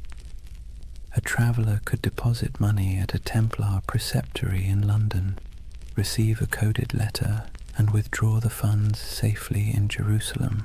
It was medieval banking, and it worked. While the kings of the Crusader states struggled to feed their armies, the Templars were busy inventing international finance. It's a miracle they didn't invent the credit card. Their wealth, however, wasn't just monetary, it was reputational. In a world obsessed with honor, the Templar cross became a brand of trust. Churches displayed it proudly. Merchants painted it on their ships. Even thieves hesitated to rob a Templar convoy because rumor said anyone who did would die within the year. But faith and fear are fickle allies. By mid-century, the political tides began to turn. Muslim forces under unified banners were pushing back. The dream of permanent Christian rule in the East was already fraying. The Templars found themselves fighting not for glory but for survival. Still, for every setback, they doubled down. When they lost a castle, they built two more.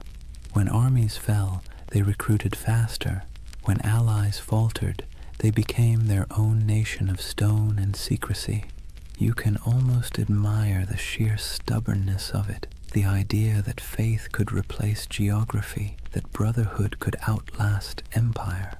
By the late 12th century, The Templars were no longer 9 poor knights in a ruin.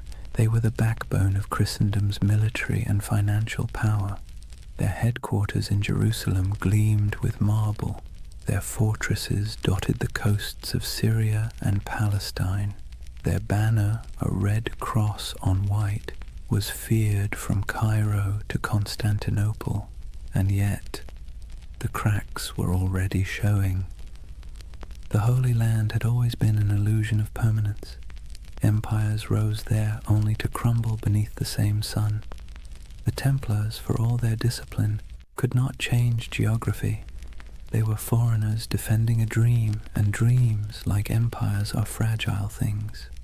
For now, though, as the night deepens and the desert cools, imagine the campfires of the Templar outposts glowing under a canopy of stars.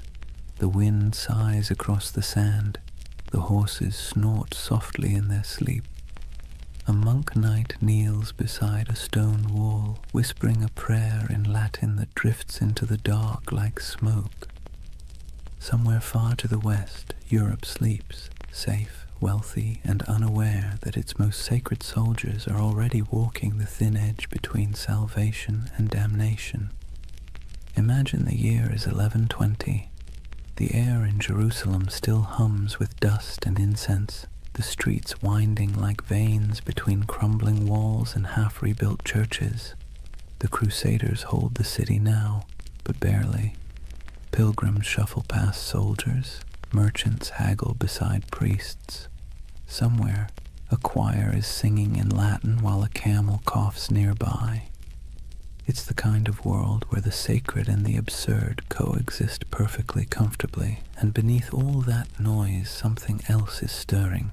9 men, that's all.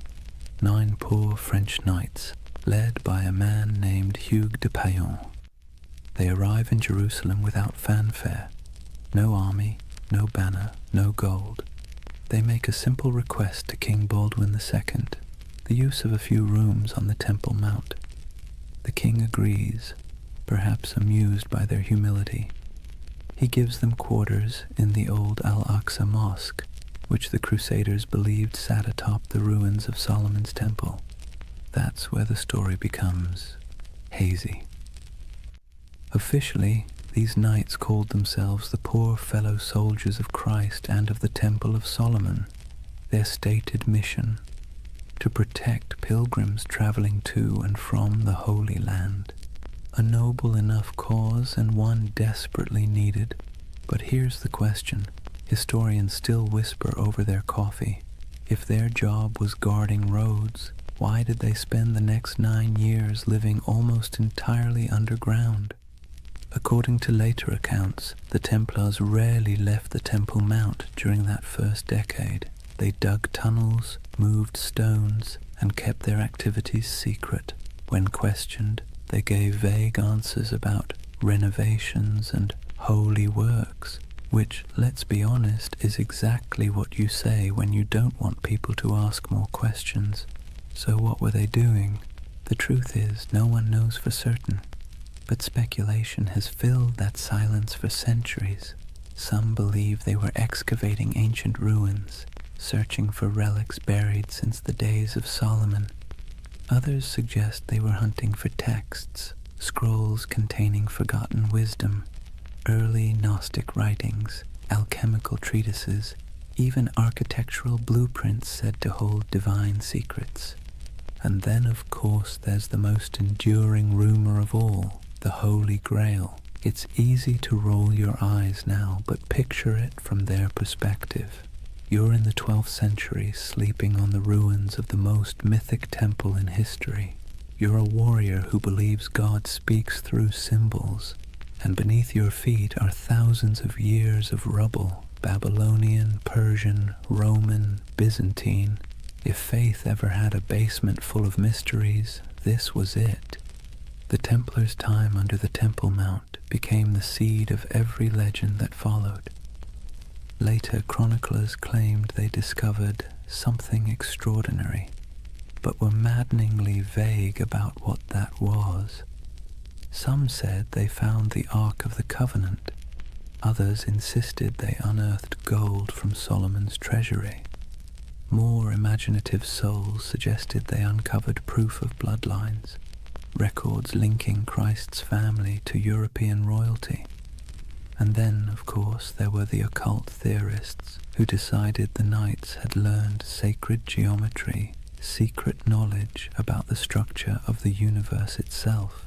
Whatever the truth, one thing is certain. When the Templars finally emerged, they were not the same men who went in. They returned to Europe transformed, quietly powerful, almost unnervingly composed. Hugues de Payen travelled to France and sought an audience with Bernard of Clairvaux, one of the most influential churchmen of the age. Bernard was a Cistercian monk, a man so ascetic he considered sleep an indulgence and food a distraction. Yet he was also a brilliant strategist, the closest thing the medieval church had to a public relations genius. Hugues explained the mission, a brotherhood of knights bound by poverty, chastity, and obedience, dedicated to God but armed for war. Bernard immediately saw the potential. It was a paradox so perfect it had to be divine. Monks who killed, soldiers who prayed, holy poverty funded by the wealth of nations. In 1129, at the Council of Troyes, the Templars received official papal approval. They were no longer just a handful of wanderers.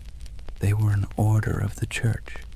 Bernard even wrote a sermon for them, in praise of the new knighthood, describing the Templar as a man who fears neither demons nor men, because he bears Christ in his heart and steel in his hand. It was marketing genius. Overnight, the Templars went from mysterious diggers under a ruin to God's chosen army. Donations poured in, nobles offered land, peasants offered sons. The Templar banner, white for purity, red for martyrdom, became one of the most recognized symbols in Christendom. But still, the whispers persisted. Even as they rose, people kept asking, what did they find beneath that temple? Why did they never speak of those 9 silent years? The truth, if there is one, is probably less cinematic and more bureaucratic. Archaeology as we know it didn't exist. Digging beneath ancient ruins wasn't about science. It was about faith and superstition. Maybe they really did find something sacred. Maybe they found nothing but stones. But it almost didn't matter. The mystery itself was more powerful than any treasure, and the Templars knew how to use that. You see, medieval Europe adored relics because relics made the invisible visible. A saint's bone could turn a dusty chapel into a pilgrimage site. A scrap of cloth from Christ's robe could transform a forgotten village into a holy destination. The Templars, deliberately or not, became a living relic. They didn't need to show proof of miracles. Their very existence was the miracle. Their silence became their sanctity, their secrecy, their strength. And silence travels farther than any sermon. When you think of the early Templars, don't picture roaring armies. Picture candlelight flickering in a stone corridor, the faint echo of Latin prayers, the sound of picks striking stone somewhere deep beneath the earth. 9 men convinced that God had chosen them for something they didn't fully understand, but could feel like a heartbeat in the dark. The idea of the hidden runs through everything they did afterward. Their architecture, simple, geometric, full of hidden passages.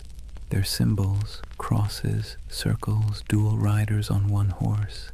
Even their banking system, which relied on coded letters and secret ledgers, carried that same shadowy precision.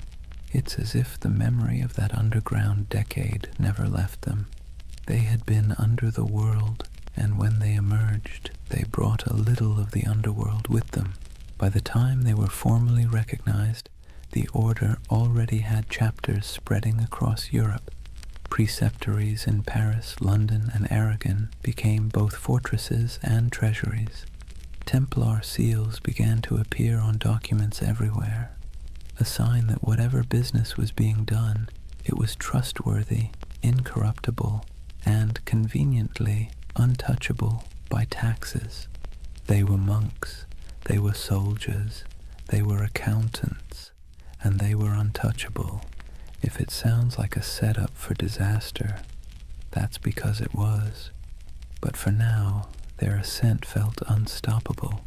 Jerusalem glowed in their imagination as both a holy city and a buried promise. Whatever they had found, or thought they had found, gave them a sense of destiny that radiated outward. They built fortresses across the Holy Land like a constellation, each one a star of faith light against the desert. They moved with precision, their ranks swelling from 9 to hundreds. Their banners fluttered beside kings, yet their loyalty remained solely to the order and to God, or at least their version of him.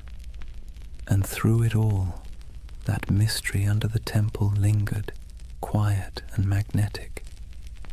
Even centuries later, when the Templars were long gone, legends kept sprouting like weeds.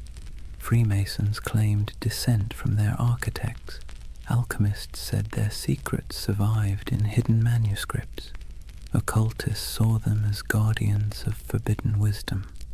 Historians, somewhat exasperated, kept insisting they were just monks with good bookkeeping skills. But deep down, everyone wanted to believe there was something more, that somewhere beneath the dust of Jerusalem, a secret still slept. So perhaps it's fitting that the story of the Knights Templar begins not with battle, but with silence, not with conquest, but with curiosity. Because if history has taught us anything, it's that the most powerful empires are often built on unanswered questions. The Templars' first great victory wasn't on a battlefield, it was in the imagination, and that, more than gold or relics or papal favor, would carry them into legend.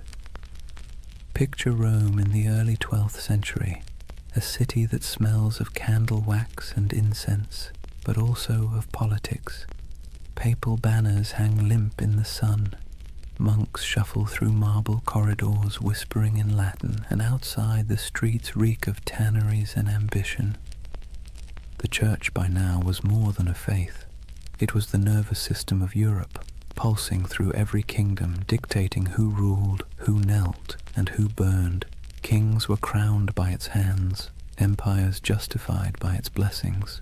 And into this complicated organism walked Hugh de Payens and his strange little band of knights. They didn't look like much. They were poor, quiet, foreign. Their armor was worn, their mission vague. Yet they brought with them something the church found irresistible: usefulness. You see, the Holy Land was chaos. The Crusader kingdoms had been carved from blood and miracle, and now they were crumbling just as quickly. Pilgrims were still being robbed, caravans ambushed, relics stolen, and cities changed hands faster than anyone could update the maps. The church needed protectors, reliable ones, faithful ones, and the Templars, well, they were perfect. No wives, no children, no debts, no distractions, just pure obedience. The kind of men who'd ride into battle without pay, die without complaint, and most importantly, funnel everything they owned directly into the hands of the church. But they needed legitimacy first. The Pope's blessing wasn't just a stamp of approval, it was armor. It turned obscure men into an institution. So Hugh de Payens travelled to meet with the powerful Abbot Bernard of Clairvaux, a man both saintly and strategic. Bernard was the face of the Cistercian reform movement, which prized simplicity, purity, and obedience. He lived on bread, wore plain robes, and wrote letters that could humble kings. He was also, conveniently, the Pope's favorite monk. When Hughes explained the idea of warrior monks, men who prayed like monks but fought like crusaders, Bernard saw opportunity gleaming like gold leaf in a gospel. Think of it. Europe was overflowing with restless knights, violent men with nothing to do once the Crusades ended. They roamed the countryside, looting villages, feuding over puddles of land, and repenting on Sundays. The church couldn't stop them, but what if it could redirect them? The Templars were the perfect solution. Channel the chaos of knighthood into a holy purpose. Sanctify violence, wrap war in prayer. Bernard became their champion. He wrote, in praise of the new knighthood, a sermon that would become their manifesto. In it, he drew a sharp line between ordinary knights and these new holy warriors. The Knight of Christ, he wrote, fights the battles of the Lord without fear, for he bears Christ in his heart and steel in his hand.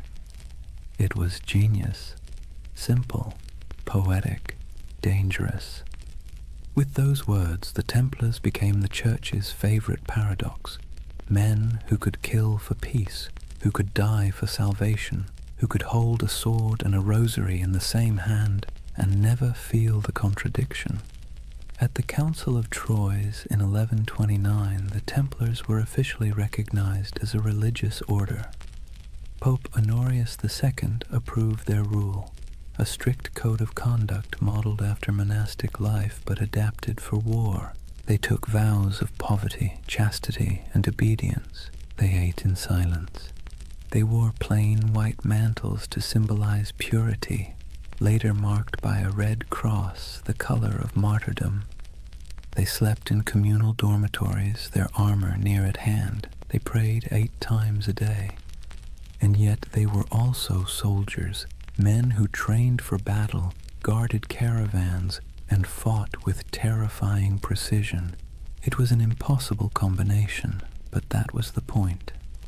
The contradiction itself was their mystique. The Church, always hungry for spectacle, adored it. Sermons across Europe began praising these poor knights of Christ as living saints. Relics were touched to their swords. Songs were written about their devotion. Donors poured gold into their coffers. Within a decade, they owned lands across France, England, and Iberia. Within 2, they controlled a network that stretched from London to Jerusalem, all under the cross, all under God. The irony, of course, was that their vow of poverty made them one of the richest organizations in Europe. Nobles who couldn't join gave donations instead. Merchants stored money in Templar houses for safekeeping, the world's first reliable banking network. Pilgrims could deposit coins in Paris and withdraw them in Acre. It was faith-based finance, centuries before anyone invented the word finance, and all of it tax-free. The papal bulls that followed granted them extraordinary privileges. Templars answered only to the Pope himself. They could cross borders freely, build their own churches, even collect tithes. Kings couldn't touch them. Bishops couldn't question them. They were a country within a country, a kingdom without a king. And perhaps most importantly, they believed their mission was divine. Every Templar fortress was built like a sermon in stone, simple, geometric, symmetrical. Their architecture rejected ornamentation, favoring clean lines and silent strength. Every chapel pointed east toward Jerusalem. Every wall was both defense and devotion. They didn't just build structures, they consecrated the landscape. Travelers who saw them described the order as unnervingly calm. They marched without shouting. They fought without looting. They prayed without hesitation. To their enemies they were terrifying. To their allies, indispensable. And to themselves, they were chosen. You can almost hear it in the rhythm of their days, the steady tolling of bells, the scraping of armor on stone floors, the murmured prayers before dawn, each man believing he was part of something eternal. But let's be clear, beneath the holiness there was also bureaucracy. For every knight who swung a sword, A dozen servants and scribes managed logistics, accounts, and correspondence. Templar commanderies became administrative hubs full of ledgers, seals, and shipments. They dealt in contracts as often as crusades. Still, their image remained pure. To medieval Europe, the Knights Templar were walking proof that heaven and earth could coexist, that spiritual discipline could be forged into literal steel. But to the cynical eye, they were something even more interesting, the Church's experiment in privatized holiness. They were what happens when faith becomes an organization, efficient, obedient, and profitable. By the mid-12th century, the Templars had become indispensable. Crusader kings relied on them for defense.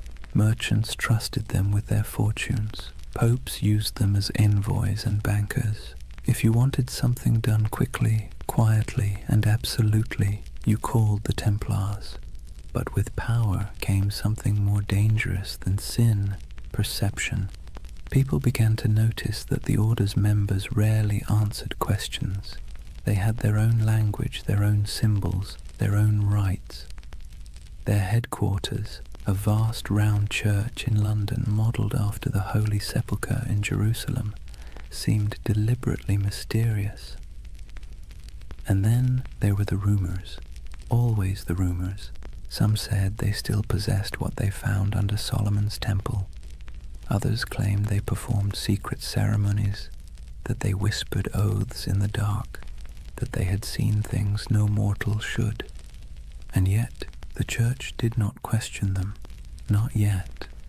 For now Rome was content. The Templars had become everything it could hope for, holy warriors, loyal bankers, global agents of faith. But you can sense the shift coming, can't you? The same way you feel a storm before it breaks. Because no institution, no matter how divine, can grow this fast, this powerful, without making enemies. Kings who owed them money began to resent them. Clergy jealous of their wealth began to whisper, and the pilgrims they once protected began to wonder if these poor knights might be serving something other than God. But that part of the story comes later. For now the order stands at its shining zenith, a creation of faith and fear, cloaked in purity but humming with power. The Vatican's blessing had turned them from a rumor into a reality, and that reality would reshape the medieval world in ways no one, not even the Pope, could have imagined. It's almost poetic, really. The Church had set out to sanctify war, and in the process it had created something far more potent, the first multinational corporation of the soul. And as history will show, nothing that powerful ever stays holy for long. Imagine the early morning light over Jerusalem, a pale gold haze drifting through the heat, settling softly over the domes and stones. The city still breathes the air of miracles and blood. Pilgrims shuffle along narrow streets, whispering prayers in every language. Merchants haggle in the shadow of sacred ruins, and the sound of distant bells drifts through the desert wind like a memory that refuses to fade. And somewhere among the hills, a line of riders moves slowly, white mantles gleaming, swords at their sides, red crosses stitched over their hearts. The Knights of the Temple. They ride in silence, always in silence. To the people watching they seem otherworldly, not nobles, not monks, something in between. They do not laugh or boast. They rarely remove their helmets in public, and when they pass through a market, the crowd parts as if by instinct. It's said that a Templar's gaze could freeze a man, not with fear, but with the strange gravity of conviction. In that moment, the myth was already being born. The story spread faster than their horses could ride. Word of a brotherhood who answered only to God, men who took no wives, owned no lands, and gave everything to their order, soldiers who prayed before battle and confessed after killing, knights who marched under the sign of the cross but lived by a code sharper than any blade. Europe adored them. The Church, of course, encouraged it. Myths are good for business, and the Templars were perfect propaganda. They embodied everything the papacy wanted the faithful to believe: purity, discipline, divine protection. Sermons compared them to angels with swords. Paintings showed them glowing in battle, untouched by arrows, faces calm in the chaos of holy war. But the truth was more human and, in a way, more beautiful.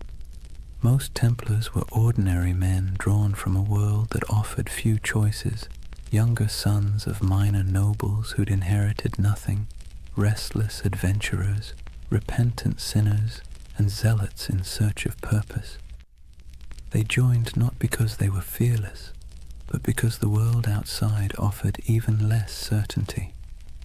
And for all its rules and austerity, the temple offered something rare: belonging. In a Europe fractured by war, famine, and class, the Order was one of the few places where a man's worth wasn't defined entirely by birth. Inside the walls of a commandery, everyone wore the same cloak, ate the same bread, followed the same hours of prayer. Rich or poor, noble or peasant, all knelt together before dawn. It was unity by discipline, equality by surrender. And yet, the outside world saw only mystery. They were everywhere and nowhere, riding on crusades, manning castles, managing estates, escorting pilgrims.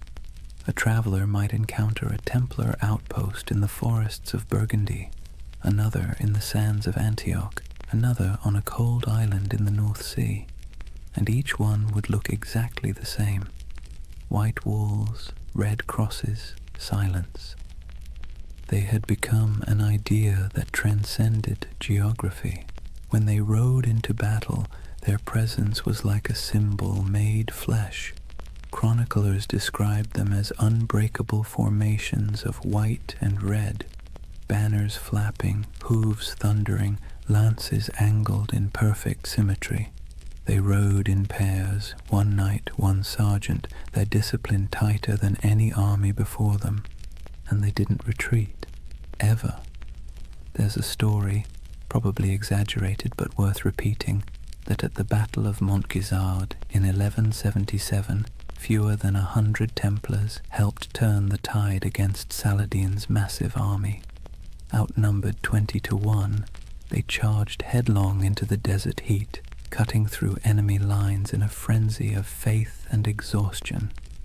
When it was over, their commander supposedly knelt in the sand and whispered a single prayer: Non nobis Domine, non nobis sed nomini tuo de gloriam. Not unto us, O Lord, but to your name give glory. It's the kind of story medieval Europe lived for, and like all great stories, it spread, changed and grew until the facts hardly mattered anymore. The Templars were no longer just men. They were a myth in motion. They became shorthand for courage, for purity, for divine purpose. And that, ironically, was the beginning of their undoing. Because the higher a legend rises, the further it has to fall. But for now, they stood at the edge of eternity. Their coffers swelled with donations. Their castles gleamed across Christendom like white stars on a dark sea. Their red cross was the most recognized symbol in Europe. Kings sought their loans. Bishops sought their blessing. Pilgrims sought their protection. It must have felt like destiny, a divine reward for faith and sacrifice. And yet, beneath the surface, something subtle was changing. The order that began with 9 men and a dream was turning into a machine. Their vows of poverty persisted, but their treasuries overflowed. Their humility was genuine, but their power was growing beyond measure. Their lands stretched across thousands of miles.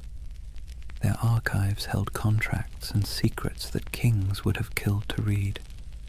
And because they answered only to the Pope, no monarch, no bishop, no secular court could touch them. They were untouchable, the Church's holy weapon, sharpened to perfection. But history, like the sea, is always shifting. The Crusader states were beginning to crumble. The Muslim world had learned from its defeats and was uniting under stronger leaders.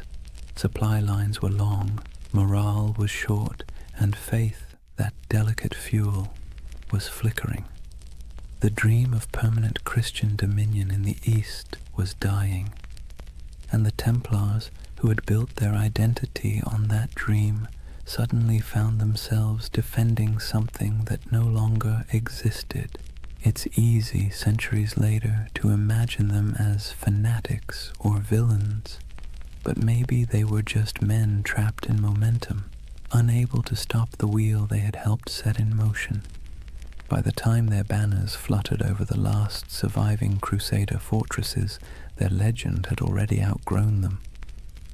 In Europe they were saints, in the East they were demons, and in their own hearts, who knows, perhaps a little of both.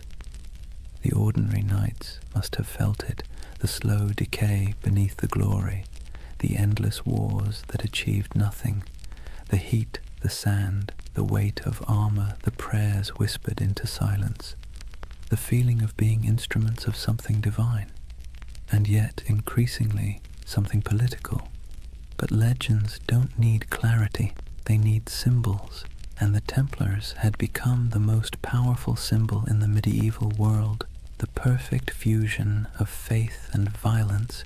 You can almost see it, a banner rippling against a stormy sky, red cross vivid against the white cloth, lightning flashing behind it.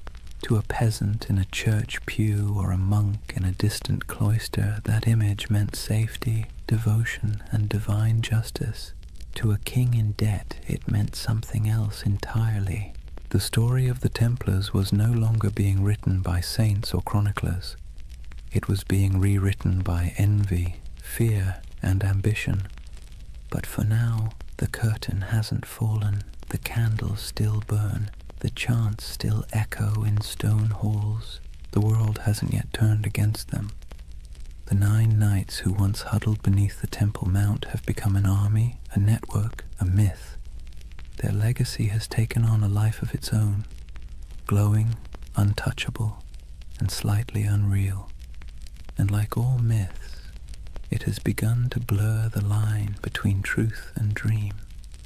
That's where chapter 1 closes, not with an ending, but with a vision of a brotherhood standing on the edge of something vast and unknowable. Their swords gleam in the sun, their white cloaks ripple in the desert wind. Behind them, Jerusalem glows like a mirage, and before them, stretching into the horizon, lies the future, glittering, dangerous, inevitable, the dawn of a legend. Chapter 2. The Rise of the Warrior Monks. Imagine standing on a cold morning plain somewhere in France, perhaps Champagne, perhaps Burgundy. The mist still clings to the fields, soft and silver, the kind that blurs the line between land and sky. Out of that fog rides a column of horsemen, their armor dull from travel, their cloaks heavy with dew. But as the light shifts, something crimson catches the dawn, a mark stitched across white cloth, simple yet unmistakable. A red cross. It would become one of the most recognizable symbols in all of human history. But at this moment, it is new, modest, a badge of belonging more than power. The men wearing it are quiet, focused, unremarkable to anyone but God. Yet this insignia, this fusion of cloth and conviction, is about to transform them into something the world has never seen, a standing army that answers only to faith. The Templars have begun to evolve. Their days of small vows and secret ceremonies under Jerusalem's ruins are over. The Church has given them legitimacy, a papal seal written in the flowing Latin of divine authority. They are now officially milites Christi, soldiers of Christ, and that single phrase changes everything. With papal backing came money, land, recruits, and something far more valuable, absolution. To die as a Templar was not merely to fall in battle, it was to ascend directly into paradise. No purgatory, no judgment, no delay. The battlefield became a kind of heavenly shortcut. It's hard to overstate how revolutionary that idea was in the 12th century. Medieval Europe was steeped in guilt. Sin was currency. Salvation was a negotiation. And suddenly, here was an order that offered redemption through action, through blood, dust, and obedience. For a restless noble, a wayward knight, or a sinner looking for cosmic forgiveness, the temple was irresistible. The Red Cross symbolized that promise. It wasn't just a banner of war. It was a visible reminder of invisible faith. When a knight knelt before the master of the temple and took his vows, poverty, chastity, obedience, the cross was placed on his cloak as both burden and blessing. From that moment, his life was no longer his own. He would own nothing. He would question nothing. He would fear nothing. And that paradox, total surrender creating total power, became the Templars' greatest strength. Their rules were strict, even monastic. No personal possessions beyond a few garments, no private letters, no hunting, no swearing, no unnecessary conversation. Meals eaten in silence, broken only by the sound of a reader reciting scripture. Even the horses were treated with dignity. No knight was allowed to beat his steed. To the outside world, this was alien. Most knights of the age were brash, boastful, and loud. They wore bright colors, hunted for sport, gambled, bragged about their kills. The Templars, by contrast, moved like shadows, a silent order of disciplined zealots. It's little wonder people began to fear them as much as they admired them. But discipline has a strange beauty to it. Imagine the symmetry of their camp at dawn. White tents in perfect rows, banners hanging still in the air. Each man waking at the same hour, dressing in the same garments, praying the same words. The clang of armor, the rasp of whetstones on steel, the steady rhythm of order in a world of chaos. They were becoming a living embodiment of the medieval dream, unity, faith, and control in a time when everything else seemed to crumble. And when they rode into battle, that unity was terrifying. Templars did not scatter, did not break rank, did not retreat unless ordered. Chroniclers described them as walls of iron, as storms given human form. Their charges were deliberate, almost ritualistic, a prayer in motion. They would advance in complete silence until contact, their lances lowering as one, hooves pounding like a heartbeat. And when the moment came, the cry broke like thunder, Non nobis Domine. Not for us, O Lord, but for you. Then chaos, then history. Every battle became a kind of mass, blood replacing incense, steel replacing song, and the world watched in awe. To the average medieval person, the Templars seemed immortal. When others fled, they stayed. When others hesitated, they rode forward. Stories spread of miraculous victories, of angels fighting beside them, of enemies struck blind by divine light. Whether any of it was true hardly mattered. Faith had become spectacle, but behind the spectacle was a machine. The Templars weren't just warriors. They were administrators, bankers, engineers. Their rule book, the Latin Rule, reads like both a spiritual guide and a military manual. Every moment of the day was accounted for, every piece of armor inspected, every coin recorded. Their efficiency was unmatched, and so was their wealth. By the mid-12th century, they controlled estates across Europe, vineyards in France, mills in England, castles in Spain, olive groves in Cyprus. donations poured in from nobles seeking spiritual insurance. And because Templars were sworn to poverty, those donations didn't dissipate, they accumulated. They began lending money to kings, transporting treasure across borders, and safeguarding pilgrims' deposits. If you were traveling to the Holy Land, you could leave your fortune with the Templars in Paris and withdraw it in Jerusalem. In effect, they invented the medieval checking account. Faith and finance. It's a partnership as old as civilization. But to the Templars, it wasn't greed. It was logistics. Money was a tool for God's work. Armies need supplies, ships, food, fortresses.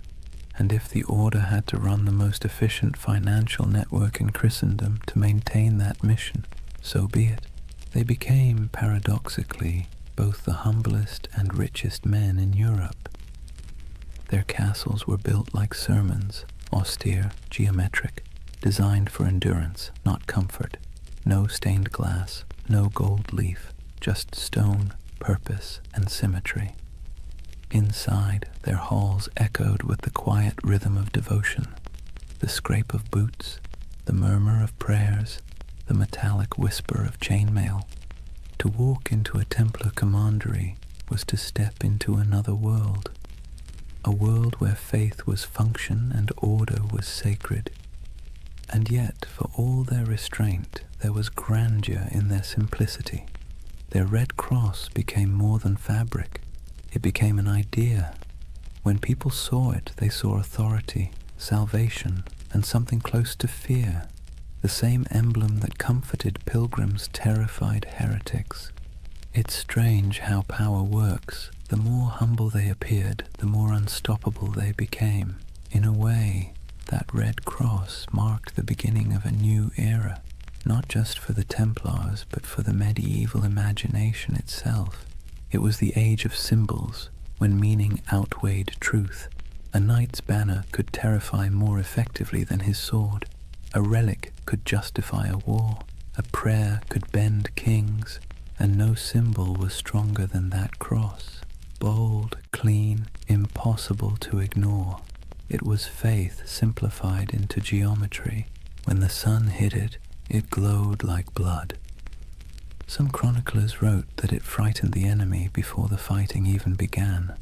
Others said it calmed the men who bore it. Maybe both were true. Maybe that's the real magic of symbols. They shape both sides of the story. Over the next century, that cross would ride on countless banners across the Holy Land, through dust storms, over dunes, across shattered city gates. It would gleam under the desert sun and soak in the rain of 1,000 sieges. It would be seen by kings, slaves, monks, and merchants alike, and every time it appeared it carried the same quiet message: obedience, faith, inevitability. From 9 nights came hundreds, then thousands. From humble vows came armies, from silence came history, and still they prayed before battle, as they always had. Still they whispered the same words. Still they believed that death, if it came in service of God, was not an end, but a homecoming. It's easy, centuries later, to romanticize them, to picture gleaming armor, sacred banners, holy purpose. But beneath the poetry was exhaustion. They marched through deserts where the air shimmered like glass. They fought for cities that would fall again within a decade. They believed themselves instruments of divine will, yet the wars they waged often felt endless, abstract, and hollow. And that contradiction, devotion mixed with futility, is what makes their story so human. By the time the Red Cross became synonymous with power, its wearers had already begun to wonder what it meant. But for now, in this chapter of the story, there is still clarity, still unity, still purpose. The order of the temple stands at its peak, pure, confident, and unstoppable. 1,000 banners ripple in the wind, the sun gleams on polished armor, and the red cross burns like a brand upon the world. The world belongs for a moment to the knights of the temple. Imagine waking before dawn, not to an alarm or the gentle hum of a phone, but to a bell, deep, resonant, and unrelenting. The sound rolls through the dark halls of a stone dormitory, pulling a dozen men from sleep at once. There are no complaints, no yawns, no hesitation. This is a Templar commandery, and the day begins with obedience. Before the first light touches the horizon, the knights are already kneeling, heads bowed, the chill of the flagstones creeping through their woolen tunics. The air smells faintly of oil lamps and damp stone.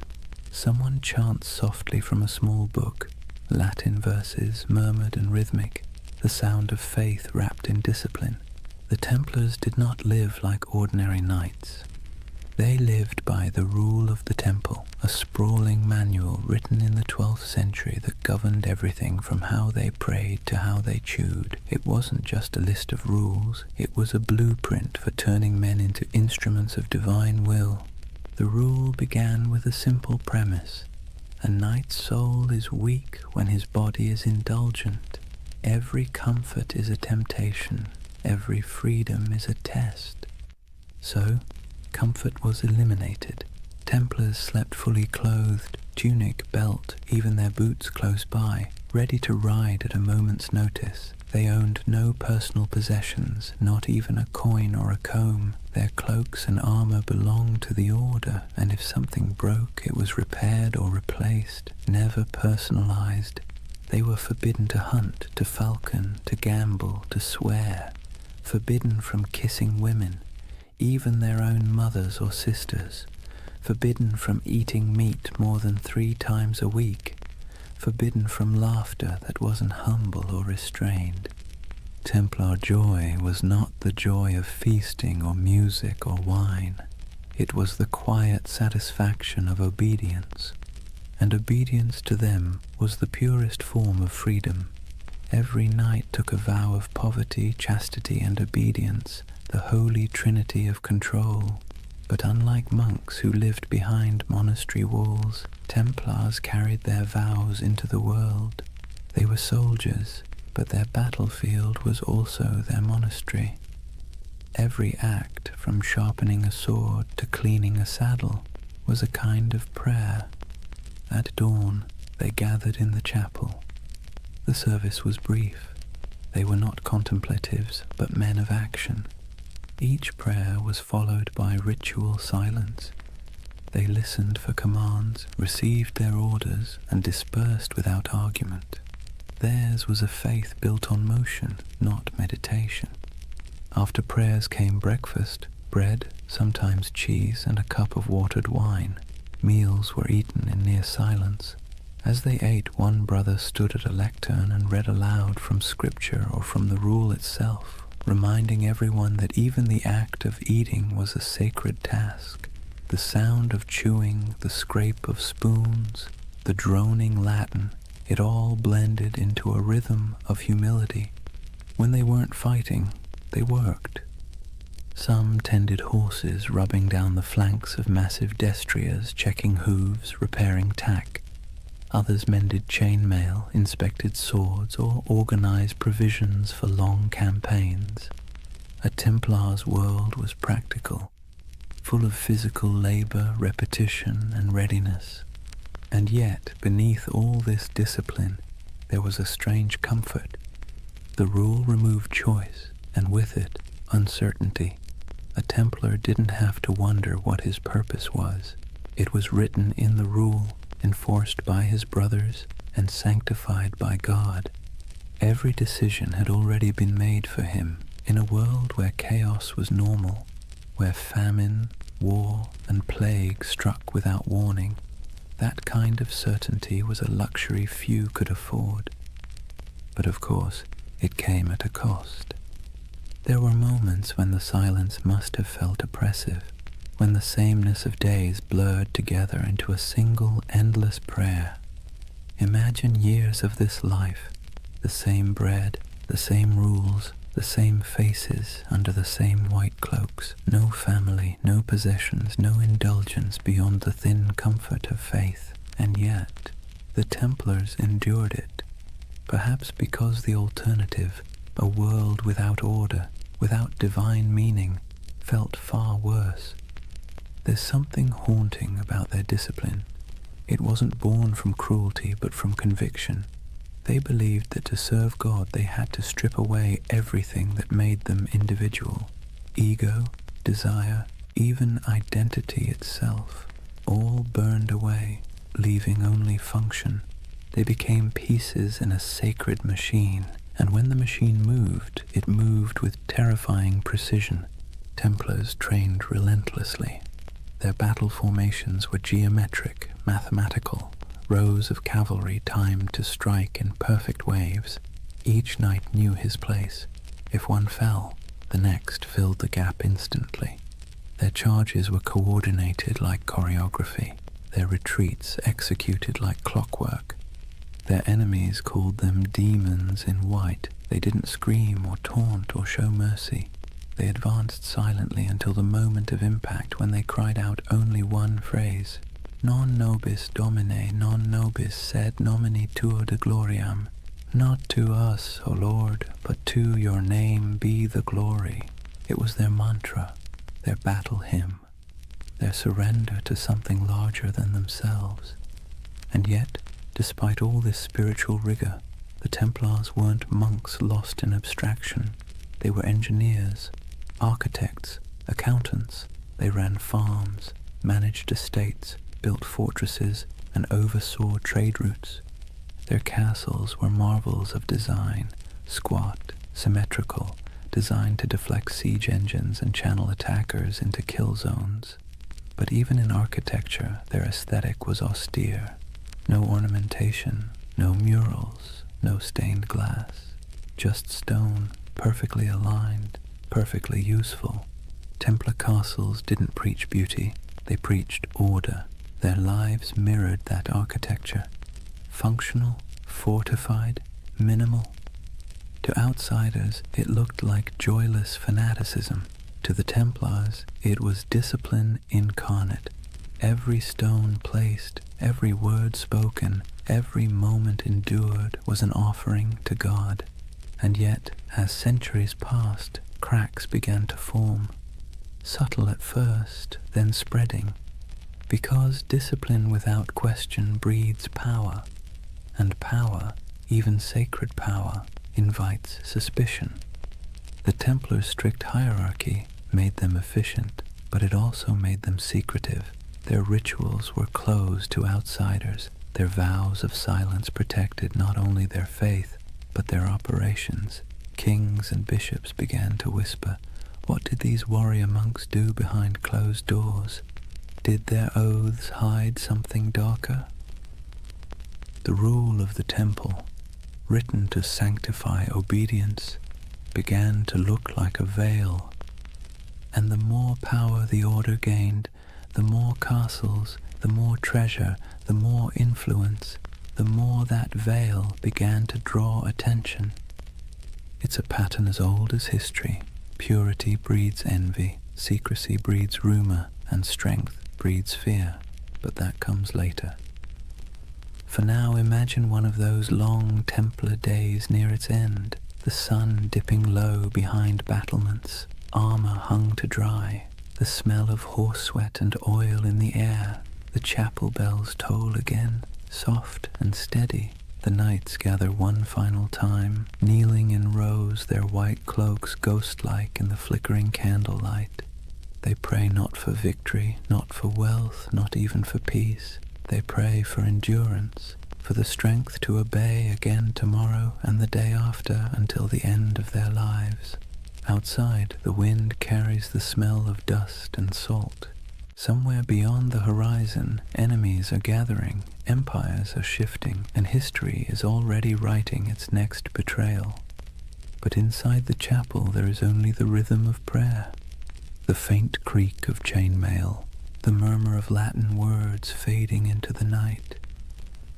And above them, Carved into the stone arch of the temple wall, the red cross catches the last trace of sunlight, still, unchanging, eternal. For now, imagine the first thing that hits you isn't the sight, but the heat.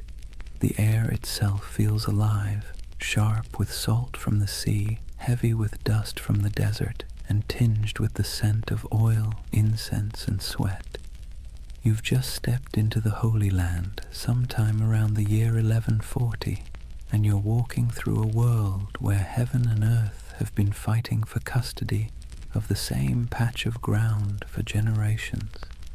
The Crusader kingdoms were born from blood and disbelief. After the First Crusade captured Jerusalem in 1099, waves of settlers, soldiers, and zealots streamed eastward, knights chasing absolution, merchants chasing profit, peasants chasing a miracle. What they found was a land older and more complicated than anything they'd been promised. Picture Jerusalem then, not the golden city of postcards, but a dense, sun-bleached labyrinth of limestone walls, narrow streets, and markets bursting with languages: Arabic, Greek, Latin, Armenian, Hebrew, all colliding in the same dusty air. Bells rang from churches while the call to prayer echoed from minarets. Frankish knights and Muslim merchants haggled over silk. Pilgrims shuffled barefoot past relics too sacred to question. The Holy Land was less a battlefield than a mosaic, fragile, shimmering, and always on the verge of breaking. For the Templars, this was both home and battleground. They arrived as guardians of faith but quickly became administrators of empire. They built massive fortresses to anchor the Crusader presence, stone giants rising from the desert like mirages made real. One of their most famous was Crac des Chevaliers, the castle of the knights.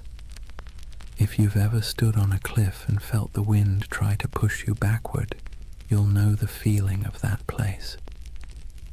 Perched high above the Homs Gap in modern Syria, it was less a castle and more a declaration.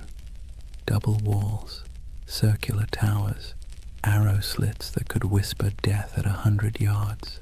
The stones gleamed pale under the sun, and from its ramparts you could see for miles the mountains, the valleys, and the endless horizon of sand and sky.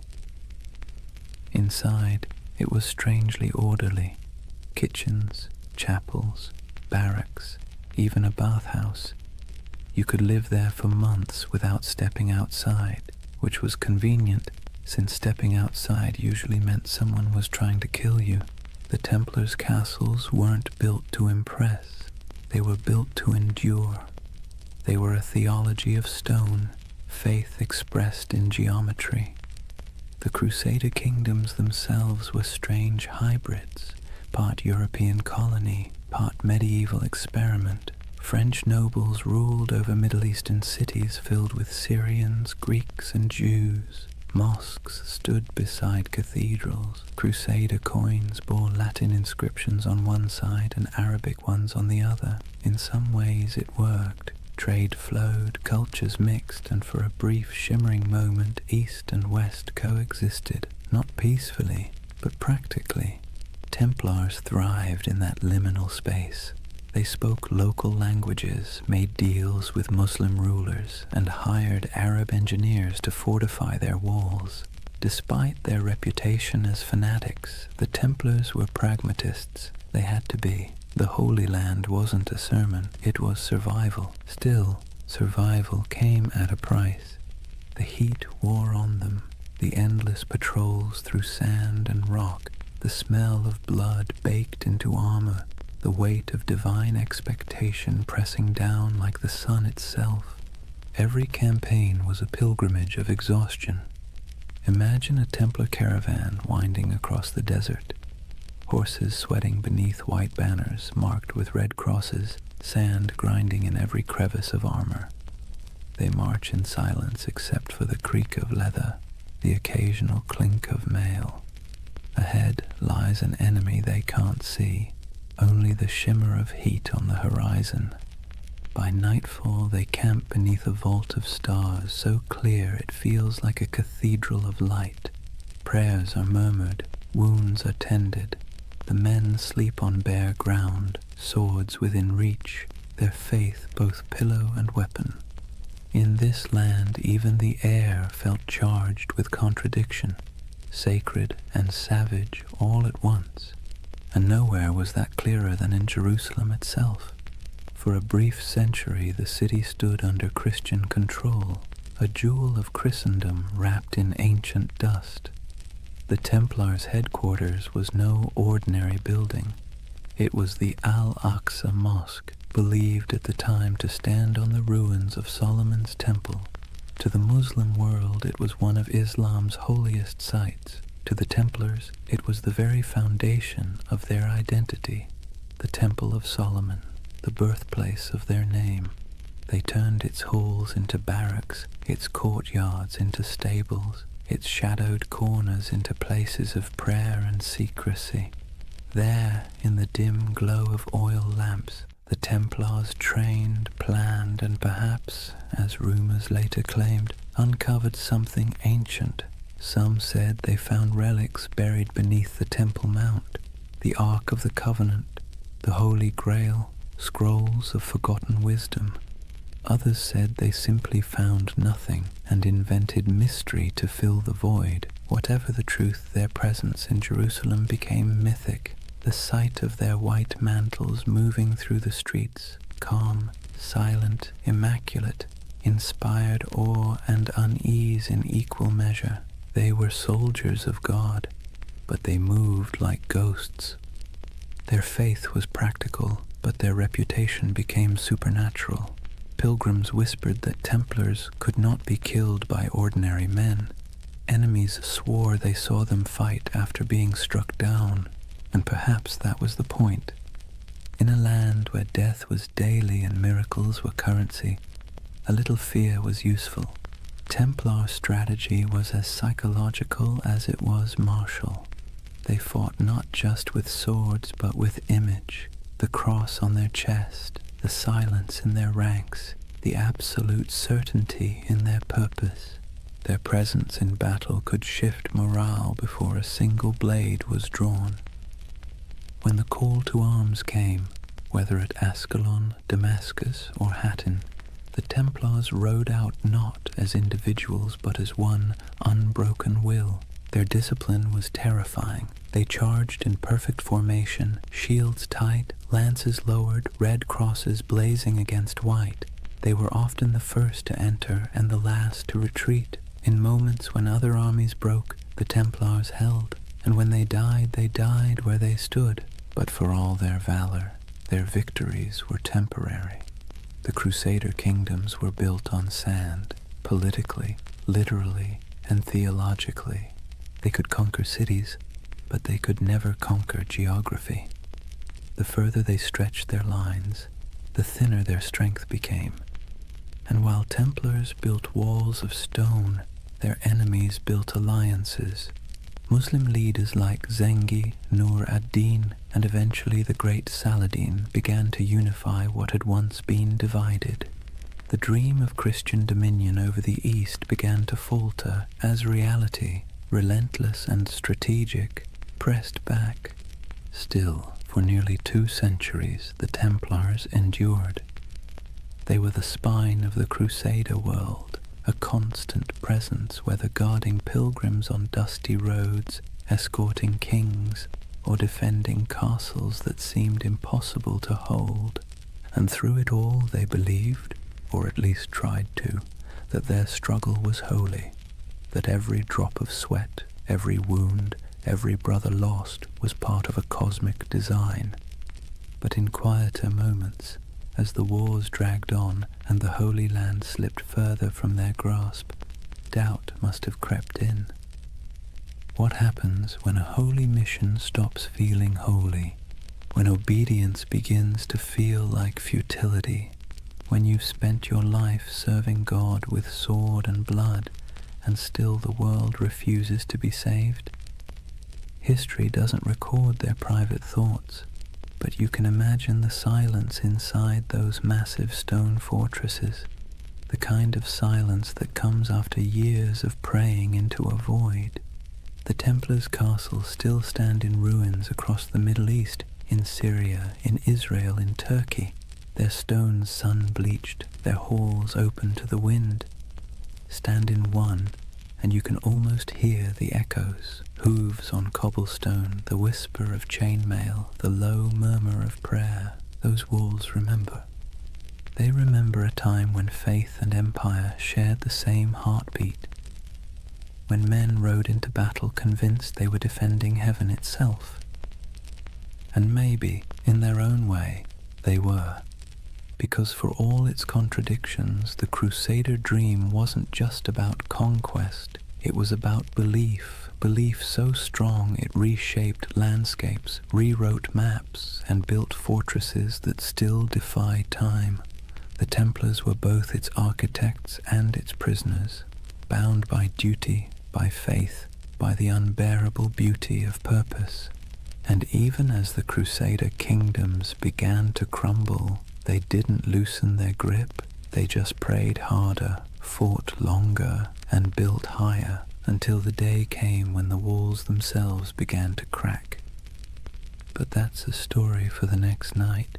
For now, picture that world one last time, the desert glowing gold under the last light of day, the red cross fluttering above a fortress wall, and somewhere inside, a group of knights kneeling in silence, their faces half-shadowed, their faith still unbroken. The wind moves through the stones like a sigh, the candles flicker, and the Holy Land sleeps, as it always has, torn between heaven and earth.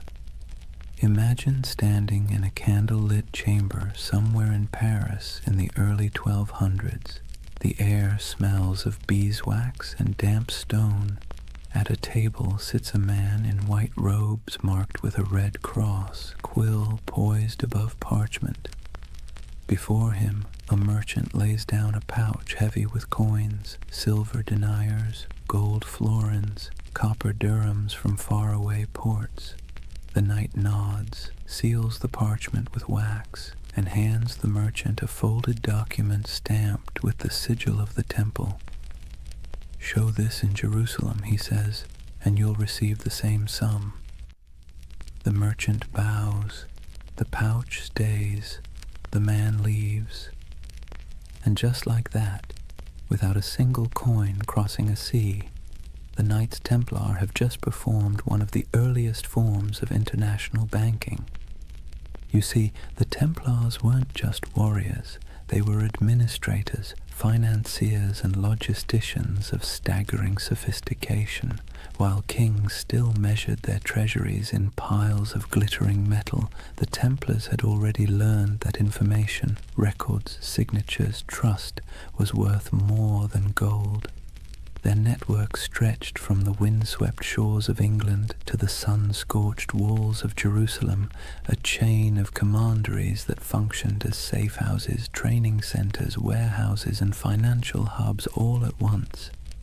Each of these commanderies was like a small universe, self-sufficient and meticulously organized. They had their own chapels, fields, mills, and workshops. Some raised horses, others produced wool, wine, or grain. Every coin earned was logged, weighed, and sent up the chain, an unbroken current flowing toward the heart of the order, and through this system the Templars quietly became one of the richest organizations in the medieval world. The irony, of course, is that they began with vows of poverty, but vows are tricky things. The Templars themselves owned nothing. The order owned everything, and that subtle distinction let them accumulate wealth without technically breaking faith. Their financial system worked with an elegance that modern bankers would envy. A pilgrim traveling from London to Jerusalem could deposit money at a temple house in England and receive a coded letter of credit. Along the route, through Paris, Marseille, Acre, and finally to the Holy City, Templar commanderies would honor the note. deduct expenses and mark it in ledgers kept under strict guard. The traveler never had to risk carrying his fortune across pirate-infested seas or bandit-strewn roads. In a way, the Templars invented something that feels astonishingly modern, a secure international trust network, and unlike kings or nobles, they were trusted by everyone. Christian, Jew, Muslim, it didn't matter. The Red Cross was as good as a vault door. The Templar ledger became a passport through chaos. Picture the roads of Europe in the 13th century, narrow tracks winding through forests and mountains, lined with monasteries, taverns, and thieves. Now picture a convoy of Templar couriers riding fast, cloaked in white, armed but calm. They carried more than messages. They carried secrets, diplomatic letters, royal decrees, coded inventories, even treaties. A letter stamped with the seal of the temple traveled like lightning compared to anything else in the medieval world. And where there were secrets, there were suspicions. People whispered that the Templars had mastered cryptography, that their ledgers contained hidden symbols, that their archives were guarded by curses.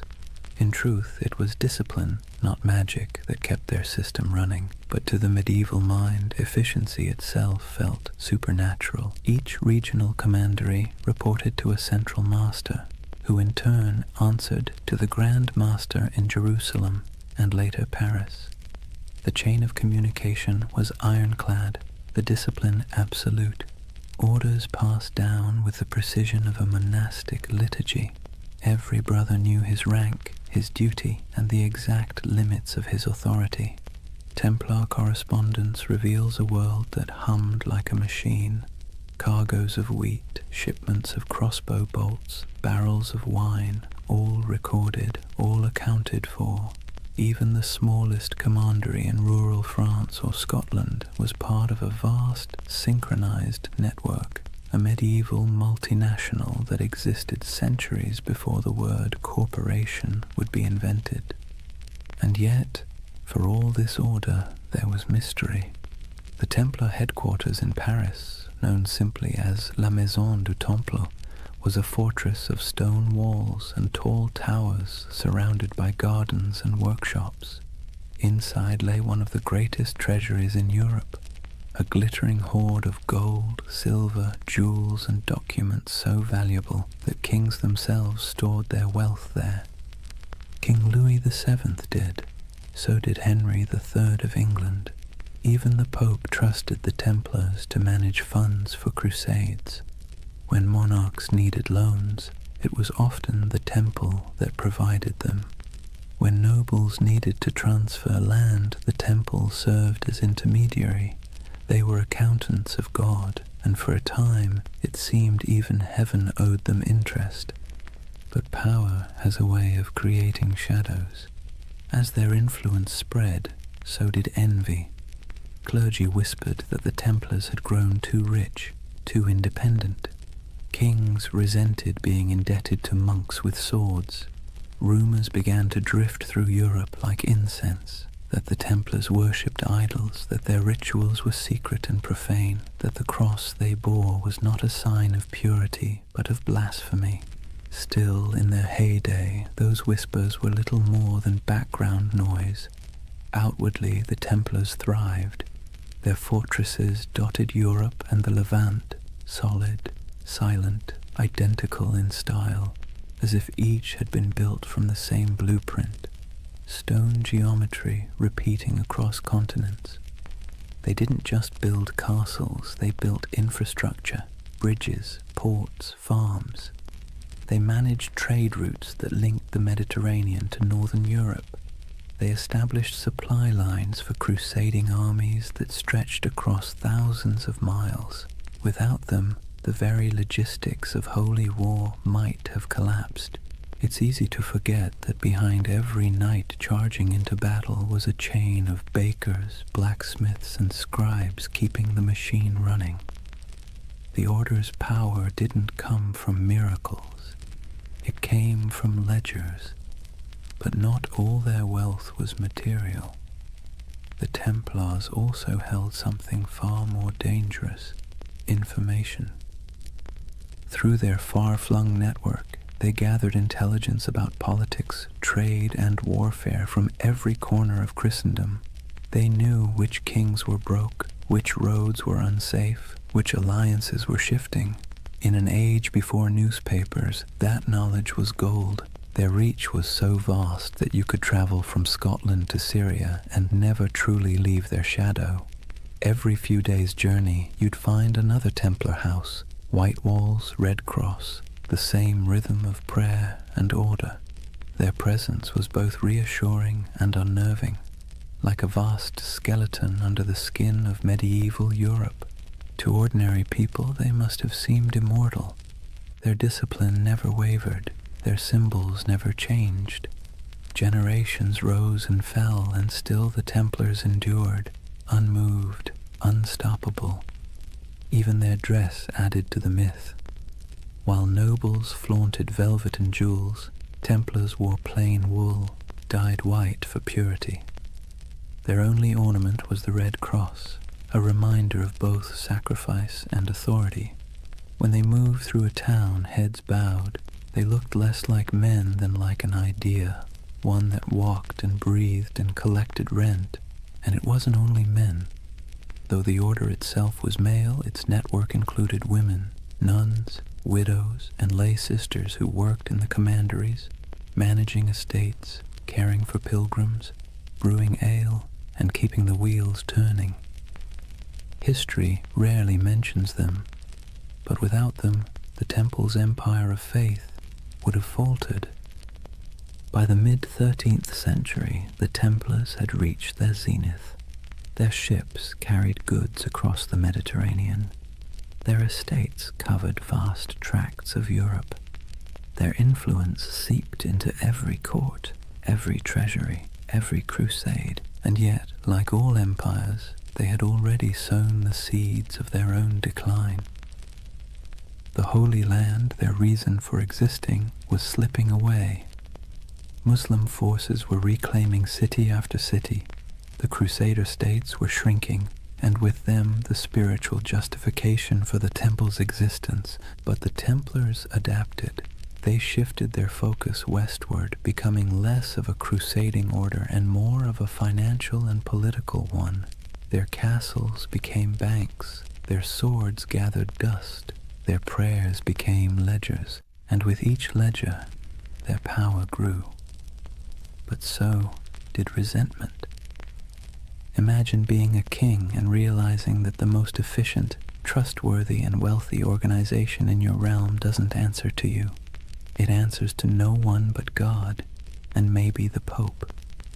That unease was the first tremor before the fall. But for now, in the candlelit rooms of the 1200s, the world still looked stable. Templar scribes bent over parchment, quills scratched, coins clinked softly in wooden chests. Outside, the moonlight shimmered on stone, and the red cross of the order fluttered faintly in the night wind. It was a world of precision, discipline, and quiet ambition. A world that believed itself eternal. And perhaps, for a while, it was. Picture a long stone hall lit by morning light through narrow slits in the wall. The air smells faintly of straw and cold iron. Dozens of men kneel side by side, white mantles draped over their shoulders, red crosses stark against the fabric. No one speaks. The only sounds are the shuffle of boots, the whisper of breath, and the faint crackle of a torch. It's not a church exactly, not a barracks either. It's both, and that contradiction is the essence of the Knights Templar. Discipline was their creed. Every movement, every word, every thought was governed by the rule of the temple, a sprawling set of commandments written in the early 12th century that blended the rigidity of a monastery with the brutality of a battlefield.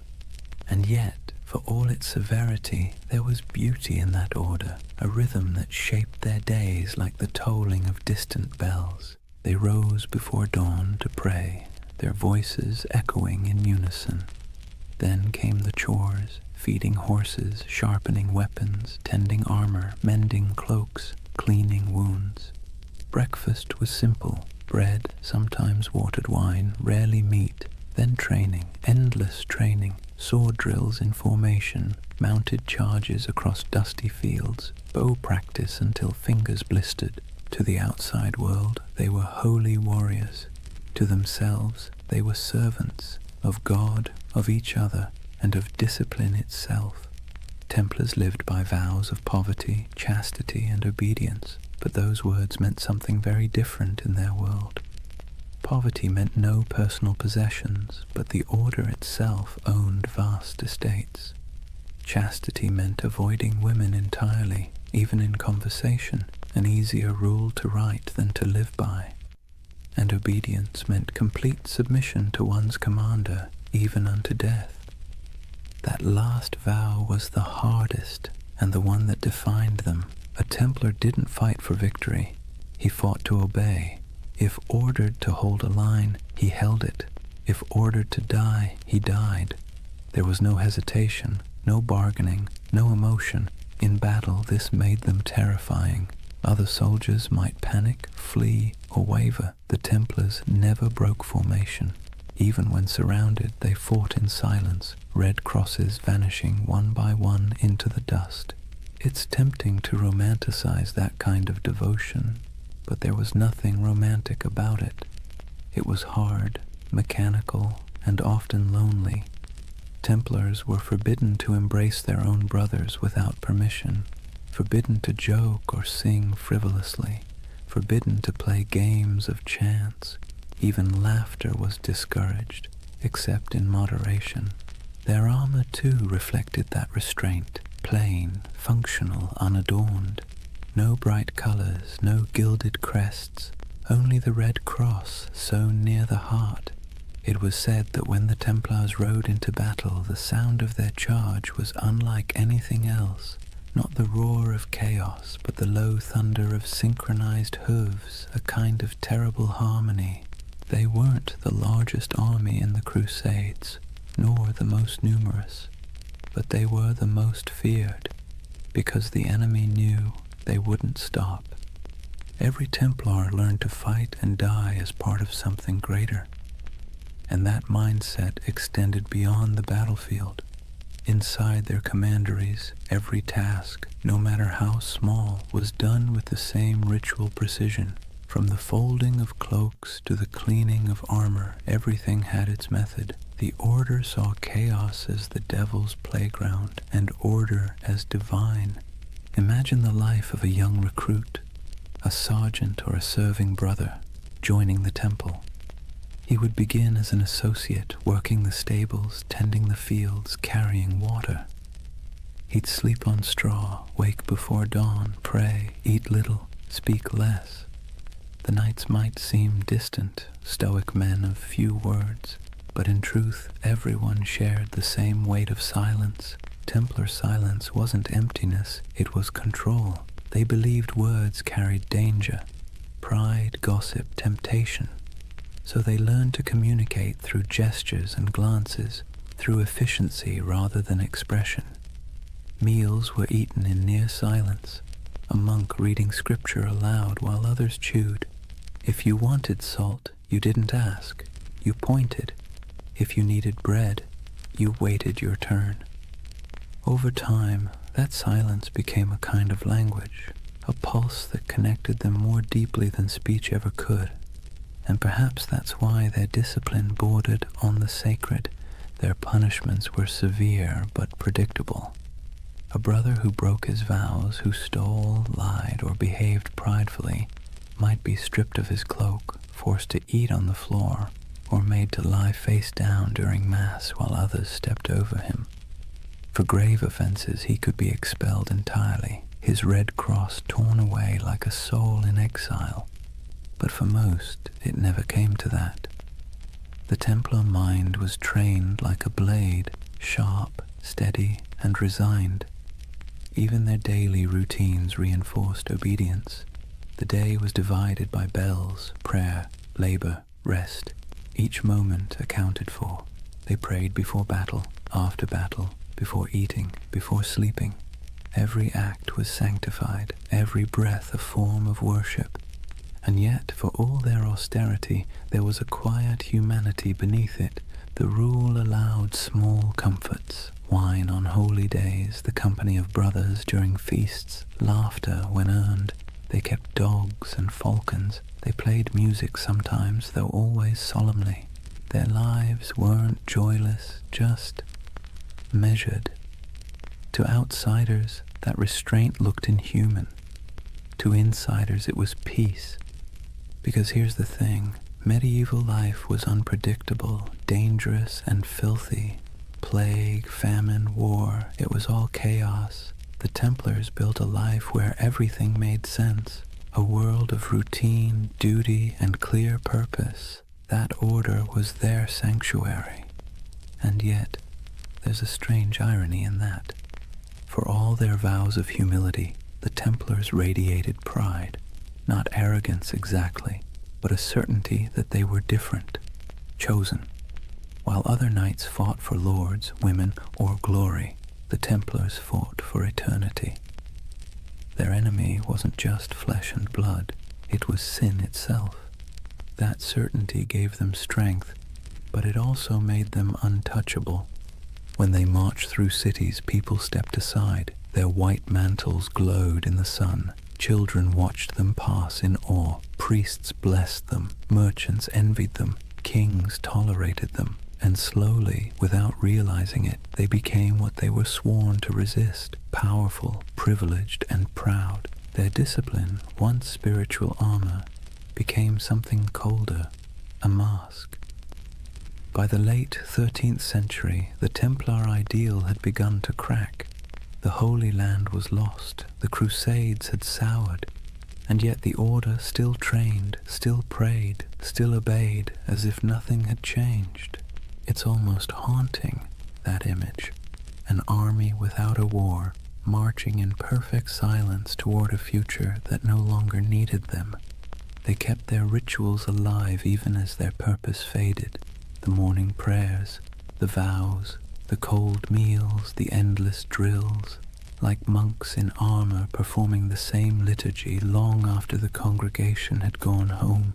If you had visited a Templar stronghold, then, say, Tomar in Portugal, or the great fortress of Crac des Chevaliers, you'd have seen perfection on the surface, polished discipline, unbroken ranks, but beneath it, something else was stirring: uncertainty. What happens to an order built for holy war when holiness itself goes out of fashion? The Templars didn't have an answer. They just kept obeying. And maybe that's the tragedy. They were so trained to follow command that when the commands themselves became corrupt, when kings and popes turned against them, they couldn't adapt. Their discipline, once their shield, would soon become their downfall. But that's later. For now, in the twilight of their golden age, they still looked unshakable. Picture them one last time, a column of knights riding through the gates of Acre, the last stronghold of Christendom in the east. Sunlight glints on their helmets. The sea wind carries the smell of salt and steel. Their banner ripples, a red cross against white. They move as one body, one will, one faith. And somewhere in the back of the formation, a young knight whispers a prayer he has said 1,000 times before.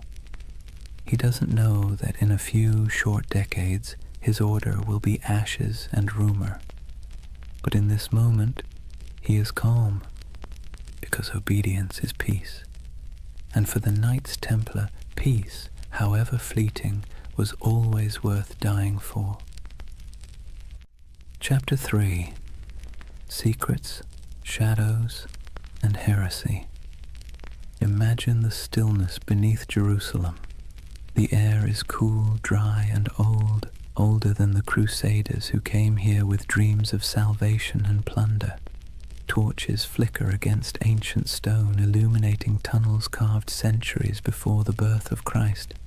The sound of footsteps echoes faintly, rhythmic and deliberate. These men wear no crowns, no jewels, only white mantles marked with a red cross. 9 knights, poor, pious, exhausted, descending under the ruins of Solomon's temple. At least that's the story. The first whisper in a legend that would stretch across continents and centuries. According to chroniclers, when the Knights Templar were founded around 1119, their official mission was humble: to protect Christian pilgrims traveling the dangerous road from Jaffa to Jerusalem. In reality, there were only 9 of them, hardly enough to guard a single caravan. And yet King Baldwin II of Jerusalem gave them quarters in one of the holiest sites on earth, the Temple Mount, believed to be the ruins of Solomon's temple itself. That's where the name came from, the poor fellow soldiers of Christ and of the Temple of Solomon. But for a group of destitute knights, their address was suspiciously prestigious. The Temple Mount was not just another ruin, it was a sacred puzzle layered in myth. Jews believed it was where the Ark of the Covenant had once rested. Muslims revered it as the site of the Prophet's ascent to heaven. Christians saw it as the home of God's wisdom and wrath alike.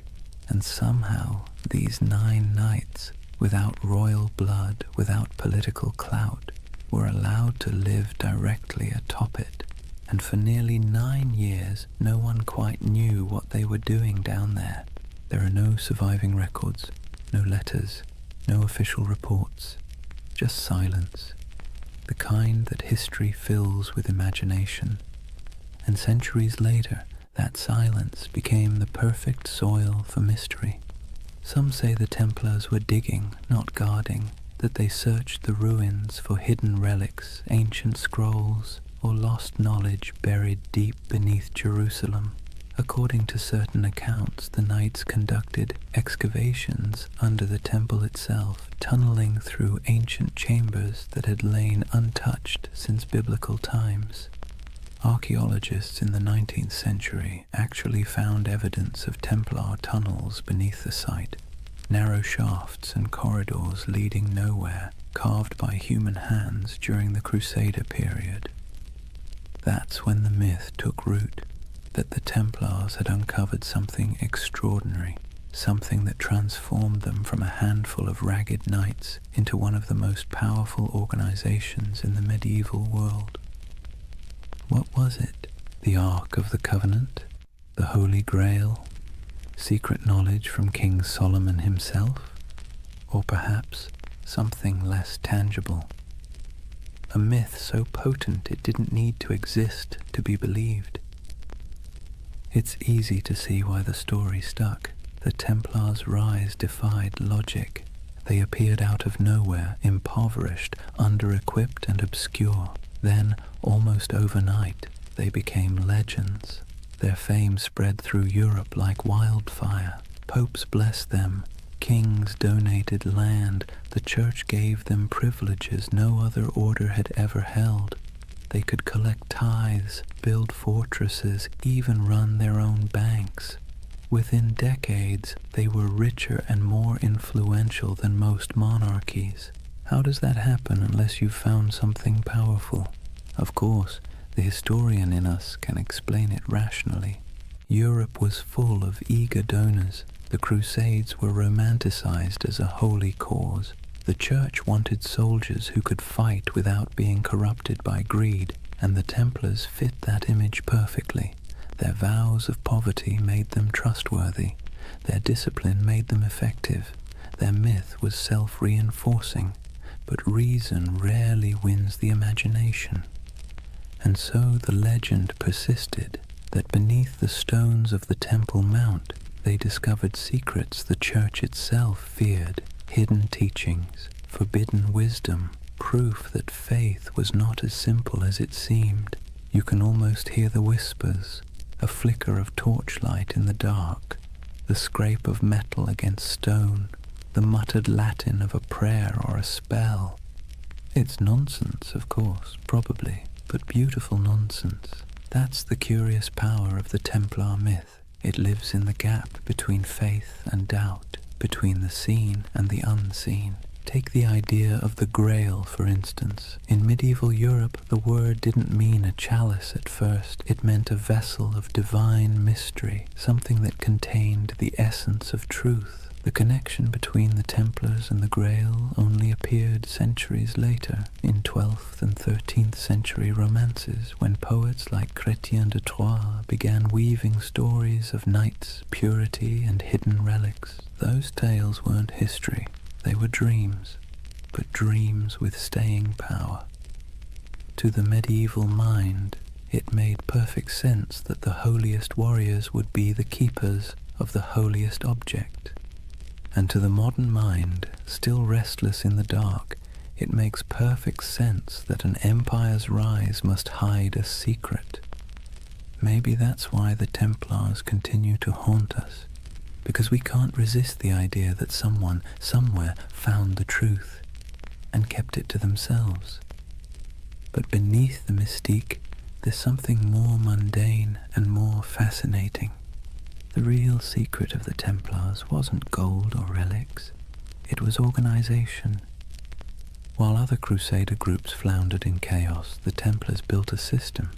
They turned faith into logistics. They mastered record-keeping, finance, communication, and property management at a level Europe had never seen before. Their commanderies stretched from Scotland to Syria, forming a network that could move money, men, and messages faster than any king's court. They were medieval globalists, an early blueprint for the international corporation. That was their real treasure, their true grail, not buried under Jerusalem, but written in ledgers and sealed with wax. Still, it's fun to imagine the other version, the one where those 9 knights, by flickering torchlight, brushed away centuries of dust and found something that made them more than soldiers, something that whispered of destiny, because that's the romantic engine of the Templar myth, that somewhere in their cold discipline and rigid faith, they touched a kind of forbidden light. Maybe it wasn't treasure, maybe it was understanding. The Church would later accuse them of heresy, of denying Christ, of spitting on the cross, of worshipping strange idols, all of which sound absurd, until you remember how much they changed between those first 9 nights and the empire they became. Power always transforms faith, sometimes subtly, sometimes completely, and perhaps in those long tunnels beneath the temple, the transformation began. There's a moment, halfway between legend and history, when we can almost see it. 9 men on their knees, torches flickering, the stones around them whispering echoes of the past. They think they're praying, but maybe, in that silence, something ancient is listening. And maybe that's why the myth still holds us, because even if the Templars never found the Ark, or the Grail, or any secret knowledge at all, they still uncovered something remarkable, the power of belief itself. They discovered how mystery can move empires. Imagine a candle-lit chapel deep in the hills of France. The walls are rough stone, the air thick with incense and dust. In the dim light, the symbol of the Red Cross flickers faintly across banners and shields stacked neatly against the wall. A handful of knights kneel in silence before an altar, not before the crucifix, but before something older, stranger, covered in a cloth of deep red. No one speaks, only the low chant of prayer, rhythmic and hypnotic, filling the space like the hum of bees in a summer field. This is the image that has haunted storytellers for centuries. The idea that the Knights Templar possessed secret knowledge, perhaps even a relic of impossible power. And like all the best myths, it's never quite clear whether we want it to be true, or whether we enjoy believing it's hidden. The legend of the Holy Grail, for instance, didn't actually begin with the Bible. It began with poets. Around the late 12th century, when the Templars were at their most powerful, A French poet named Chrétien de Troyes wrote of a mysterious grail, a shining vessel carried in a sacred procession, capable of granting eternal nourishment and divine wisdom. He never called it holy, nor said it was a cup. Later, writers turned it into the chalice of Christ, the cup of the Last Supper, or the vessel that caught his blood at the crucifixion. But in Chrétien's day, the Grail was simply something too sacred to name directly. And in that ambiguity, the Templars found a shadow, because who else fit the image better? Knights of divine mystery, warriors of impossible devotion, a brotherhood whose rituals were secret, whose vows were absolute, and whose origins lay under the ruins of Solomon's temple. To a medieval audience it made perfect sense. If the Grail existed, it was the Templars who kept it. Over the centuries, the Grail and the Templars fused together into a single enduring myth, a marriage of chivalry and mysticism that no amount of historical evidence has ever been able to undo. The truth, though, is both smaller and more interesting. The Templars were bureaucrats of the divine. They didn't sit around sipping from golden chalices or unlocking cosmic secrets. They balanced books, they managed estates, they wrote letters in crisp Latin. They were the spiritual accountants of a holy empire. But because they lived in an age obsessed with relics, bones of saints, drops of Christ's blood, splinters of the true cross, they were inevitably drawn into the world of the sacred object. They guarded reliquaries. They escorted pilgrims who sought miraculous artifacts. They helped fund and protect monasteries where fragments of supposed holy items were displayed. So when rumors spread that they had discovered ancient scrolls beneath the Temple of Solomon, texts written by early Jews, Gnostics, or even pre-Christian mystics, the stories stuck. The scroll myth would grow and mutate over time. Some later accounts, centuries after the Templars were gone, claimed they had found the Book of Thoth, an Egyptian text of divine wisdom.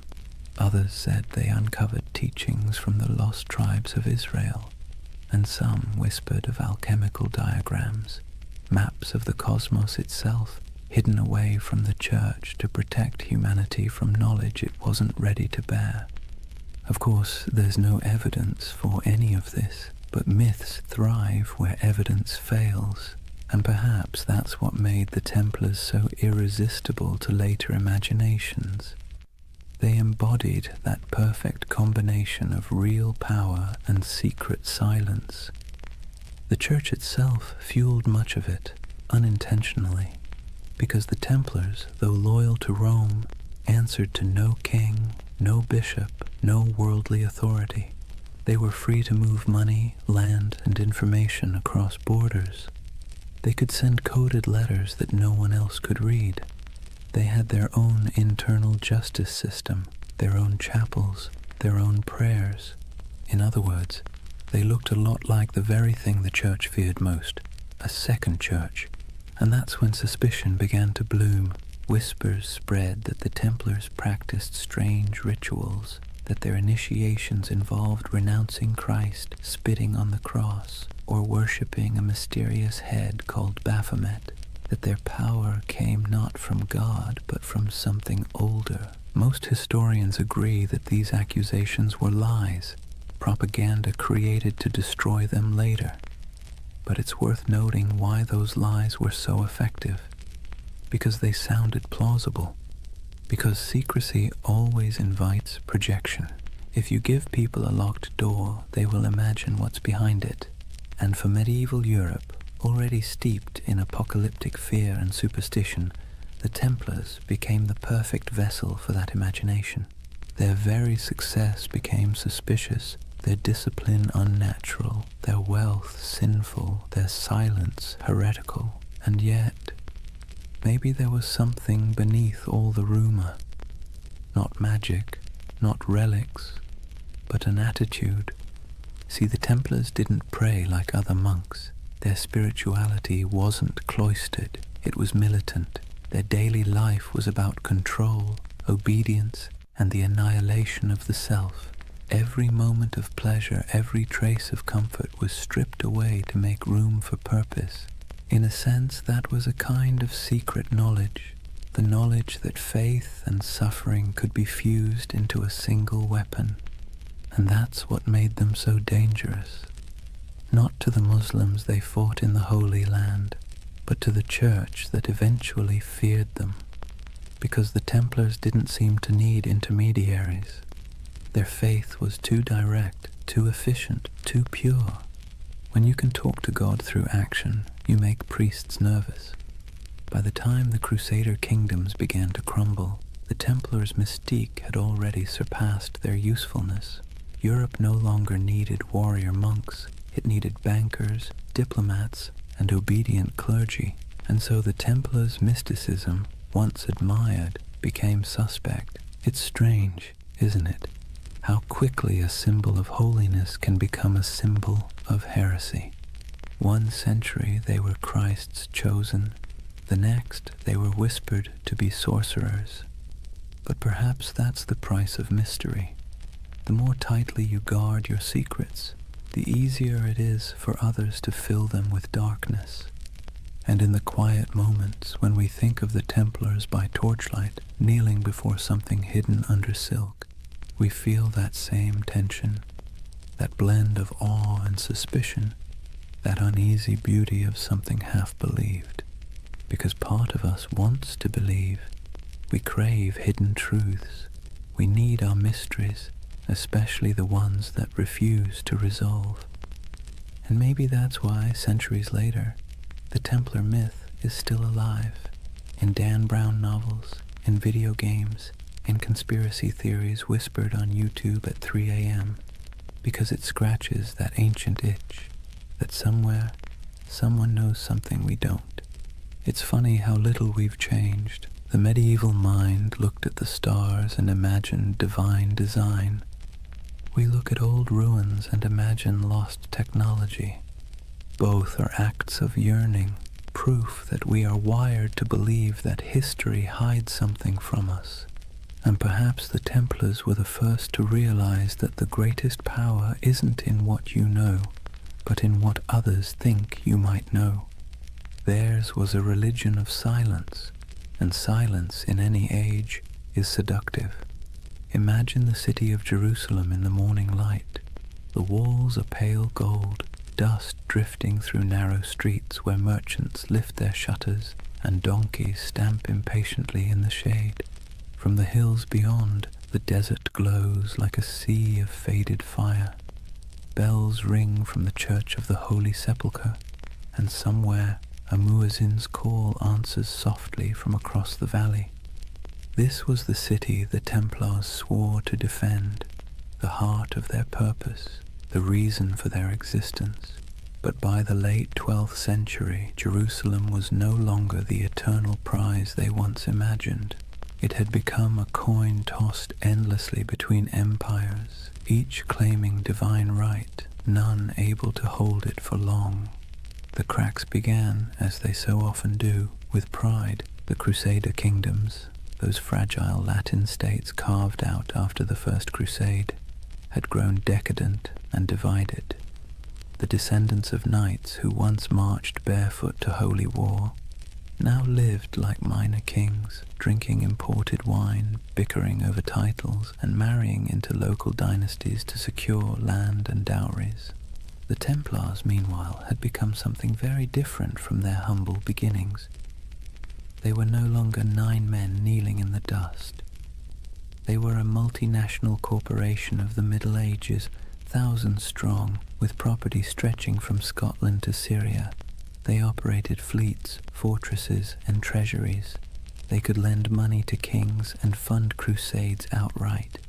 And that kind of power, while impressive, makes enemies quickly. By the mid-11th century, the balance of the Holy Land had shifted.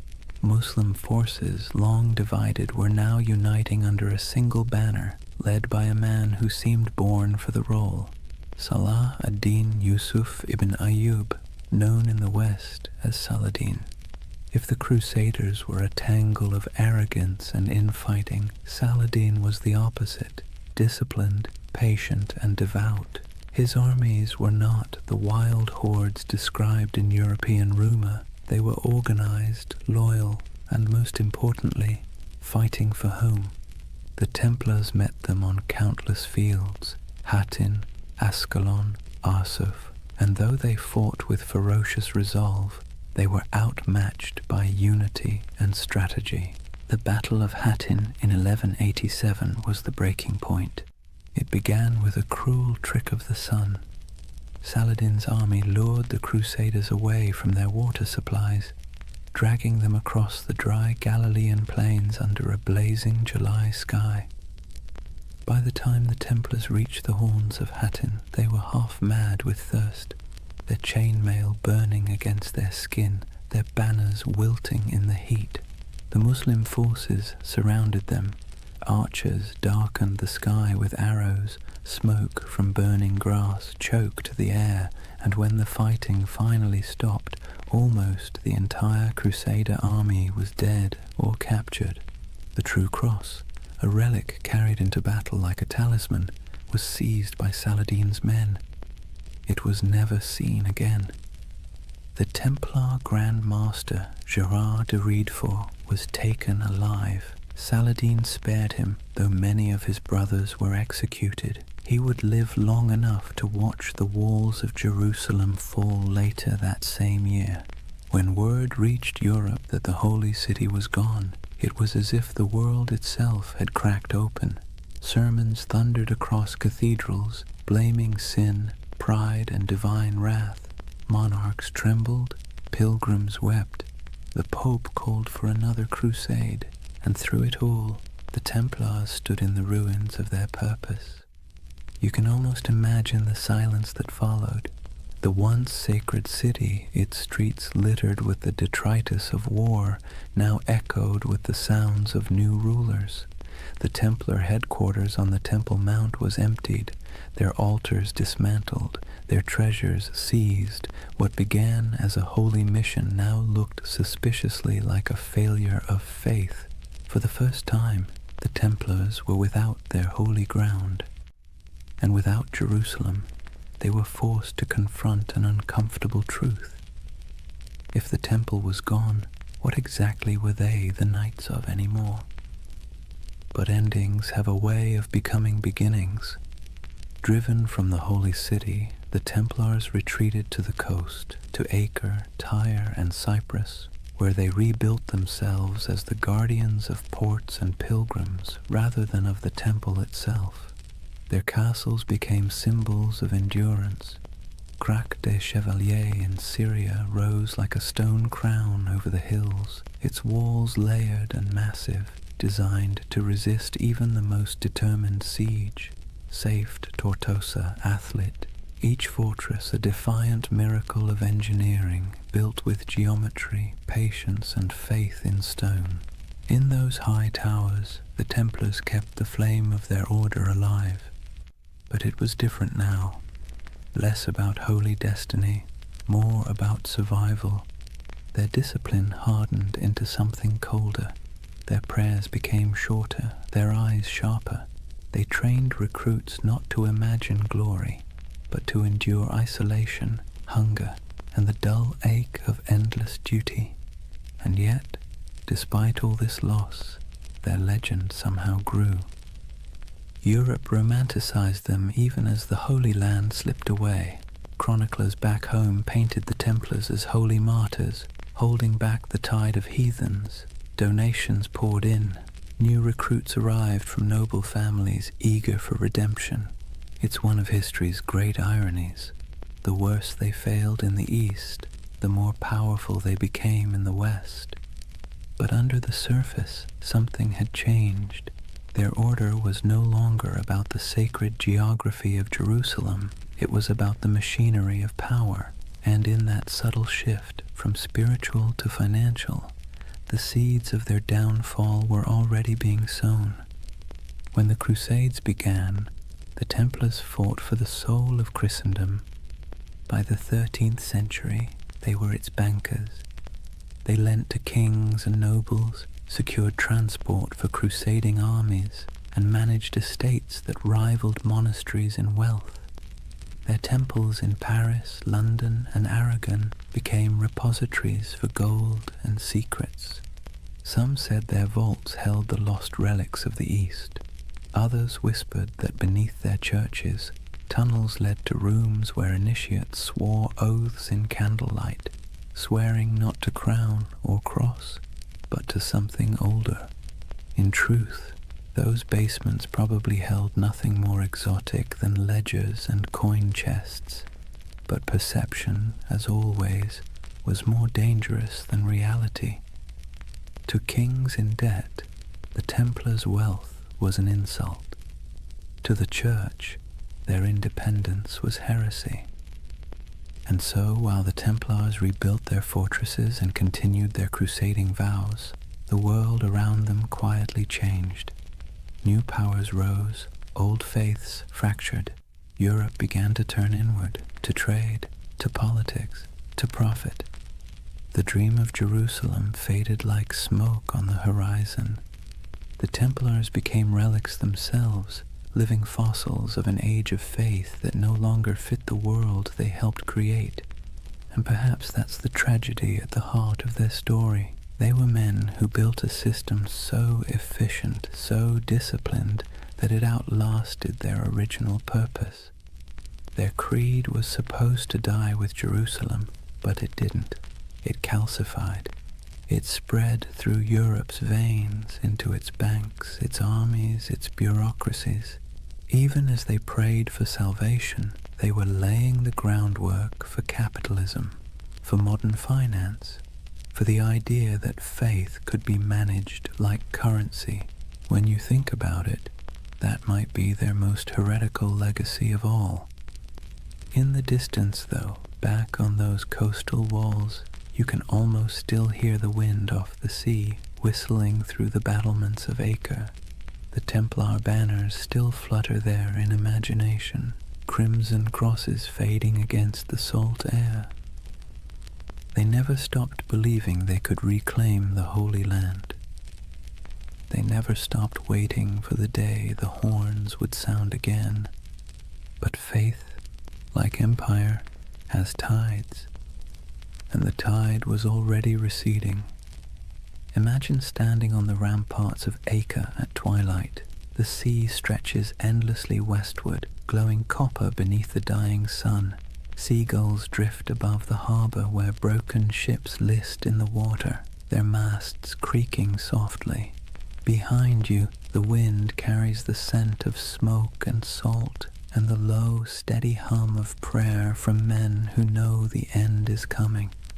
This is the world of the final crusades, not the holy fire of the first generation, not the fevered marches of kings and saints, but a quieter, more desperate echo.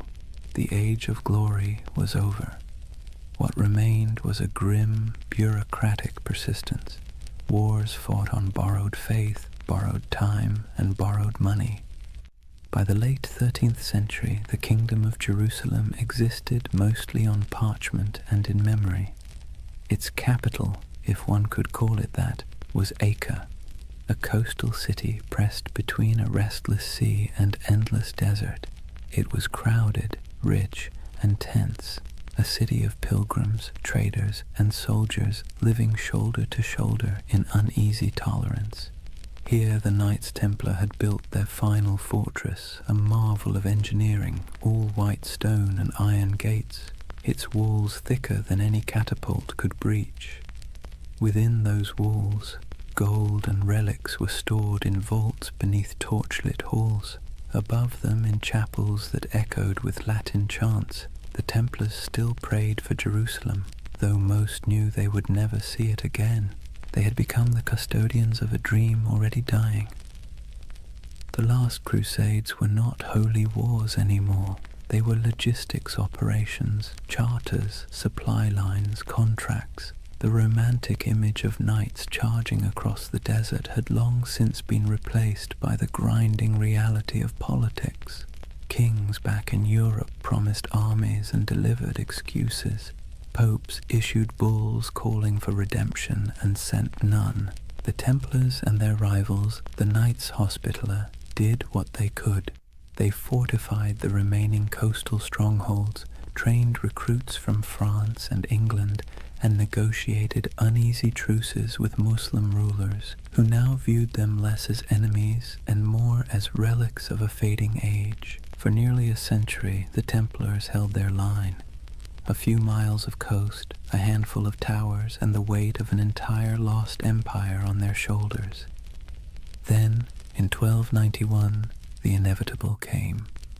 A vast Mamluk army, disciplined, relentless, and armed with the confidence of history, swept across the plains toward Acre. Their banners blackened the horizon. Their engines rolled like thunder. Inside the city, panic spread like wildfire.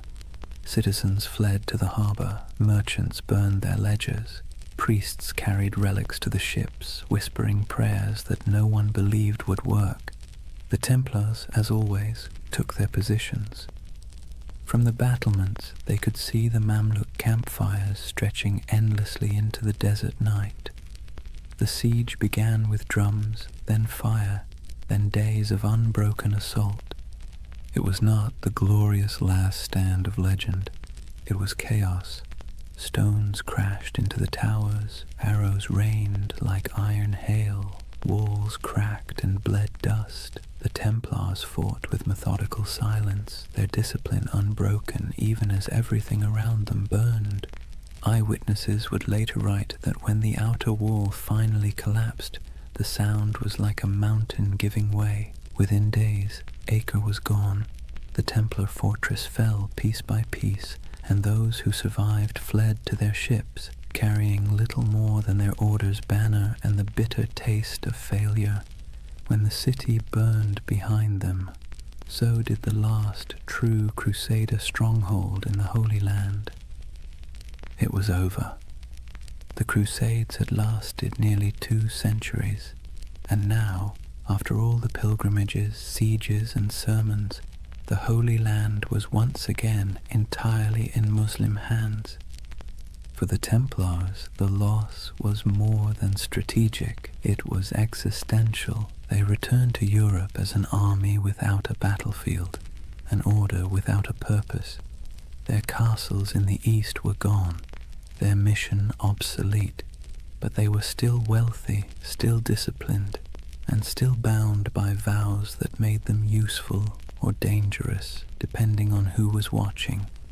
They settled mostly on the island of Cyprus, rebuilding their headquarters there. From its harbors, they continued to dream of returning to the Holy Land, though it was clear to everyone that the age of crusades had passed. But faith is a stubborn thing. The Templars still believed that their duty was not complete. They trained, prayed, and planned as if the next crusade was always just one papal decree away, and Europe for a while humored them. Popes still called them the sword of the church. Kings still borrowed their money. Peasants still whispered prayers for them. But under the surface, the world was changing. Trade was replacing war. Cities were replacing castles. Banks were replacing swords. And the Templars, with their vast holdings and network of treasuries, found themselves at the uncomfortable center of this transition.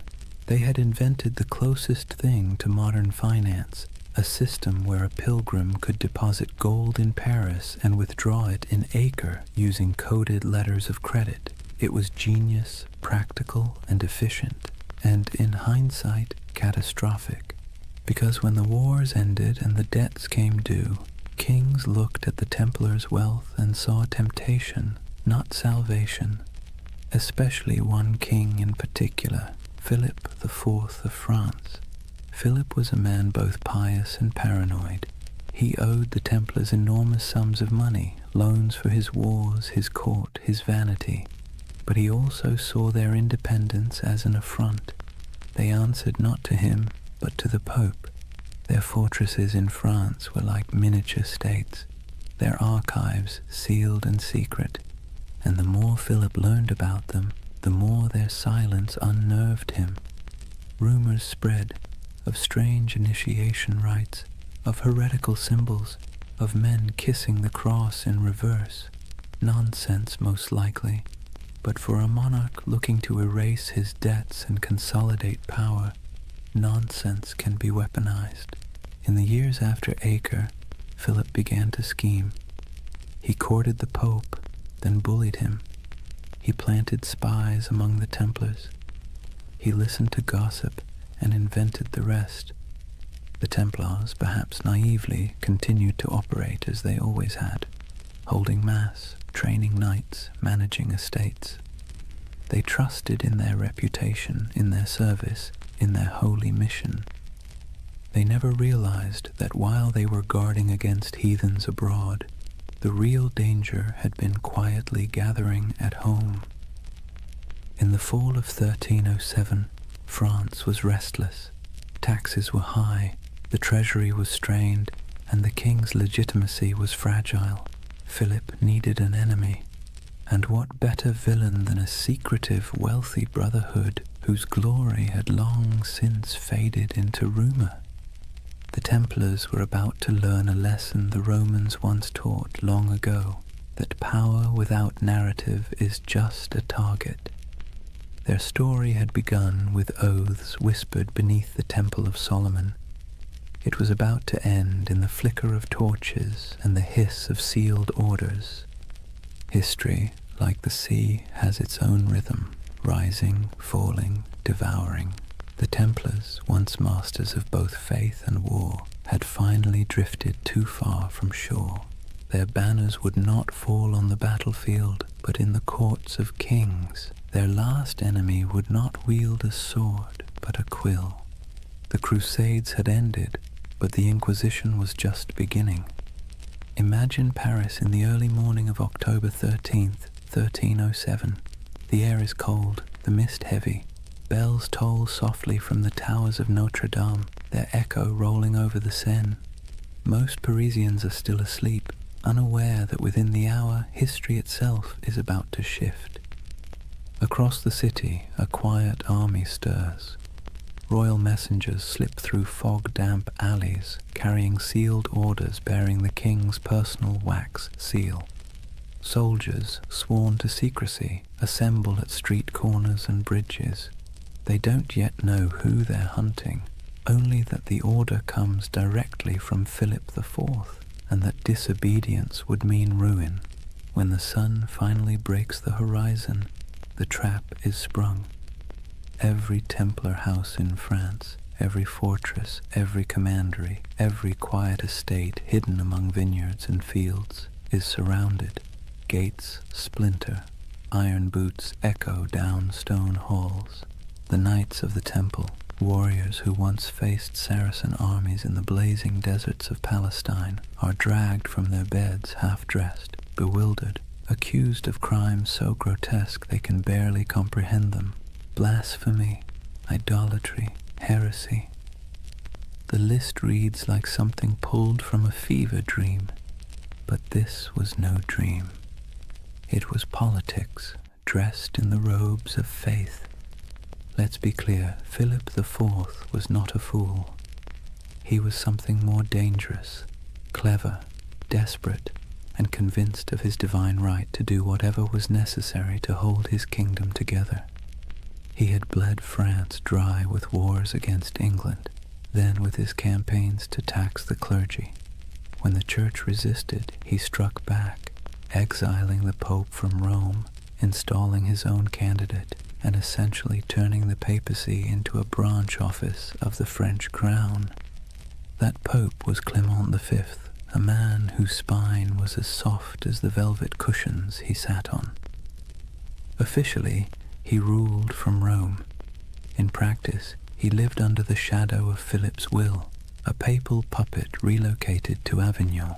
And so, when the King of France whispered that the Templars were dangerous, heretics, maybe even satanic, Clement listened.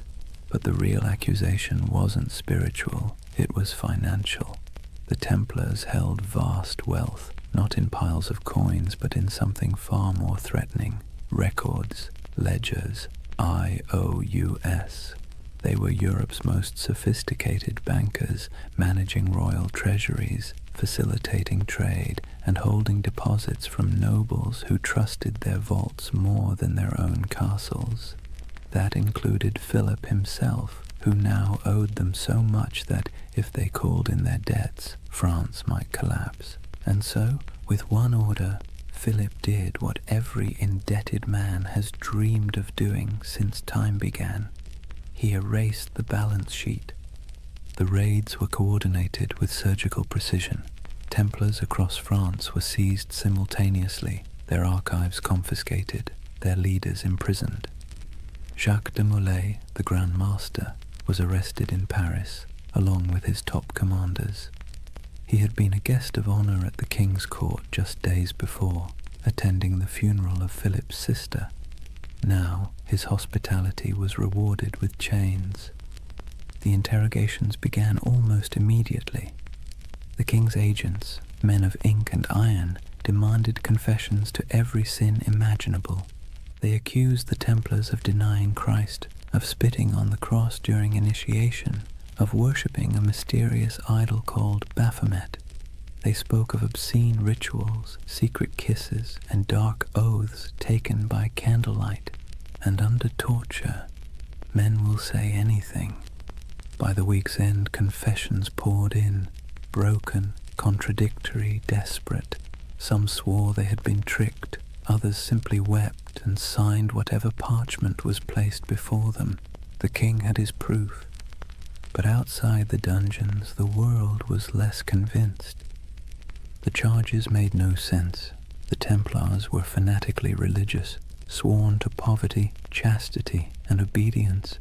Their prayers structured their lives so tightly that even eating and sleeping were acts of devotion. To accuse them of heresy felt like accusing monks of witchcraft. But logic was irrelevant. The spectacle was the point. Philip had turned the trial into theatre. He invited clergy, nobles, and the public to hear the confessions. He displayed the trembling knights as examples of corruption and divine justice. He presented himself as the defender of Christendom, cleansing it of hidden rot. And for a public weary of taxes, famine, and failed wars, it worked. People love a villain, especially one that used to be untouchable. Meanwhile, Clement V hesitated. As head of the church, the Templars were technically under his jurisdiction, not Philip's, and he knew, deep down, that the charges were absurd. He issued cautious letters demanding the Templars be handed over to papal investigators, but Philip ignored him. France was already playing judge, jury, and executioner. When the Pope finally summoned his courage to intervene, the damage was done. Across Europe, the accusations had spread like wildfire. Other kings, seeing opportunity, followed Philip's lead. Why not confiscate a few Templar estates? Why not seize their gold, their horses, their lands? After all, if France was purging the heretics, who wanted to look soft on sin? One by one, Europe's monarchs turned on their former protectors. In England, Edward II hesitated at first. He actually liked the Templars, but papal pressure forced his hand.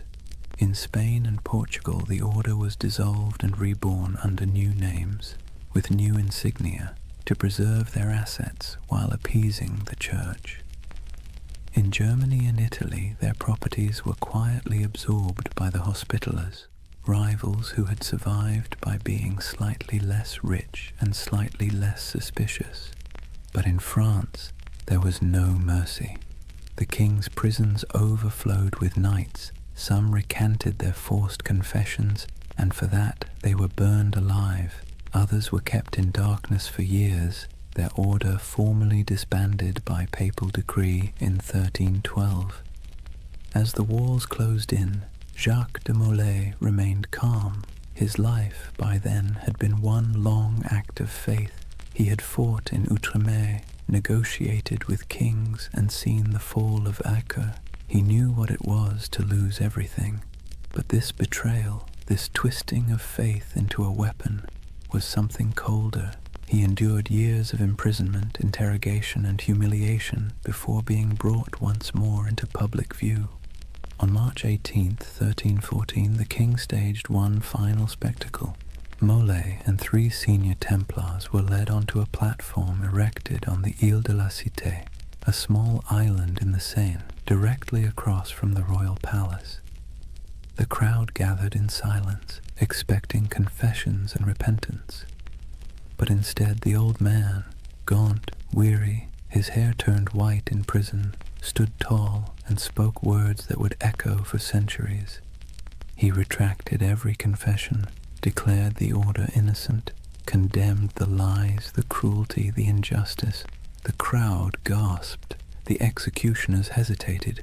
Even Philip's officials seemed unsure what to do, but the king, unmoved, ordered the fires lit immediately, and as the flames climbed, witnesses said Jacques de Molay did not scream.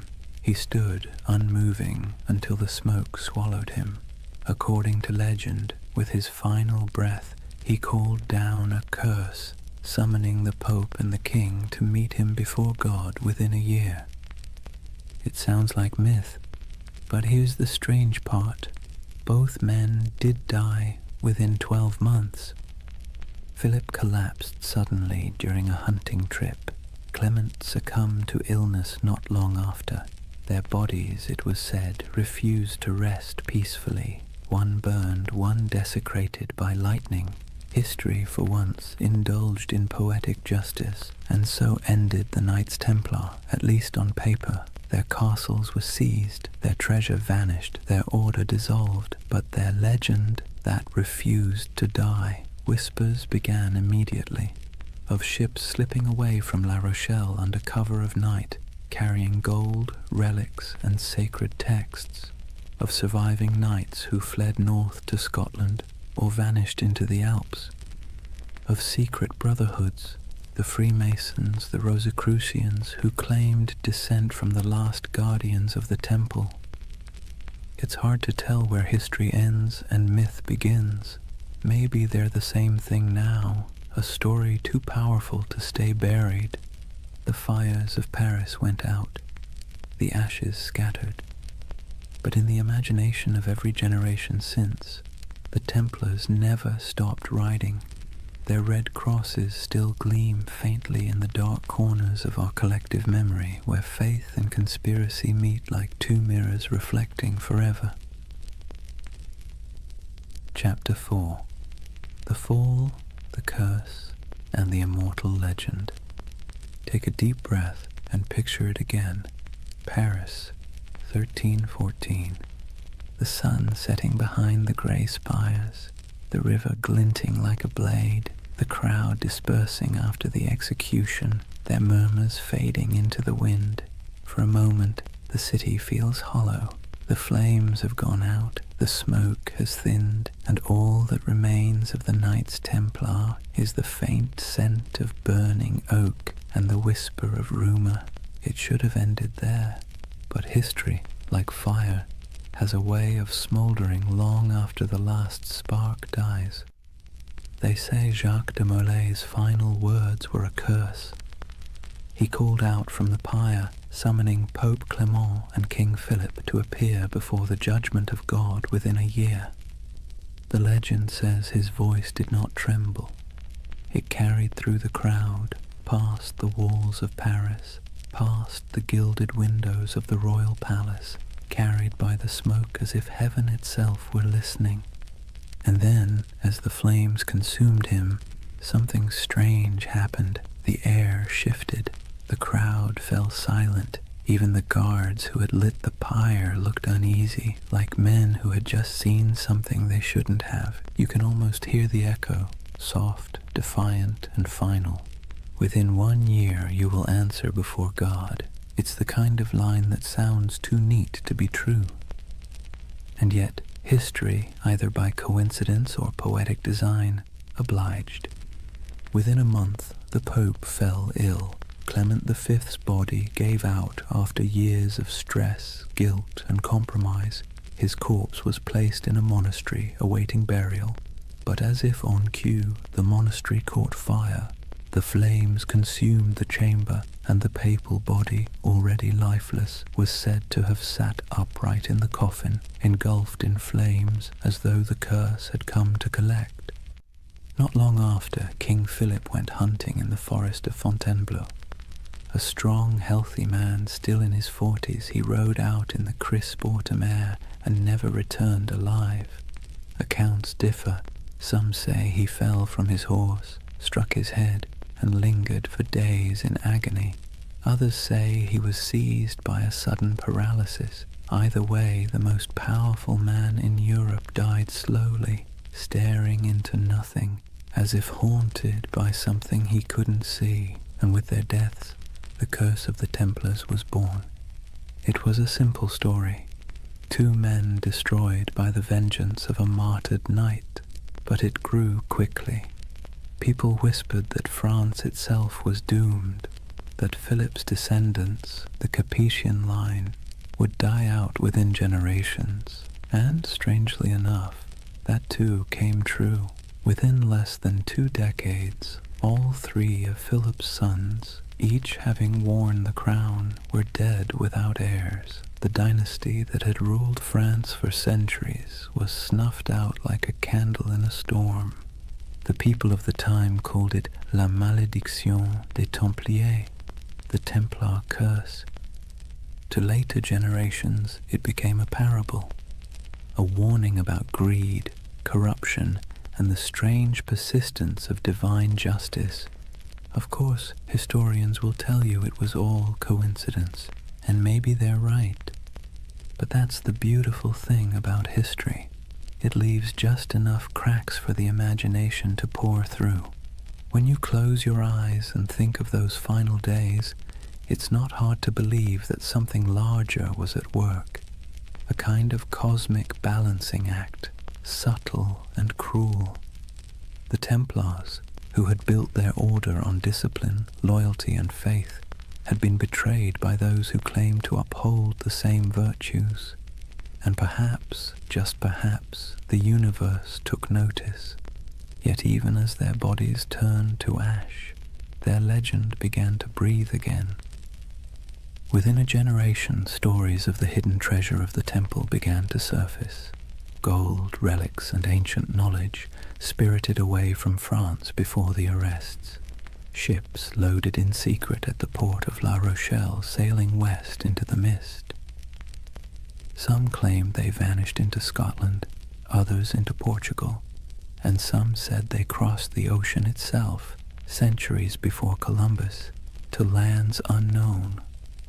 The myth of the lost Templar fleet became the fuel for countless tales. Sailors swore that on stormy nights they'd seen ghost ships bearing red crosses on their sails, gliding silently across the waves. Monks whispered of secret vaults beneath cathedrals where the last Templars hid sacred relics, and among peasants and pilgrims alike a quiet belief took root. The Templars were not dead. They had merely gone underground, waiting for the world to be ready again.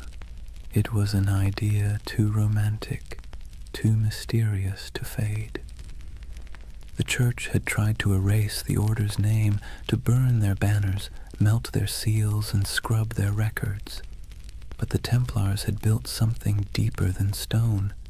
They had built a story, one that couldn't be killed with fire or buried in royal decrees.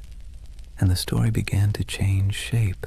In the Middle Ages, people whispered that the Templars had discovered the Holy Grail beneath the ruins of Solomon's Temple, that the treasure they carried was not gold, but knowledge, secret doctrines, ancient scrolls, perhaps even relics of Christ himself. These weren't just bedtime stories, they were expressions of longing for a lost wisdom, a purer faith, a world where the sacred and the powerful were one and the same. It's strange, isn't it? The church destroyed them for being too secretive, too independent, and yet that very secrecy made them immortal. The less we knew, the more we wondered. And wonder, as every myth maker knows, is the soil in which legends grow. By the 14th century, the Templars were ghosts. By the 15th, they were saints of imagination. By the 18th, they had been reborn entirely, absorbed into the rituals of the Freemasons, who borrowed their symbols, their oaths, and their mystique. Masonic lodges across Europe adopted the Red Cross, the sword, and the language of brotherhood. In their dimly lit halls, among candles and geometry, men in powdered wigs whispered oaths not unlike those once spoken in Jerusalem. And in those flickering moments, the Templars lived again, not as soldiers, but as symbols. Symbols of resistance, of hidden knowledge, of purity lost and truth buried beneath the weight of time. Somewhere along the way, their story stopped being about history at all. It became about us, about our hunger for mystery, our suspicion of power, our desire to believe that somewhere in the forgotten corners of time, the pure and the brave are still watching. And that brings us back to that fateful Friday, the 13th of October, 1307, the day that superstition itself was born. Before that morning, Friday the 13th meant nothing. It was just a date. But after the Templars were seized, tried, and condemned, it became a symbol of betrayal and bad luck. The day the innocent were destroyed by the powerful. The day faith was tested and justice mocked. The day one of the most disciplined brotherhoods in human history was wiped out in a single breath. Centuries later, we still flinch at that date without remembering why. Maybe that's the real curse, not divine vengeance, but cultural memory, a faint echo of injustice that hums quietly beneath the surface of modern life. Every time the calendar aligns and Friday falls on the 13th, we pass through that echo. Most of us shrug it off, but somewhere deep in the collective mind, a voice whispers, "Be careful." It's the whisper of a fire crackling on an island in the Seine.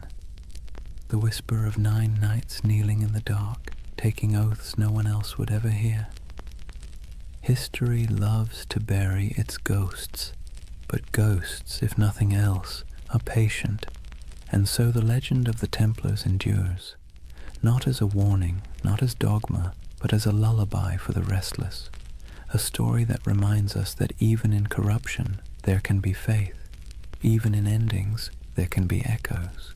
That the night, however dark, always remembers the shape of its stars. Close your eyes for a moment and imagine the sea, a cold wind blowing from the west, the smell of salt, iron, and rain. It's October of 1307, just days after the arrests began. France is tightening like a fist. Across the countryside, Templar commanderies, once bustling with horses, treasure, and prayer, now sit silent under royal seals. Soldiers ransack vaults, priests pore over ledgers, and the knights, those who survive the sudden sweep, vanish like smoke. Or at least, that's what history says.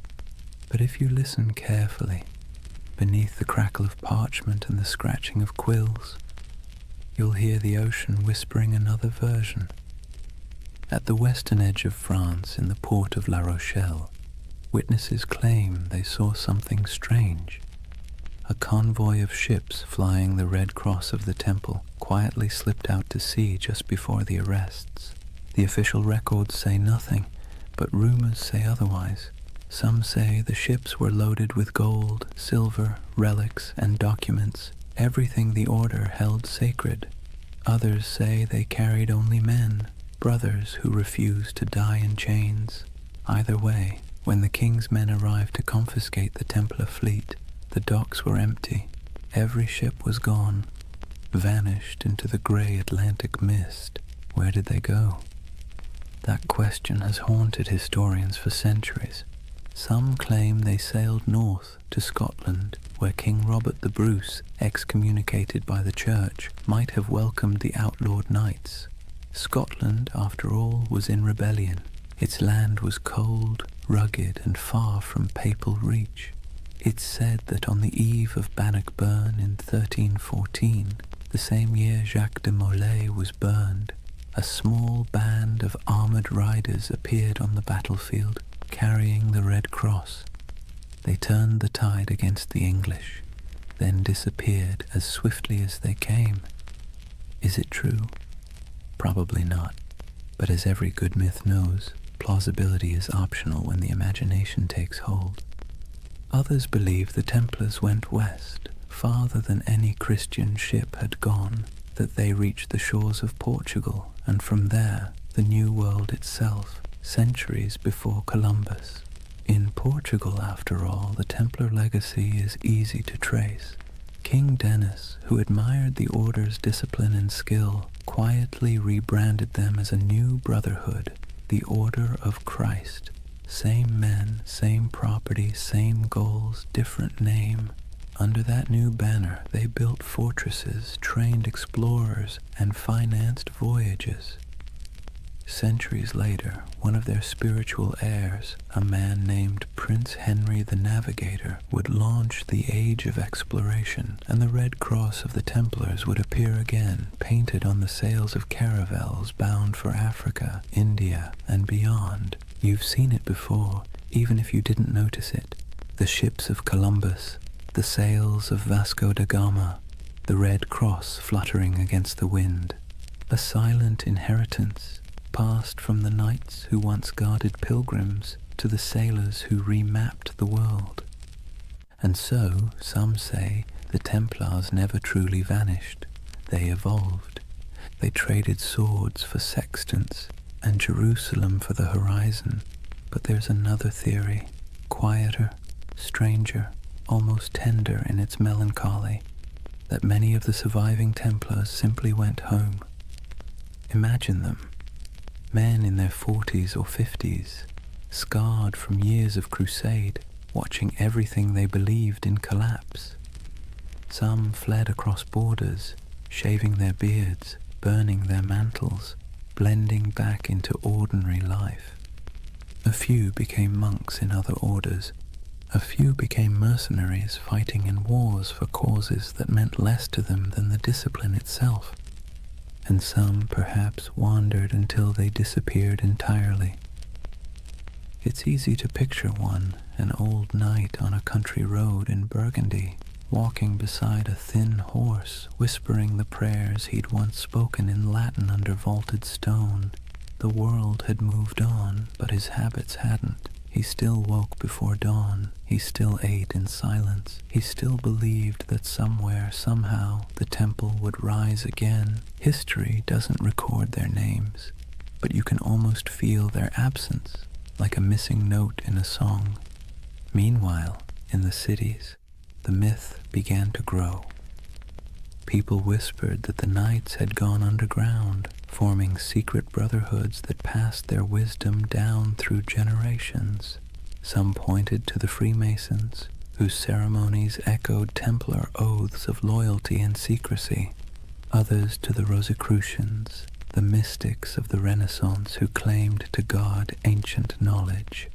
And later still, to shadowy organizations whispered about in smoky taverns, societies of men who spoke in symbols, who wore rings marked with crosses, and who always seemed to know more than they should.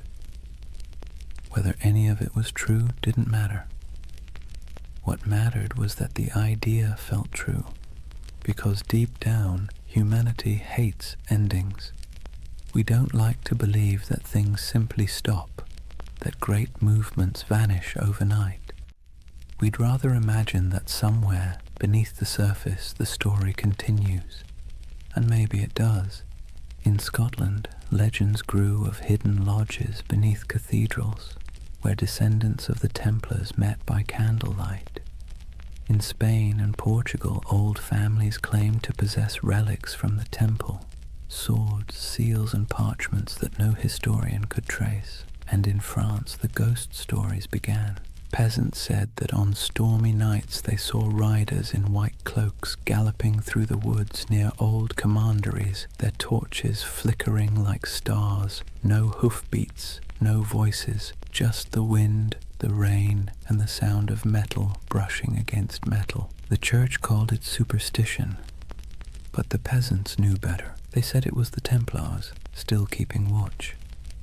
Centuries later, during the French Revolution, when mobs looted churches and burned archives, strange things were found. Stone carvings of Templar crosses hidden behind altars, letters sealed with wax bearing the order's symbol, and cryptic diagrams suggesting that not everything had been destroyed.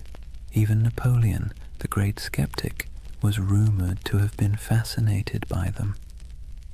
When he invaded Egypt in 1798, he brought with him not just soldiers, but scholars, engineers, and, oddly enough, men obsessed with the Templar myth. They saw the pyramids, the ruins of ancient Alexandria, and believed they were walking in the same footsteps as those mysterious knights who had once dug beneath Solomon's temple. It was as if every century rediscovered the Templars anew, each generation projecting its own dreams onto their ghost. For the Renaissance, they were seekers of hidden wisdom. For the Enlightenment, martyrs of superstition. For the modern age, symbols of rebellion against authority. And through it all, their image never changed. White cloaks, red crosses, silent resolve. The perfect blend of purity and menace. That's the strange paradox of the Knights Templar. They began as humble monks sworn to poverty and ended as eternal figures of power. They were meant to defend faith but became symbols of doubt. They were destroyed for secrecy, and yet secrecy is what keeps them alive. When you trace their story from the ruins of Jerusalem to the myths of modernity, you realize that the Templars have become less a chapter of history and more a kind of mirror. Every age sees itself in them. Every conspiracy, every spiritual revival, every lost cause finds its reflection in their legend. Even today, their name is everywhere. Video games, novels, films, coffee brands, even insurance companies. The irony would probably amuse them. Men who once vowed to own nothing now sell everything, but perhaps that's fitting. The Templars were never just about religion or war. They were about the human need to believe in something that endures. And maybe that's why we can't stop imagining where they went. Not because we need the facts, but because we need the comfort of knowing that ideals, courage, loyalty, sacrifice, don't just die with men. They drift, they adapt, they survive. So when you think of those ships sailing out of La Rochelle into the fog, try not to see them as fugitives. See them as dreamers, as the embodiment of a simple, quiet truth. That faith and mystery always find a way to escape the fire. Maybe they reached Scotland, maybe they reached the New World, or maybe they're still out there somewhere, beyond the horizon, sailing a sea that never ends. Imagine a cold dawn in Paris, 1307. The streets smell of smoke and fear. Bells toll somewhere in the distance, slow, heavy, deliberate. The king's guards march through the mist, their armor clattering like a death knell. Inside the stone halls of the royal fortress, a handful of exhausted men kneel before a tribunal. Their white mantles, once symbols of divine purpose, are now stained with dirt and tears. The red cross across their chests looks almost like a wound. These are the Knights Templar, the once unbreakable brotherhood now accused of heresy, blasphemy, and witchcraft. Their Grand Master, Jacques de Molay, stands among them. His face is gaunt, his hands tremble, but not from fear, from disbelief. Only a few years earlier, kings had begged for the Templars' loans, popes had blessed their missions, and merchants had trusted their vaults with fortunes. And now, the same powers that exalted them call them servants of the devil. Let's be clear, the charges were absurd.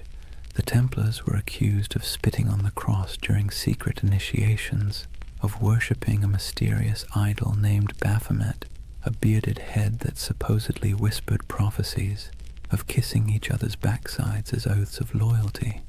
It sounds like something invented by a drunk gossip trying to impress a tavern full of bored clerks.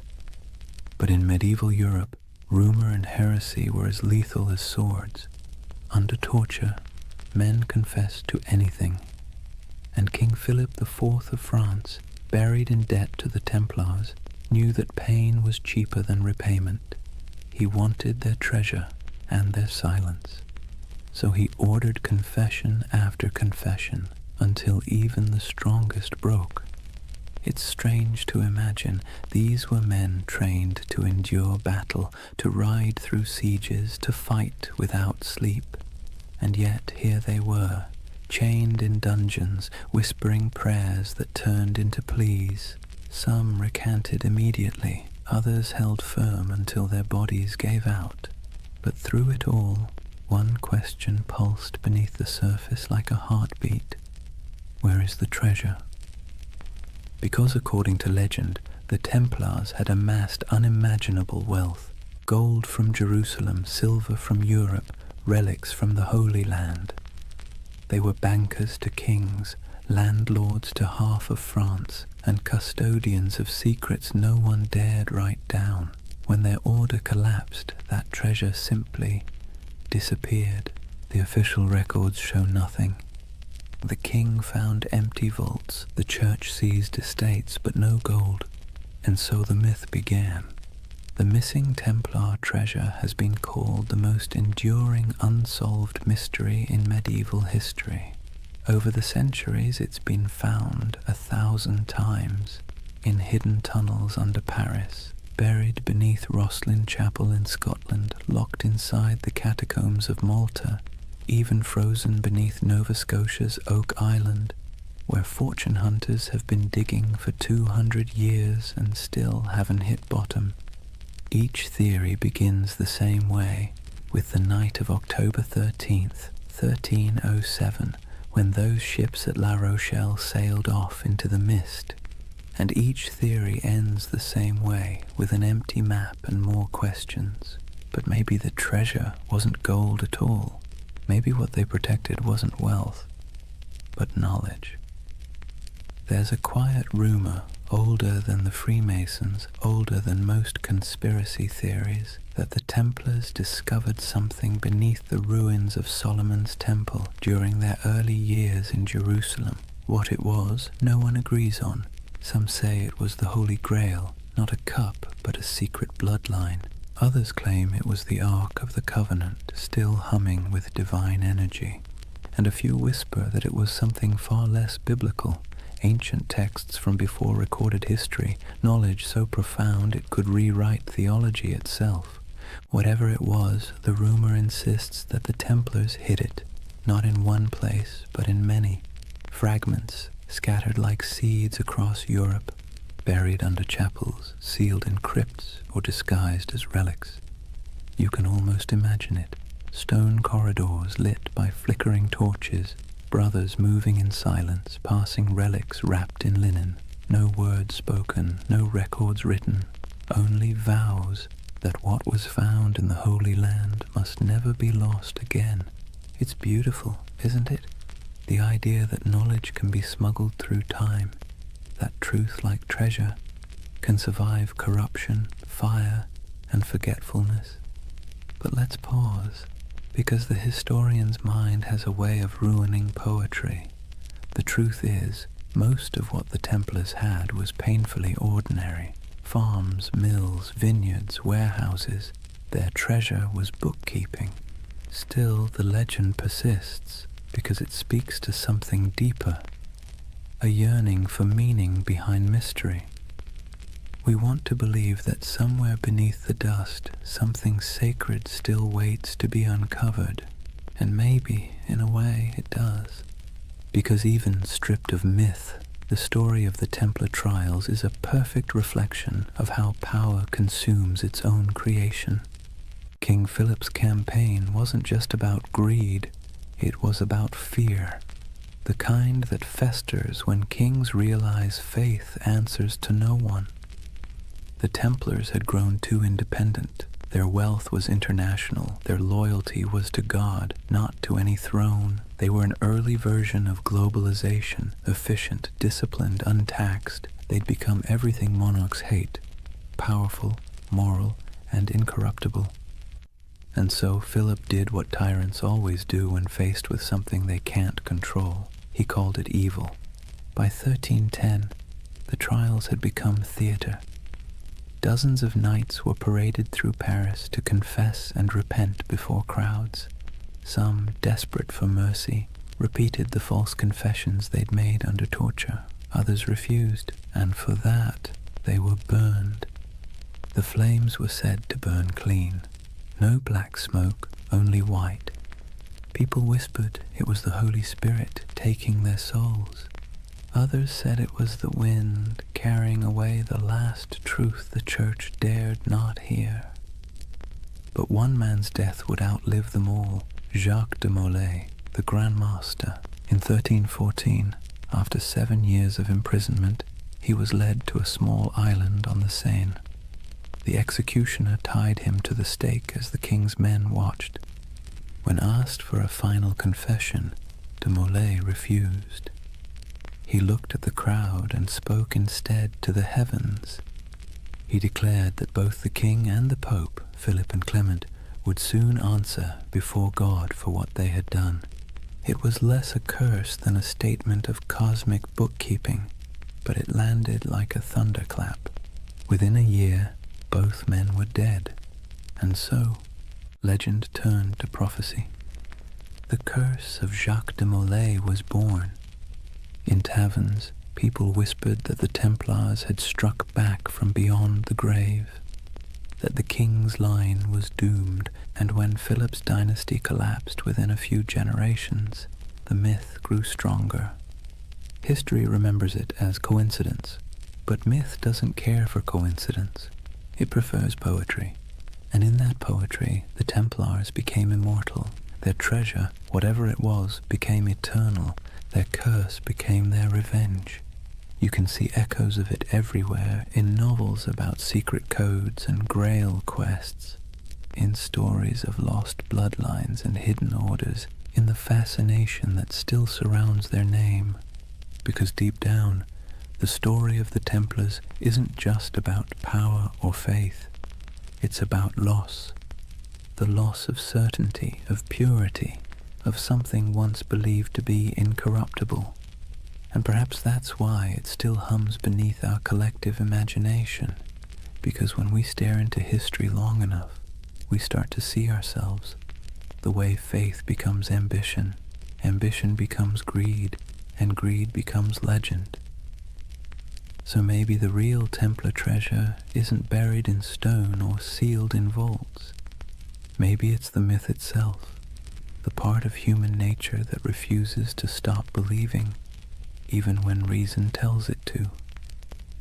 The belief that something holy might still be hidden under all this noise and dust, that even in ruin there's a secret worth protecting, and somewhere, under moonlight or memory, a ship still drifts through fog, carrying not gold, but the weight of a promise, the promise that no truth ever really disappears. It just waits to be rediscovered. Picture this, the flames dying down on that island in the Seine, the crowd dispersing into the night, their faces glowing with the reflected orange of what they'd just witnessed. And above it all, the black smoke curling toward the spires of Paris, drifting into legend. Jacques de Molay was dead, but his curse, if you believe in such things, had already taken root. The chroniclers of the time, even the cautious ones, couldn't ignore what happened next. Within months, Pope Clement V was dead of illness. Within a year, King Philip IV was thrown from his horse and died suddenly. No heirs, no fortune, no redemption. It was as if the fire had leapt from de Molay's pyre into the royal bloodline itself. Whispered superstition turned to conviction. The Templars had called down divine justice. And that's where history ends and myth truly begins, because after that day the Knights Templar ceased to exist in the record. Their castles were seized, their lands divided, their members absorbed into other orders or driven into hiding. But their name, their symbol, only grew stronger. You can destroy a building, you can hang a man, but you can't kill an idea that has already become a myth. Let's be honest, the world loves a good mystery wrapped in moral ambiguity. The Templars were the perfect storm, part saint, part sinner, disciplined yet secretive, blessed yet cursed. And so, century after century, their shadow kept resurfacing in new disguises. In medieval Germany, people whispered that the Templars had gone underground, literally tunneling beneath mountains to guard their hidden treasure. In Scotland, they were said to have joined Robert the Bruce at the Battle of Bannockburn, their white mantles glowing like ghosts as they charged across the misty fields. In Portugal, they supposedly rebranded as the Order of Christ, quietly sailing under new banners as Europe's age of exploration began. Everywhere they vanished, stories bloomed like ivy over old stone. By the Renaissance, artists painted them into allegories. By the Enlightenment, philosophers invoked them as symbols of reason suppressed by superstition. By the 18th century, they'd re-emerged again, this time whispered to be the ancestors of the Freemasons, the supposed keepers of ancient wisdom and architects of secret societies that shaped revolutions and empires alike. No proof, of course, but when has lack of proof ever stopped a good story? And then came the 19th century, a perfect breeding ground for myth. Romantics were obsessed with lost causes, fallen knights, and tragic purity. The Templars became literary gold. Poets wrote of their courage, novelists embroidered their rituals, and painters gave them halos of melancholy light. They became a mirror for every generation's anxieties. The pure few against the corrupt many, the dream of spiritual order in a chaotic world. And that's the secret ingredient to their immortality. Each age reshapes them to fit its own fears and fantasies. For the Victorians, they were noble martyrs. For the mystics, guardians of sacred geometry and alchemical truth. For the modern internet, they're either ancient aliens or early bankers. The spectrum runs from the sublime to the ridiculous, and somehow the Knights Templar fit perfectly into both. But why? Why them and not some other crusading order lost to time? Maybe it's because they sit right on the fault line between faith and doubt. They were monks with swords, believers who killed, poor men who became rich, holy men who served kings. Their contradictions make them endlessly recyclable, adaptable to whatever mystery you want them to represent. And let's be clear, people love contradictions. They feel human, they feel possible. The Templars are not gods or demons. They're a reflection of how ambition twists faith, how purity curdles into power, and how power always inevitably invites its own destruction. It's almost poetic that they were accused of worshipping a severed head, because in a way, that's what their legend became, a body without a leader, kept alive by imagination, headless but somehow still breathing. Let's drift for a moment to one of those places still whispered about, Rosslyn Chapel, Scotland. Built in the 1400s, long after the Templars' supposed end, it's a riot of stone carvings, angels, vines, strange geometric knots, and figures that seem oddly ancient. In the quiet of that chapel, with dust in the sunlight and the faint echo of distant hymns, you can almost believe the stories, that beneath its floor lies a vault, and in that vault lies a secret, one so profound it could change everything we know about history. But then again, maybe it's just a crypt, maybe it's just stone and shadow, and maybe that's the point, that the real magic of the Templars isn't what they left behind, but what we keep searching for. Even their curse, that famous curse of de Molay, wasn't a curse at all until later writers made it one. It was a final speech, a cry for divine justice, but humans can't resist dramatizing justice into vengeance. We want the universe to mean something, to balance the scales, so we turn dying words into cosmic verdicts, and over time, that became the mythology we know today. Friday the 13th, the day of the arrests, turned into a symbol of bad luck. Their crosses became icons of mystery. Their disappearance became proof of survival. It's all absurd, and yet strangely comforting, because buried within the fantasy is a wish that truth survives corruption, that goodness hides rather than dies, that somewhere there's still a secret order of noble souls keeping the flame alive in a world that's long gone dark. And who knows, maybe that's true, not in the literal sense, but in the sense that stories are secret orders. Each retelling keeps the memory alive. Each listener becomes an initiate, one more person who knows that once there were men who tried to turn faith into action and paid the price. So when you hear their name, the Knights Templar, maybe don't imagine treasure or curses or cryptic symbols. Imagine something quieter, a group of men kneeling under torchlight, making promises they could never keep but tried to anyway. Imagine their breath clouding in the cold air, their armor cold against their skin, their hearts probably as uncertain as yours or mine. And perhaps in that uncertainty lies their true immortality, because we don't remember them as saints or villains. We remember them as the dream that somewhere in the chaos of history, people once believed they could create something pure, something incorruptible, something worth dying for. And though their towers have fallen and their banners turned to dust, the idea still flickers in stone carvings, in folk tales, in the glow of every conspiracy theory forum at 3 a.m. The Templars endure not because they were flawless, but because they were human. And humans have always dreamed of perfection, even as we fall short of it. So when you finally close your eyes tonight, imagine the world they left behind. Imagine the quiet after the fire, the soft sound of waves against forgotten shores.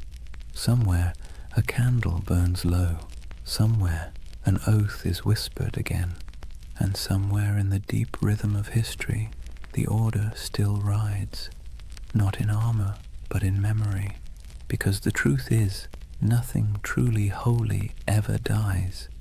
It simply changes shape and waits to be remembered. So now we reach the end, or rather, the echo. The story of the Knights Templar doesn't really end. It simply fades like candlelight in a long corridor, stretching further and further into shadow. If you've stayed with me through this entire journey, through crusades and curses, through deserts and dungeons, take a moment to notice the quiet. The world they built and the world they lost are both long gone, but the silence they left behind still hums with meaning. Imagine it, Europe asleep under frost, old cathedrals creaking with age, the moonlight brushing against statues of long-forgotten knights. In that stillness, you can almost hear them, the faint clink of armor, the whisper of prayer, the soft murmur of devotion and doubt braided together. Because that's what the Templars really were. Not gods, not monsters, just men standing at the fragile intersection between the sacred and the human. They tried to build heaven with earthly tools, swords, stone, oaths, and hope. And like everyone who's ever reached too high, they fell. But falling doesn't mean failure. It just means the dream became too heavy for the age that held it. History loves to paint the Templars as symbols of greed, of purity, of secrets, of sin. But perhaps they were simply mirrors, reflecting what every civilization fears most. That no matter how powerful we become, or how righteous we think we are, time will eventually unmake us, fold us back into silence. And yet, the beauty is that silence isn't nothing. It's the space where memory lives, it's where myths breathe, and it's where you, right now, can find peace. As you drift, think of how strange it is that the same stones that witnessed their vows now lie beneath traffic, beneath cities, beneath centuries of dust. But if you look closely, the pattern is still there, in church floor tiles, in the geometry of modern skylines, in the lingering idea that faith, when coupled with discipline, can move empires. Every age finds its Templars, not in armor, but in conviction, not guarding pilgrims, but guarding truth, or art, or compassion, or whatever fragile thing seems worth defending in their time. Maybe you've been one of them without realizing it, someone trying to build something pure in a world that doesn't always reward purity. So tonight, as the story fades, let the noise of history recede behind you. The clash of swords, the whispers of betrayal, the long sermons and louder silences. Let them dissolve into the steady rhythm of your breath, because this is what remains when the myths fall quiet. A reminder that even the grandest empires, the greatest orders, and the most secret brotherhoods eventually return to stillness. And in that stillness, something eternal stirs, not banners, not blood, but the simple, persistent urge to remember that once humans dreamed of divine perfection, that they believed in sacred duty, that they tried, however imperfectly, to bridge the distance between heaven and earth. And maybe that's enough. If you close your eyes now, you might see them one last time, riding slowly into the horizon, the sun setting behind them, their white mantles glowing faintly in the fading light. No words, no music, just the sound of hooves in the sand, steady as a heartbeat. And then, quiet, the kind of quiet that carries centuries. So let the world of the Templars drift away. The wars, the treasures, the secrets, what's left is only peace, soft, steady, endless peace. Thank you for joining this journey through time, for wandering through cathedrals, deserts, and dreams. If you enjoyed this story and want to hear more journeys through history to help you sleep, please subscribe. And before you drift off completely, tell me what's keeping you up tonight. Maybe next time we'll dream through that too. For now, rest easy. You're safe. History will keep its secrets until morning. Good night.